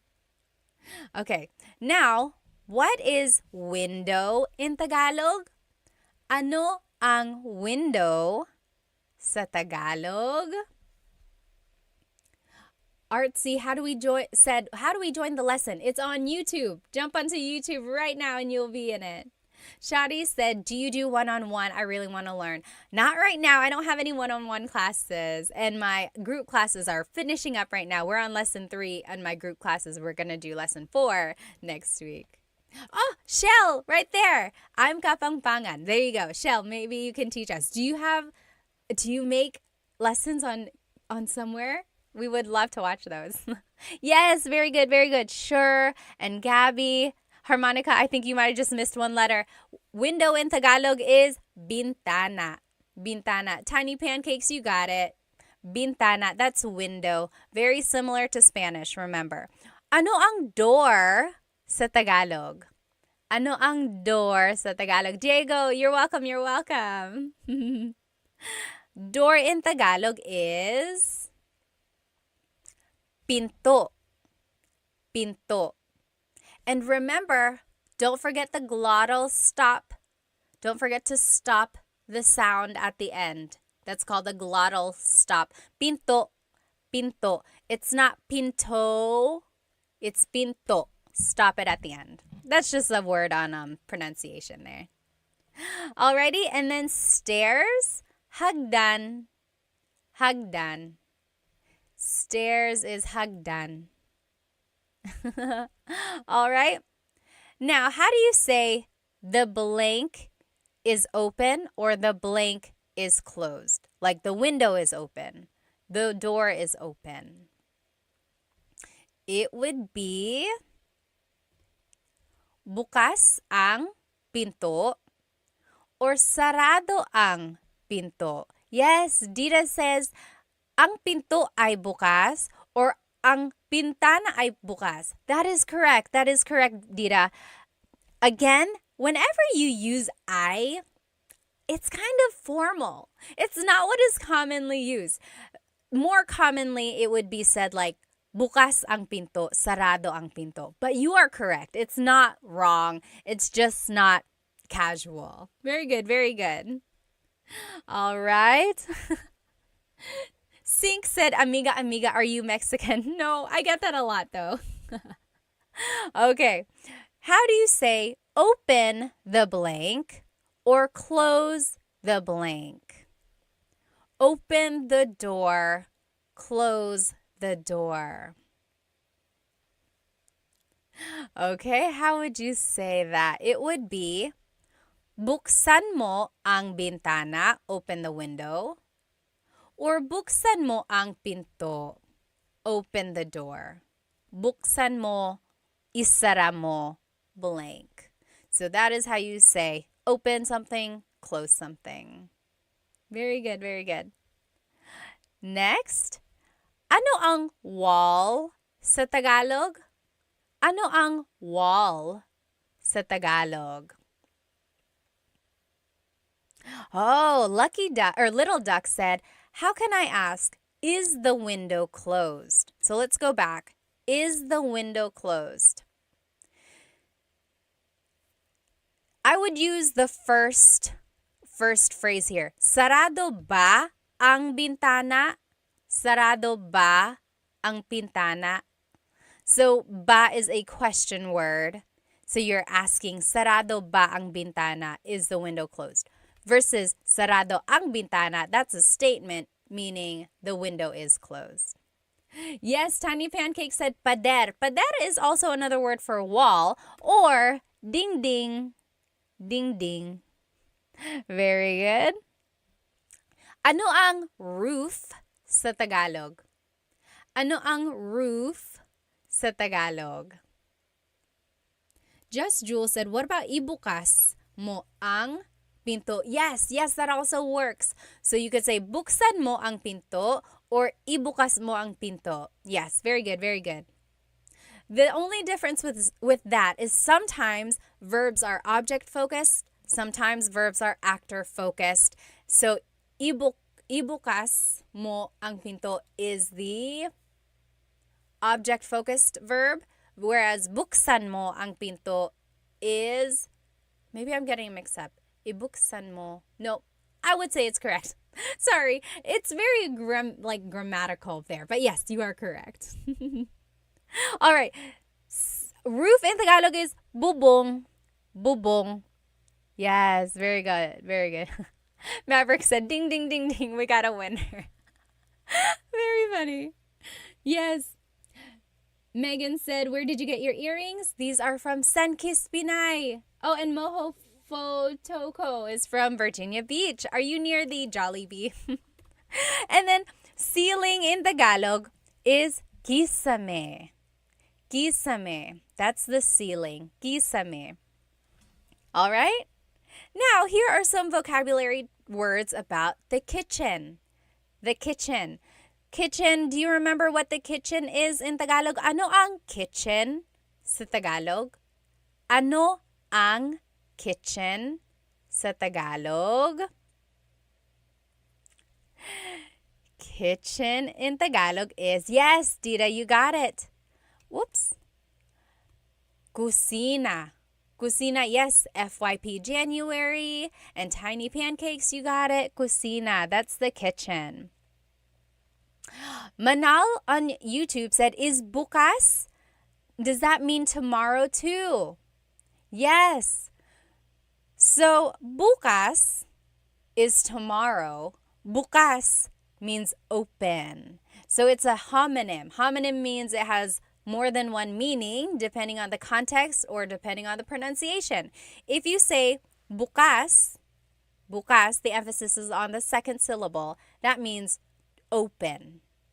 If you say bukas, bukas, emphasis is on the first syllable. that means tomorrow. Very interesting. Like, oh, may work ako bukas. I have work tomorrow. May work ako bukas. Or, bukas ang bintana. The window is open. Bukas ang bintana. Very good, Manal. Very good observation there. All right. Yes, very good. So next, what is stove in Tagalog? Ano ang stove sa Tagalog? Stove in Tagalog is kalan. Kalan. Kalan. Okay, how do you say knife in Tagalog? How do you say knife in Tagalog? Knife in Tagalog is cuchillo. Cuchillo. Maverick said, how do you say we open tomorrow? Bukas kami bukas. Bukas kami bukas. Funny, funny. Very good, Gabby, you got it. Cuchillo, that means knife in Tagalog. How do you say fork and spoon in Tagalog? How do you say fork and spoon in Tagalog? Very similar to Spanish. Yes, Shell, you're right. How do you say fork and spoon? Fork in Tagalog is tinidor. Tinidor.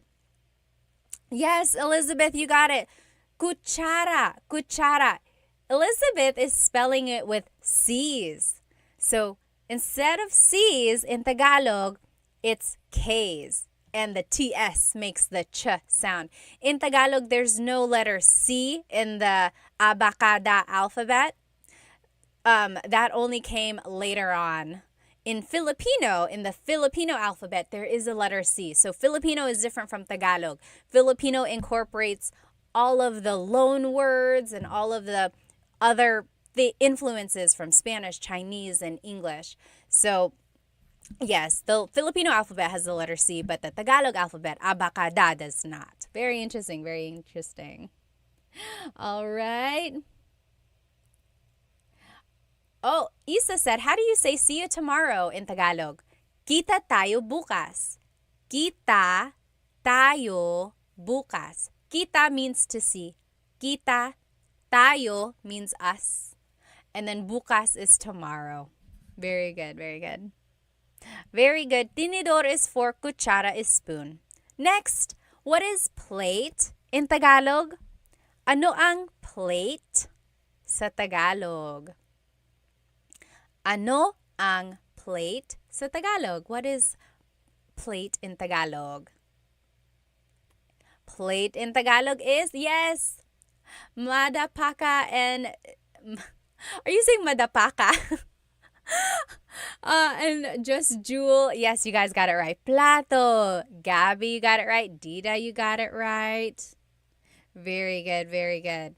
Plato, again, in different regions, it's different. Like in Bisaya, I've heard pinggan. Pinggan also means plate. Ano ang glass sa Tagalog? Ano ang glass? Like a glass cup. Ano ang glass sa Tagalog? Glass in Tagalog is baso. Baso. Baso is glass. If you are just joining me on TikTok, this whole lesson is on my YouTube channel right now. Okay, ano ang food sa Tagalog? Ano ang food sa Tagalog? Yes, Gabby, Manal, Little Duck, you guys all got it right. Cassidy, very good, very good. And then harmonica, correct. Taza is for a regular cup. Taza is a regular cup. Baso is for a glass. So what is food in Tagalog? Yes, very good. Just Jewel got it. Definitely not Robin got it. Harmonica and Gabby, yes. Pagkain is food. And then the meat dish or the entree is the ulam. Ulam. So, ano ang ulam natin? What is our dish? Ano ang ulam natin? Oh, adobo, or sinigang, or kare-kare, or dinuguan. All of those are ulam. James said ulam. O-O-O-L-A-M. Very good. And then what is to eat in Tagalog? To eat. To eat in Tagalog, what is the verb to eat? To eat in Tagalog is kain. Very good. Just Jewel, kumain. Yes. So you could say kain or you could say kumain. Kevin said kakain. So all of these are different conjugations or different ways to use kain. Very good. Very good. Someone had a question up here. Oh, Sure said, I always mess up pagkain and kumain. Yes, so pagkain is the noun food. Kumain is the verb to eat. Very good. Someone else had a question up here. Hang on one moment. Oh, Cody Paul said, do you visit the Philippines much? I do. I try to go every couple years, every 2 to 3 years. When I was younger, my family visited every other year, and I think that really helped me retain Tagalog. Yes, yes. Okay, very good. Alrighty. Now, how do you say I am cooking? I am cooking. If someone walks into the kitchen and they're like, oh, what are you doing? You say, I am cooking. It would be nagluluto ako. Nagluluto ako. So, luto means to cook. Luto.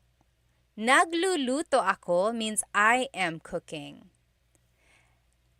Very good. Oh, Gabby said nagluto ako. Very close. Nagluto ako means I cooked.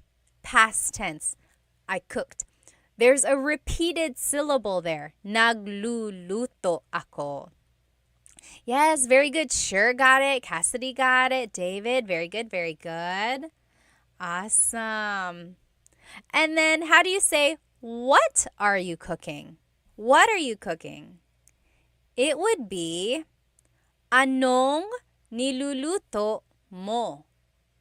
Anong niluluto mo? What are you cooking? Ano means what. Niluluto means cooking. Mo is referring to you. Very good, very good. And then how do you say, let's eat? Let's eat. Let's eat. A lot of people say this. You might hear it. Kain tayo. Kain tayo. Oh, Gio, thank you so much for the badge. Thank you, thank you. Let me catch up on some of these comments here. Let's see. John asked, where are you from in the Philippines? Taga Maynila ako. I was born in Manila.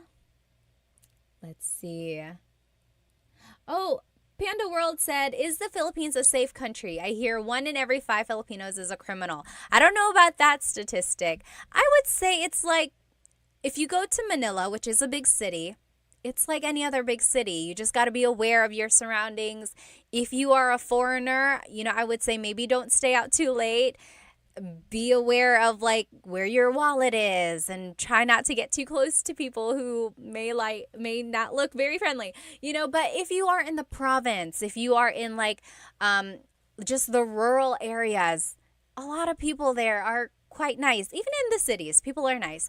And it's just the way it is everywhere, I think. If you're in a big city, just really be careful. Oh, Marvel said, how do you say I'm back? Hang on one moment. Okay. How do you say I'm back? So maybe you came back from somewhere. It would be, there are a couple ways to say it. You could say like, andito na ako. I'm here already. Andito na ako or nandito na ako. Or bumalik na ako. I came back. Bumalik na ako. Anyone else have any other suggestions for how to say I'm back? All right. Yes. Very good. Very good. Gabby said, how often do you do live lessons? I'm trying to do Tagalog Thursdays. So every Thursday, there's hopefully going to be a new live. I've done it for like 3 or 4 weeks now, Tagalog Thursdays. And then I try to do the lesson again live another time during the week. It's the same exact lesson, just for those who weren't able to join the live the first time. So I try to do the live twice with the same lesson. Yes, Cassidy said, babalik na ako or bumalik na ako. Sure said, back na ako. That also works. Back na ako. All right. Blockmaster Scott said, is there a time to use kasi and dahil, or are they totally interchangeable? So this is off topic, but kasi and dahil mean because. So if someone asks you bakit means why, usually your answer is because ... So kasi is casual. You can use it with friends anytime you want to be casual. Dahil is formal.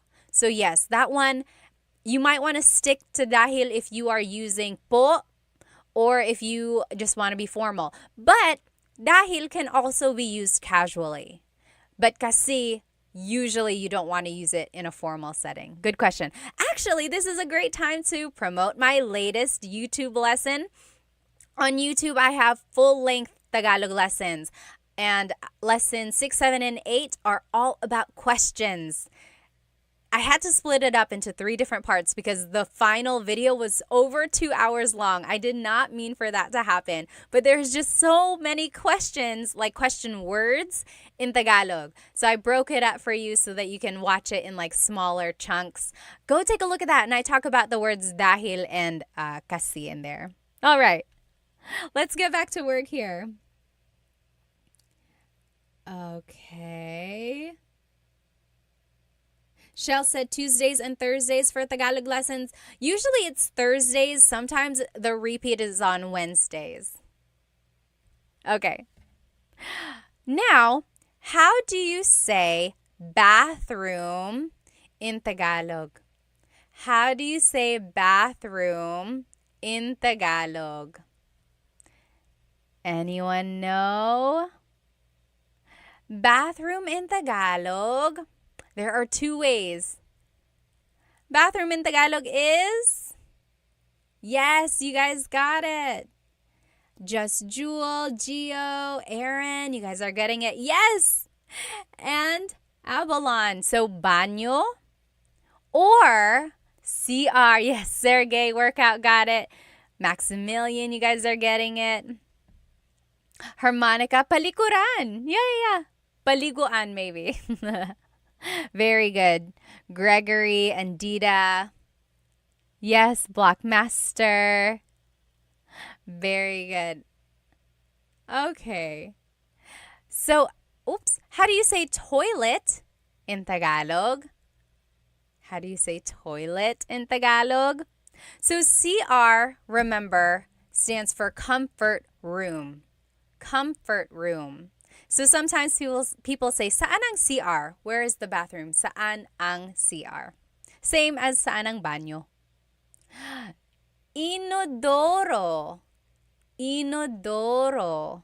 Toilet. That means toilet. Inodoro. Han Solo said, are you American? I guess technically I am. I'm an American citizen. I was born in Manila, so Filipino-American.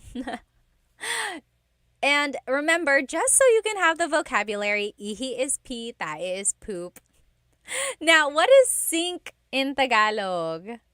What is sink in Tagalog? Sink in Tagalog is? Yes. A lot of people on TikTok are saying, oh, it's so similar to Spanish. It really is. A lot of these words are so similar to Spanish. Oh, Tony, thank you. Thank you so much for the badge. And to Full Hound, thank you. Thank you so much. Yes, very good. Sink in Tagalog is lababo. Lababo. I always thought that was a fun word to say. Lababo. Lababo. Very good. Han Solo said, I knew it. Filipino Americans have the same look, either this or the one with eyelashes and mascara. Okay, I don't know. How do you say bathtub in Tagalog? How do you say bathtub? Let's see. K Fantasy said, how do you say see you Saturday? See you Saturday would be kita tayo sa Sabado. Magkita tayo sa Sabado. Kita tayo sa Sabado. Yes, sure said lababo reminds me of bubbles. That's a good way to remember it. Lababo, bubbles. Yes, very good. Ano ang bathtub sa Tagalog? Paliguan. Paliguan. It could also mean shower. Ligo means to take a shower or to take a bath. Paliguan basically just means a place to take a bath, a place to take a shower. Yes, William, you got it. Very good, very good. What else? How do you say soap in Tagalog? Soap in Tagalog. Soap in Tagalog is sabon. Sabon. Habon. I think I've heard that before. Yes, yes. Sabon, also soap. How do you say towel? Do you know how to say towel in Tagalog? Towel in Tagalog is... Yes, Little Tuck, you got it, you got it. The Mantis, you got that too. Yes, toalla. Toalla, towel, toalla. Very good. And then how do you say to take a shower? The verb to take a shower. Yes, Annalise says, so similar to Spanish. It really is. To take a shower is maligo. Maligo. Very good. Very good, everyone. And let's just go through these phrases together. I am taking a shower. I am taking a shower. Naliligo ako. Naliligo ako. And then, are you done yet? Tapos ka na ba? Tapos ka na ba? And then, hurry up. Dalian mo na. Dalian mo na. So these are just some phrases you might hear. Again, if you're just joining me on TikTok, this whole lesson is on YouTube right now too. I'm doing a live on YouTube and you'll be able to see the lesson there with all the words and the pictures as well. So let's just go over these phrases one more time. Naliligo ako. I am taking a shower. Naliligo ako. And then, tapos ka na ba? Are you done yet? Tapos ka na ba? Maybe if someone is taking a long time, you can say that. And then if you want to say hurry up, it would be dalian mo na. Hurry up, dalian mo na. Very good. Yes, can you make a list of words? Again, I use those to help. Bones, I would say, look on my YouTube channel. This lesson will be on there, the recording, and everything is written out on there for you. Now, this is the bedroom. Ano ang bedroom sa Tagalog? Ano ang bedroom sa Tagalog? Bedroom in Tagalog is cuarto. Cuarto. Bedroom in Tagalog is cuarto. Ano ang bed sa Tagalog? Ano ang bed? Ano ang means what is blank. And that's a good phrase to know if you're learning Tagalog. You could say, ano ang bed? What is bed? Ano ang bed sa Tagalog? Bed in Tagalog is kama. Harmonica said kama room. Almost. Kama. Kama, yes. Kama. Ano ang pillow sa Tagalog? Ano ang pillow sa Tagalog? Yes, Cassidy said, can dalian be replaced with bilisan? So we learned dalian mo na. That means hurry up. Dalian mo na. But you could also say bilisan mo na. Bilisan. Bilis means fast. So bilisan means go faster. Hurry up. Go faster. Very good. Pillow in Tagalog is unan. Unan. Sergey said ulam. Remember, ulam is the food, the dish. Adobo is ulam, kare-kare is ulam, pillow is unan. Unan. I know they sound very, very similar. Very good. All right. How do you say blanket in Tagalog? Blanket in Tagalog is kumot. Kumot. Kumot is blanket in Tagalog. All right, and then just a few more words here. How do you say to sleep? The verb to sleep. How do you say to sleep? Yes, Dita, very good, very good. You got kumot. To sleep in Tagalog is matulog. Matulog. Oh, Twofold Hound, thank you for the ice cream badge. Thank you so much. Yes. Very good. Yes, Coconut said, I usually say bilisan too. Yes, they're interchangeable. Bilisan mo, dalian mo. Very good, very good. Matulog. How do you say snore? Do you remember what snore is? Oh, Daniel said higa. So, does anyone know what higa means? Higa is the verb to lie down. Nakahiga ako, I am lying down. That's like the adjective. Or mahihiga ako, I will lie down. Very good, very good. Very similar. Hilik is to snore. Hilik. Halik is kiss. That's different. Hilik is snore. Humihilik ka. Humihilik ka. You are snoring. Sergey, very close. You said hilig. Hilig means like things you like or your hobbies. Very good, very good. Yes. Juan said, does ako mean me? Yes, and it's very similar to aku in Indonesian. Very good. Oh, Sha said, how do you conjugate verbs? I have Tagalog lessons on my YouTube channel. I think Tagalog lessons 3 and 4 are how to conjugate verbs in the present tense, in the past, and the future. Take a look at those. Yes, Brian said, is this Tagalog? Opo, Tagalog po ito. It is. Okay, lastly, dream. How do you say dream in Tagalog? Dream in Tagalog is panaginip. Panaginip. And remember, Coconut asked, what is the difference between panaginip and what was the other word for dream? Pangarap.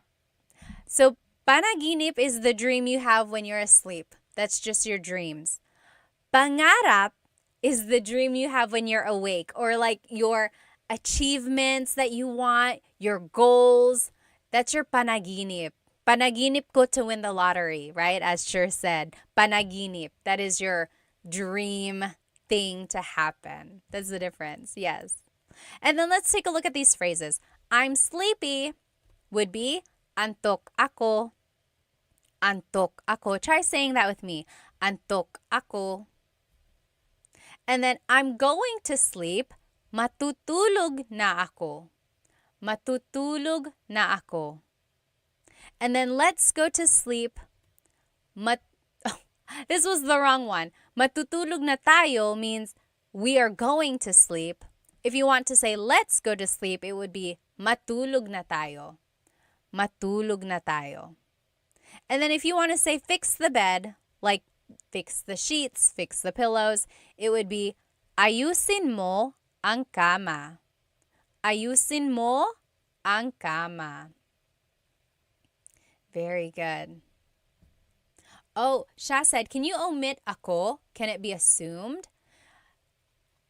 It depends on what you're trying to say. So like, antok ako, you need the ako there. Otherwise, you're just saying antok, antok. That means sleepy, sleepy. So it's not really a phrase. Also, with matutulog na ako, you need the ako there. Again, because you're saying, I am going to sleep. If you say matutulog na, you could say matutulog na if someone asks you, Anong ginagawa mo? What are you doing? Oh, matutulog na. I'm going to sleep. But usually you do need ako. So I would keep ako in there. Oh, Isa Turtle said, what about pagod? Pagod means... Oh, Gabby on YouTube also asked that. Pagod means tired. Pagod ako, I'm tired. Antok ako, I'm sleepy. Very similar, but just a little bit different. All right. William said, is Tagalog a strange language? I guess it depends on what you think is strange. It is a little tricky just because the grammar is different from English. Also, the conjugations of the verbs or how the verbs are changed can be a little bit tricky. Jay said, why is my cousin teaching Tagalog? Are you my cousin? Pinsan ba kita? All right. Yes, very good, very good. And I think that's it. So now here is the lesson review, just to go over everything we learned today. Again, if you are catching me on TikTok, this whole lesson is on my YouTube channel. I'm doing a simultaneous live on my YouTube account, and you are welcome to watch the recording on my YouTube channel, and all of the writing and pictures are on there. So just to review, we learned vocabulary about the house. We learned vocabulary about like the structure and like the windows, the doors, everything like that. So just about the house in general. Then we learned vocabulary about the kitchen. And then we learned vocabulary about the bathroom, the baño. Then we learned vocabulary about the bedroom, the cuarto. And we learned about related phrases that you can start using about those places in the house, right? Oh, Sha, thank you so much for the badge. Thank you, thank you. So if you have any questions, feel free to write it in the comments of this recording or just write it wherever you would like, and I'll try to see if I can find it, okay? And if you only joined for part of this live and you want to watch it, the recording will be up on my YouTube channel right after. But I will also try to teach this lesson again live sometime next week. So just catch me. If you subscribe to my YouTube channel, you should get the notification when I go live. I think that is set. But otherwise, I hope you have a good rest of your night over here where I am, or day wherever you are. Thank you so much for joining me tonight. I hope to see you next time. Paalam.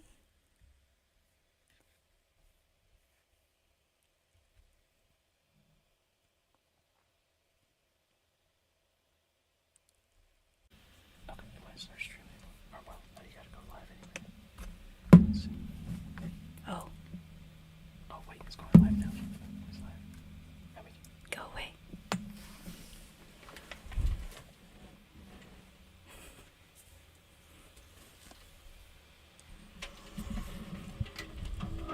Hello, hello. Please let me know if you can hear me.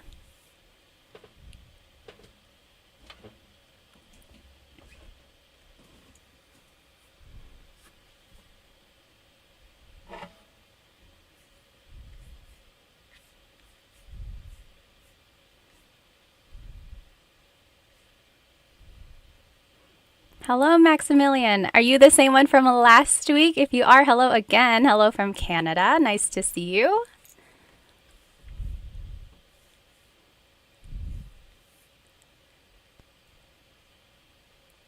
Great. Loud and clear from Australia. Hello, hello.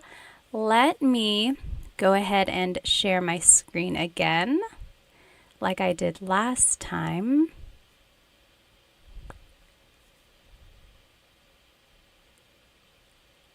Okay, awesome. Welcome, everyone. If you are just joining us, go ahead and grab a piece of paper and something to write with. Today, we're actually going to be learning how to use gusto ko and ayaw ko phrases. So you'll be able to say things like what you like, what you don't like, or what you want. Let me see here.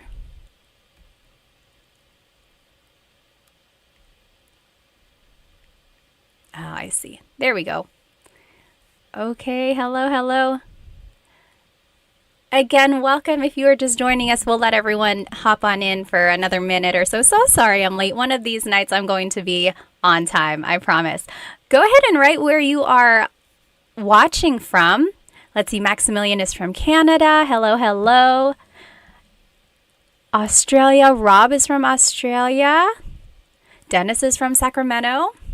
Alrighty, let's go ahead and hop right into this lesson. So last week, we learned some question words. We also learned how to use possessive pronouns. And we learned how to put everything into a sentence, a simple sentence, and then how to answer those questions as well. Today, we're going to be learning how to say I like or I want something, and then how to say what you don't like or you don't want something. And then we're going to learn the kasi clause. Kasi means because. So everything's going to tie into each other.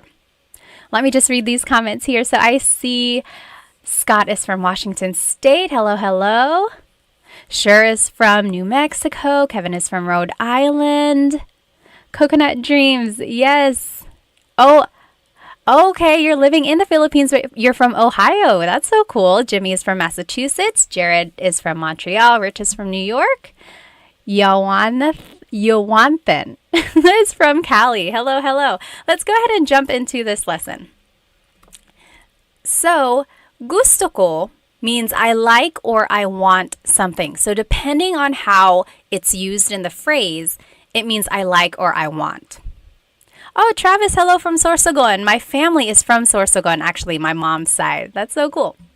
So, if you want to say that you like something, you can just say gusto ko by itself. Gusto ko. For example, gusto ko ito, gusto ko yan. I like this, I like that. So, for example, if you are shopping with a friend and you can't decide, you're like, which one do you like? And your friend says, oh, gusto ko ito. I like this one. Gusto ko ito. Or I like that. Gusto ko yan. Gusto ko yan. So you could just say it by itself. Gusto ko ito, gusto ko yan. You could also add a pronoun. Gusto ko siya. I like him or her. Maybe if there's a new employee at your workplace and you're like, oh, he was really nice. Gusto ko siya. I like him. Gusto ko siya. Also, romantically, you could use it like that as well. Gusto ko siya. I like him. I like her. Gusto ko siya. So that means I like him or I like her. So that's the first way you can use gusto ko. You can use it by itself or you can add a pronoun or a demonstrative pronoun as well. So gusto ko, I like it. Oh, Travis, you're from Donsol. Yeah. Have you swam with the whale sharks? I know you can do that over there. And then Stellar's from Italy. Hello, hello. Kawika from California. Welcome, welcome. Now, if you want to say that you want something, you would say gusto ko ng plus a noun. So the word ng is just a sentence marker. It's something that goes in front of a noun usually. It doesn't really have a direct sentence, a direct translation. It does mean some or a thing. So it could be either one of those, but technically it's just kind of a sentence marker is what they call it. Okay. So gusto ko ng pagkain. I want some food. Gusto ko ng pagkain. Or gusto ko ng aso. I want a dog. So gusto ko ng plus a noun is I want some or a thing. Gusto ko ng blank. All right, so that's the second way to use gusto ko. Now, if you want to say you want to do something, it would be gusto kong plus a verb. Gusto kong plus a verb. Kong, K-O-N-G, is actually ko plus ng put together.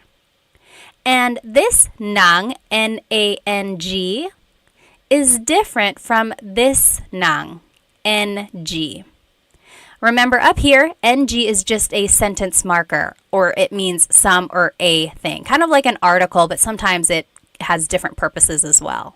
So that's NG. But N-A-N-G here is actually an adverb. It always goes with a verb. So even though they sound the same, it is spelled differently and it has different purposes. So gusto kong plus a verb means I want to do something. For example, gusto kong matulog. I want to go to sleep. Gusto kong matulog. And some people say gusto ko nang matulog. So you could separate the ko and the nang. But usually people just put it together. Gusto kong matulog. I want to sleep. Or gusto niyang bumili ng kotse. She wants to buy a car.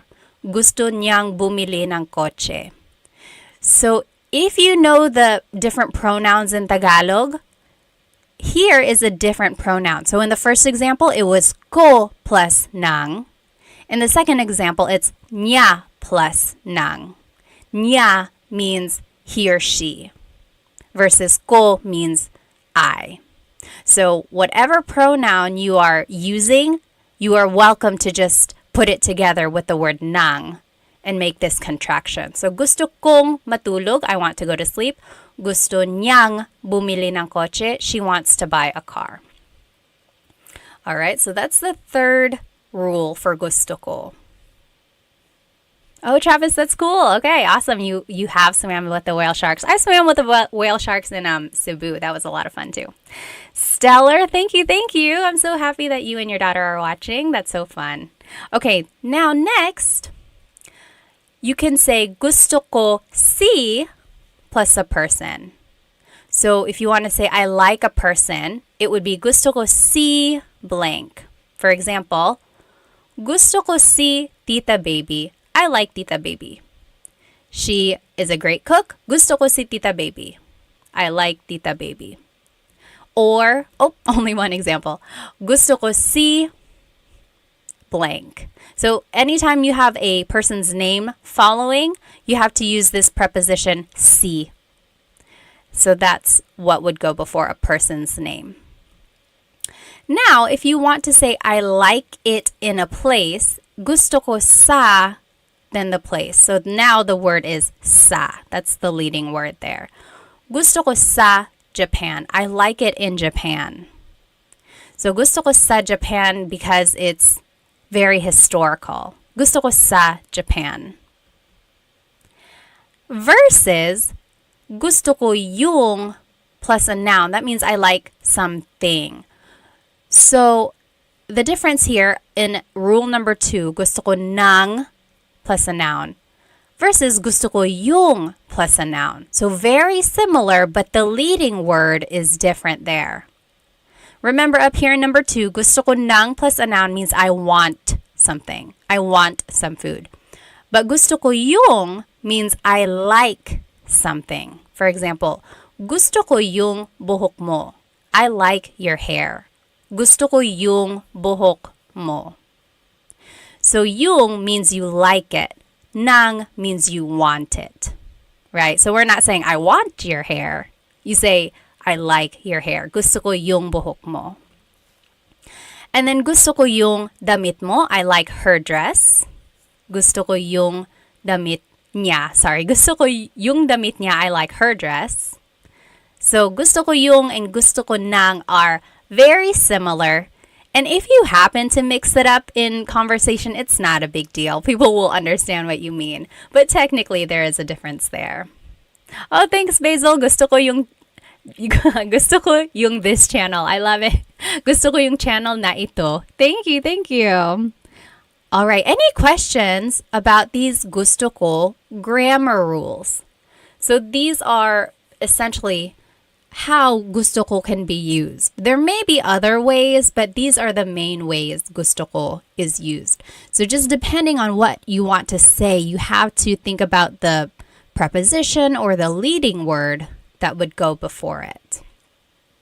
Go ahead and write any questions in the comments, and then we will go ahead and hop into these practice questions in the meantime. So up here on the top left corner are the rules that we just learned. Remember, gusto ko means I like it. Gusto ko ng plus a noun means I want something. Gusto kong plus a verb means I want to do something. Gusto ko si plus a person means I like a person. Gusto ko sa plus a place, I like it in a place. And then gusto ko yung plus a noun, I like something. So now let's go ahead and do these examples. So number one, I want some bread. Bread in Tagalog is tinapay. Tinapay. The AY makes an I sound. Tinapay. It's not tinapay. Tinapay. Okay, so I want some bread. Let's do this one together. Take a look at all of the rules here. Which one is I want something? So number one is I like it, so that's not it. Number two, I want some or a thing. Yeah, that could be it. Number three, I want to, but then it's a verb, so that's not it. Then the last three are I like, I like, I like. So that's not it. So I want something, that would be rule number two. Gusto ko ng plus a noun. Oh, I'm seeing the correct answers in the comments. What do you think it is in Tagalog? I want some bread. So we are just going to follow the rules here. Gusto ko ng tinapay. Gusto ko ng tinapay. So remember, I want some bread. Gusto ko ng tinapay. Now, if we had said, gusto ko yung tinapay, what would that have meant? Gusto ko yung tinapay. That one means I like the bread. So maybe we are eating at a restaurant and they brought out a basket of bread and you're like, oh, gusto ko yung tinapay. I like the bread. That is when you would use it. Yep. Good job, sure. That is exactly right.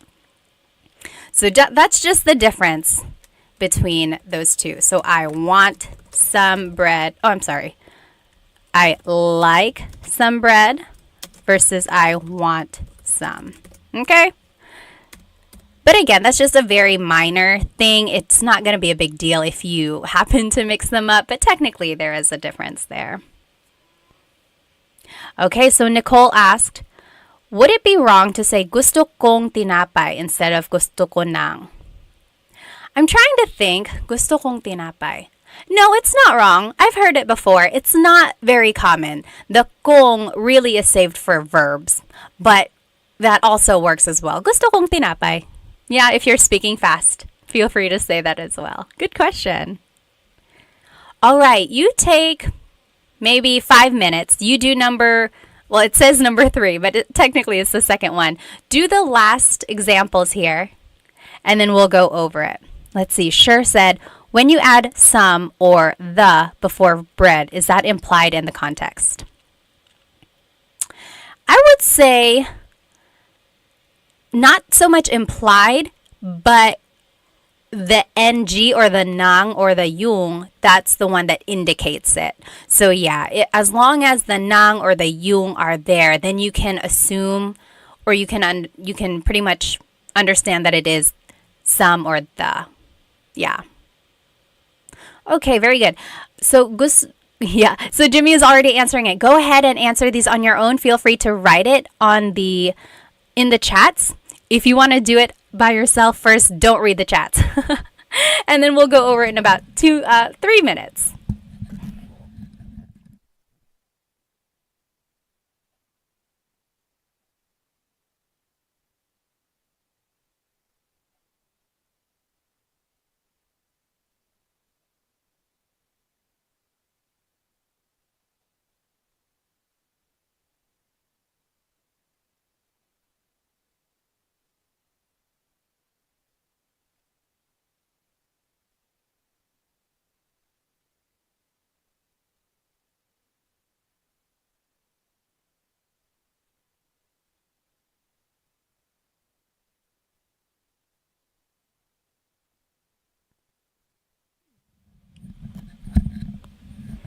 If you are just joining us, we are doing these examples. That's why it's pretty quiet. So we are learning how to say gusto ko or I want or I like something in Tagalog. And then here on the left side are the rules we just learned. So depending on what you want to say, there are certain prepositions or leading words before the rest of the phrase. And then we are doing these examples by just plugging in the vocabulary into the sentence structures. So go ahead and maybe take a few more minutes.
Okay, let's go ahead and do these examples. I just turned on my live on Instagram as well. If you happen to turn that one on, you are going to hear that information first because there is a delay on YouTube. So if you are joining me on Instagram, hello, go jump onto my YouTube channel because we are doing a live Tagalog lesson and I'm sharing my screen there. Okay, so if you are following me on YouTube, let's go ahead and do these examples. So we are learning these phrases for how to say gusto ko. So I like or I want something. And we are practicing these examples. Again, if you're just joining me, go ahead and jump onto my YouTube channel right now because then you can join our lesson. So number 3, I like Mr. Garcia. Yawanten says, gusto ko si Mr. Garcia. Let me see if I can log out of this. So remember, if you want to say I like a person, it is gusto ko si Mr. Garcia. Gusto ko si Mr. Garcia. So remember, anytime you want to say you like someone, the leading word or the preposition is si. Hello everyone. Remember, jump onto my YouTube right now. Number 4, I want to go swimming. I want to go swimming. So remember, anytime we are using a verb or we want to say I want to do something, it is gusto kong lumangoy. Gusto kong lumangoy. Yep, I see that a lot of people got it right. Awesome. Gusto kong lumangoy. So in pronunciation, or like when you're saying it in a conversation, you could say that, or you could say gusto ko nang lumangoy. Whoops. See, I made the mistake there. It's a different nang. It's N-A-N-G because it's an adverb. Good. Ribe said, gusto kong swimming. I love a good Taglish tip. So yes, you could easily just say gusto kong mag-swimming. So if you do not know a word in Tagalog, always feel free to just use Taglish. Yes, because the more you can use Tagalog, even if it's in small parts, I mean, that's better than nothing at all, right? All right, all these numbers are all off, but number 7, I like it in Australia. How would you say I like it in Australia? Hello again. Remember, if you are joining me on my Instagram, hop onto my YouTube channel. We are doing a live Tagalog lesson. You are able to see my screen that I'm sharing. Yes, so I'm seeing the correct answer in the comments here. I like it in Australia is gusto ko sa Australia. I like it in Australia. So you could be like, oh yeah, I've traveled there before. There are so many cool animals. Gusto ko sa Australia. I like it in Australia. Very good. I see the correct answers in the comments. Now, number 8, I like your house. Your house is bahay mo. I like your house. So I like a place. Oh, okay. So if you see number 8 and 9, they are very similar. Which one do you think it is? It's either number 5 or number 6, right? I like your house. Yes, very close. I'm seeing some close answers. Sure, got it right. Gusto ko yung bahay mo. Gusto ko yung bahay mo. I like your house. So in this case, bahay mo is like a noun. Gusto ko yung bahay mo, it's very pretty. Gusto ko yung bahay mo. So it's acting more like as a noun. Versus number 9, I like it at your house. That would be gusto ko sa bahay mo. So maybe if your house is too loud, you could be like, oh, can I go to your house where it's quiet? Gusto ko sa bahay mo. Very good, yes. So that's the difference there between 8 and 9. I like your house as a thing versus I like your house as a place. Anyone have any questions about that? Very good. All right. Again, if you are just joining me on Instagram, hop onto my YouTube channel. This is where the lesson is. Any questions about what we just learned? Well, go ahead and type it in if you do have a question. Let's take a quick intermission, and you know I love a good poll. So our poll last week was, what is your favorite Filipino food? And it was between like lechon and adobo at the very end. Today, we are going to do who is your favorite Filipino American celebrity? Okay, so if you are a big like Hollywood fan, or if you just love the Filipino culture like I do, you probably know a lot of these people. I mean, who doesn't? Hang on, let me see if I can make this bigger. Okay, it looks like that's as big as it's gonna get. Hopefully you can read it okay. So who is your favorite Filipino American celebrity? Let's do this one here. Oh, someone had a quick question. Let me see.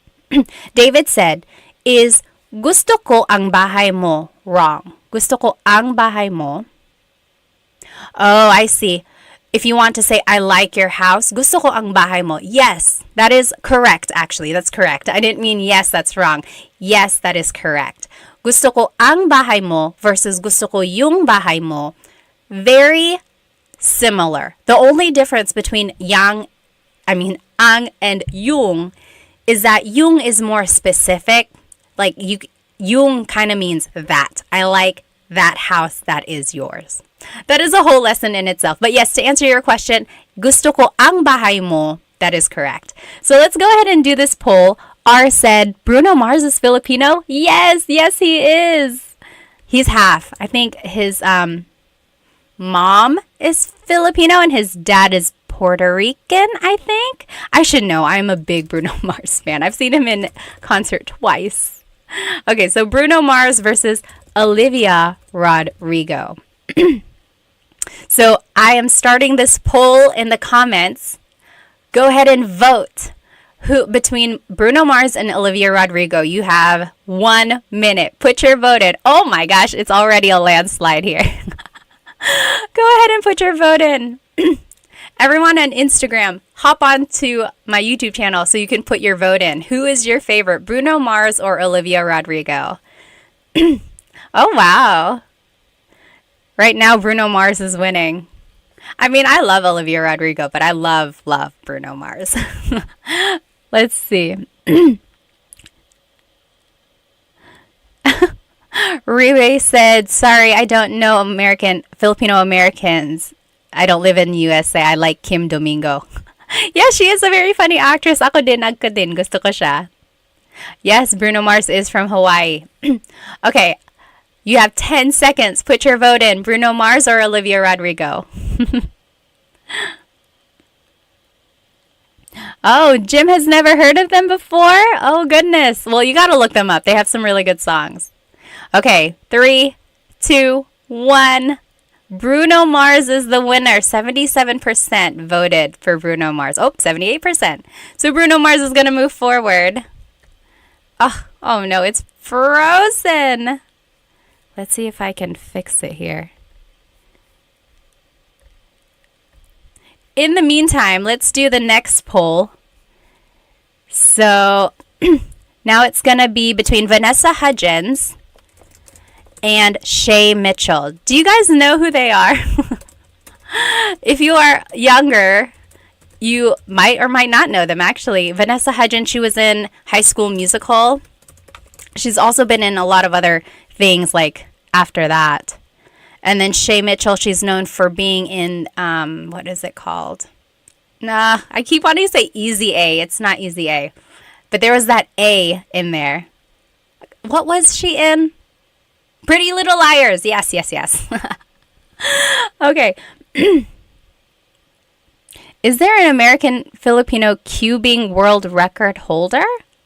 I don't know, Kira. Cubing? What is cubing? Like the Rubik's Cube? Okay. Go ahead and put your vote in. Wow. Oh, I guess I'm not too surprised. Right now, it's Vanessa Hudgens winning. Let me see if I can fix my poll here. Or my bracket. Hello again. Remember, if you are joining me on Instagram, please jump onto my YouTube channel because that is where I am doing this lesson. Except right now, we're not doing a lesson. We're taking a break, and we are doing our bracket challenge. Who is our favorite Filipino American celebrity? Hop onto my YouTube channel right now. Okay. As soon as I finish this thing in my bracket, we're going to stop the poll. Go ahead and put your vote in. 3, 2, 1. End poll. Vanessa Hudgens won. All right. We'll finish. Actually, let's go ahead and do at least these two. So, oh yeah, Multi-Archangel said, didn't know that Vanessa Hudgens was Filipino though. Yep, cubing is solving the Rubik's Cube. Okay, let's do this next one. So who is your favorite Filipino-American comedian? Favorite. So, Joe Coy or Christine Gambito. I am proud to say that I have met Christine. She is Happy Slip on YouTube. So if you were watching YouTube a long time ago, okay, not a long time ago, I don't want to say she's old or anything, but like she is an OG YouTuber, Christine Gambino. She's known as Happy Slip. And I've met her. She's, oh my gosh, I want to say we're friends. We've only met once though, but she's so funny, so nice. So yeah, so Christine, Happy Slip or Joe Coy? Who is your favorite comedian? Multi-Archangel said, how did Vanessa win over Shay Mitchell? Well, I feel like Vanessa might be a little bit more well-known. She has a lot of projects versus Shay Mitchell. I just know her from Pretty Little Liars, but who knows? All right, get your vote in. Who do you think is your favorite Filipino-American comedian? Christine Gambito or Joe Coy? Yeah, you're right, Ray. He said not fair. Happy Slip versus Joe Coy, different eras. Although I feel like it's just like Joe Coy has gotten a lot bigger, but Happy Slip and Joe Coy have been doing comedy a long time, I think. But yeah, let's see. Okay, go ahead and put your vote in. 3, 2, 1. Michael said, this is like asking me to pick my favorite child. I know. Oh, Rex Navarrete. Yeah, he is funny too. You're right. Okay, so it looks like Joe Coy was the winner here.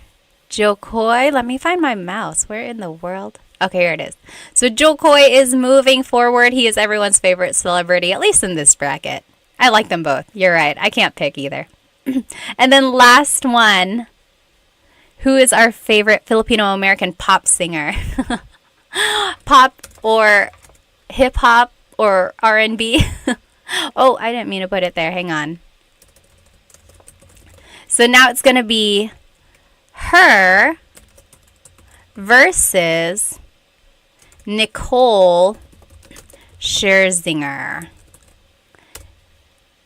Hello, everyone on Instagram. Join me on YouTube. We are doing a live Tagalog lesson, except not right now. Right now we are doing a poll or a bracket challenge to see who our favorite Filipino Americans are. Favorite Filipino American celebrities. Oh, sure can't vote on this one. It's just too tough. I know what you mean. Her was so good in the Super Bowl, though, don't you think? Goodness, if I could play the guitar and sing, wow. Hello, everybody.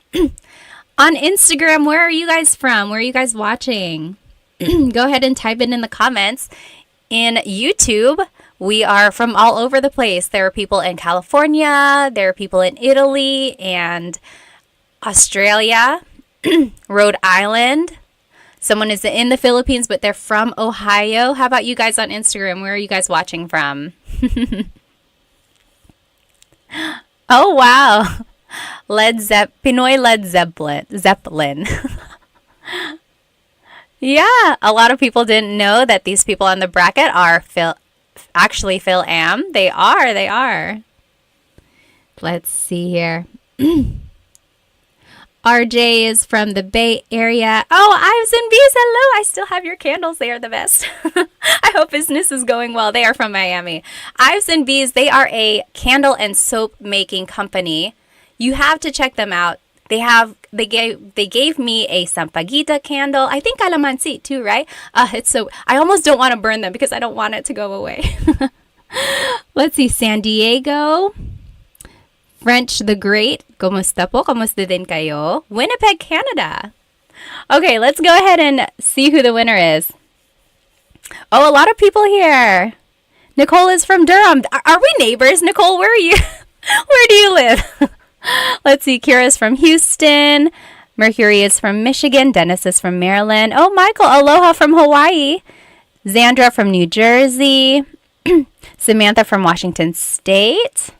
We got some New Yorkers, Canada, Greensboro. Hello, North Carolinians. Good to see you. Atlanta, Taiwan. Wow. Michigan and the Philippines. Okay, who is the winner here? Oh, it's actually pretty close. Her won with 62% of the votes. Her is going to move forward. Okay, let's go back to our lesson. That was fun. We'll finish the bracket here at the end. Let me go ahead and turn this presentation back on. Again, if you're just joining now on Instagram, jump onto my YouTube channel. We are doing a live Tagalog lesson there. Oh, hi, Bessie from Missouri, James from New Zealand, Albert from Seattle, Washington, Darla from Chicago, Adventure Foodie from Arizona. Hello, hello. Okay. So let's go ahead and jump right back into this lesson. So we just learned how to use gusto ko phrases. Before we move on, I want to actually show you that all of this can actually be used with ayoko or ayaw ko. So if you are following along here, I just typed in ayaw. Ayaw, excuse me, means I don't like something. So see, for the rule number 1, now it says gusto ko or ayaw ko. I don't like it. Ayaw. Or gusto ko or ayaw ko ng a thing. So, ayaw ko ng pagkain. I don't want any food. Ayaw ko ng aso. I don't want a dog. Same with the next rule. Ayaw kong plus a verb. I don't want to do something. So, ayaw kong matulog. Ayaw kong bumili ng kotse. I don't want to sleep. I don't want to buy a car. Or, ayaw ko see plus a place. So, that's all I'm doing. I'm just adding this word ayaw in the beginning. And that just means I don't want or I don't like something. So, that is the opposite of gusto. It's ayaw. Okay, so now you have it. So someone asked, where can I get a copy of these slides? I don't have them posted anywhere. Maybe I'll try to figure out a place where I can post them. But if you sign up for one of my Tagalog classes, which start this weekend actually, you will get a copy of these slides directly to your email. So yes, this is from the class, but I'm going to change it up for when the class actually starts. But otherwise, this is going to be recorded, so you should be able to watch it again. Okay, so there we go. The opposite of gusto is ayaw. So there it is all right there. Ayaw ko ng thing, ayaw kong plus a verb, and so on. All the rules apply. It just means the opposite. Any questions about ayaw? Okay. Oh, hello. Someone from Winston-Salem and Raleigh, North Carolina. Seriously, are we neighbors? Where are you guys? You must just be in my backyard. Okay. Am I going to leave this in any playlist? Usually the lives are under the live tab, I believe. At least that's where I see my last live. Okay, so any questions about gusto ko or ayaw ko? If you have a question about those, just type it into the comments. Okay, so now, can we use it on a person? Yes, so I guess that would fall under rule number 1. Gusto ko siya, I like him or her. But if you want to use it against a person, you could say, ayaw kita, I don't like you. I would say that maybe like jokingly to my husband or just to a friend if you want to tease them. Ayaw kita, I don't like you. Ayaw kita. Or ayaw ko siya, I don't like him or her. Okay, right? So if someone is mean and you're just saying like, oh, ayaw ko siya. That's another thing with pronunciation. Usually it's pronounced ayoko siya. So if you want to sound a little bit more natural, you put everything together, ayoko siya. Ayaw ko siya is ayoko siya. But no big deal if you happen to separate them. Oh, Marcus asked a very good question. What is the difference between ayaw and hindi ko gusto? So, hindi ko gusto means I don't like something. Ayaw also means I don't like something. So, I feel like there are just certain times when ayaw works better than hindi ko gusto. Like, ayaw ko ng pagkain. I don't want any food.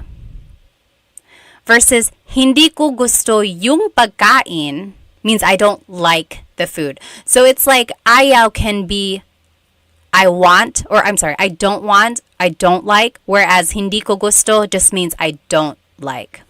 So I'm going to make that distinction here. Ayaw means I don't want or like, whereas hindi ko gusto only means I don't like. Does that make sense, Marcus? That is a very good question. Let's see. Bug Bubble said, I always knew ayaw, ayoko.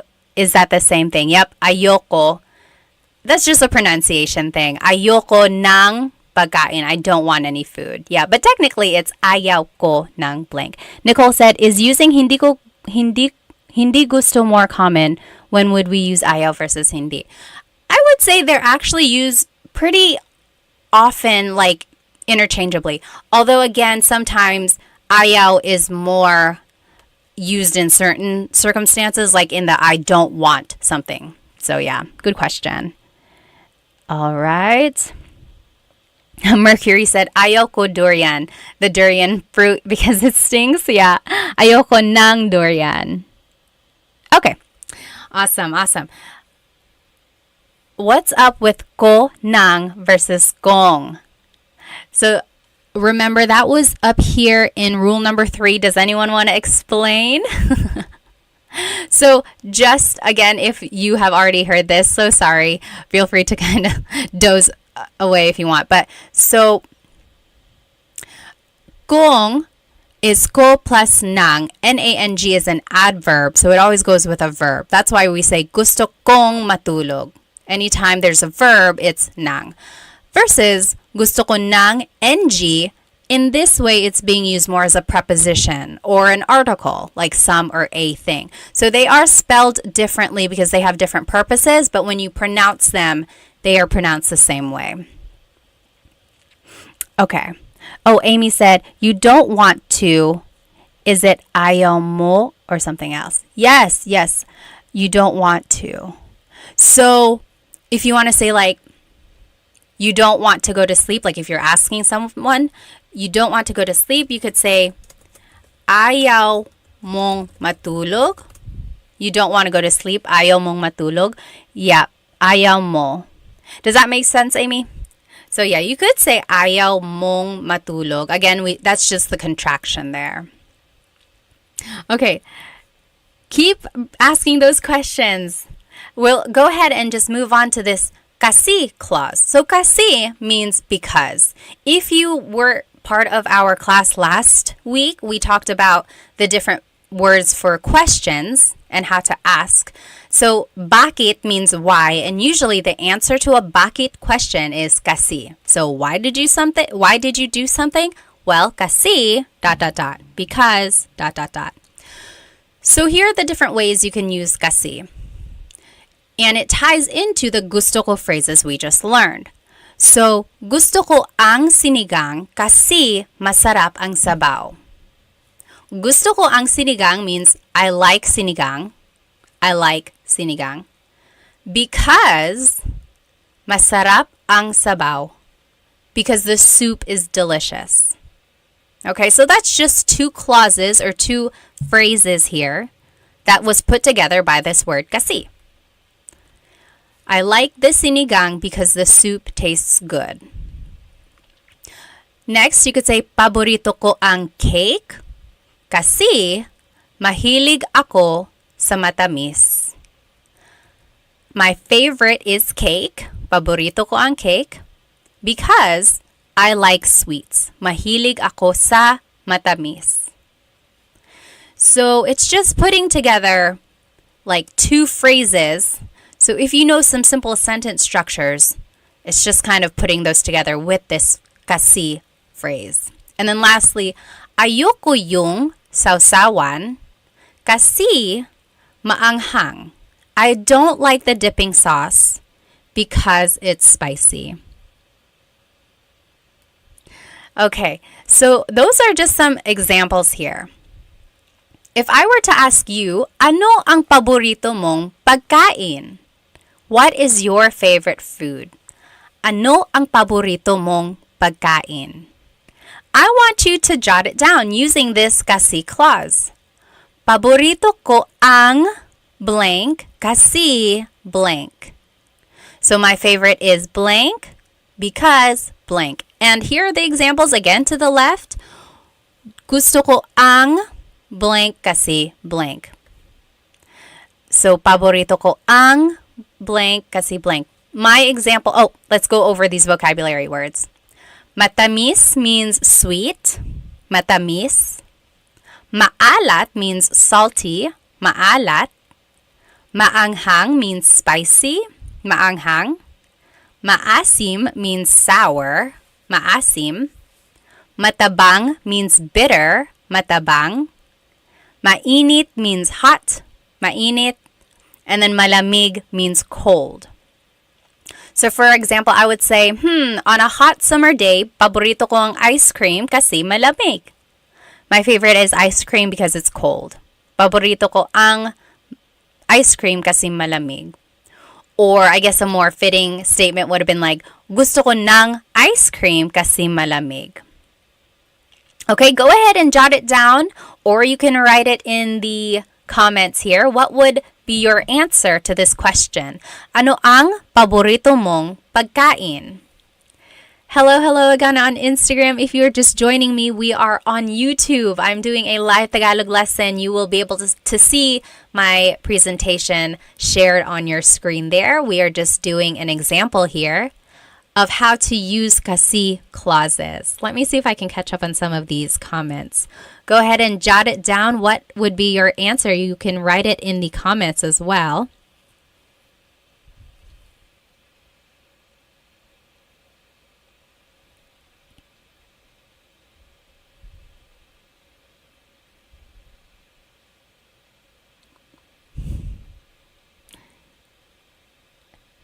Okay. Let's see. Ano ang paboritong mong pagkain? Let's see what people said. Kira said, gusto ko ang boba kasi matamis. I like boba because it's sweet. Me too, me too. Sure said, oo, gusto ko sawsawan kasi maanghang. You like spicy dips? Gusto ko ng sawsawan na maanghang. David said, paborito ko ang sarsyado kasi matamis at maasim. Ano ang sarsyado? Sarsyado. Can you describe that? I'm not sure I know what that is. Elijah said, paborito ko ang sinigang kasi maasim. Ako din. Wendy said, paborito ko ang tamales kasi mainit. Do you mean maanghang, spicy, or hot? Like warm in temperature? Aldo said, paborito ko ang nasi goreng kasi maalat. I don't know what that is either. Bayani said, what's boba? So you can get like a cold, refreshing drink. Sometimes it's a smoothie. Sometimes it's a milk tea. Sometimes it's just a fruit tea. And they have little like balls or like jelly balls or like big tapioca balls. That's boba. Paborito ko ang adobo kasi maanghang. Maanghang ba ang adobo mo? My adobo isn't maanghang, but I guess it could be. Paborito ko ang mango kasi matamis. Yes, the mango is the national fruit of the Philippines. Let's see. Oh, warm. Yep. Okay. And then Ilocano dish, fish with sweet and sour sauce. Oh, I see. Okay. How do we say comfort food? I don't think there is a phrase for comfort food. I would just say paborito kong pagkain, my favorite foods. Alrighty. Let's see if anyone wrote their answer on Instagram.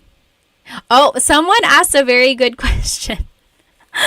Maldonado, I think his name was, asked, what is mahal kita sobra? What does that mean? Did someone say this to you, Maldonado?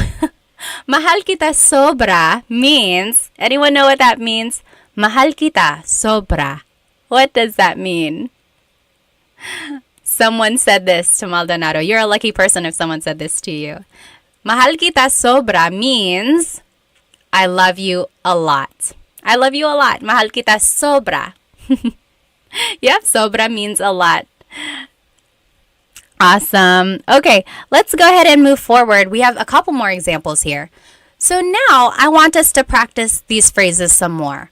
Gusto ko yung blank kasi blank. So I like something because blank. Or paborito ko yung blank kasi blank. My favorite is blank. Or ayoko yung kasi I don't like blank and blank. So now let's talk about movies. So these phrases work for a number of different contexts. So earlier we were talking about food. Now we're going to be talking about movies. So gusto ko yung blank kasi blank. Paborito ko yung, ayoko yung, and then you list your favorite movie. So here are the different ways to describe a movie. Nakakatawa. Funny. Nakakatawa. Maganda yung kwento. It's a good story. Maganda yung kwento. Nakakakilig means romantic. Nakakakilig. Boring. That just means boring. Very Taglish English there. Boring. Or violente. Violent. Violente. Nakakalito. Confusing. Nakakalito. And then nakakatakot, scary. Nakakatakot. So those are different things or different ways to describe movies. So I want you to write these phrases.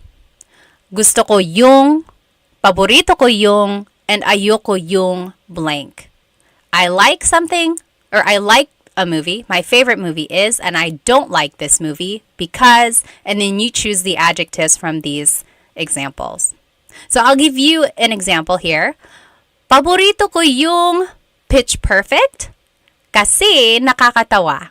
My favorite movie is Pitch Perfect because it's funny. I don't know if that's my absolute favorite, but I love it. It's a good movie. Or ayoko yung Saw movies kasi nakakatakot at violente. So I don't like the Saw movies because they're scary and they're violent. Or gusto ko yung Titanic kasi nakakakilig. I like Titanic because it's romantic. So go ahead and you give examples for each of these phrases about a movie that you like and you don't like, and you fill it in with the adjective there. I'm just going to catch up on some of these comments. So go ahead and jump onto my YouTube channel if you are here on my Instagram. Oh my goodness, please don't call me tita. I'm not a tita. I'm just kidding. Feel free. Or just ate. Ate is fine too. Hello. Kamusta po? Okay, let me catch up on my comments here.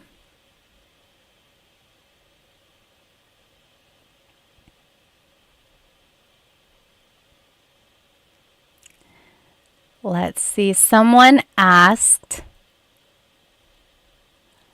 where did it go? Oh, what does mahilig mean? Mahilig means you like to do something or you like something. So, mahilig ako magbasa. I like to read. Mahilig ako magbasa. Or mahilig ako sa strawberries. I like strawberries. Mahilig ako blank. That just means I like. EJ said, saan ka sa US? Pinoy here living in Miami. Dito ako sa North Carolina. So hello sa mga North Carolinians dyan. Okay, if you want to share your example, go ahead and type it into the comments. Let's see. Sure said, ayoko yung paranormal activity kasi nakakatakot. Ako din. Ayoko sa nakakatakot na pelikula.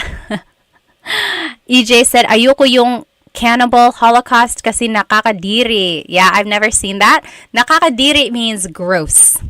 So, like, oh, vomit, nakakadiri, or something like that. Yeah, gross. So FF Noob said, I just joined. Can I watch this later when I Can I watch this video on your channel? Yes, it will be recorded and it should be under the live tab. So it should be there. Mooney said, gusto ko yung Friday kasi nakakatawa. David said, ayoko ang mga action movies kasi boring. Oh, really? Some people would think it's actually not boring. But yes, sometimes it's boring too. Mooney said, paborito ko yung hello, love, goodbye kasi nakakakilig. Okay. Royden said, gusto ko Kung Fu Panda kasi nakakatawa. Very good, very good. So again, you can use these phrases and these, like the kasi clause, in different contexts. So that was about movies, but you could also use it for a place. So, excuse me. For example, gusto ko sa a place kasi blank. Paborito ko sa kasi ayoko sa kasi blank. So as you can see now, we are using the preposition sa. Remember a couple slides ago, anytime we're talking about a place, like you like it at that place, you use the preposition sa. So now we're talking about places. Here are the adjectives you can use to describe a place. Maganda ang mga tanawin. So gusto ko sa Japan kasi maganda ang mga tanawin. It has beautiful views. Or masarap ang pagkain. Good food. Food is delicious. Nakaka-relax. It's relaxing. Mura lang. It's cheap. Madaming tao. Too many people. Madaming traffic. Lots of traffic. Masyadong mahal. It's too expensive.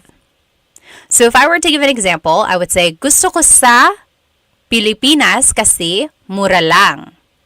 I like the Philippines because it's cheap. Gusto ko sa Pilipinas kasi mura lang. Or paborito ko sa New York kasi masarap ang pagkain. That's not true. I mean, I love New York, but I don't know if the food is the best there. That's just an example. So, paborito ko sa New York kasi masarap ang pagkain. Or ayoko sa Maynila kasi madaming traffic. I don't like Manila because there's a lot of traffic. I mean, I love Manila. I just don't like traffic. So there you go. Go ahead and fill in these examples. Talk about a place you do like, maybe your favorite place, and a place you don't like. And then give a reason why you feel that way. Oh, the mantis. Thank you so much. I didn't even know. So the mantis just donated. Thank you so much. Oh my goodness. Thank you. I love teaching. I really do. So any donation or any sort of likes or shares, those are just icing on the cake. But thank you so much. It warms my heart. Let's see. I already see some examples here. Go ahead and take a couple minutes. We are just filling in these examples. Gusto ko sa, paborito ko sa, ayoko sa, kasi blank. Okay? And then here are the adjectives that we were using. Let's see. Cool guy Albert said, do you know any puto flavors? Puto is something I want to try. So puto is a rice cake. And yeah, there are lots of flavors. Usually it's just in the plain vanilla, white, or just like the rice cake flavor. But I've seen it in pandan. I've seen it in ube. Usually there's a slice of cheese on the top. Love and Lulu said, I'm getting nosebleed. Bakit ka na nosebleed? Nagtatagalog tayo dito. So usually Filipinos, whenever they're speaking English a lot, they say, oh, I'm getting nosebleed, or nosebleed ako. And that's just a silly way of saying, my brain can't take it. I don't know how to speak English. But yes. Any questions on what we're learning so far? So if you are on my Instagram, go ahead and jump into YouTube. That is where the lesson is. You'll be able to see the presentation on your screen. Okay, so I am seeing some good examples. Let's see. Kevin said, paborito ko sa Jollibee kasi masarap ang pagkain. Yes. So it can work for a place or it can work for a restaurant. That is exactly right, Kevin. Sure said, gusto ko sa bahay ko kasi masarap ang pagkain. Sure likes it at their house because the food is delicious. I totally get it. Me too. And it's cheap. David said, gusto ko sa Pilipinas kasi sobrang mabait ang mga tao. Oh, how nice. He said, I like it in the Philippines because the people are really nice. I'm glad you had a great experience there. Yes, Filipinos are known for being welcoming. They really are. And just being so happy and smiley all the time. Kevin said, ayoko sa New York City kasi madaming tao. Yeah, I don't like it in New York because there's a lot of people. Elijah said, how do you pronounce masyadong? Masyadong means a lot. So the S-Y-A is a sh sound. Masyadong. Yep. EJ said, gusto ko sa Miami kasi parang Boracay na may pagka-Metro Manila. He said, I like it in Miami because it's like Boracay with a little bit of Metro Manila. So Boracay is this nice, beachy, like touristy place, white sand, clear waters. And then Metro Manila, of course, is known for being bustling and exciting, lively. So it has that city feel, but also a nice, relaxing feel. Nice. Okay. Kira said, ayoko sa England kasi hindi masarap ang pagkain. Really? I've been to England. I don't remember the food being terrible. Let's see. Royden said, ayoko sa Honolulu, Hawaii kasi madaming traffic. Talaga? Maraming traffic pala sa Honolulu. I've never been there. Let's see. Maximilian said, what is the difference between mahilig ako or mahilig ko and gusto ko yung? Let me think. When you say mahilig, it's more like you're describing that you like something in a continuous way.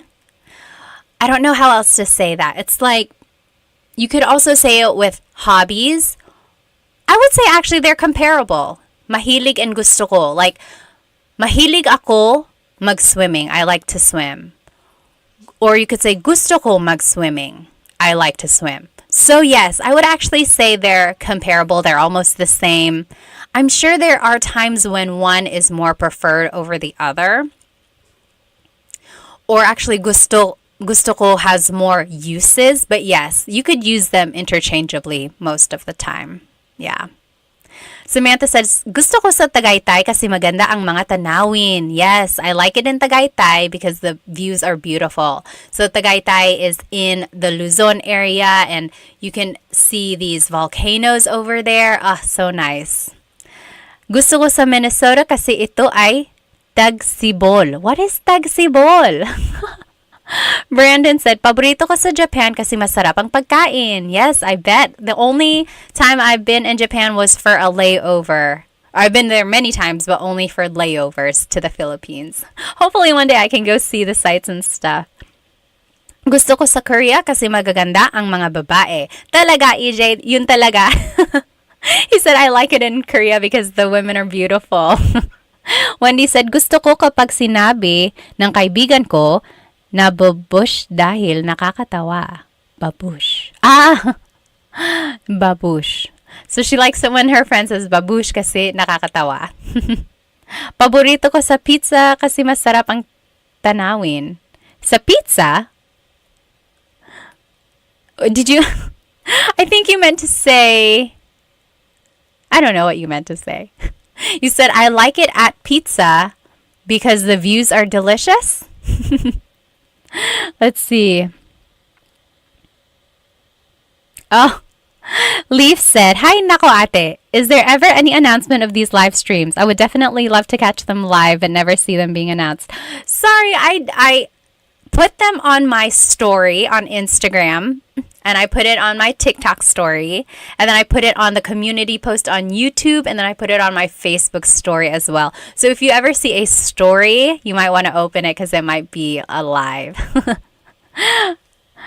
Oh, tagsibol is spring. Okay.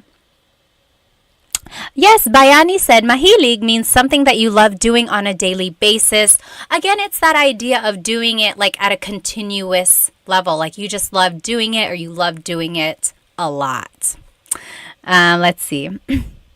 Ayoko sa Vegas kasi mainit dito, Elijah said. Yeah, he doesn't like it he or she doesn't like it in Vegas because it's hot there. Okay, let's move on now. Let's see. Let's finish up our poll. Back up. Anyone have any questions on these kasi phrases? So, kasi just means because. So remember, if someone asks you a bakit question, so why, you can always ask kasi. Bakit ka umiiyak? Why are you crying? Kasi masakit ang ulo ko because my head hurts. Or why bakit ka galit? Why are you mad? Kasi dot dot dot. Kasi hindi ka nakikinig because you're not listening. Okay? So that's what kasi is. And then we were able to put together the gusto and ayoko phrases that we learned. Any questions about these things? Feel free to write them in the comments. Otherwise, I'm going to go ahead and pull up our bracket challenge here. If you are joining me on Instagram, jump onto YouTube because then you can join our poll, our contest here.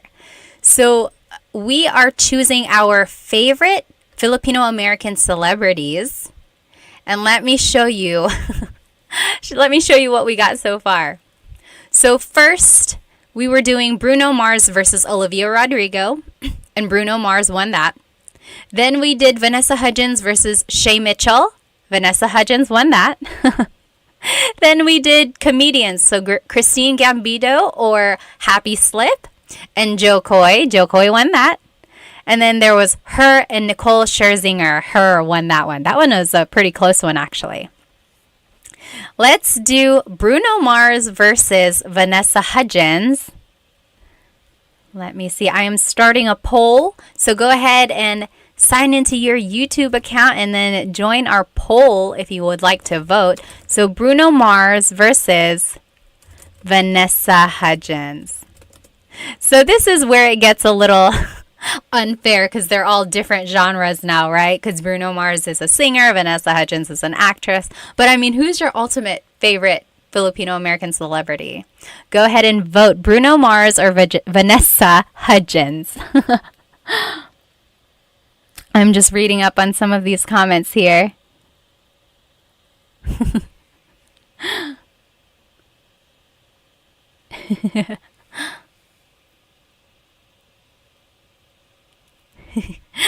Kira said, gusto ko sa China, Korea, Japan, and Pilipinas kasi guys ang maganda.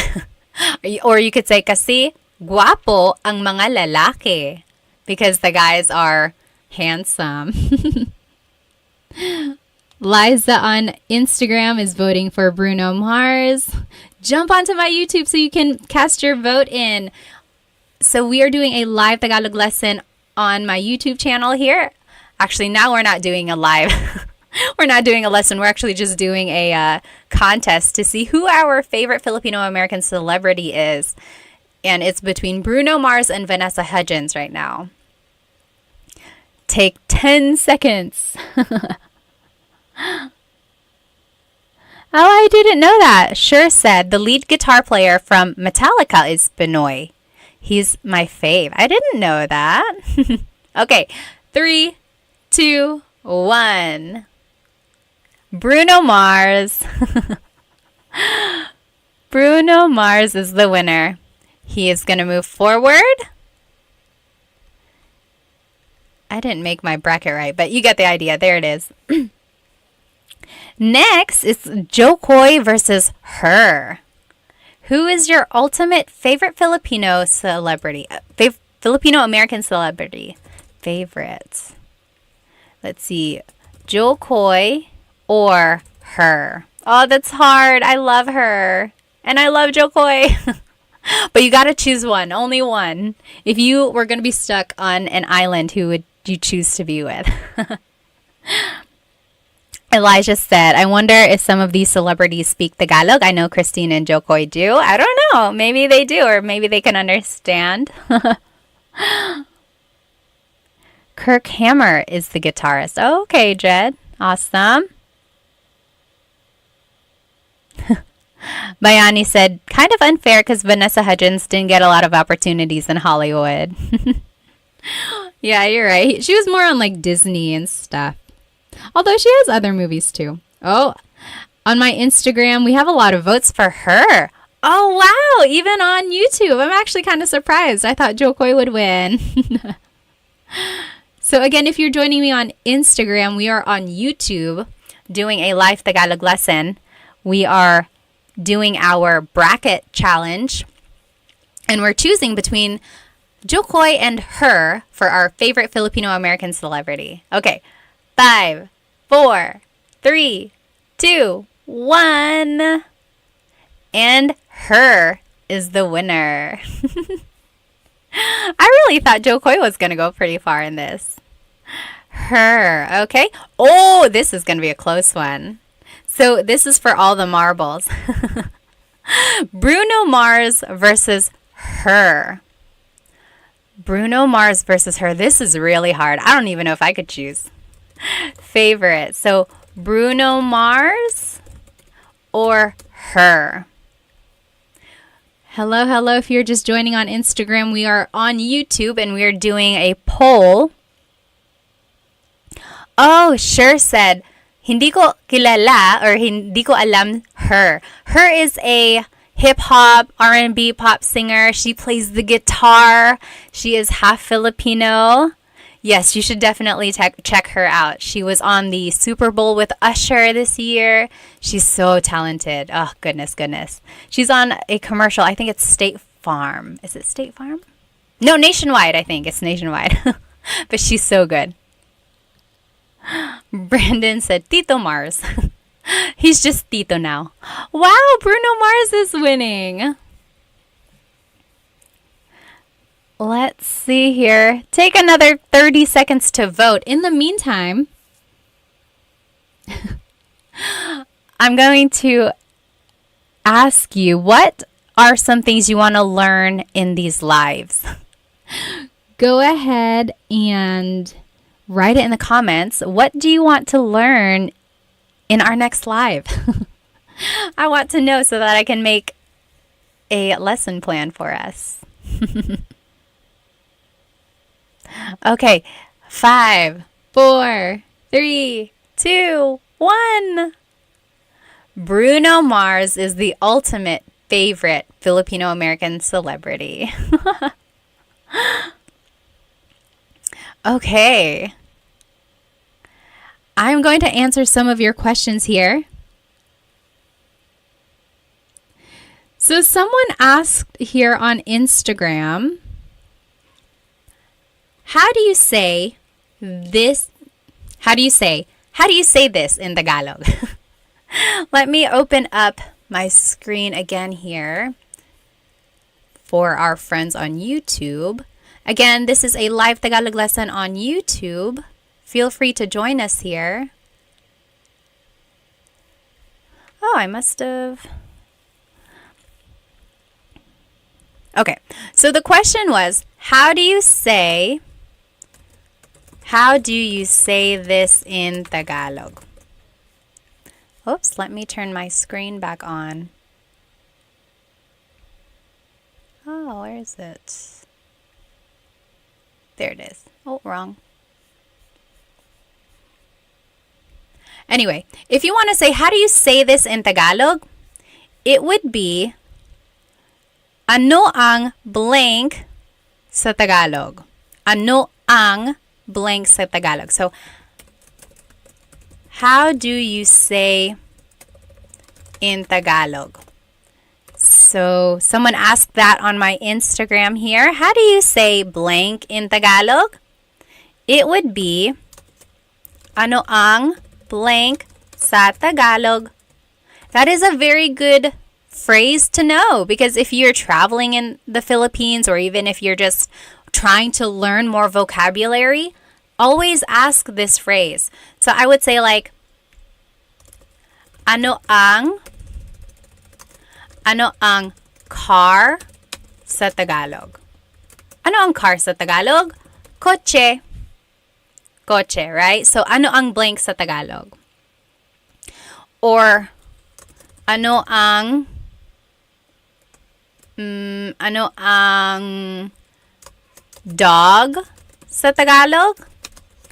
Oh, sa Tagalog, aso. So that is a good phrase to know if you just want to learn more vocabulary. Ano ang blank sa Tagalog? Yes. Let's see.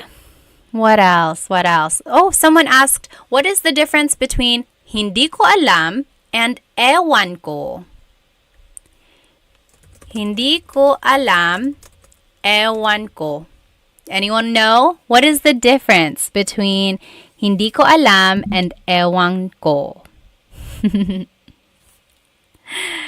Hindi ko alam and ewan ko both mean I don't know. That's all it means.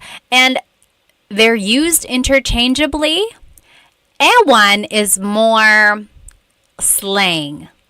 Like it's just quick and easy, whereas hindi ko alam is, I would say, the more proper or formal way to say it. Yep, Odisari said formality. Yep, pretty much. That's the only difference there. Let's see, a couple more questions before I let you go. David said ewan ko is more abrupt.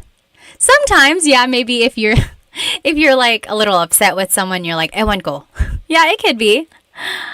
All right. Anyone have any other questions about anything we talked about? Sorry if I missed your question or your comment.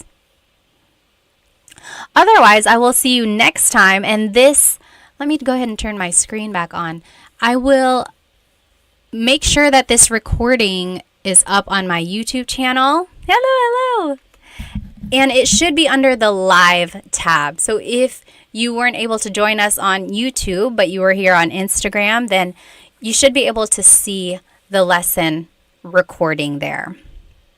Okay, well, I will let you guys go. I hope you have a good rest of the night, and I hope to see you next time. Paalam!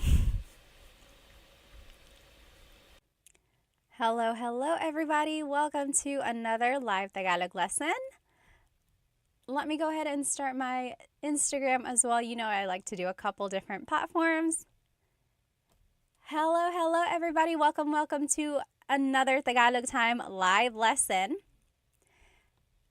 You are joining me on Instagram right now, but if you would like, you can jump onto my YouTube channel, but actually there isn't a presentation.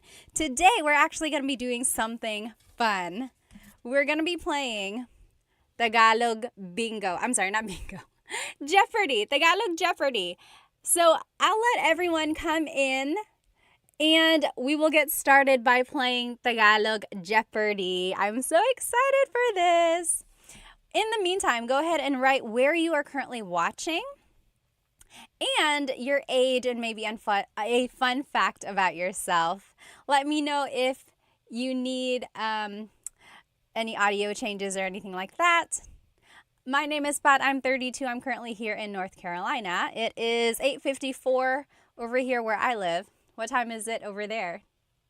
Oh, it's backwards on the cam. Let me see if I can fix that. Hang on. I know there is a way to do it. I'm going to log off and log back on. Okay, hang on one sec. Wait, maybe I can do it from here. Oh, yes, I did it. Is that better? Can you see? Yes, that should be good, right? Okay, awesome. Okay, let me see where everyone is currently watching from. Oh, hi, Love and Lulu. Good to see you again. Oh, I like your dress too. Thank you. Let me see. Mick Buck is from Boston. Hello. Joe Markin is from Washington. It's Ash is from Texas. Hello. Callie is from South Carolina. Hello. Grace is from Canada. Subi is from Hawaii. Hello. Mr. QN is just said, ayos galing. Salamat. I'm in South Carolina, Callie said. And M. Daly is from San Diego. Hello. Fred is from Talisay, Cebu. That's so cool. Married to a lovely Filipina, Bumper says. Watching from Singapore, Aubrey says. Hello. And then Gully is from Chicago. Dilshan is from New Zealand. Rombaloon is from Quebec. Hello. Rob is from California. Mari is from Australia. All right, let me go ahead and just check from YouTube. Where is everyone watching tonight? Let's see. Crowfish said fun. Yes. Sure said Jeopardy. Yes. Oh, from New Mexico. Hello, hello. Amos is from Guam. Conan is from Texas. Kinamaro is from Pennsylvania. Robert from San Antonio. Vince from Santa Barbara. Hello, hello. Rolando from Vegas. Crowfish, 21 from Texas. Currently 7:55. Awesome. Null is also from North Carolina. Hello, hello. Valentino from San Antonio. Yafo from Germany. Hello, hello. All right, let's go ahead and get started. So tonight there is no presentation, so you don't have to follow along on YouTube if you don't want to. We're actually going to be playing Tagalog Why do I keep saying bingo? Tagalog Jeopardy. Tagalog Jeopardy, all right? So here are the different headings or the different categories that you can choose from. So there's, where am I? Over here. Tagalog facts. Okay, Tagalog facts. Then there's nouns. It's hard to see in reverse here. Nouns. Then there's verbs. Common phrases. Questions. So just like some common questions in Tagalog. And then Philippines trivia. So it's not even really Tagalog. It's just about the Philippines in general. Okay? Who would like to go first? Just type it in the comments. Name your category and then the price. So it goes from 100 to 500. I tried to make 500 a little bit harder, but it can only get so hard, right? All right, so what do you think? Anyone want to try what? Oh, okay. Sure said phrases for 100. All right. Phrases for 100. Common phrases for 100. Okay, here we go. Ready? This is easy. How do you say, hi, how are you in Tagalog? How do you say, hi, how are you in Tagalog? Write it in the comments. Hi, how are you in Tagalog? So, phrases for 100. The clue was, hi, how are you? What is it in Tagalog? Anyone know? TMD Texas said, ¿Cómo estás? Very close because it is from Spanish. ¿Cómo Very good. ¿Cómo ka? ¿Cómo ka? And if you want to be respectful, ¿Cómo po kayo? ¿Cómo po kayo? So anytime you're using po, you have to change ka to kayo because you change a singular you pronoun to the plural you pronoun. So, ¿Cómo po kayo or ¿Cómo ka? Very good. Sure said, what is "Kumusta ka?" Yes, if you want to be official, make sure your answer is in a question format. If not, it's okay. All right. What is the next question that we should do? Hang on, I saw some up here. Okay, TMD Texas said, trivia for 500. Okay, go big or go home, obviously. Philippines trivia for 500. Let's see what it is. Where is it? Right here. Oh, can I get it? Trivia for 500. So, see, this one's not very hard. What is the national animal of the Philippines? What is the national animal of the Philippines? So we're doing Philippines trivia for 500. What is the national animal of the Philippines? Yes, TMD Texas said carabao. Calabao in Tagalog, calabao. Carabao in English. Carabao, caribou, water buffalo, all of that is the same thing. Calabao. So that is the national animal. Talamomo said pusit. Pusit is squid. Very good. Williams said the Jollibee. Almost. Oh, Amos on YouTube said the eagle. So the Philippine eagle is... I'm trying to think now because I guess it depends on who you ask. Some would say the Philippine eagle is the national animal. Some would say the kalabaw. But I can see either way. Yes, good answer, good answer. Nay Hidden said aso. Aso is dog. No, not quite. Okay, what should we choose next? So if you're just joining us, we are doing Tagalog Jeopardy. And here are our categories: Tagalog facts, nouns, verbs, common phrases, questions, and Philippines trivia. And it goes from 100 to 500. Okay, Brandon said verbs for 300. Verbs for 300. Here we go. I want you to give me a Taglish version of how you would say walking. Like, I want to go walk. I want to take a walk. How do you say it in a Taglish version? Anyone know? If you've taken my class, you kind of know what I'm asking for. So I'll give you like two chances. You could either say the Tagalog phrase for to walk, or you could say the Taglish phrase. How would you say? Oh, very good. So Thalamos has the idea. He or she said, mas strolling ako. Very close, very close. David Jr. said, walk mo. Very good. Yes, sure said, magwalking. So if you've attended some of my classes or even here on these lives, I've given you the hint to use Taglish when you can. So if you don't know a verb in Tagalog, turn it into a mag verb. So magwo-walking ako. I will go walking. Mag-cook ako. I will cook. Or magsisleep ako. I will sleep. So in that way, you're using the English verb, but you're kind of doing the Tagalog conjugation. Okay, so magwo-walking. That was kind of what I was looking for. Anyone know what to walk is in Tagalog? How would you say I am walking in Tagalog? What is the Tagalog way to say it? Levin Lulu said, let's go walking na. Yes, that also works. Yes. Oh, Brandon Connor said, lalakad or maglakad, Makbak said. So very good. So you might hear maglakad. So maglalakad ako or naglalakad ako. But you might also hear the verb lalakad. Lalakad ako. I've heard that as well. They are used interchangeably. Some might prefer one over the other. So yes, lakad, maglakad, lalakad. Very good, very good. All right, let's keep going.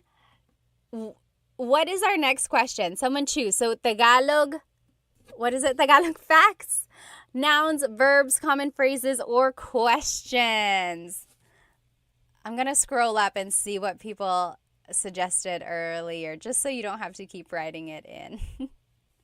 Let's see. It's too far to scroll back. Okay, Tagalog facts for 300, KFXXO said. Tagalog facts for 300. Here we go. Are you ready? Name 3 languages that have influenced Tagalog. Name 3 languages that have influenced Tagalog. So there's been lots of influences in Tagalog, like not just 3. I'm sure like lots and lots, there are lots of components of Tagalog that have been, from different areas. But yes, name 3 that have had like a very major impact in the language. Very good, very good. So I'm seeing Spanish. Oh, Arabic. I didn't think of that. That wasn't one on my list. Yes, English. There's one more. Yes, there it is. So grub down Chinese.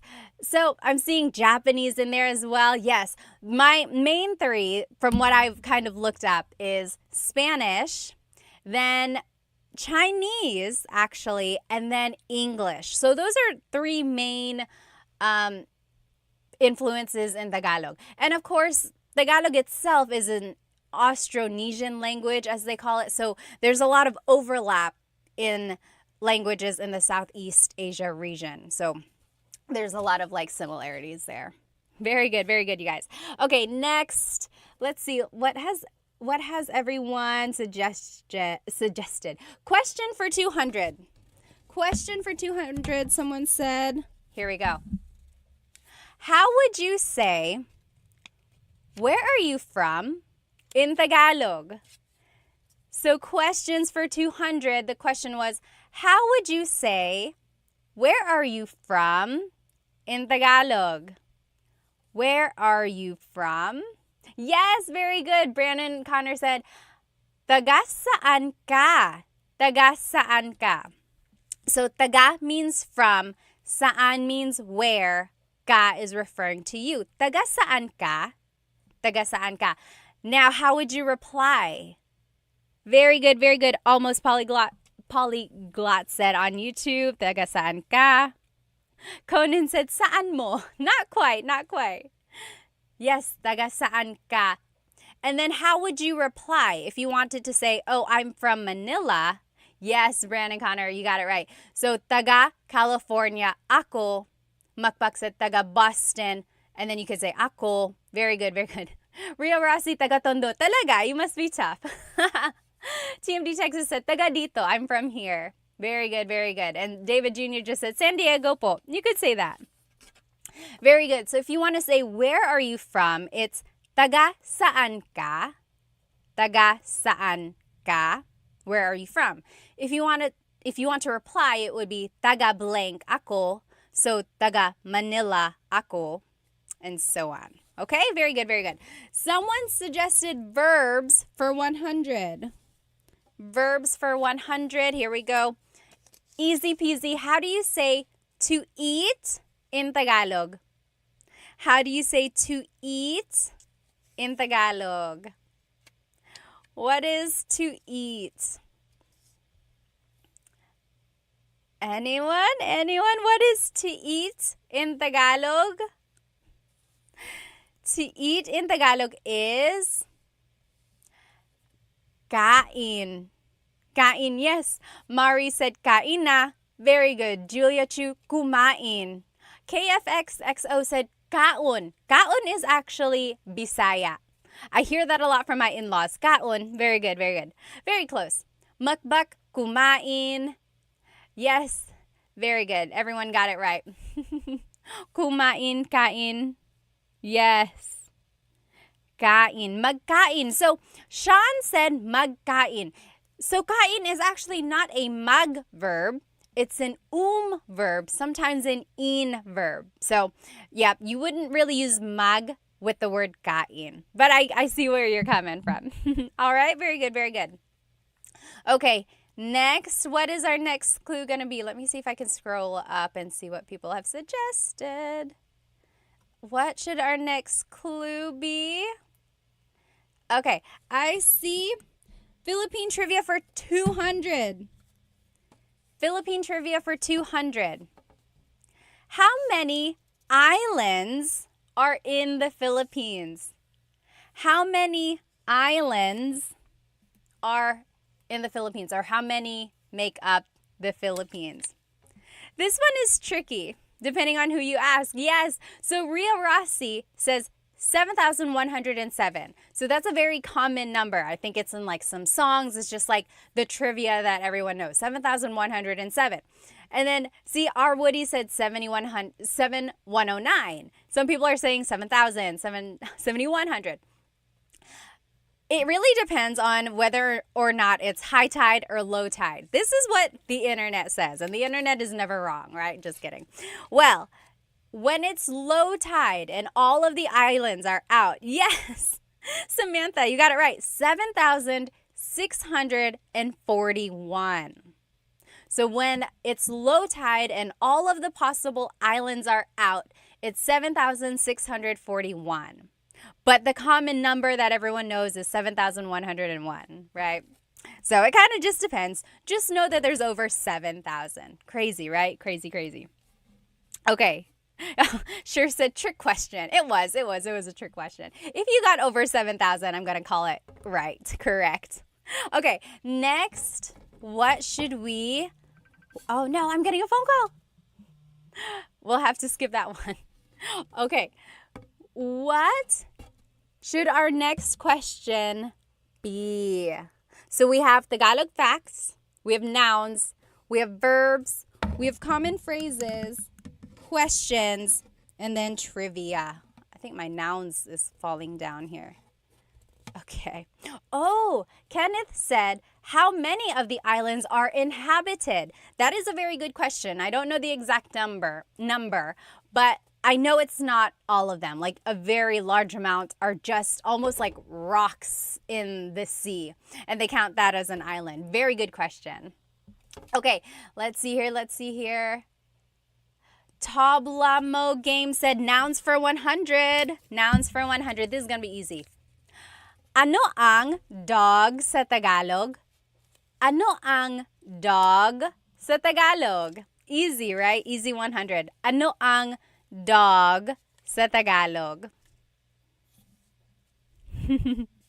Ano ang dog sa Tagalog?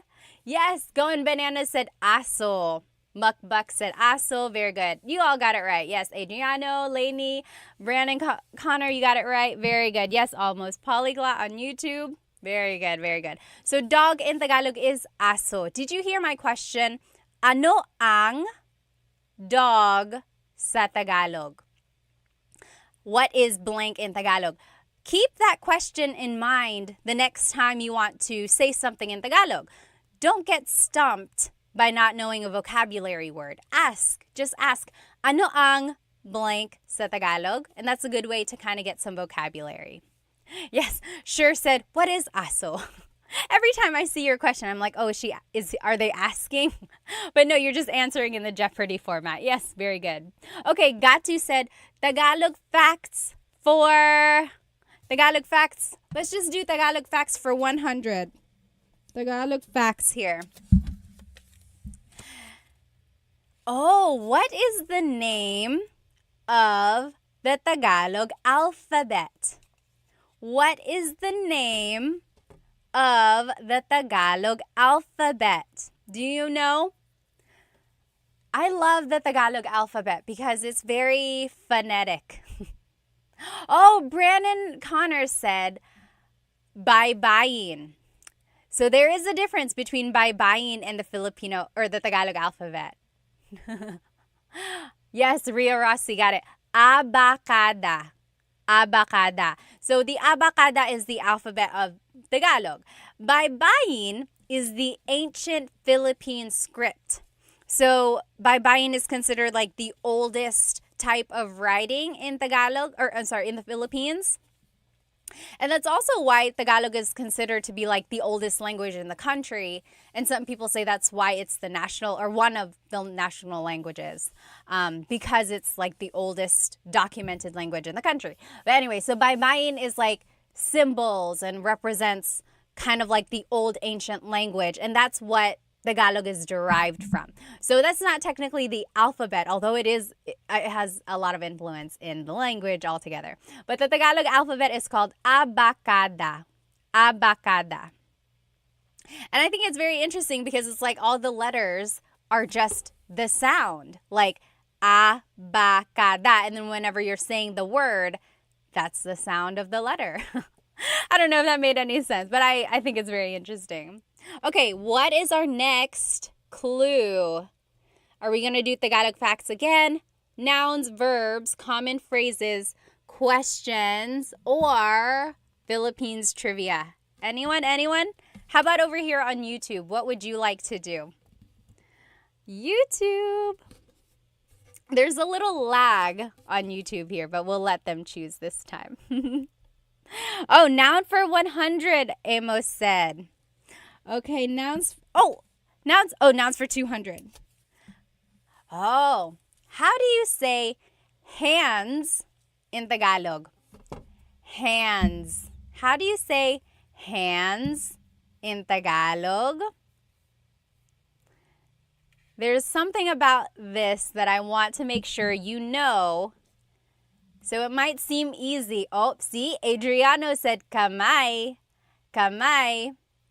How do you say hands? Is kamay correct? Yes, Going Bananas, you got it.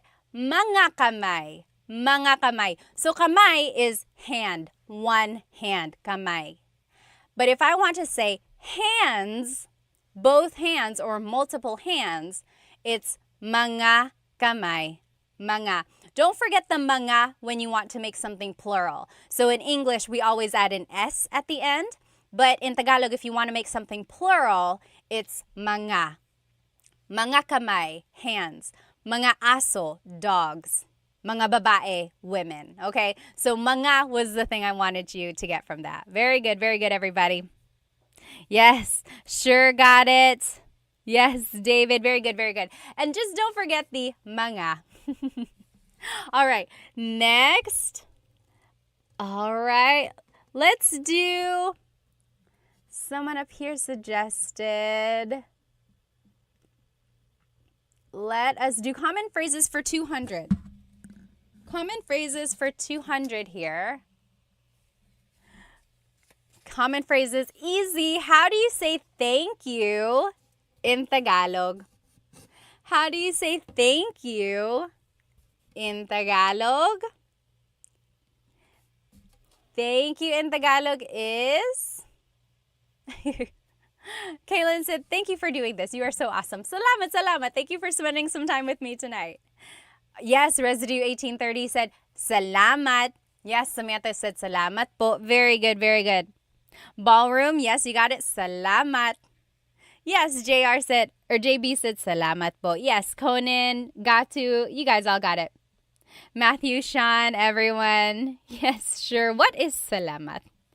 Yes, Mark, Gatu, everyone. So you can say salamat.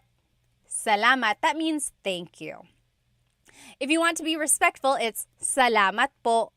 Salamat po. You add po if you're speaking to someone older than you or to someone in authority. So priests, doctors, lawyers, police, anyone you want to be respectful to, you would add po. Now, if you want to say I'm very thankful or thank you very much, that would be maraming salamat po. Maraming salamat po. Okay? But you could just say salamat. That also means thank you. All right. McClaskey said, this is so fun. Thank you. Salamat din. Levin Lulu said, salamat po. Salamat times 1,000, Matthew said. All right, pick the next one. Should we do Tagalog facts, nouns, verbs, common phrases, questions, or Philippines trivia? What should we do? JM said questions for 100. Let's do it. How do you say, what is your name in Tagalog? How would you say, what is your name in Tagalog? So we are doing questions for 100. How would you say, what is your name in Tagalog? What is your name in Tagalog would be? Yes. Urkaz said, anong pangalan mo? Anong pangalan mo? So, anong is ano ang, what is. Pangalan is name, mo is referring to you. Ano ang pangalan mo? What is your name? Very good. Almost got it. Ballroom. Very good. You guys all got it. JB, Matthew. Got to very close. Oh, yes. I think you just got some words put together yet there. Yes, sure. You guys all got it. Ano ang pangalan mo? Now, how would you reply? How would you say, my name is blank? My name is blank. So if you wanted to reply, there are a couple different ways. I would say, ako si Pat.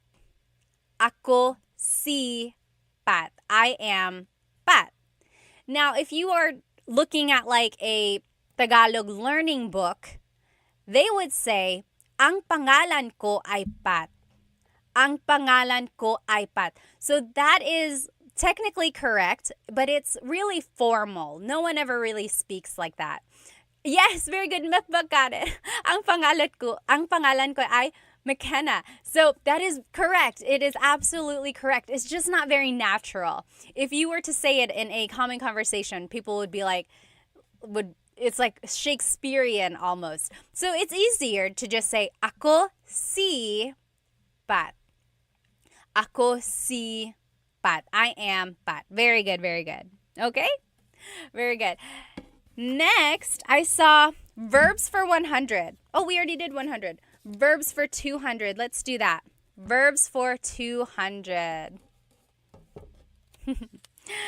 How do you say to cook in Tagalog? To cook. How would you say to cook in Tagalog? To cook in Tagalog. To cook in Tagalog, let me see. Urkaz said, why don't we say, ikinagagalak kong makilala ka anymore? So do you know what see, I can't even say it without reading it. Ikinagagalak kong makilala ka. That means, like, I am happy to meet you. It's like great meeting you almost. But I think because it's just so formal, maybe we don't say that. Very good. Yes, Mukbak said magluto. Travis on YouTube got it. Sean got to. Very good. So to cook in Tagalog is magluto. Magluto. If you wanted to say I am cooking, it's nagluluto ako. Nagluluto ako. To be specific, it would be nagluluto ako ng adobo. Nagluluto ako ng pansit. So, nang means some or a thing. Nagluluto ako ng blank. Okay? Very good. Next, what should we do? This verbs one is gonna fall off. So, we have Tagalog facts, nouns, verbs, common phrases, questions, or Philippines trivia. What should we do? Should we do Tagalog facts, nouns, verbs, common phrases, questions? Okay, we should do facts. McClaskey said. Let's do Tagalog facts for 200. Tagalog facts. Oh, what fraction of Tagalog comes from Spanish? So, like, what fraction of all the words in Tagalog have a Spanish origin? Is it like half of the words, 3/4 of the words? What do you think? How much of the Tagalog language comes from Spanish? What do you think? Oh, McClaskey said half. Oh, Urkat said 30%. Mukbak said 3/4. So there is a lot of influence from Spanish in the Tagalog language. So according to my research, of course, the internet never lies. Just kidding. It's 1/3. 1/3 of Tagalog has Spanish origins. And it's interesting because different dialects, different languages in the Philippines have different amounts of Spanish in them. So my in-laws are from Cebu and they speak Bisaya. And there is a lot of Spanish words there. Like, there's a lot in Tagalog, but it's like there are some things that they would say that Tagalog they don't say. And it's just very, like, a lot more Spanish in what they're saying. All right. Yeah, so it's 1/3. 1/3 of Tagalog has a Spanish origin. 1/3 of all the words. Okay. I saw Philippine trivia. Let's do Philippine trivia for 100.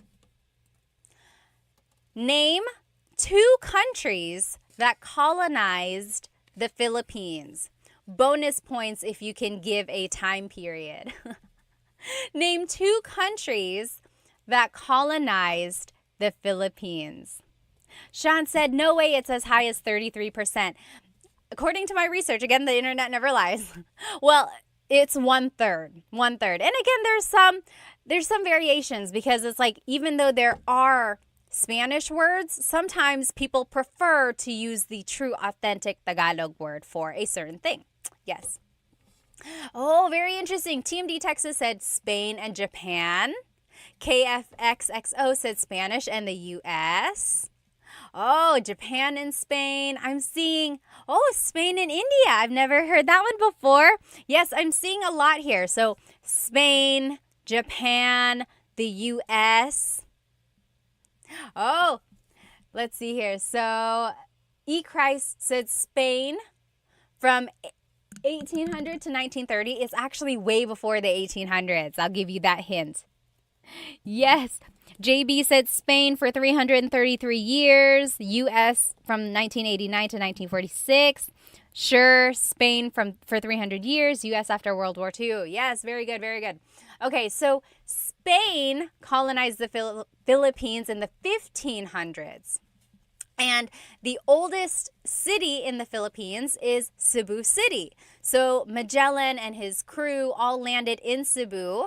Magellan was actually killed by Lapu-Lapu. So Lapu-Lapu and his team kind of kicked Spain out. And Spain kept returning.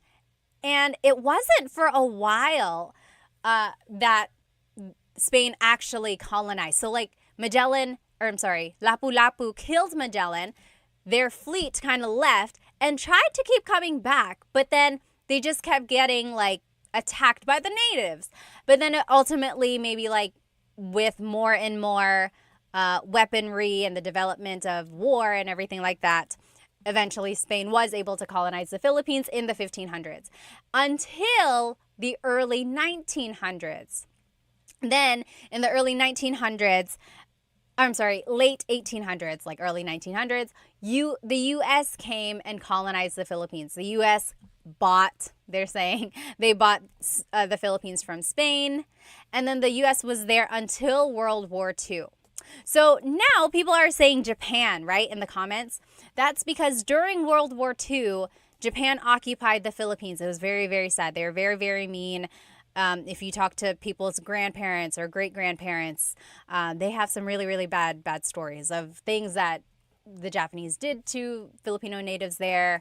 There's like the Bataan March, and then just things they did to kids, and just a lot of torture. And then a lot of towns and cities were destroyed.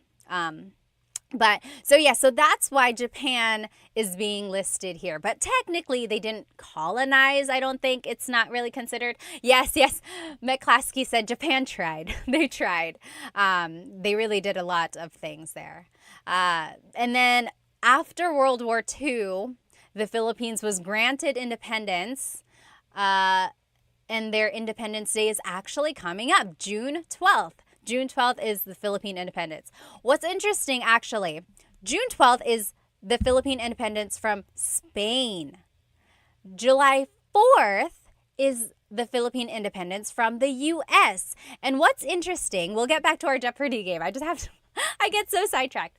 I remember in high school, I took AP U.S. history, and my teacher asked, when is the Philippines Independence Day? And I was so confident that it was June 12th. I know for a fact that it is because I was in the Philippines on June 12th one year when I was a kid, and there was a big celebration for Philippine Independence Day on June 12th. So I shouted it out. I was like, June 12th. And my U.S. history teacher said, no, it was July 4th. And he was very sure about that, and that's what it said in the book. And you're exactly right. G.W. Wenny said July 4th is considered Filipino American Friendship Day. That's kind of like when the U.S. granted us like independence from the U.S. But in the Philippines, their Independence Day, they consider it to be June 12th because that's when we got independence from Spain. Very interesting. I'll never forget that. Like, I was so confident. I was like, June 12th. And he was like, no, it was July 4th. And I was just so confused because in the Philippines, it was celebrated on June 12th. So now I get it. Okay. All right. Next. So are we going to do Tagalog facts, nouns, verbs, common phrases, questions, or Philippines trivia? Okay. Sean said it wasn't bought. It was a settlement given to the U.S. after the Spanish-U.S. War. I see. It was like their settlement there. Yeah. Yes, Sean said given the Philippines. Very good, very good. Oh, interesting. Dio said the reason the U.S. granted independence was because they didn't want to rebuild the Philippines after World War II. Oh. Okay. Jay said phrases phrases for, let's do phrases for 300. That's 400. We're just going to do 400 because that's what I grabbed. How would you say, we already did this. My name is blank. My name, just try it again. How would you say, my name is blank? I didn't realize I made another one for that. So remember, we learned, how do you say, what is your name? Ano ang pangalan mo? And then if you want to say my name is, it would just be ako si blank. Ako si Pat. Very good. Okay. I saw one up here. Let's see. Trivia. Let's do trivia. Philippine trivia for 400, David Jr. said. Philippine trivia for 400. The last Philippine trivia here. Hang on. Can we get it? Who is the current president? Oh, Alpha, thank you on YouTube. Became a Tagalog Time subscriber on YouTube. Thank you so much. Who is the current president of the Philippines? Oh no, lost my audio and microphone. Is it back? Can you hear me on YouTube? It said lost the audio on the microphone. Hello. Let me know if you can hear it again. Okay, very good. Almost polyglot. So I think you can hear me because you're answering. So who is the current president of the Philippines? So yes, President Bongbong Marcos. Who is Bongbong? BBM, yes. So Ferdinand Bongbong Marcos is the current president. He is the 17th president of the Philippines. His father was the president as well in the 1960s to the 1980s, Ferdinand Marcos. So Ferdinand Marcos has had like varying degrees of whether people like him or not. Some people have said he actually really helped the Philippine economy. There were a lot of developments. Some say that the Philippine peso was actually worth the most during his term. But then also there's the understanding that he had some dictatorship qualities. He really enforced martial law, and he had a really, really long term from the 1960s to the 1980s. Like, he prolonged everything. And then there's just the reputation where his family kind of spent government's money, and they got money from, other things. So there's some people fully support him. Other people would like to think otherwise. But the current president, Bongbong Marcos, is his son, and their whole family really has a long line of politics. Like, his sister, cousins, a lot of them are senators or just government officials in other areas as well. So that's just some facts. There's just some information. Feel free to look them up on your own. Okay. So next are we, oh gosh, and there it goes. There's the verbs. So are we going to do Tagalog facts, nouns, verbs, common phrases, questions, or Philippine trivia? These sticky notes are the worst, I'm telling you. Okay. Hello, guitar. Said hi, Pat. All right. Let's see. Oops. Let's see. Okay, my class clearly said I was in the Philippines when Duterte was elected. Interesting. Yes. Annabis said only 17 presidents. That's wild. When you think about it, so if the Philippines got its independence in the late 1900s or mid 1900s, and now it's 2024, and then you had a president who had a really, really long term, that doesn't really leave a lot of time for the other presidents, right? Yeah, so 17 presidents for the Philippines. Okay, nouns 300, Mari said. Nouns for 300. Oh, this might be a word you don't say a lot. Ano ang cloud sa Tagalog? Ano ang cloud sa Tagalog?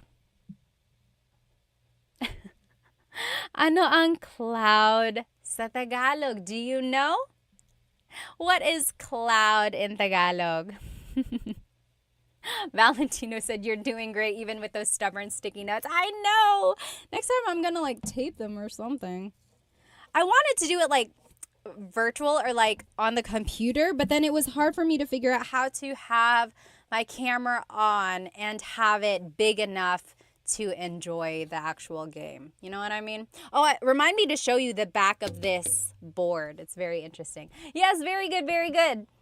McClaskey, Urkaz, you got it. Ulap. Ulap. Sure said mug cloud. So the mug prefix only works for verbs, unfortunately. Very good. Almost polyglot. Cloud is ulap. Ulap. Chibis Cheryl said, my husband is Filipino and doesn't even know. Cloud in Tagalog is ulap. Ulap. Yes. Again, it's one of those words you don't say a lot, like unless you have to or unless you like come across it. So ulap is cloud. Ulap. Ulap. All right, next clue. Let's see, where are we at? Let's finish up Tagalog facts for 400. It's the last one in that category. Then we'll take off this sticky note. Ta-da! It's gone. Tagalog facts. I love this fact, you guys. I love this. Where did the name Tagalog come from? Where did the name Tagalog come from? Oh. Ray Patson said, has anyone used sticky notes, like used the method of putting sticky notes around your house for learning Tagalog, and has that worked? So I love that trick as well. Like if you are trying to learn vocabulary words, just put sticky notes on things around your house. Okay. Yes, Christ, you got it. So anyone else know? Yes, Annabus got it. Ballroom. Very good. Yes. Jay, you got it. Yes, Annadelle. So my question was, where does Tagalog get its name?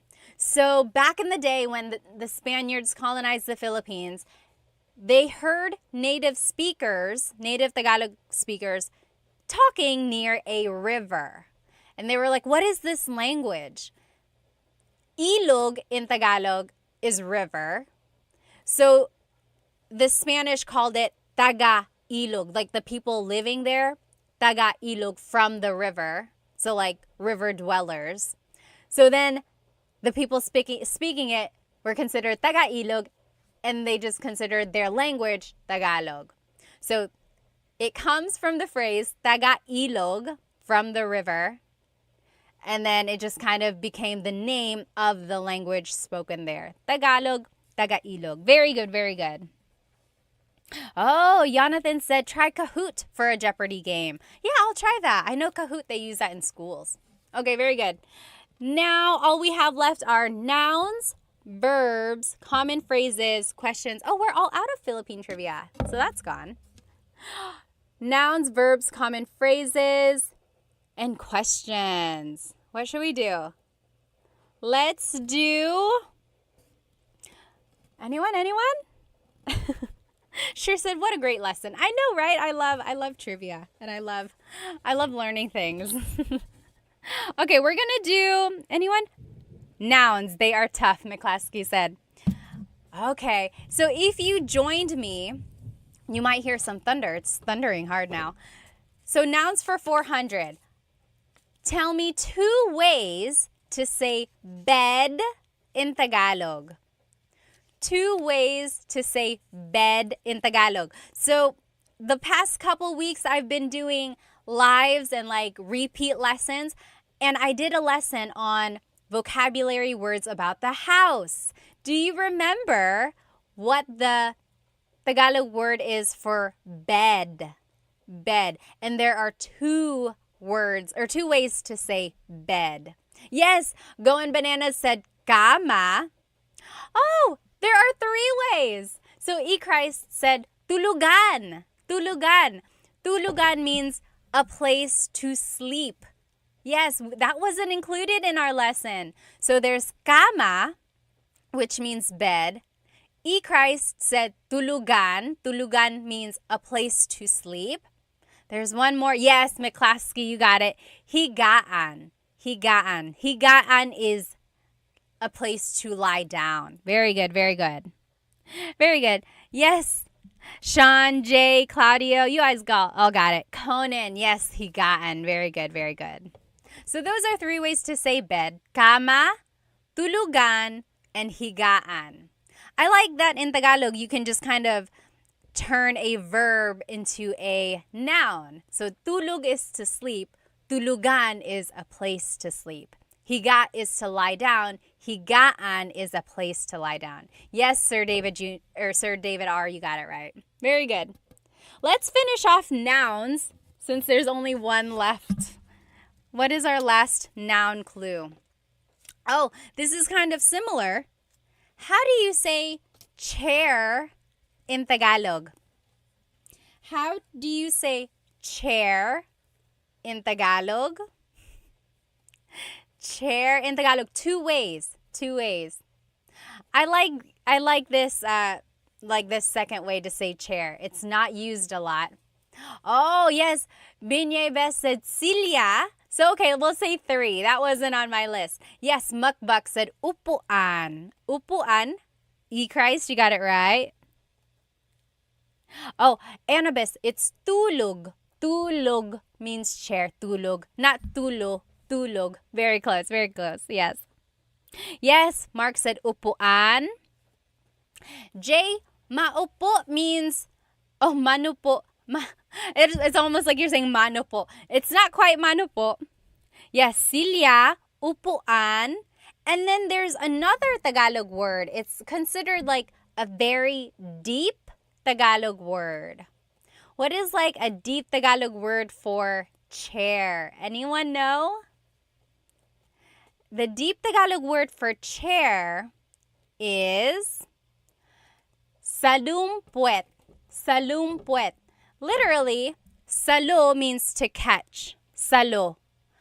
Puet is your bottom. So something to catch your bottom. Salumpuet. Salumpuet. That's like the deep Tagalog word for that. Okay?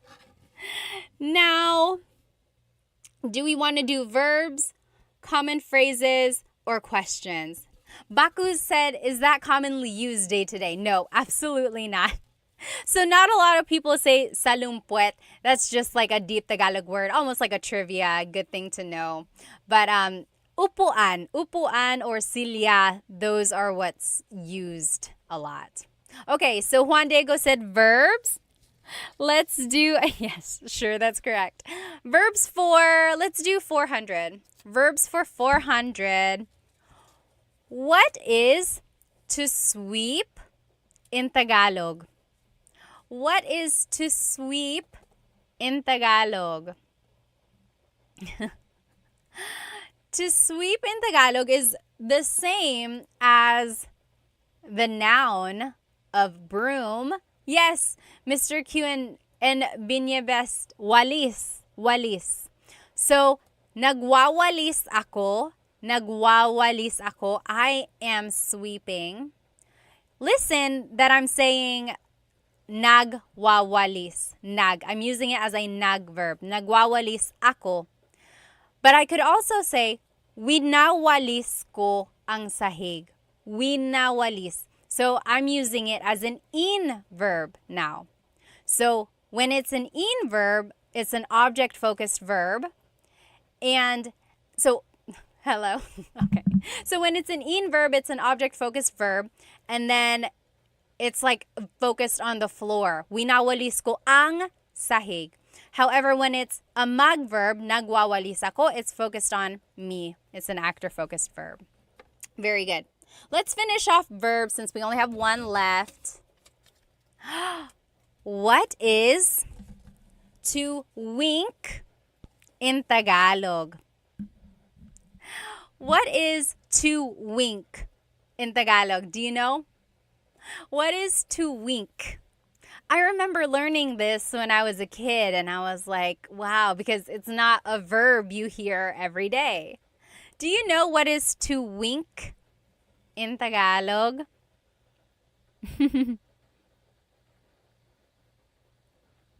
Sean said, why do Filipinos repeat words like walis-walis? Sometimes I think it's just to emphasize that they are sweeping, but technically it's just walis. Yes, very good. Going Bananas said kindat. Kindat. Yes, very good. So, kindat, kindat, wink. Kindat. So, kumikindat ako, I am winking. Kumikindat ako. Kindat, wink. Okay? Very good, very good. 2 more categories, only 4 more clues. Let's do common phrases for 3. Common phrases for 300. What are 2 ways to say, I don't know? 2 ways to say, I don't know.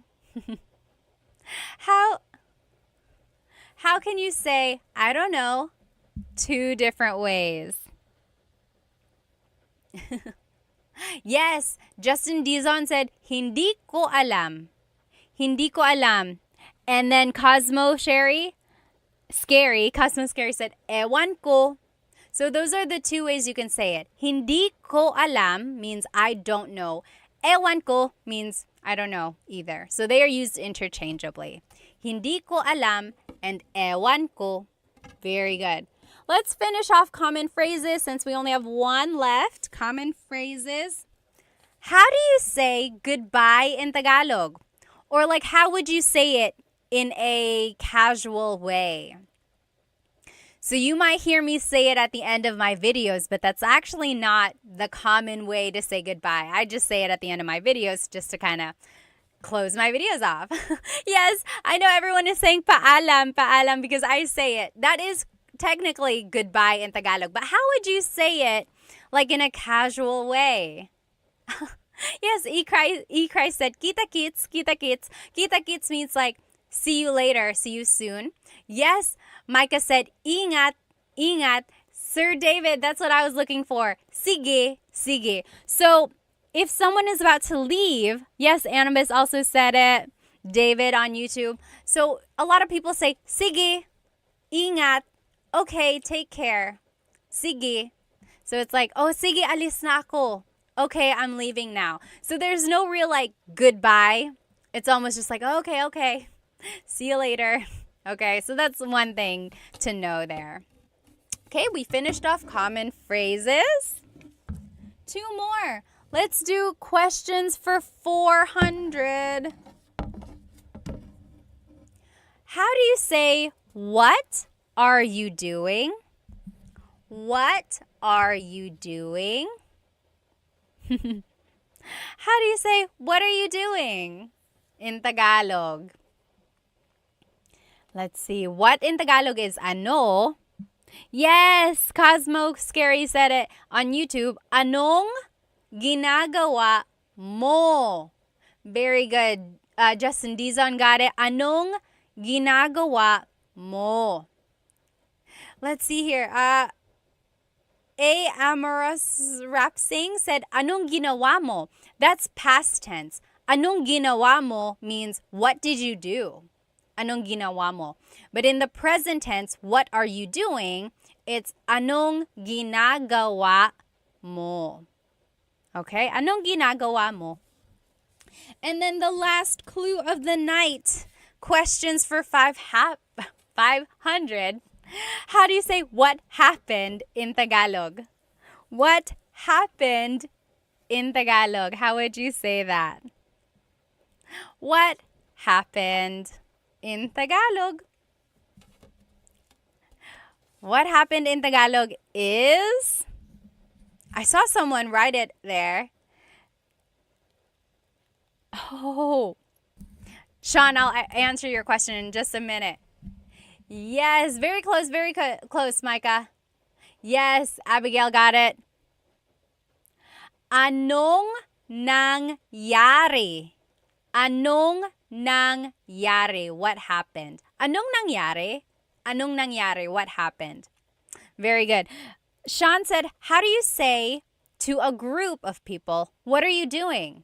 So if you're talking to more than one person, you wouldn't say, anong ginagawa mo? That's just one person. Anong ginagawa mo? What are you doing? But if you're asking a group of people, what are you all doing? It would be, anong ginagawa nyo? Anong ginagawa nyo? Nyo is the you plural. There we go. We finished it. We finished all of this. Do you want to see the back of this board? This is a little like wall decor. I don't really have space to put it behind me, so I haven't found a place to hang it up. But it is like a piece of wooden art with, does anyone know the name of this dance that's being depicted? This is considered the national dance of the Philippines. Anyone know? This is the it's the tinikling dance. So you'll see the bamboo poles here, and people are dancing, and they're trying to dance between the poles. And sometimes it goes faster and faster, and you're trying not to get clicked. Yes, very good. You guys all know. Ballroom, Jay, Eric. Oh, yeah. Ballroom said, it says it on the thing. Tinikling. There it is. This is the tinikling dance. And they say the dance was influenced by the bird, the tickling bird. Tickling is like a very skinny bird, and it hops around. So they're mimicking the tinikling or the tickling bird in the tinikling dance. Very interesting, right? You know where I found this? I got this from a yard sale many, many years ago. I was just like looking around on this lady's table, and this was there for like 25 cents. I was like, am I seeing what I'm seeing? She was not Filipino, so I don't know where she got it from, but I couldn't believe that it was so cheap and it's still so nice. I just gotta find a place to put it. Maybe I'll put it behind me. All right, you guys, I gotta go. I hope you have a good rest of your night. I hope you have a great weekend. We will try doing this game again. If you jumped onto this live late, I will do a repeat live. I'll try to figure out how to stick these on a little bit better. But otherwise, I hope you have a good rest of your day and night. Oh, Miss Date said, oh, nice, it was made for you. You're right, but you know, I wasn't even doing Tagalog Time when I found it. It just happened to to show up. Oh my goodness. I will see you guys next time, okay? Let me just read some of these comments before I leave. Oh, Sean said, is it for sale, Ate Pat? No, I can't even. I want to put it up. I just don't know where to put it up, but it's not for sale. It's all mine. Sorry. All right. I will see you guys next time. Have a good rest of your weekend, everybody. Or good evening and good weekend. Bye-bye. See you.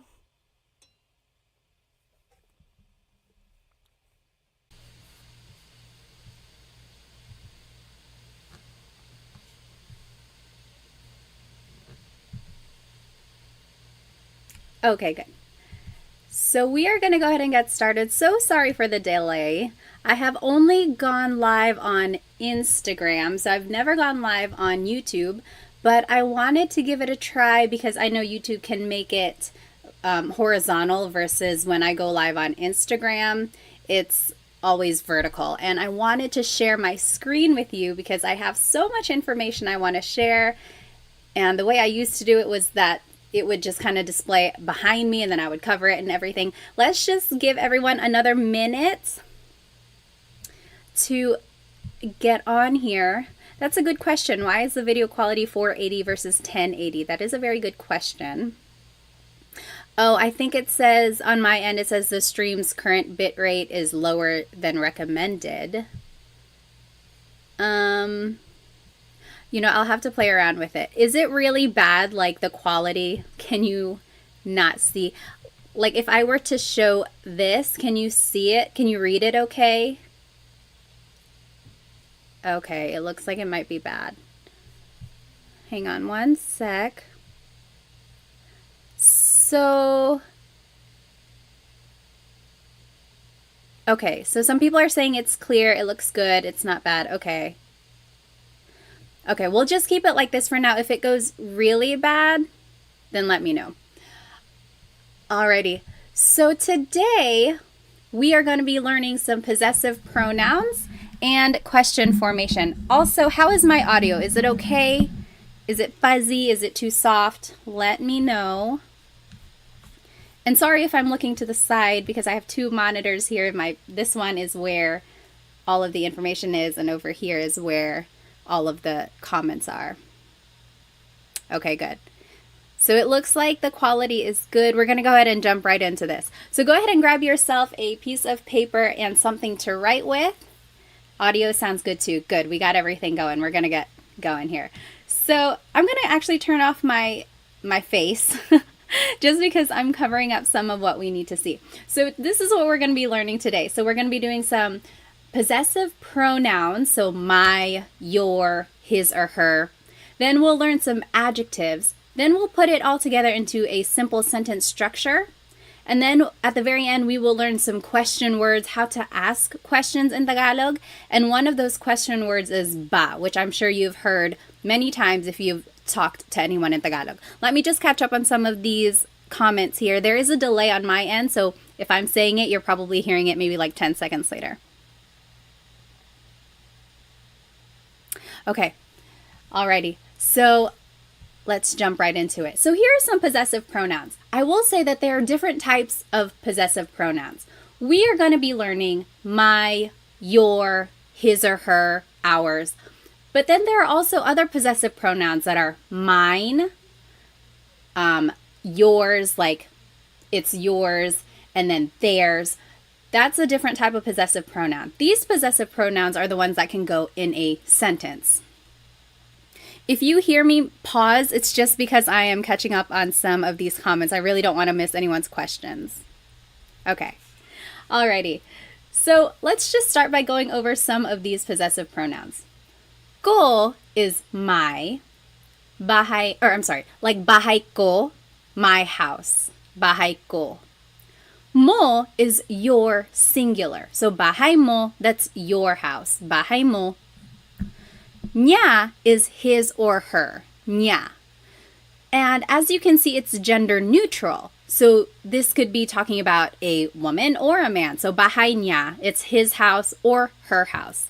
You really have to listen to the context clues to determine who someone is talking about.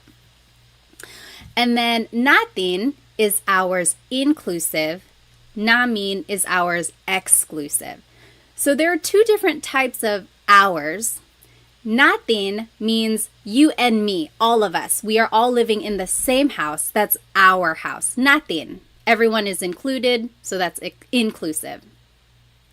Namin is exclusive. So that's just like me and my husband, Chris. It's our house. Bahay namin. You're not included. I'm just telling you about it. Bahay namin. So that's exclusive because you're not included.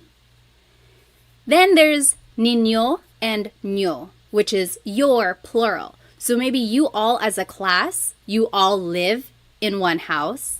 Bahay nyo. That's your house, all of you. And then there's nila, their house. So over there, that's their house, bahay nila. Okay, so those are the different types of possessive pronouns.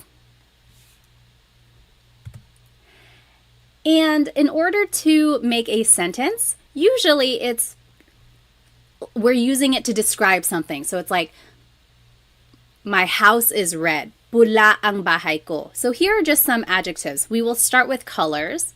Colors in Tagalog is mga kulay. Pula is red. Kahel is orange. Dilaw is yellow. Verde is green.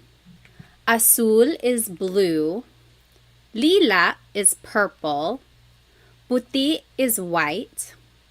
Itim is black. Abo is gray. Rosas is pink. Ginto is gold. Kayumangi is brown. So those are just some different colors.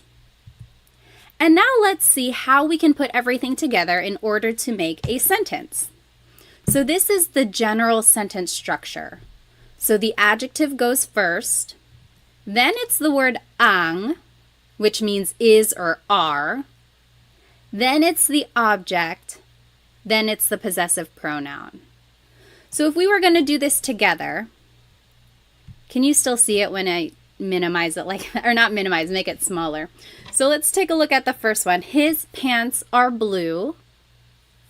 The adjective blue in Tagalog is azul.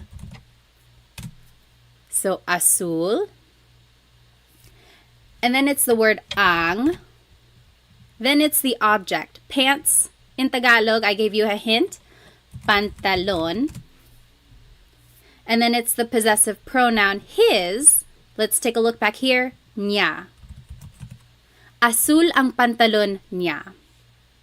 So all we did was plug in the vocabulary that we know into this sentence structure formula. And in order to make something plural, technically it should be mga pantalon, but in common conversation, it's just pantalon. Azul ang pantalon niya. His pants are black. So go ahead and you try number 2 and 3. And we will go over it in just a minute. How would you say their car is black and my house is green and white? Remember, all you have to do is plug in the vocabulary you know into this formula, and then we will check it in the end.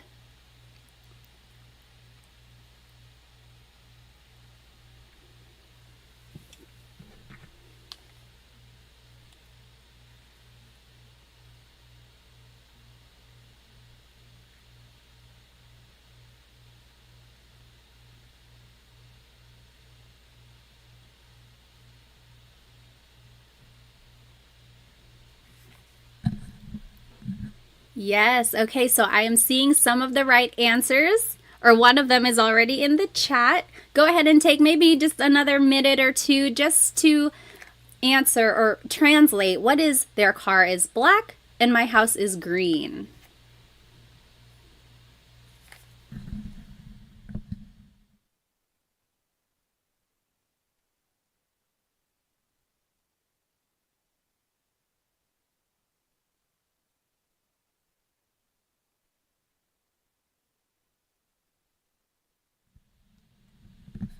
Alrighty, so number 2, their car is black.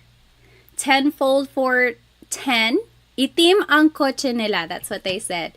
Itim. That's the adjective. Then it's the word ang, which means is or. I'm sorry, is or are. Object car is kotse. And then the possessive pronoun there is nila. Itim ang kotse nila. Yep, that is correct. Itim ang kotse nila. Number 3, who wants to give it a shot? Write it in the chat. My house is green and white. What do you think?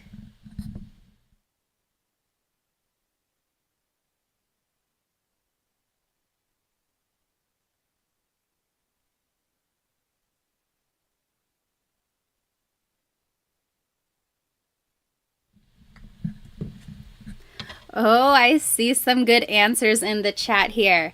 So let's see. Nellify, Chelsea G, Daniel, Maximilian. Yep, I'm seeing it all right. So green, verde, and in Tagalog is at. At. Verde at, puti is white. Ang, house is bahay, and my is ko. Verde at puti ang bahay ko. Very good. Yes, you're getting it all right. So a question up here by Tim. Very good question. When learning, how do you pronounce the words phonetically? It's quite overwhelming seeing the words, and I'm taken aback. I completely understand that. Just from having learned a second language in high school, sometimes the pronunciation is the most intimidating part. You don't want to sound like too much like a beginner. It can get embarrassing. I totally understand. The good thing about Tagalog is that when you're reading it, just sound out every word or every sound and letter that you see. There are not very many silent letters. Everything is kind of how it's spelled. So I would say focus on the vowels. This is a whole lesson on itself, but let's just go over how vowels sound. I will actually go ahead and make a new slide for this. So the letter A is more like an ah sound, ah, ah. And sometimes in English, the letter A is very short, like bat and hat.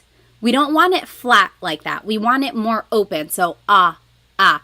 Not like an opera singer. It's not ah, but really make your mouth.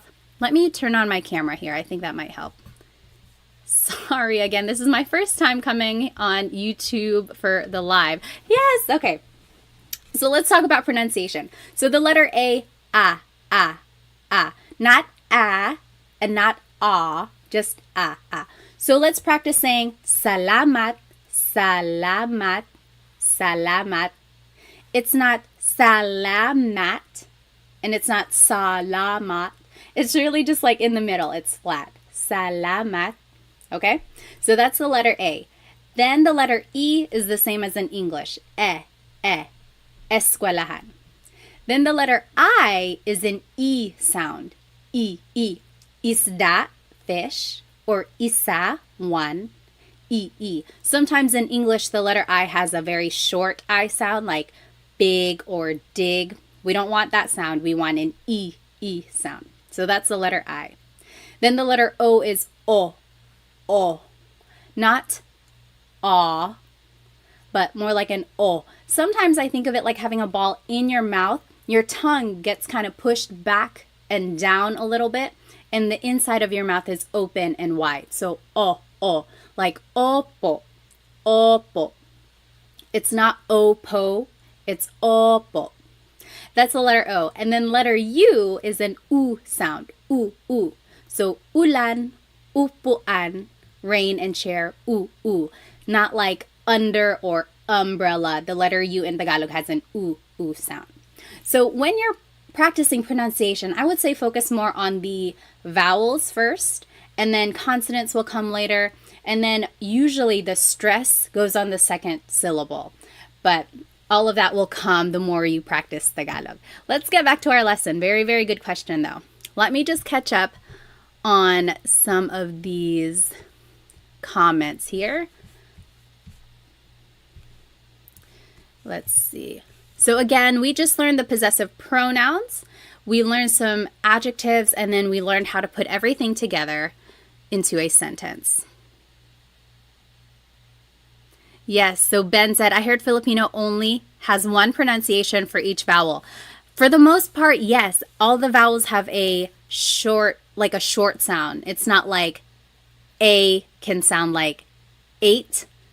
A always sounds like ah. Yep. I love your earrings. Thank you. They're from Sunkissed Pinay. I wear them all the time. Okay. Alrighty. So let's move on. So we just learned the possessive pronouns. Now we're just going to do some more practice. Over here in the top left corner are the possessive pronouns we just learned. So ko, mo, niya, natin, namin, ninyo, nyo, and nila. Those are the possessive pronouns. Then at the bottom left corner are the colors we just learned. And then in the middle are some vocabulary words that you might use in these examples. So aso is dog. Aso. Pusa, cat. Pusa. Coche, car. Coche. Bahay, house. Bahay. Damit, clothes. Damit. Buhok, hair. Buhok. And then top right corner are just some more adjectives. So masakit means something hurts. Hurts. Masakit. Sira, broken. Sira.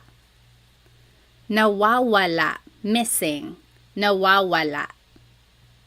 Masaya, happy. Masaya. Bago, new. Bago. Malayo, far, or far away. Malayo.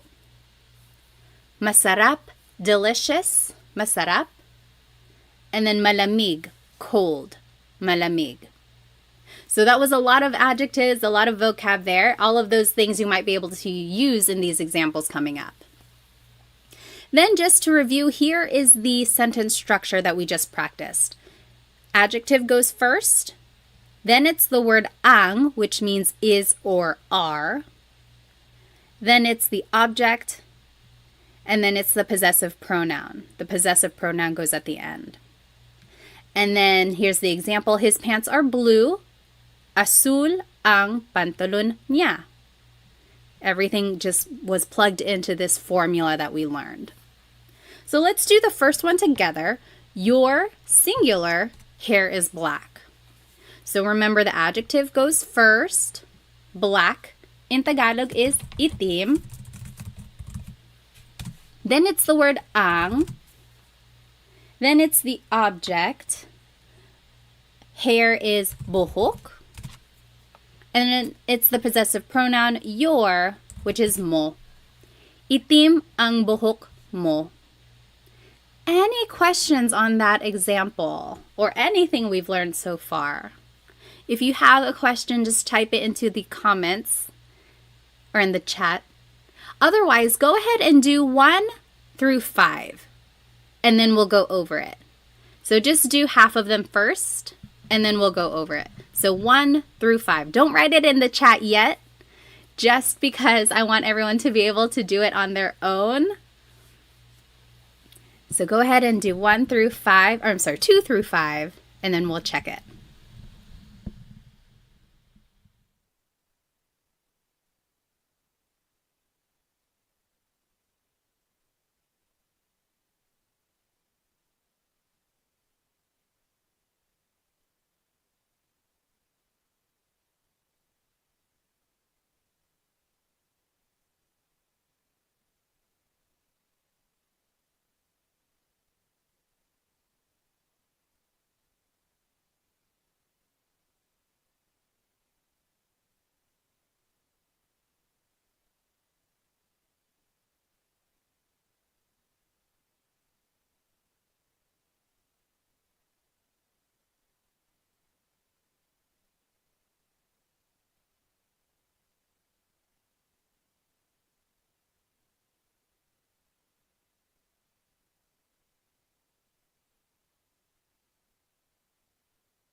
Let's see, is it available for replay? I think it might be recording. As for the rewindable, let me see if I can change that. I'm not sure.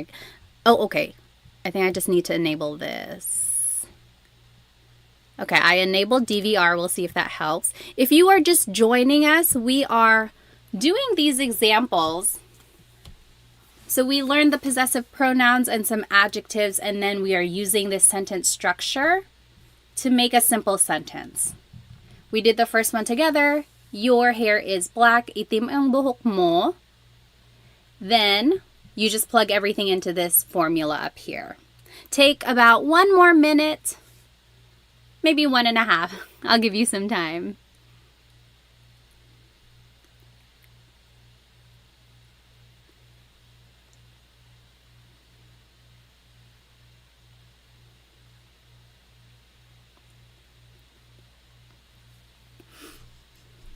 Oh, that is a very good question, Chelsea G.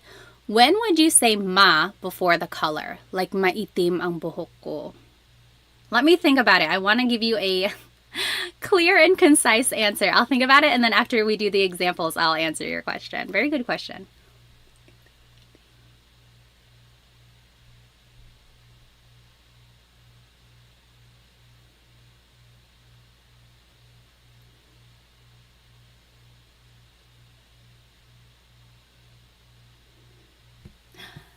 Okay, we'll go ahead and start with number 2. My head hurts.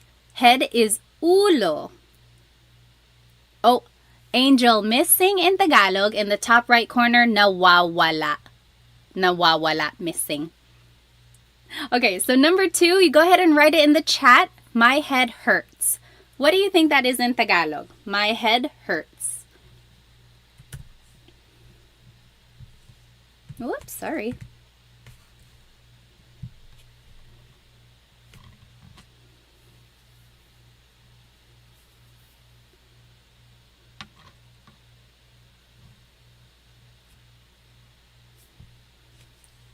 Yes, Maximilian, masakit ang ulo ko.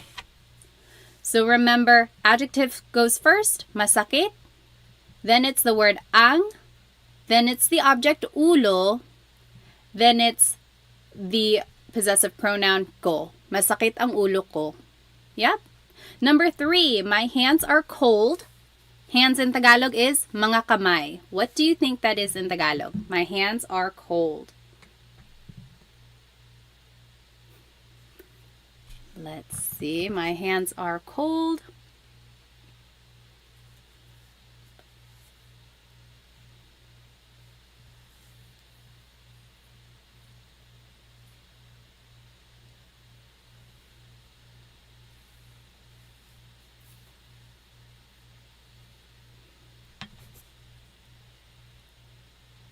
Let's see, the adjective cold is malamig. Yes, Bev. Malamig ang. Oh, very close, Bev. Malamig ang mga kamay ko. So malamig is the adjective. Then it's the word ang. Ang means is or are. So my hands are cold. Mga kamay is hands. And then ko is my. Mga is equivalent to adding an S to the end of a word. That's how you make something plural. Mga kamay. Very good. Number 4, our inclusive car is broken. Broken in Tagalog is sira. Then it's the word ang. Then it's the object car, which is kotse. And then the possessive pronoun our inclusive is natin. Sira ang kotse natin. Sira ang kotse natin. So remember the difference between inclusive and exclusive. Inclusive means it's all of ours. We all use the same car. It is our car. So, sira ang kotse natin. But if it's exclusive, that's just me and my husband. It's our car. Not yours, ours. I'm telling you about it. And then the last one, go ahead and write it in the chat. Their cat is missing. Their cat is missing. How would you say that in Tagalog?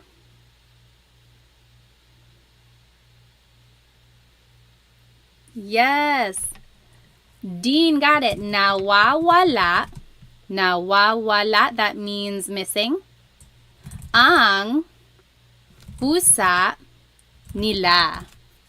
Nawawala ang pusa nila. Their cat is missing. So remember everything, all of the vocab is already here. It's just a matter of plugging it into this sentence structure. Let me catch up on some of these. No, you're not slow. Totally fine, totally fine. When would you use I versus ang for the verb is? Let me think about it. So, I see what you mean. Because sometimes I can mean is. So Rachel asked a good question. When would you use I, ay, versus ang for the verb is? I want to say I is more like an adverb. So it's more related to a verb versus ang, which is more related to an adjective. If I can think of a good I example, I'll write it in the chat or I'll mention it, but I can't think of one right now. For the most part, in these cases, ang is more fitting. And I think it is because like the adjective is going first. It's just the sentence structure in this case. Very good question. If I can think of an example when I is used, I'll bring it up. Back to the question for, let's see, when would you say ma in front of an adjective? So Chelsea G said, maitim ang buhok ko. That also means my hair is black. However, I would say in that case, maitim is like saying my hair is kind of black. My hair is kind of black. Versus like when you say itim ang buhok ko, my hair is black. So the ma prefix in that case is kind of making it not unsure, but it's like not as certain for some reason. That's how I've always heard it that way. But usually, yes, a lot of adjectives start with the ma prefix.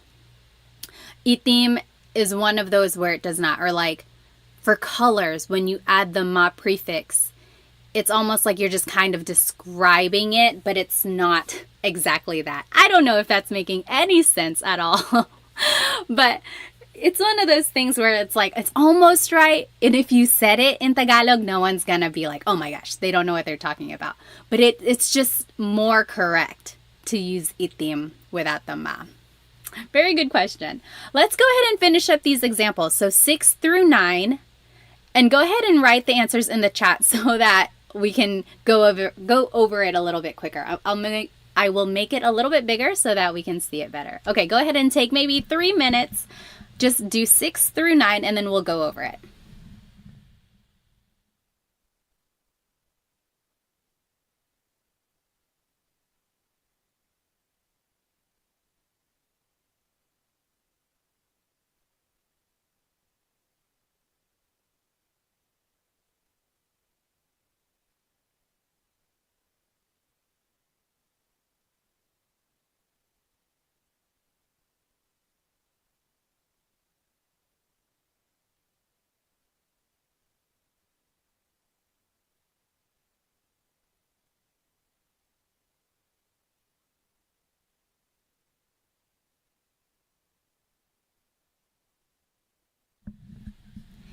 If you are just joining us, your audio is not broken.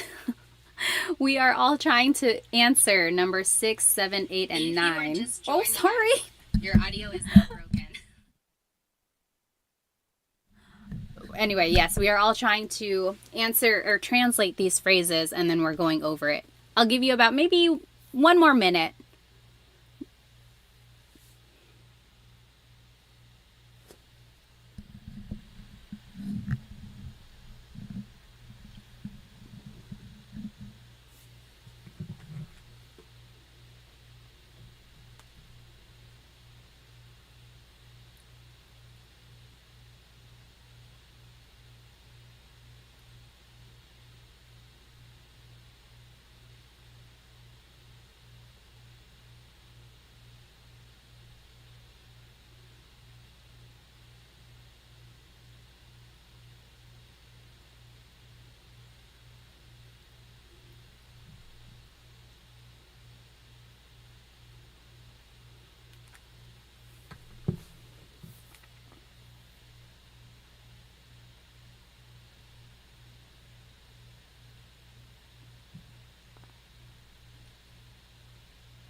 Okay, let me go ahead and just read some of these comments. So Dean asked, some adjectives have repeated, I've seen or heard some words like adjectives repeat the first syllable, like sasakit. Yes. I can think of a phrase like sasakit ang ulo mo. Don't watch too much TV because sasakit ang ulo mo. That means your head will hurt. So it's almost like a verb in that case. Sasakit, it will hurt. Or mawawala. Don't hold your phone over the river. Mawawala yan. It will go missing or you'll lose it. Mawawala. So sometimes these adjectives can be used like a verb. And that's usually when there is a repeated first syllable. Very good question there. Let's see. Number 6. Your food is delicious. Someone said it. Masarap ang pagkain ninyo. Whoopsie.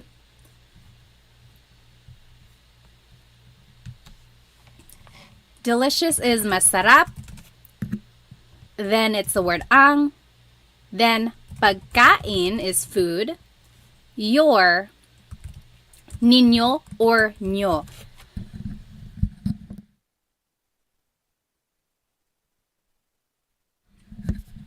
And yes, Kevin asked a good question.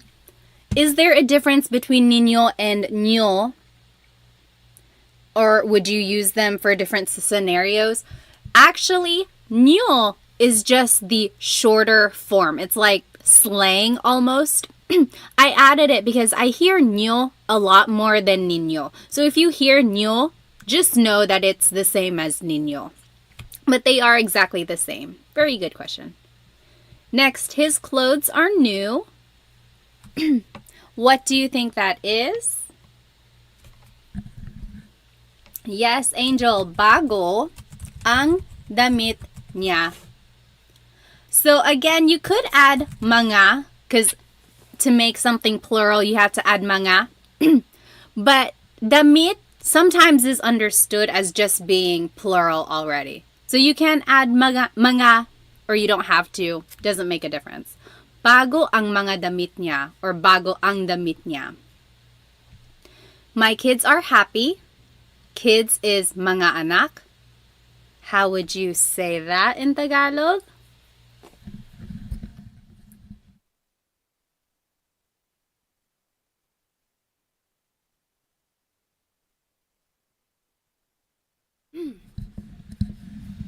Yes. Masaya ang mga anak ko. My kids are happy. Masaya ang mga anak ko. Lastly, our exclusive house is far away. So, our house is far away. Malayo ang bahay namin. Malayo ang bahay namin. Our house is far away. Good. Yes, Angel, you can add mga, but again, you don't have to. That's perfectly fine if there's no mga damit. Any questions about possessive pronouns or adjectives or this sentence structure that we learned?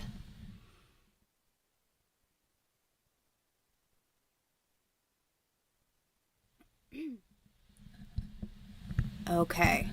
If you think of a question, feel free to write it in the chat. Otherwise, I want to try this poll here. They say you can do a poll. Hang on.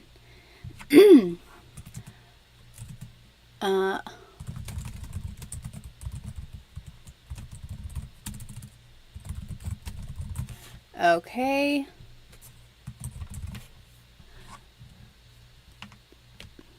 There was a question, what is broken in Tagalog? Sira.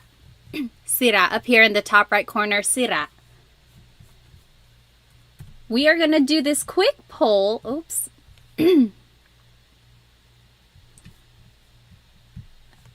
Let's see.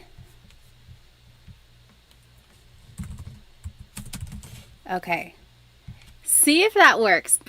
We're going to do a little contest to see what our favorite food is. Oh, it's not even showing up on your screen. Hang on one moment.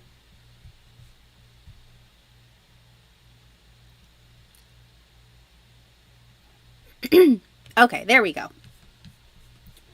So let's see what everyone's favorite Filipino food is. We have this little bracket. We're going to see what the winner is. Can you guys see the bracket?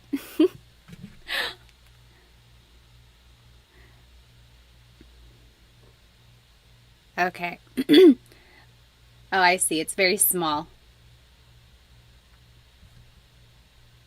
Well, you get the idea. I won't make it too big. Let's take about 30 seconds. Put your vote in. What is your favorite? Adobo or kare-kare? Right now, we are answering the poll. What is your favorite, adobo or kare-kare? So adobo is soy sauce and vinegar, bay leaves, lots of garlic. Usually it's chicken, but it can really be anything. Pork adobo or squid, even green beans. Then kare-kare is usually beef, and it's like a peanut butter sauce. So yummy. I would actually choose kare-kare. Sometimes I have too much adobo. It's like my go-to. It's so quick. Okay, let's see. What is the winner? It looks like adobo is the winner. Okay, adobo is gonna move forward. Sorry, kare-kare. And then let's do another one here. Oops. What? Oh no. Okay. And then pansit or sinigang, which would you choose? Hang on.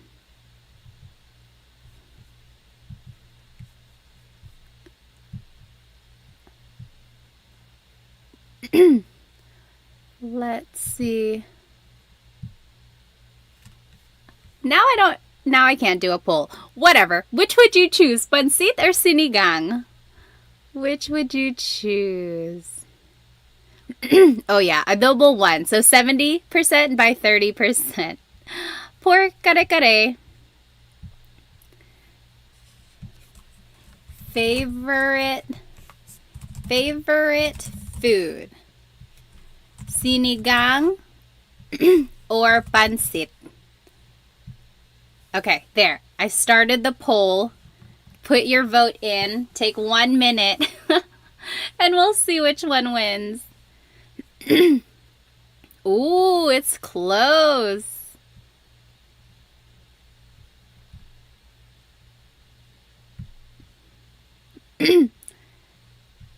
Pansit, again, is like adobo to me. I feel like I have it so much. Or just like at any Filipino farm. Oh my gosh, it's 50-50. Oh no, pansit is winning. Everyone get their votes in. Sinigang or pansit? It's very close. No, it's 50%. What are we going to do? Is there anyone who did not vote? Oh my gosh. Let's see how many people are watching right now versus how many people have not voted. Come on, get your vote in. It's so close. Okay, there are 57 of you and there are only 34 votes. Put your vote in. Pansit or sinigang? It is 50-50. We don't have a winner. Why is it nilaga on there? Well, there's still more choices. Oh, I see. On the bracket. Oh my goodness. There's no winner. Pansit. Okay, unfortunately, pansit is the winner because we have to end the poll. Pansit is moving forward. Poor sinigang. Okay. Let's go back to our studying here. We'll finish up our contest in just a minute. Let me get back to the screen. This one. Okay. Now let's jump into question words. I asked what people were interested in learning. A lot of people said they want to learn more conversational Tagalog. And what is more conversational than questions? It's very good to start any sort of conversation with a question, like how is your day or what are you doing? So these are some good question words to know. Ano means what? Sino means who. Saan means where. Kailan means when. Paano means how. Bakit means why. And there's no particular reason why bakit is this lighter color. I think it just happened to be like that. So for any of these question words, you can say them by themselves. Like if someone said something and you didn't hear it, you can say ano. Just say it by itself. Ano. Or if someone is calling, or someone was like, hey, someone called you, and then you're like, who? Sino? Who? So you can say these question words by themselves. But if you wanted to expand on your question, there are certain prepositions or other types of words, sometimes an article, that has to go after the question before you continue on with the question. So for the word ano, usually it's ano ang blank. What is blank? Ano ang sabi mo? What did you say? Ano ang sabi mo? Another example, ano ang blank sa Tagalog? What is blank in Tagalog? So this is a good question to know. Ano ang wallet sa Tagalog? What is wallet in Tagalog? Or ano ang Cell phone sa Tagalog. What is cell phone in Tagalog? Both of those. Wallet in Tagalog is usually just said in English.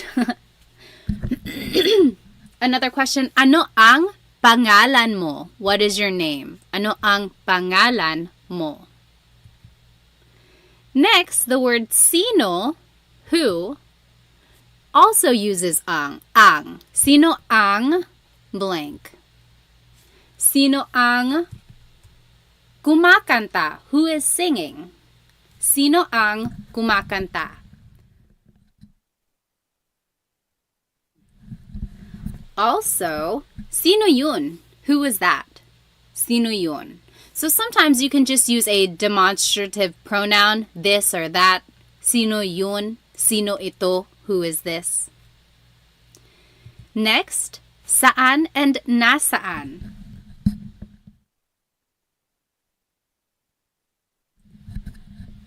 So there are two types of where, saan and nasaan. Saan always goes with a verb, like, saan pupunta si Jake? Where is Jake going? Saan pupunta si Jake? Or I'm sorry, nasaan always goes with a noun. Nasaan ang CR? Where is the bathroom? CR is comfort room, and that's what a lot of Filipinos call the bathroom in the Philippines. Nasaan ang noun?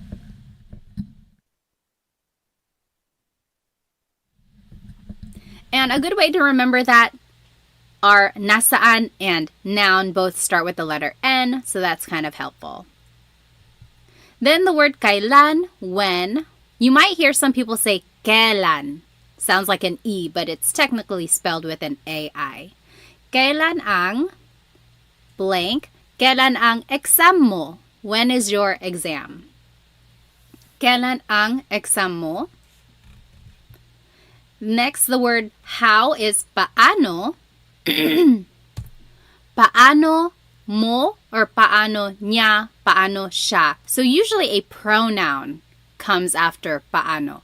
How did you do something? How did she do something? So those are just, it kind of goes with the question, how, and then pronoun follows. Then, paano mo ginagawa yun? That's an example. So, paano mo ginawa yun? How did you do that? And lastly, the word why is bakit. Bakit mo, bakit niya, bakit siya. Again, pronouns usually follow the word bakit. Any questions about these questions before we do some practice?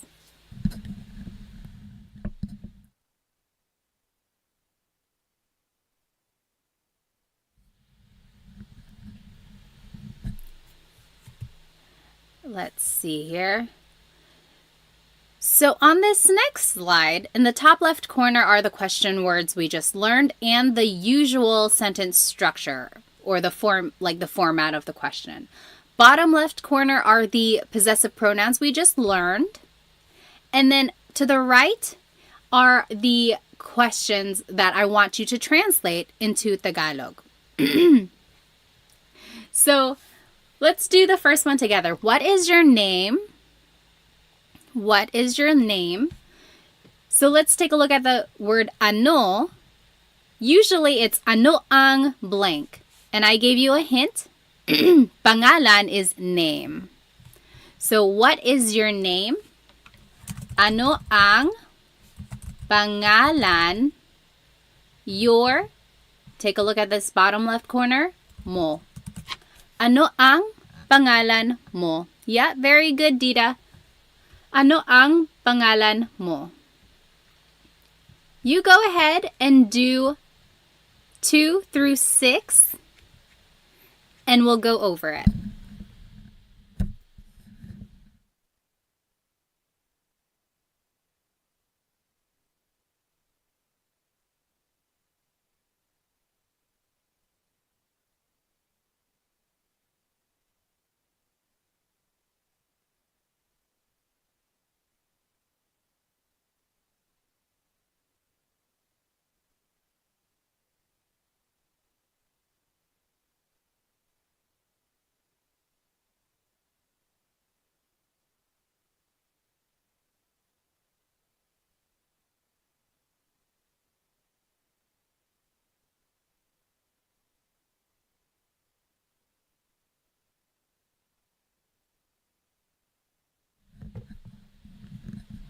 If you are just joining us, we are translating these questions on the right side into Tagalog. And we learned the Tagalog words, which are up here.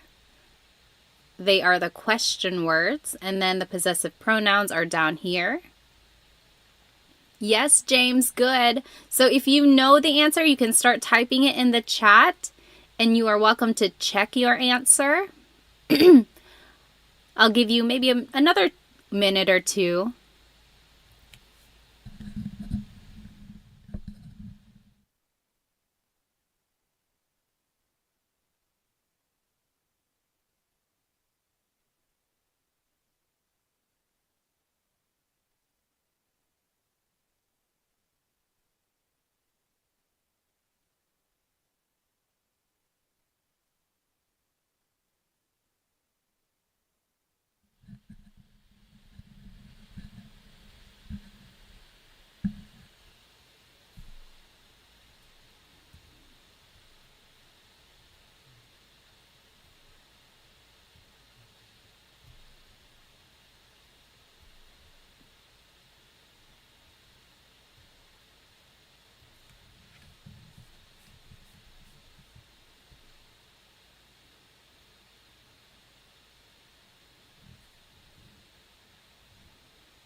Okay, take 30 more seconds. And if you're not done, no worries. We can all do it together.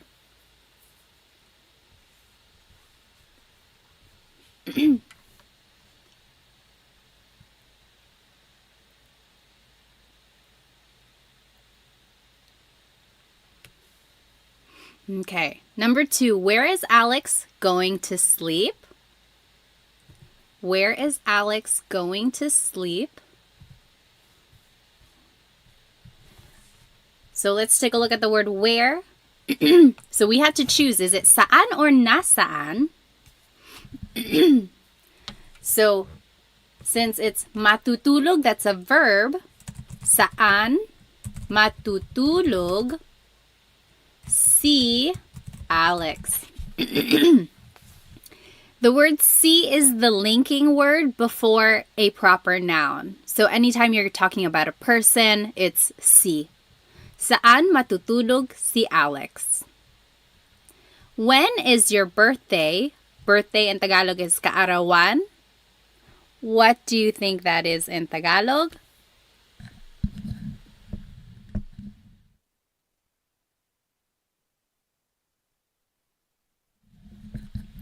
Yes, James. Kailan ang kaarawan mo? Kailan ang kaarawan mo? Oh, good question. So Maximilian said ni or si. So take a look back at number 2. Sometimes ni is the linking word. That's more of a possessive linking marker though. Like bahay ni Alex, coche ni Alex. So that's Alex's house, Alex's car. That's ni. But if you're talking about what Alex is going to do, it's si. So, saan matutulog si Alex?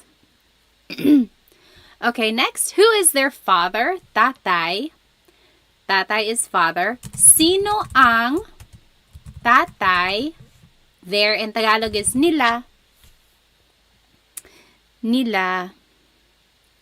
There is a question up here. Oh, Chelsea, when do you use ang versus yung? So we've been using ang, but sometimes you might hear sino yung tatay nila. Ang translates to is or are. Yung is also is or are, but it's very specific, like their, like that specific dad. So who is their dad versus who is their dad? Okay, that's a very bad explanation. A good thing to, or like a good explanation is the dress versus the dress. So, ang damit versus yung damit. Yung is the emphasis, the dress. It's that particular dress or that particular dad or that particular thing. That's when yung is used. Yung is used a lot, actually, in common conversation. But ang and yung are usually interchangeable. If you use one over the other, you're not wrong. It's not going to be incorrect. The more you hear Tagalog, I think you'll catch on to when people use ang versus yung. When in doubt, go ahead and use ang, I would say, because it's usually more correct a lot of the times. But yung is also used a lot. Okay, where is your house? Bahay. Where in Tagalog is either saan or nasaan. We're asking about a noun, so it's going to be nasaan. Nasaan ang bahay mo? Nasaan ang bahay mo? Yep. And then lastly, why are you scared? Why in Tagalog is bakit. And then it's usually the pronoun. You is ka. Bakit ka natatakot? I don't expect you to have known this because we didn't talk about the pronoun ka in this lesson. But if you have heard this phrase before or if you are familiar with ka, then that is the pronoun that you use. So it's different from mo because this isn't a possessive pronoun. Ka is a subject pronoun. And some verbs use a possessive pronoun, some use a subject pronoun. And that's another lesson in itself. Any questions about this lesson? So yes, James, what is the difference between nasaan and saan? Very good question. So saan always goes with a verb. So where is he going to sleep? What is he eating? What are they watching? Anytime it's asking about a verb, or I'm sorry, that last one wasn't one. It's like anytime it's related to a verb, you use saan. But if you're asking about where something is, then you have to use nasaan. Nasaan and noun, that's kind of how I look at it. I'm just reading the comments here. Yes. Okay. Any questions on these examples? Let me go ahead and let's finish our food battle here. If you weren't here for our first session of the battle, adobo, oh gosh, it's not capturing that window. Hang on one moment. So we are doing a bracket challenge here, just with our favorite Filipino foods. Adobo out one kare-kare, and pansit out one sinigang. What a heartbreaker. Next, let's do lumpia versus lugaw. Let's see. Favorite food. Lumpia versus lugaw. Take 1 minute. Lumpia or lugaw? Pansit for life.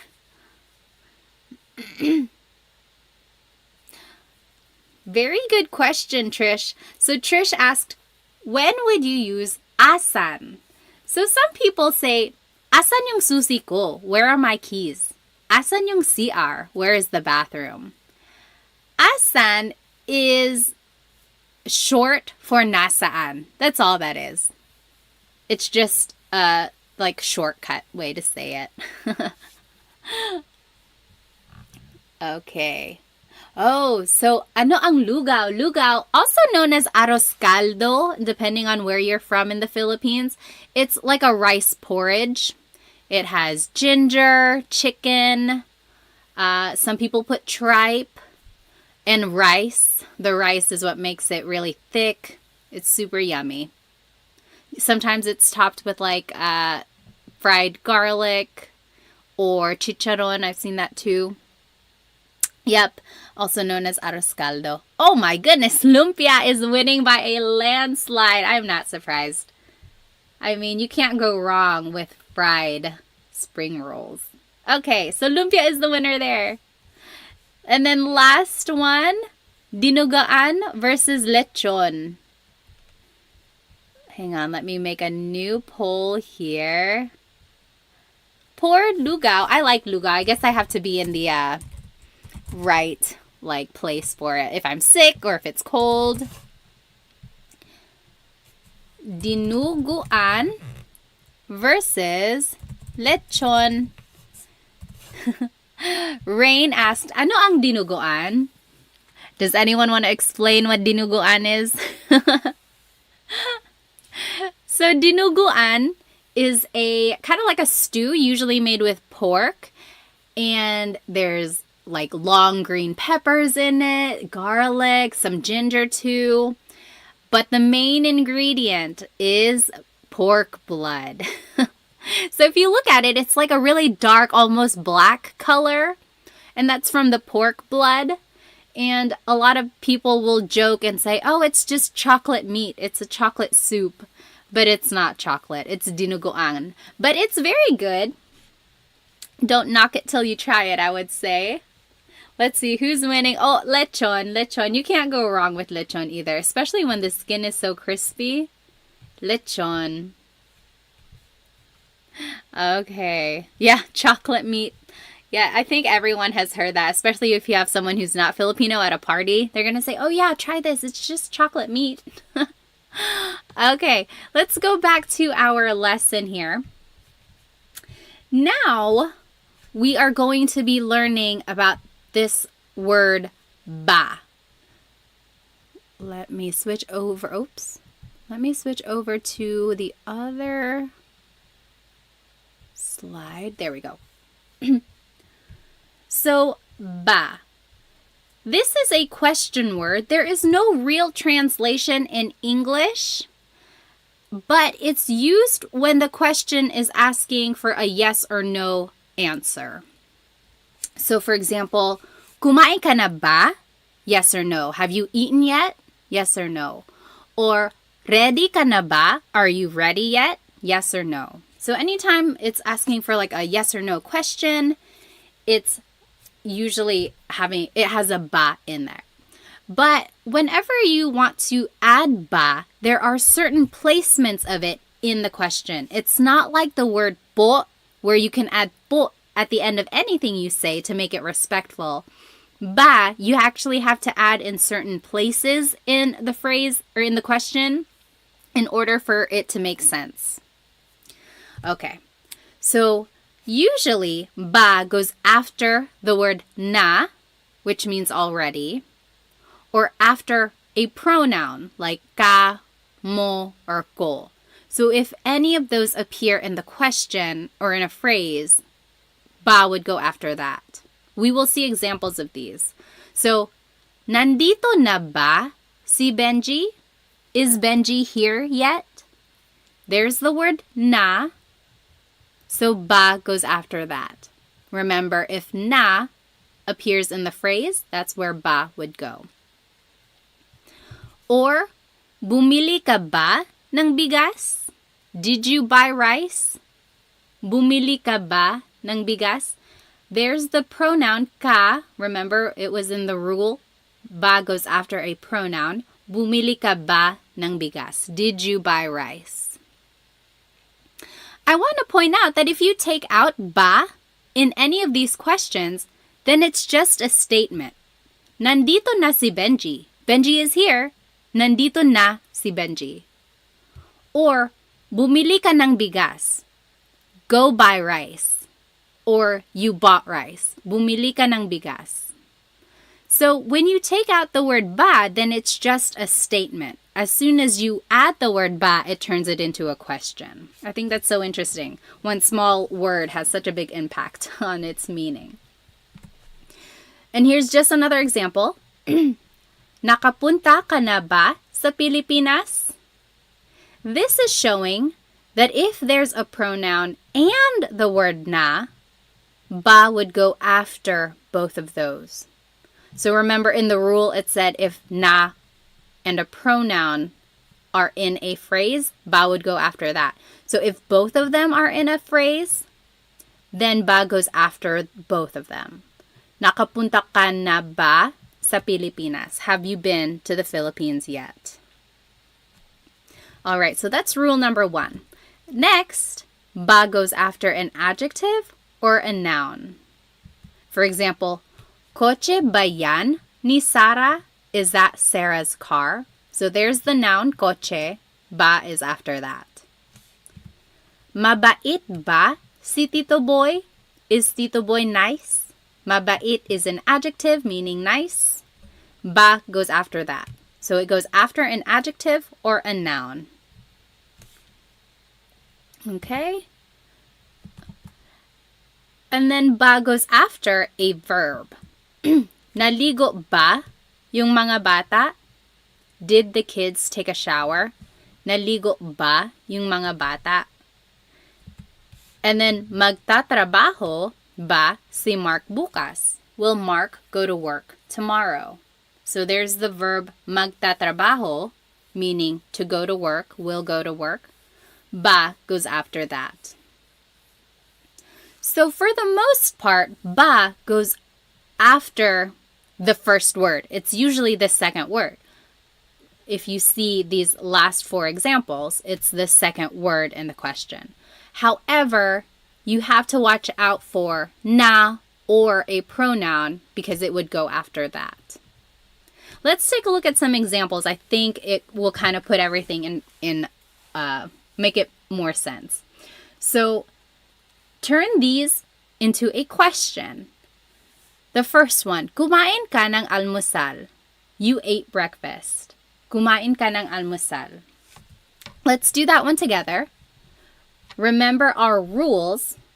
Let's just go word by word. So kumain ka ng almusal. Usually ba goes as the second word. Kumain ba? But, you got to keep reading. There's ka. That's a pronoun. Remember rule number 1. Ba has to go after that. So it would go after the word ka. Kumain ka ba ng almusal?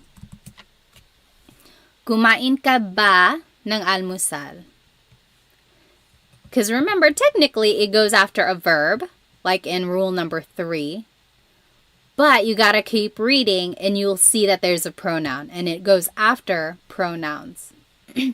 So I want you to go word by word throughout these examples and see if you can figure out where ba would go. So for number 2, nasa eskwelahan na ang mga bata. The kids are at school already. Where do you think ba would go? You can type it into the chat. Nasa eskwelahan na ang mga bata. Where would ba go?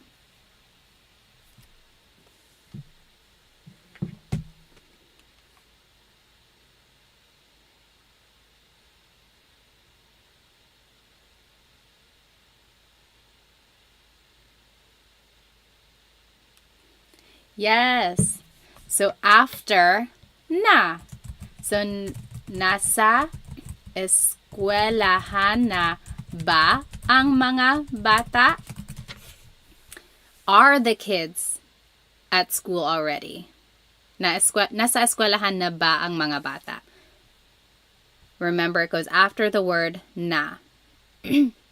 Galit si nanay. Mother is mad. Galit si nanay. Where would ba go in this phrase?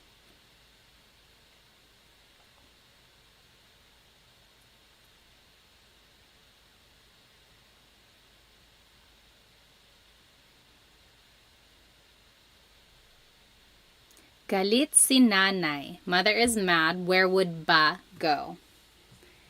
Yes, Maximilian. So after an adjective, so galit is an adjective meaning mad. So galit ba si nanay? Is mother mad? Galit ba si nanay? Yep.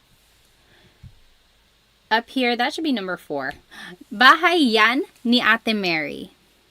Bahay yan ni Ate Mary, where would ba go? Bahay yan ni Ate Mary.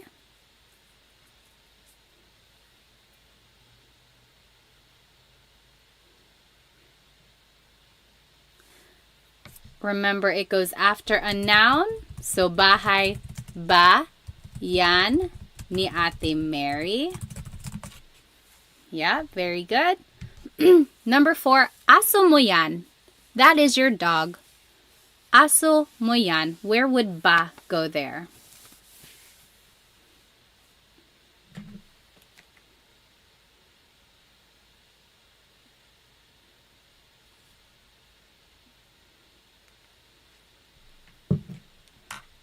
After mo, aso mo ba yan? Yep. Aso mo ba yan? Very good. And then last one, pupunta dito si Luke bukas. Luke is coming here tomorrow. Pupunta dito si Luke bukas. Where would ba go?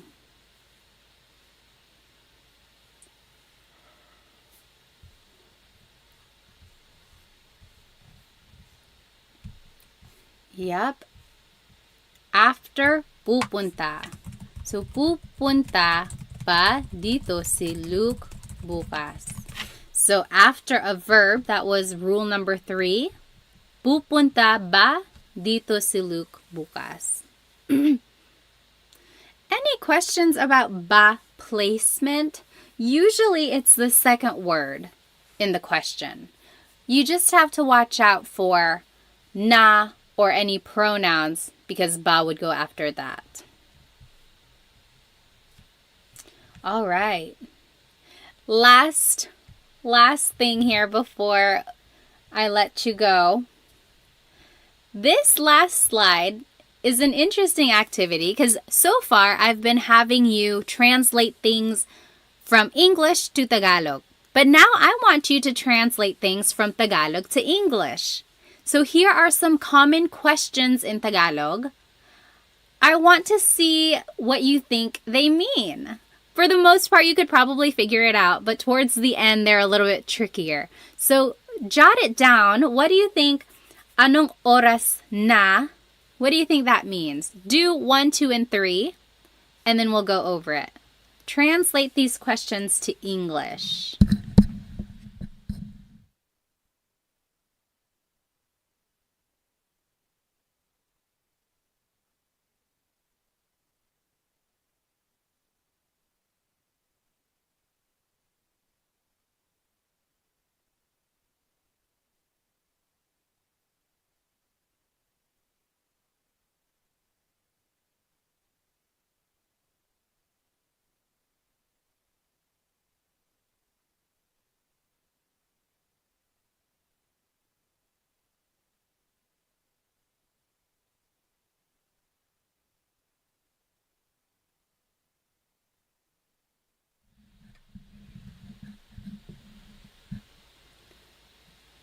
Okay.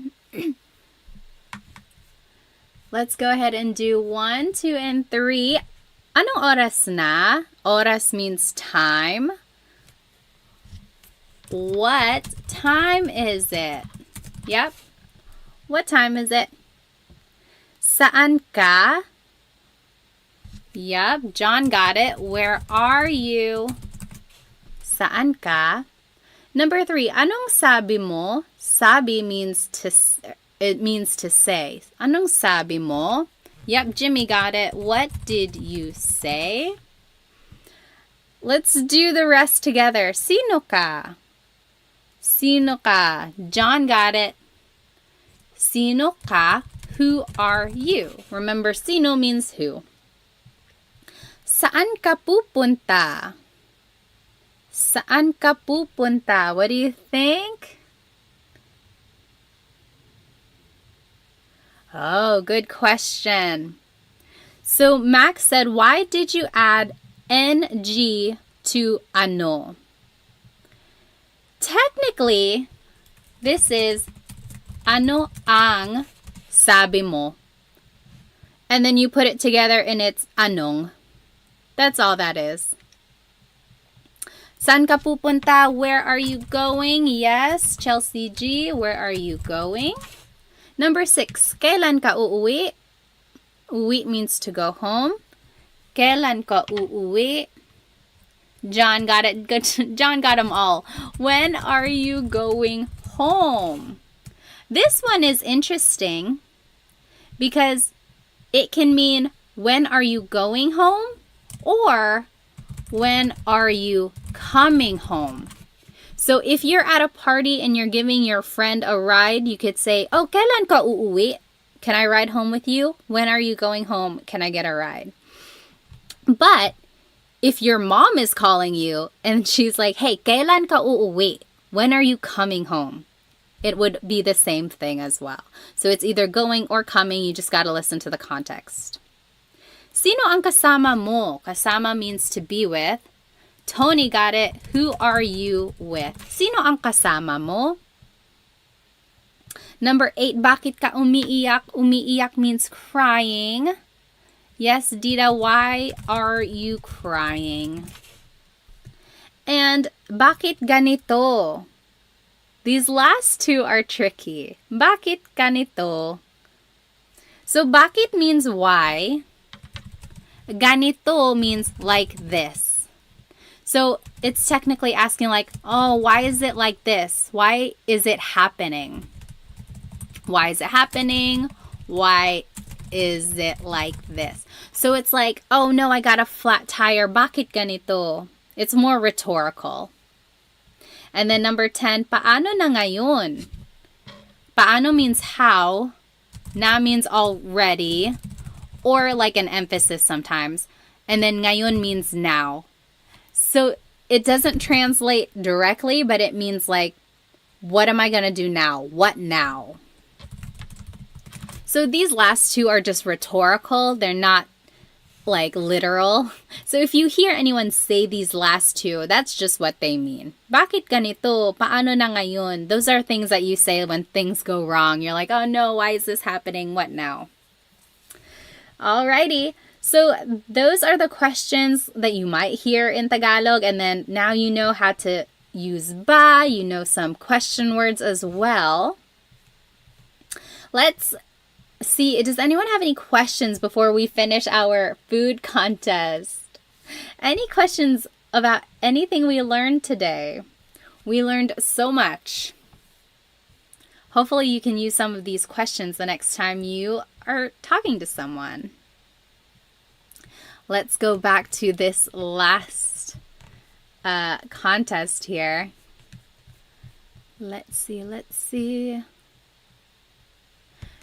Okay, final poll of the night.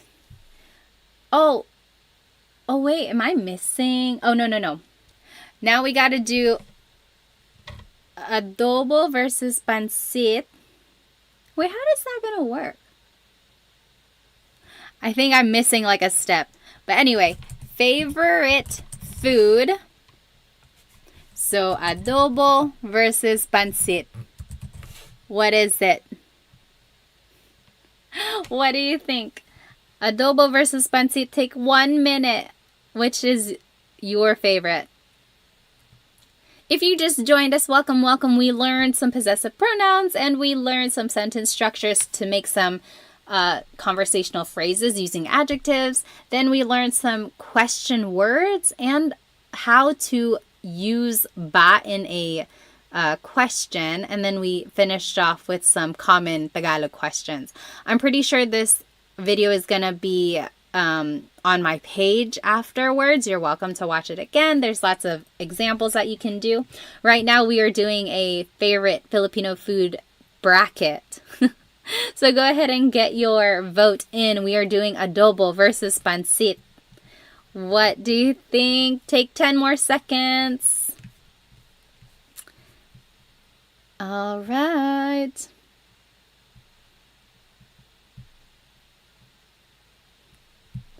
Okay, let's see. Oh, adobo is the winner. Adobo with lots and lots of rice, of course. Okay. And then last one.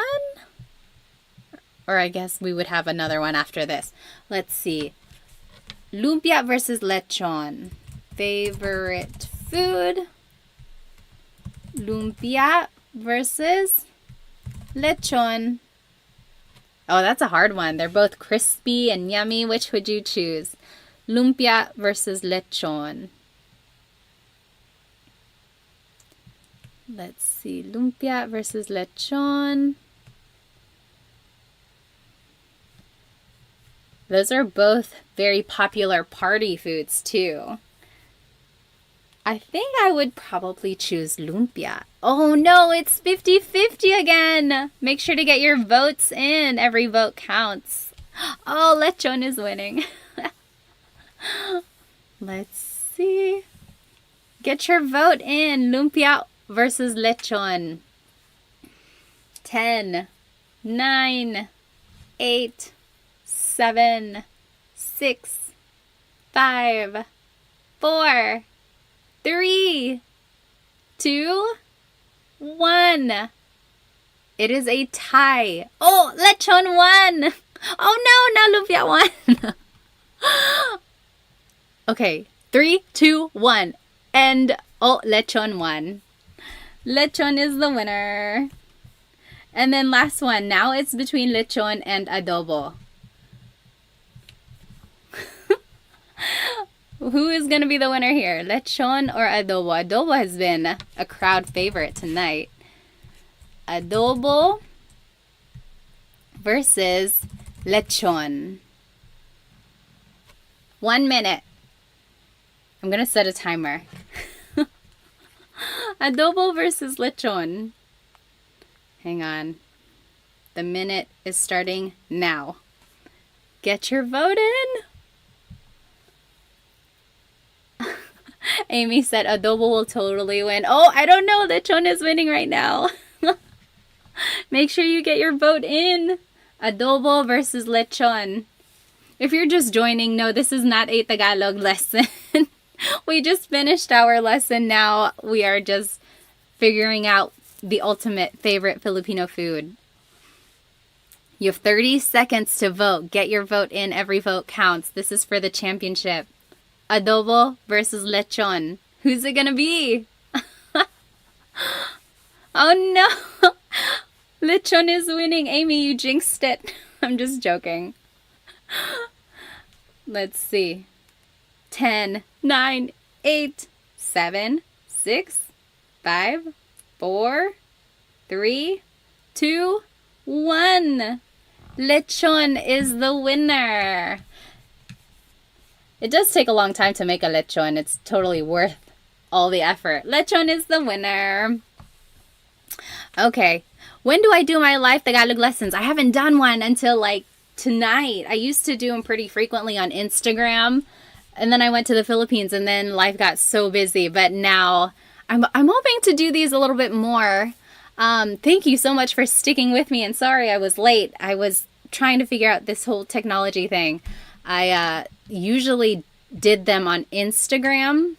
And on Instagram, it's usually vertical. So this was my first time doing these on YouTube because I wanted to share my screen. So it looked like it was working. Hopefully we can do it a little bit more efficiently next time. Let's see. I think Dita was asking, what is the difference between saan and nasaan? So yes, saan always goes with a verb. Saan ka pupunta? Where are you going? Saan ka matutulog? Where are you sleeping? Versus nasaan is with a noun. So nasaan ang mga bata? Where are the kids? If you're asking about a thing, you have to use nasaan.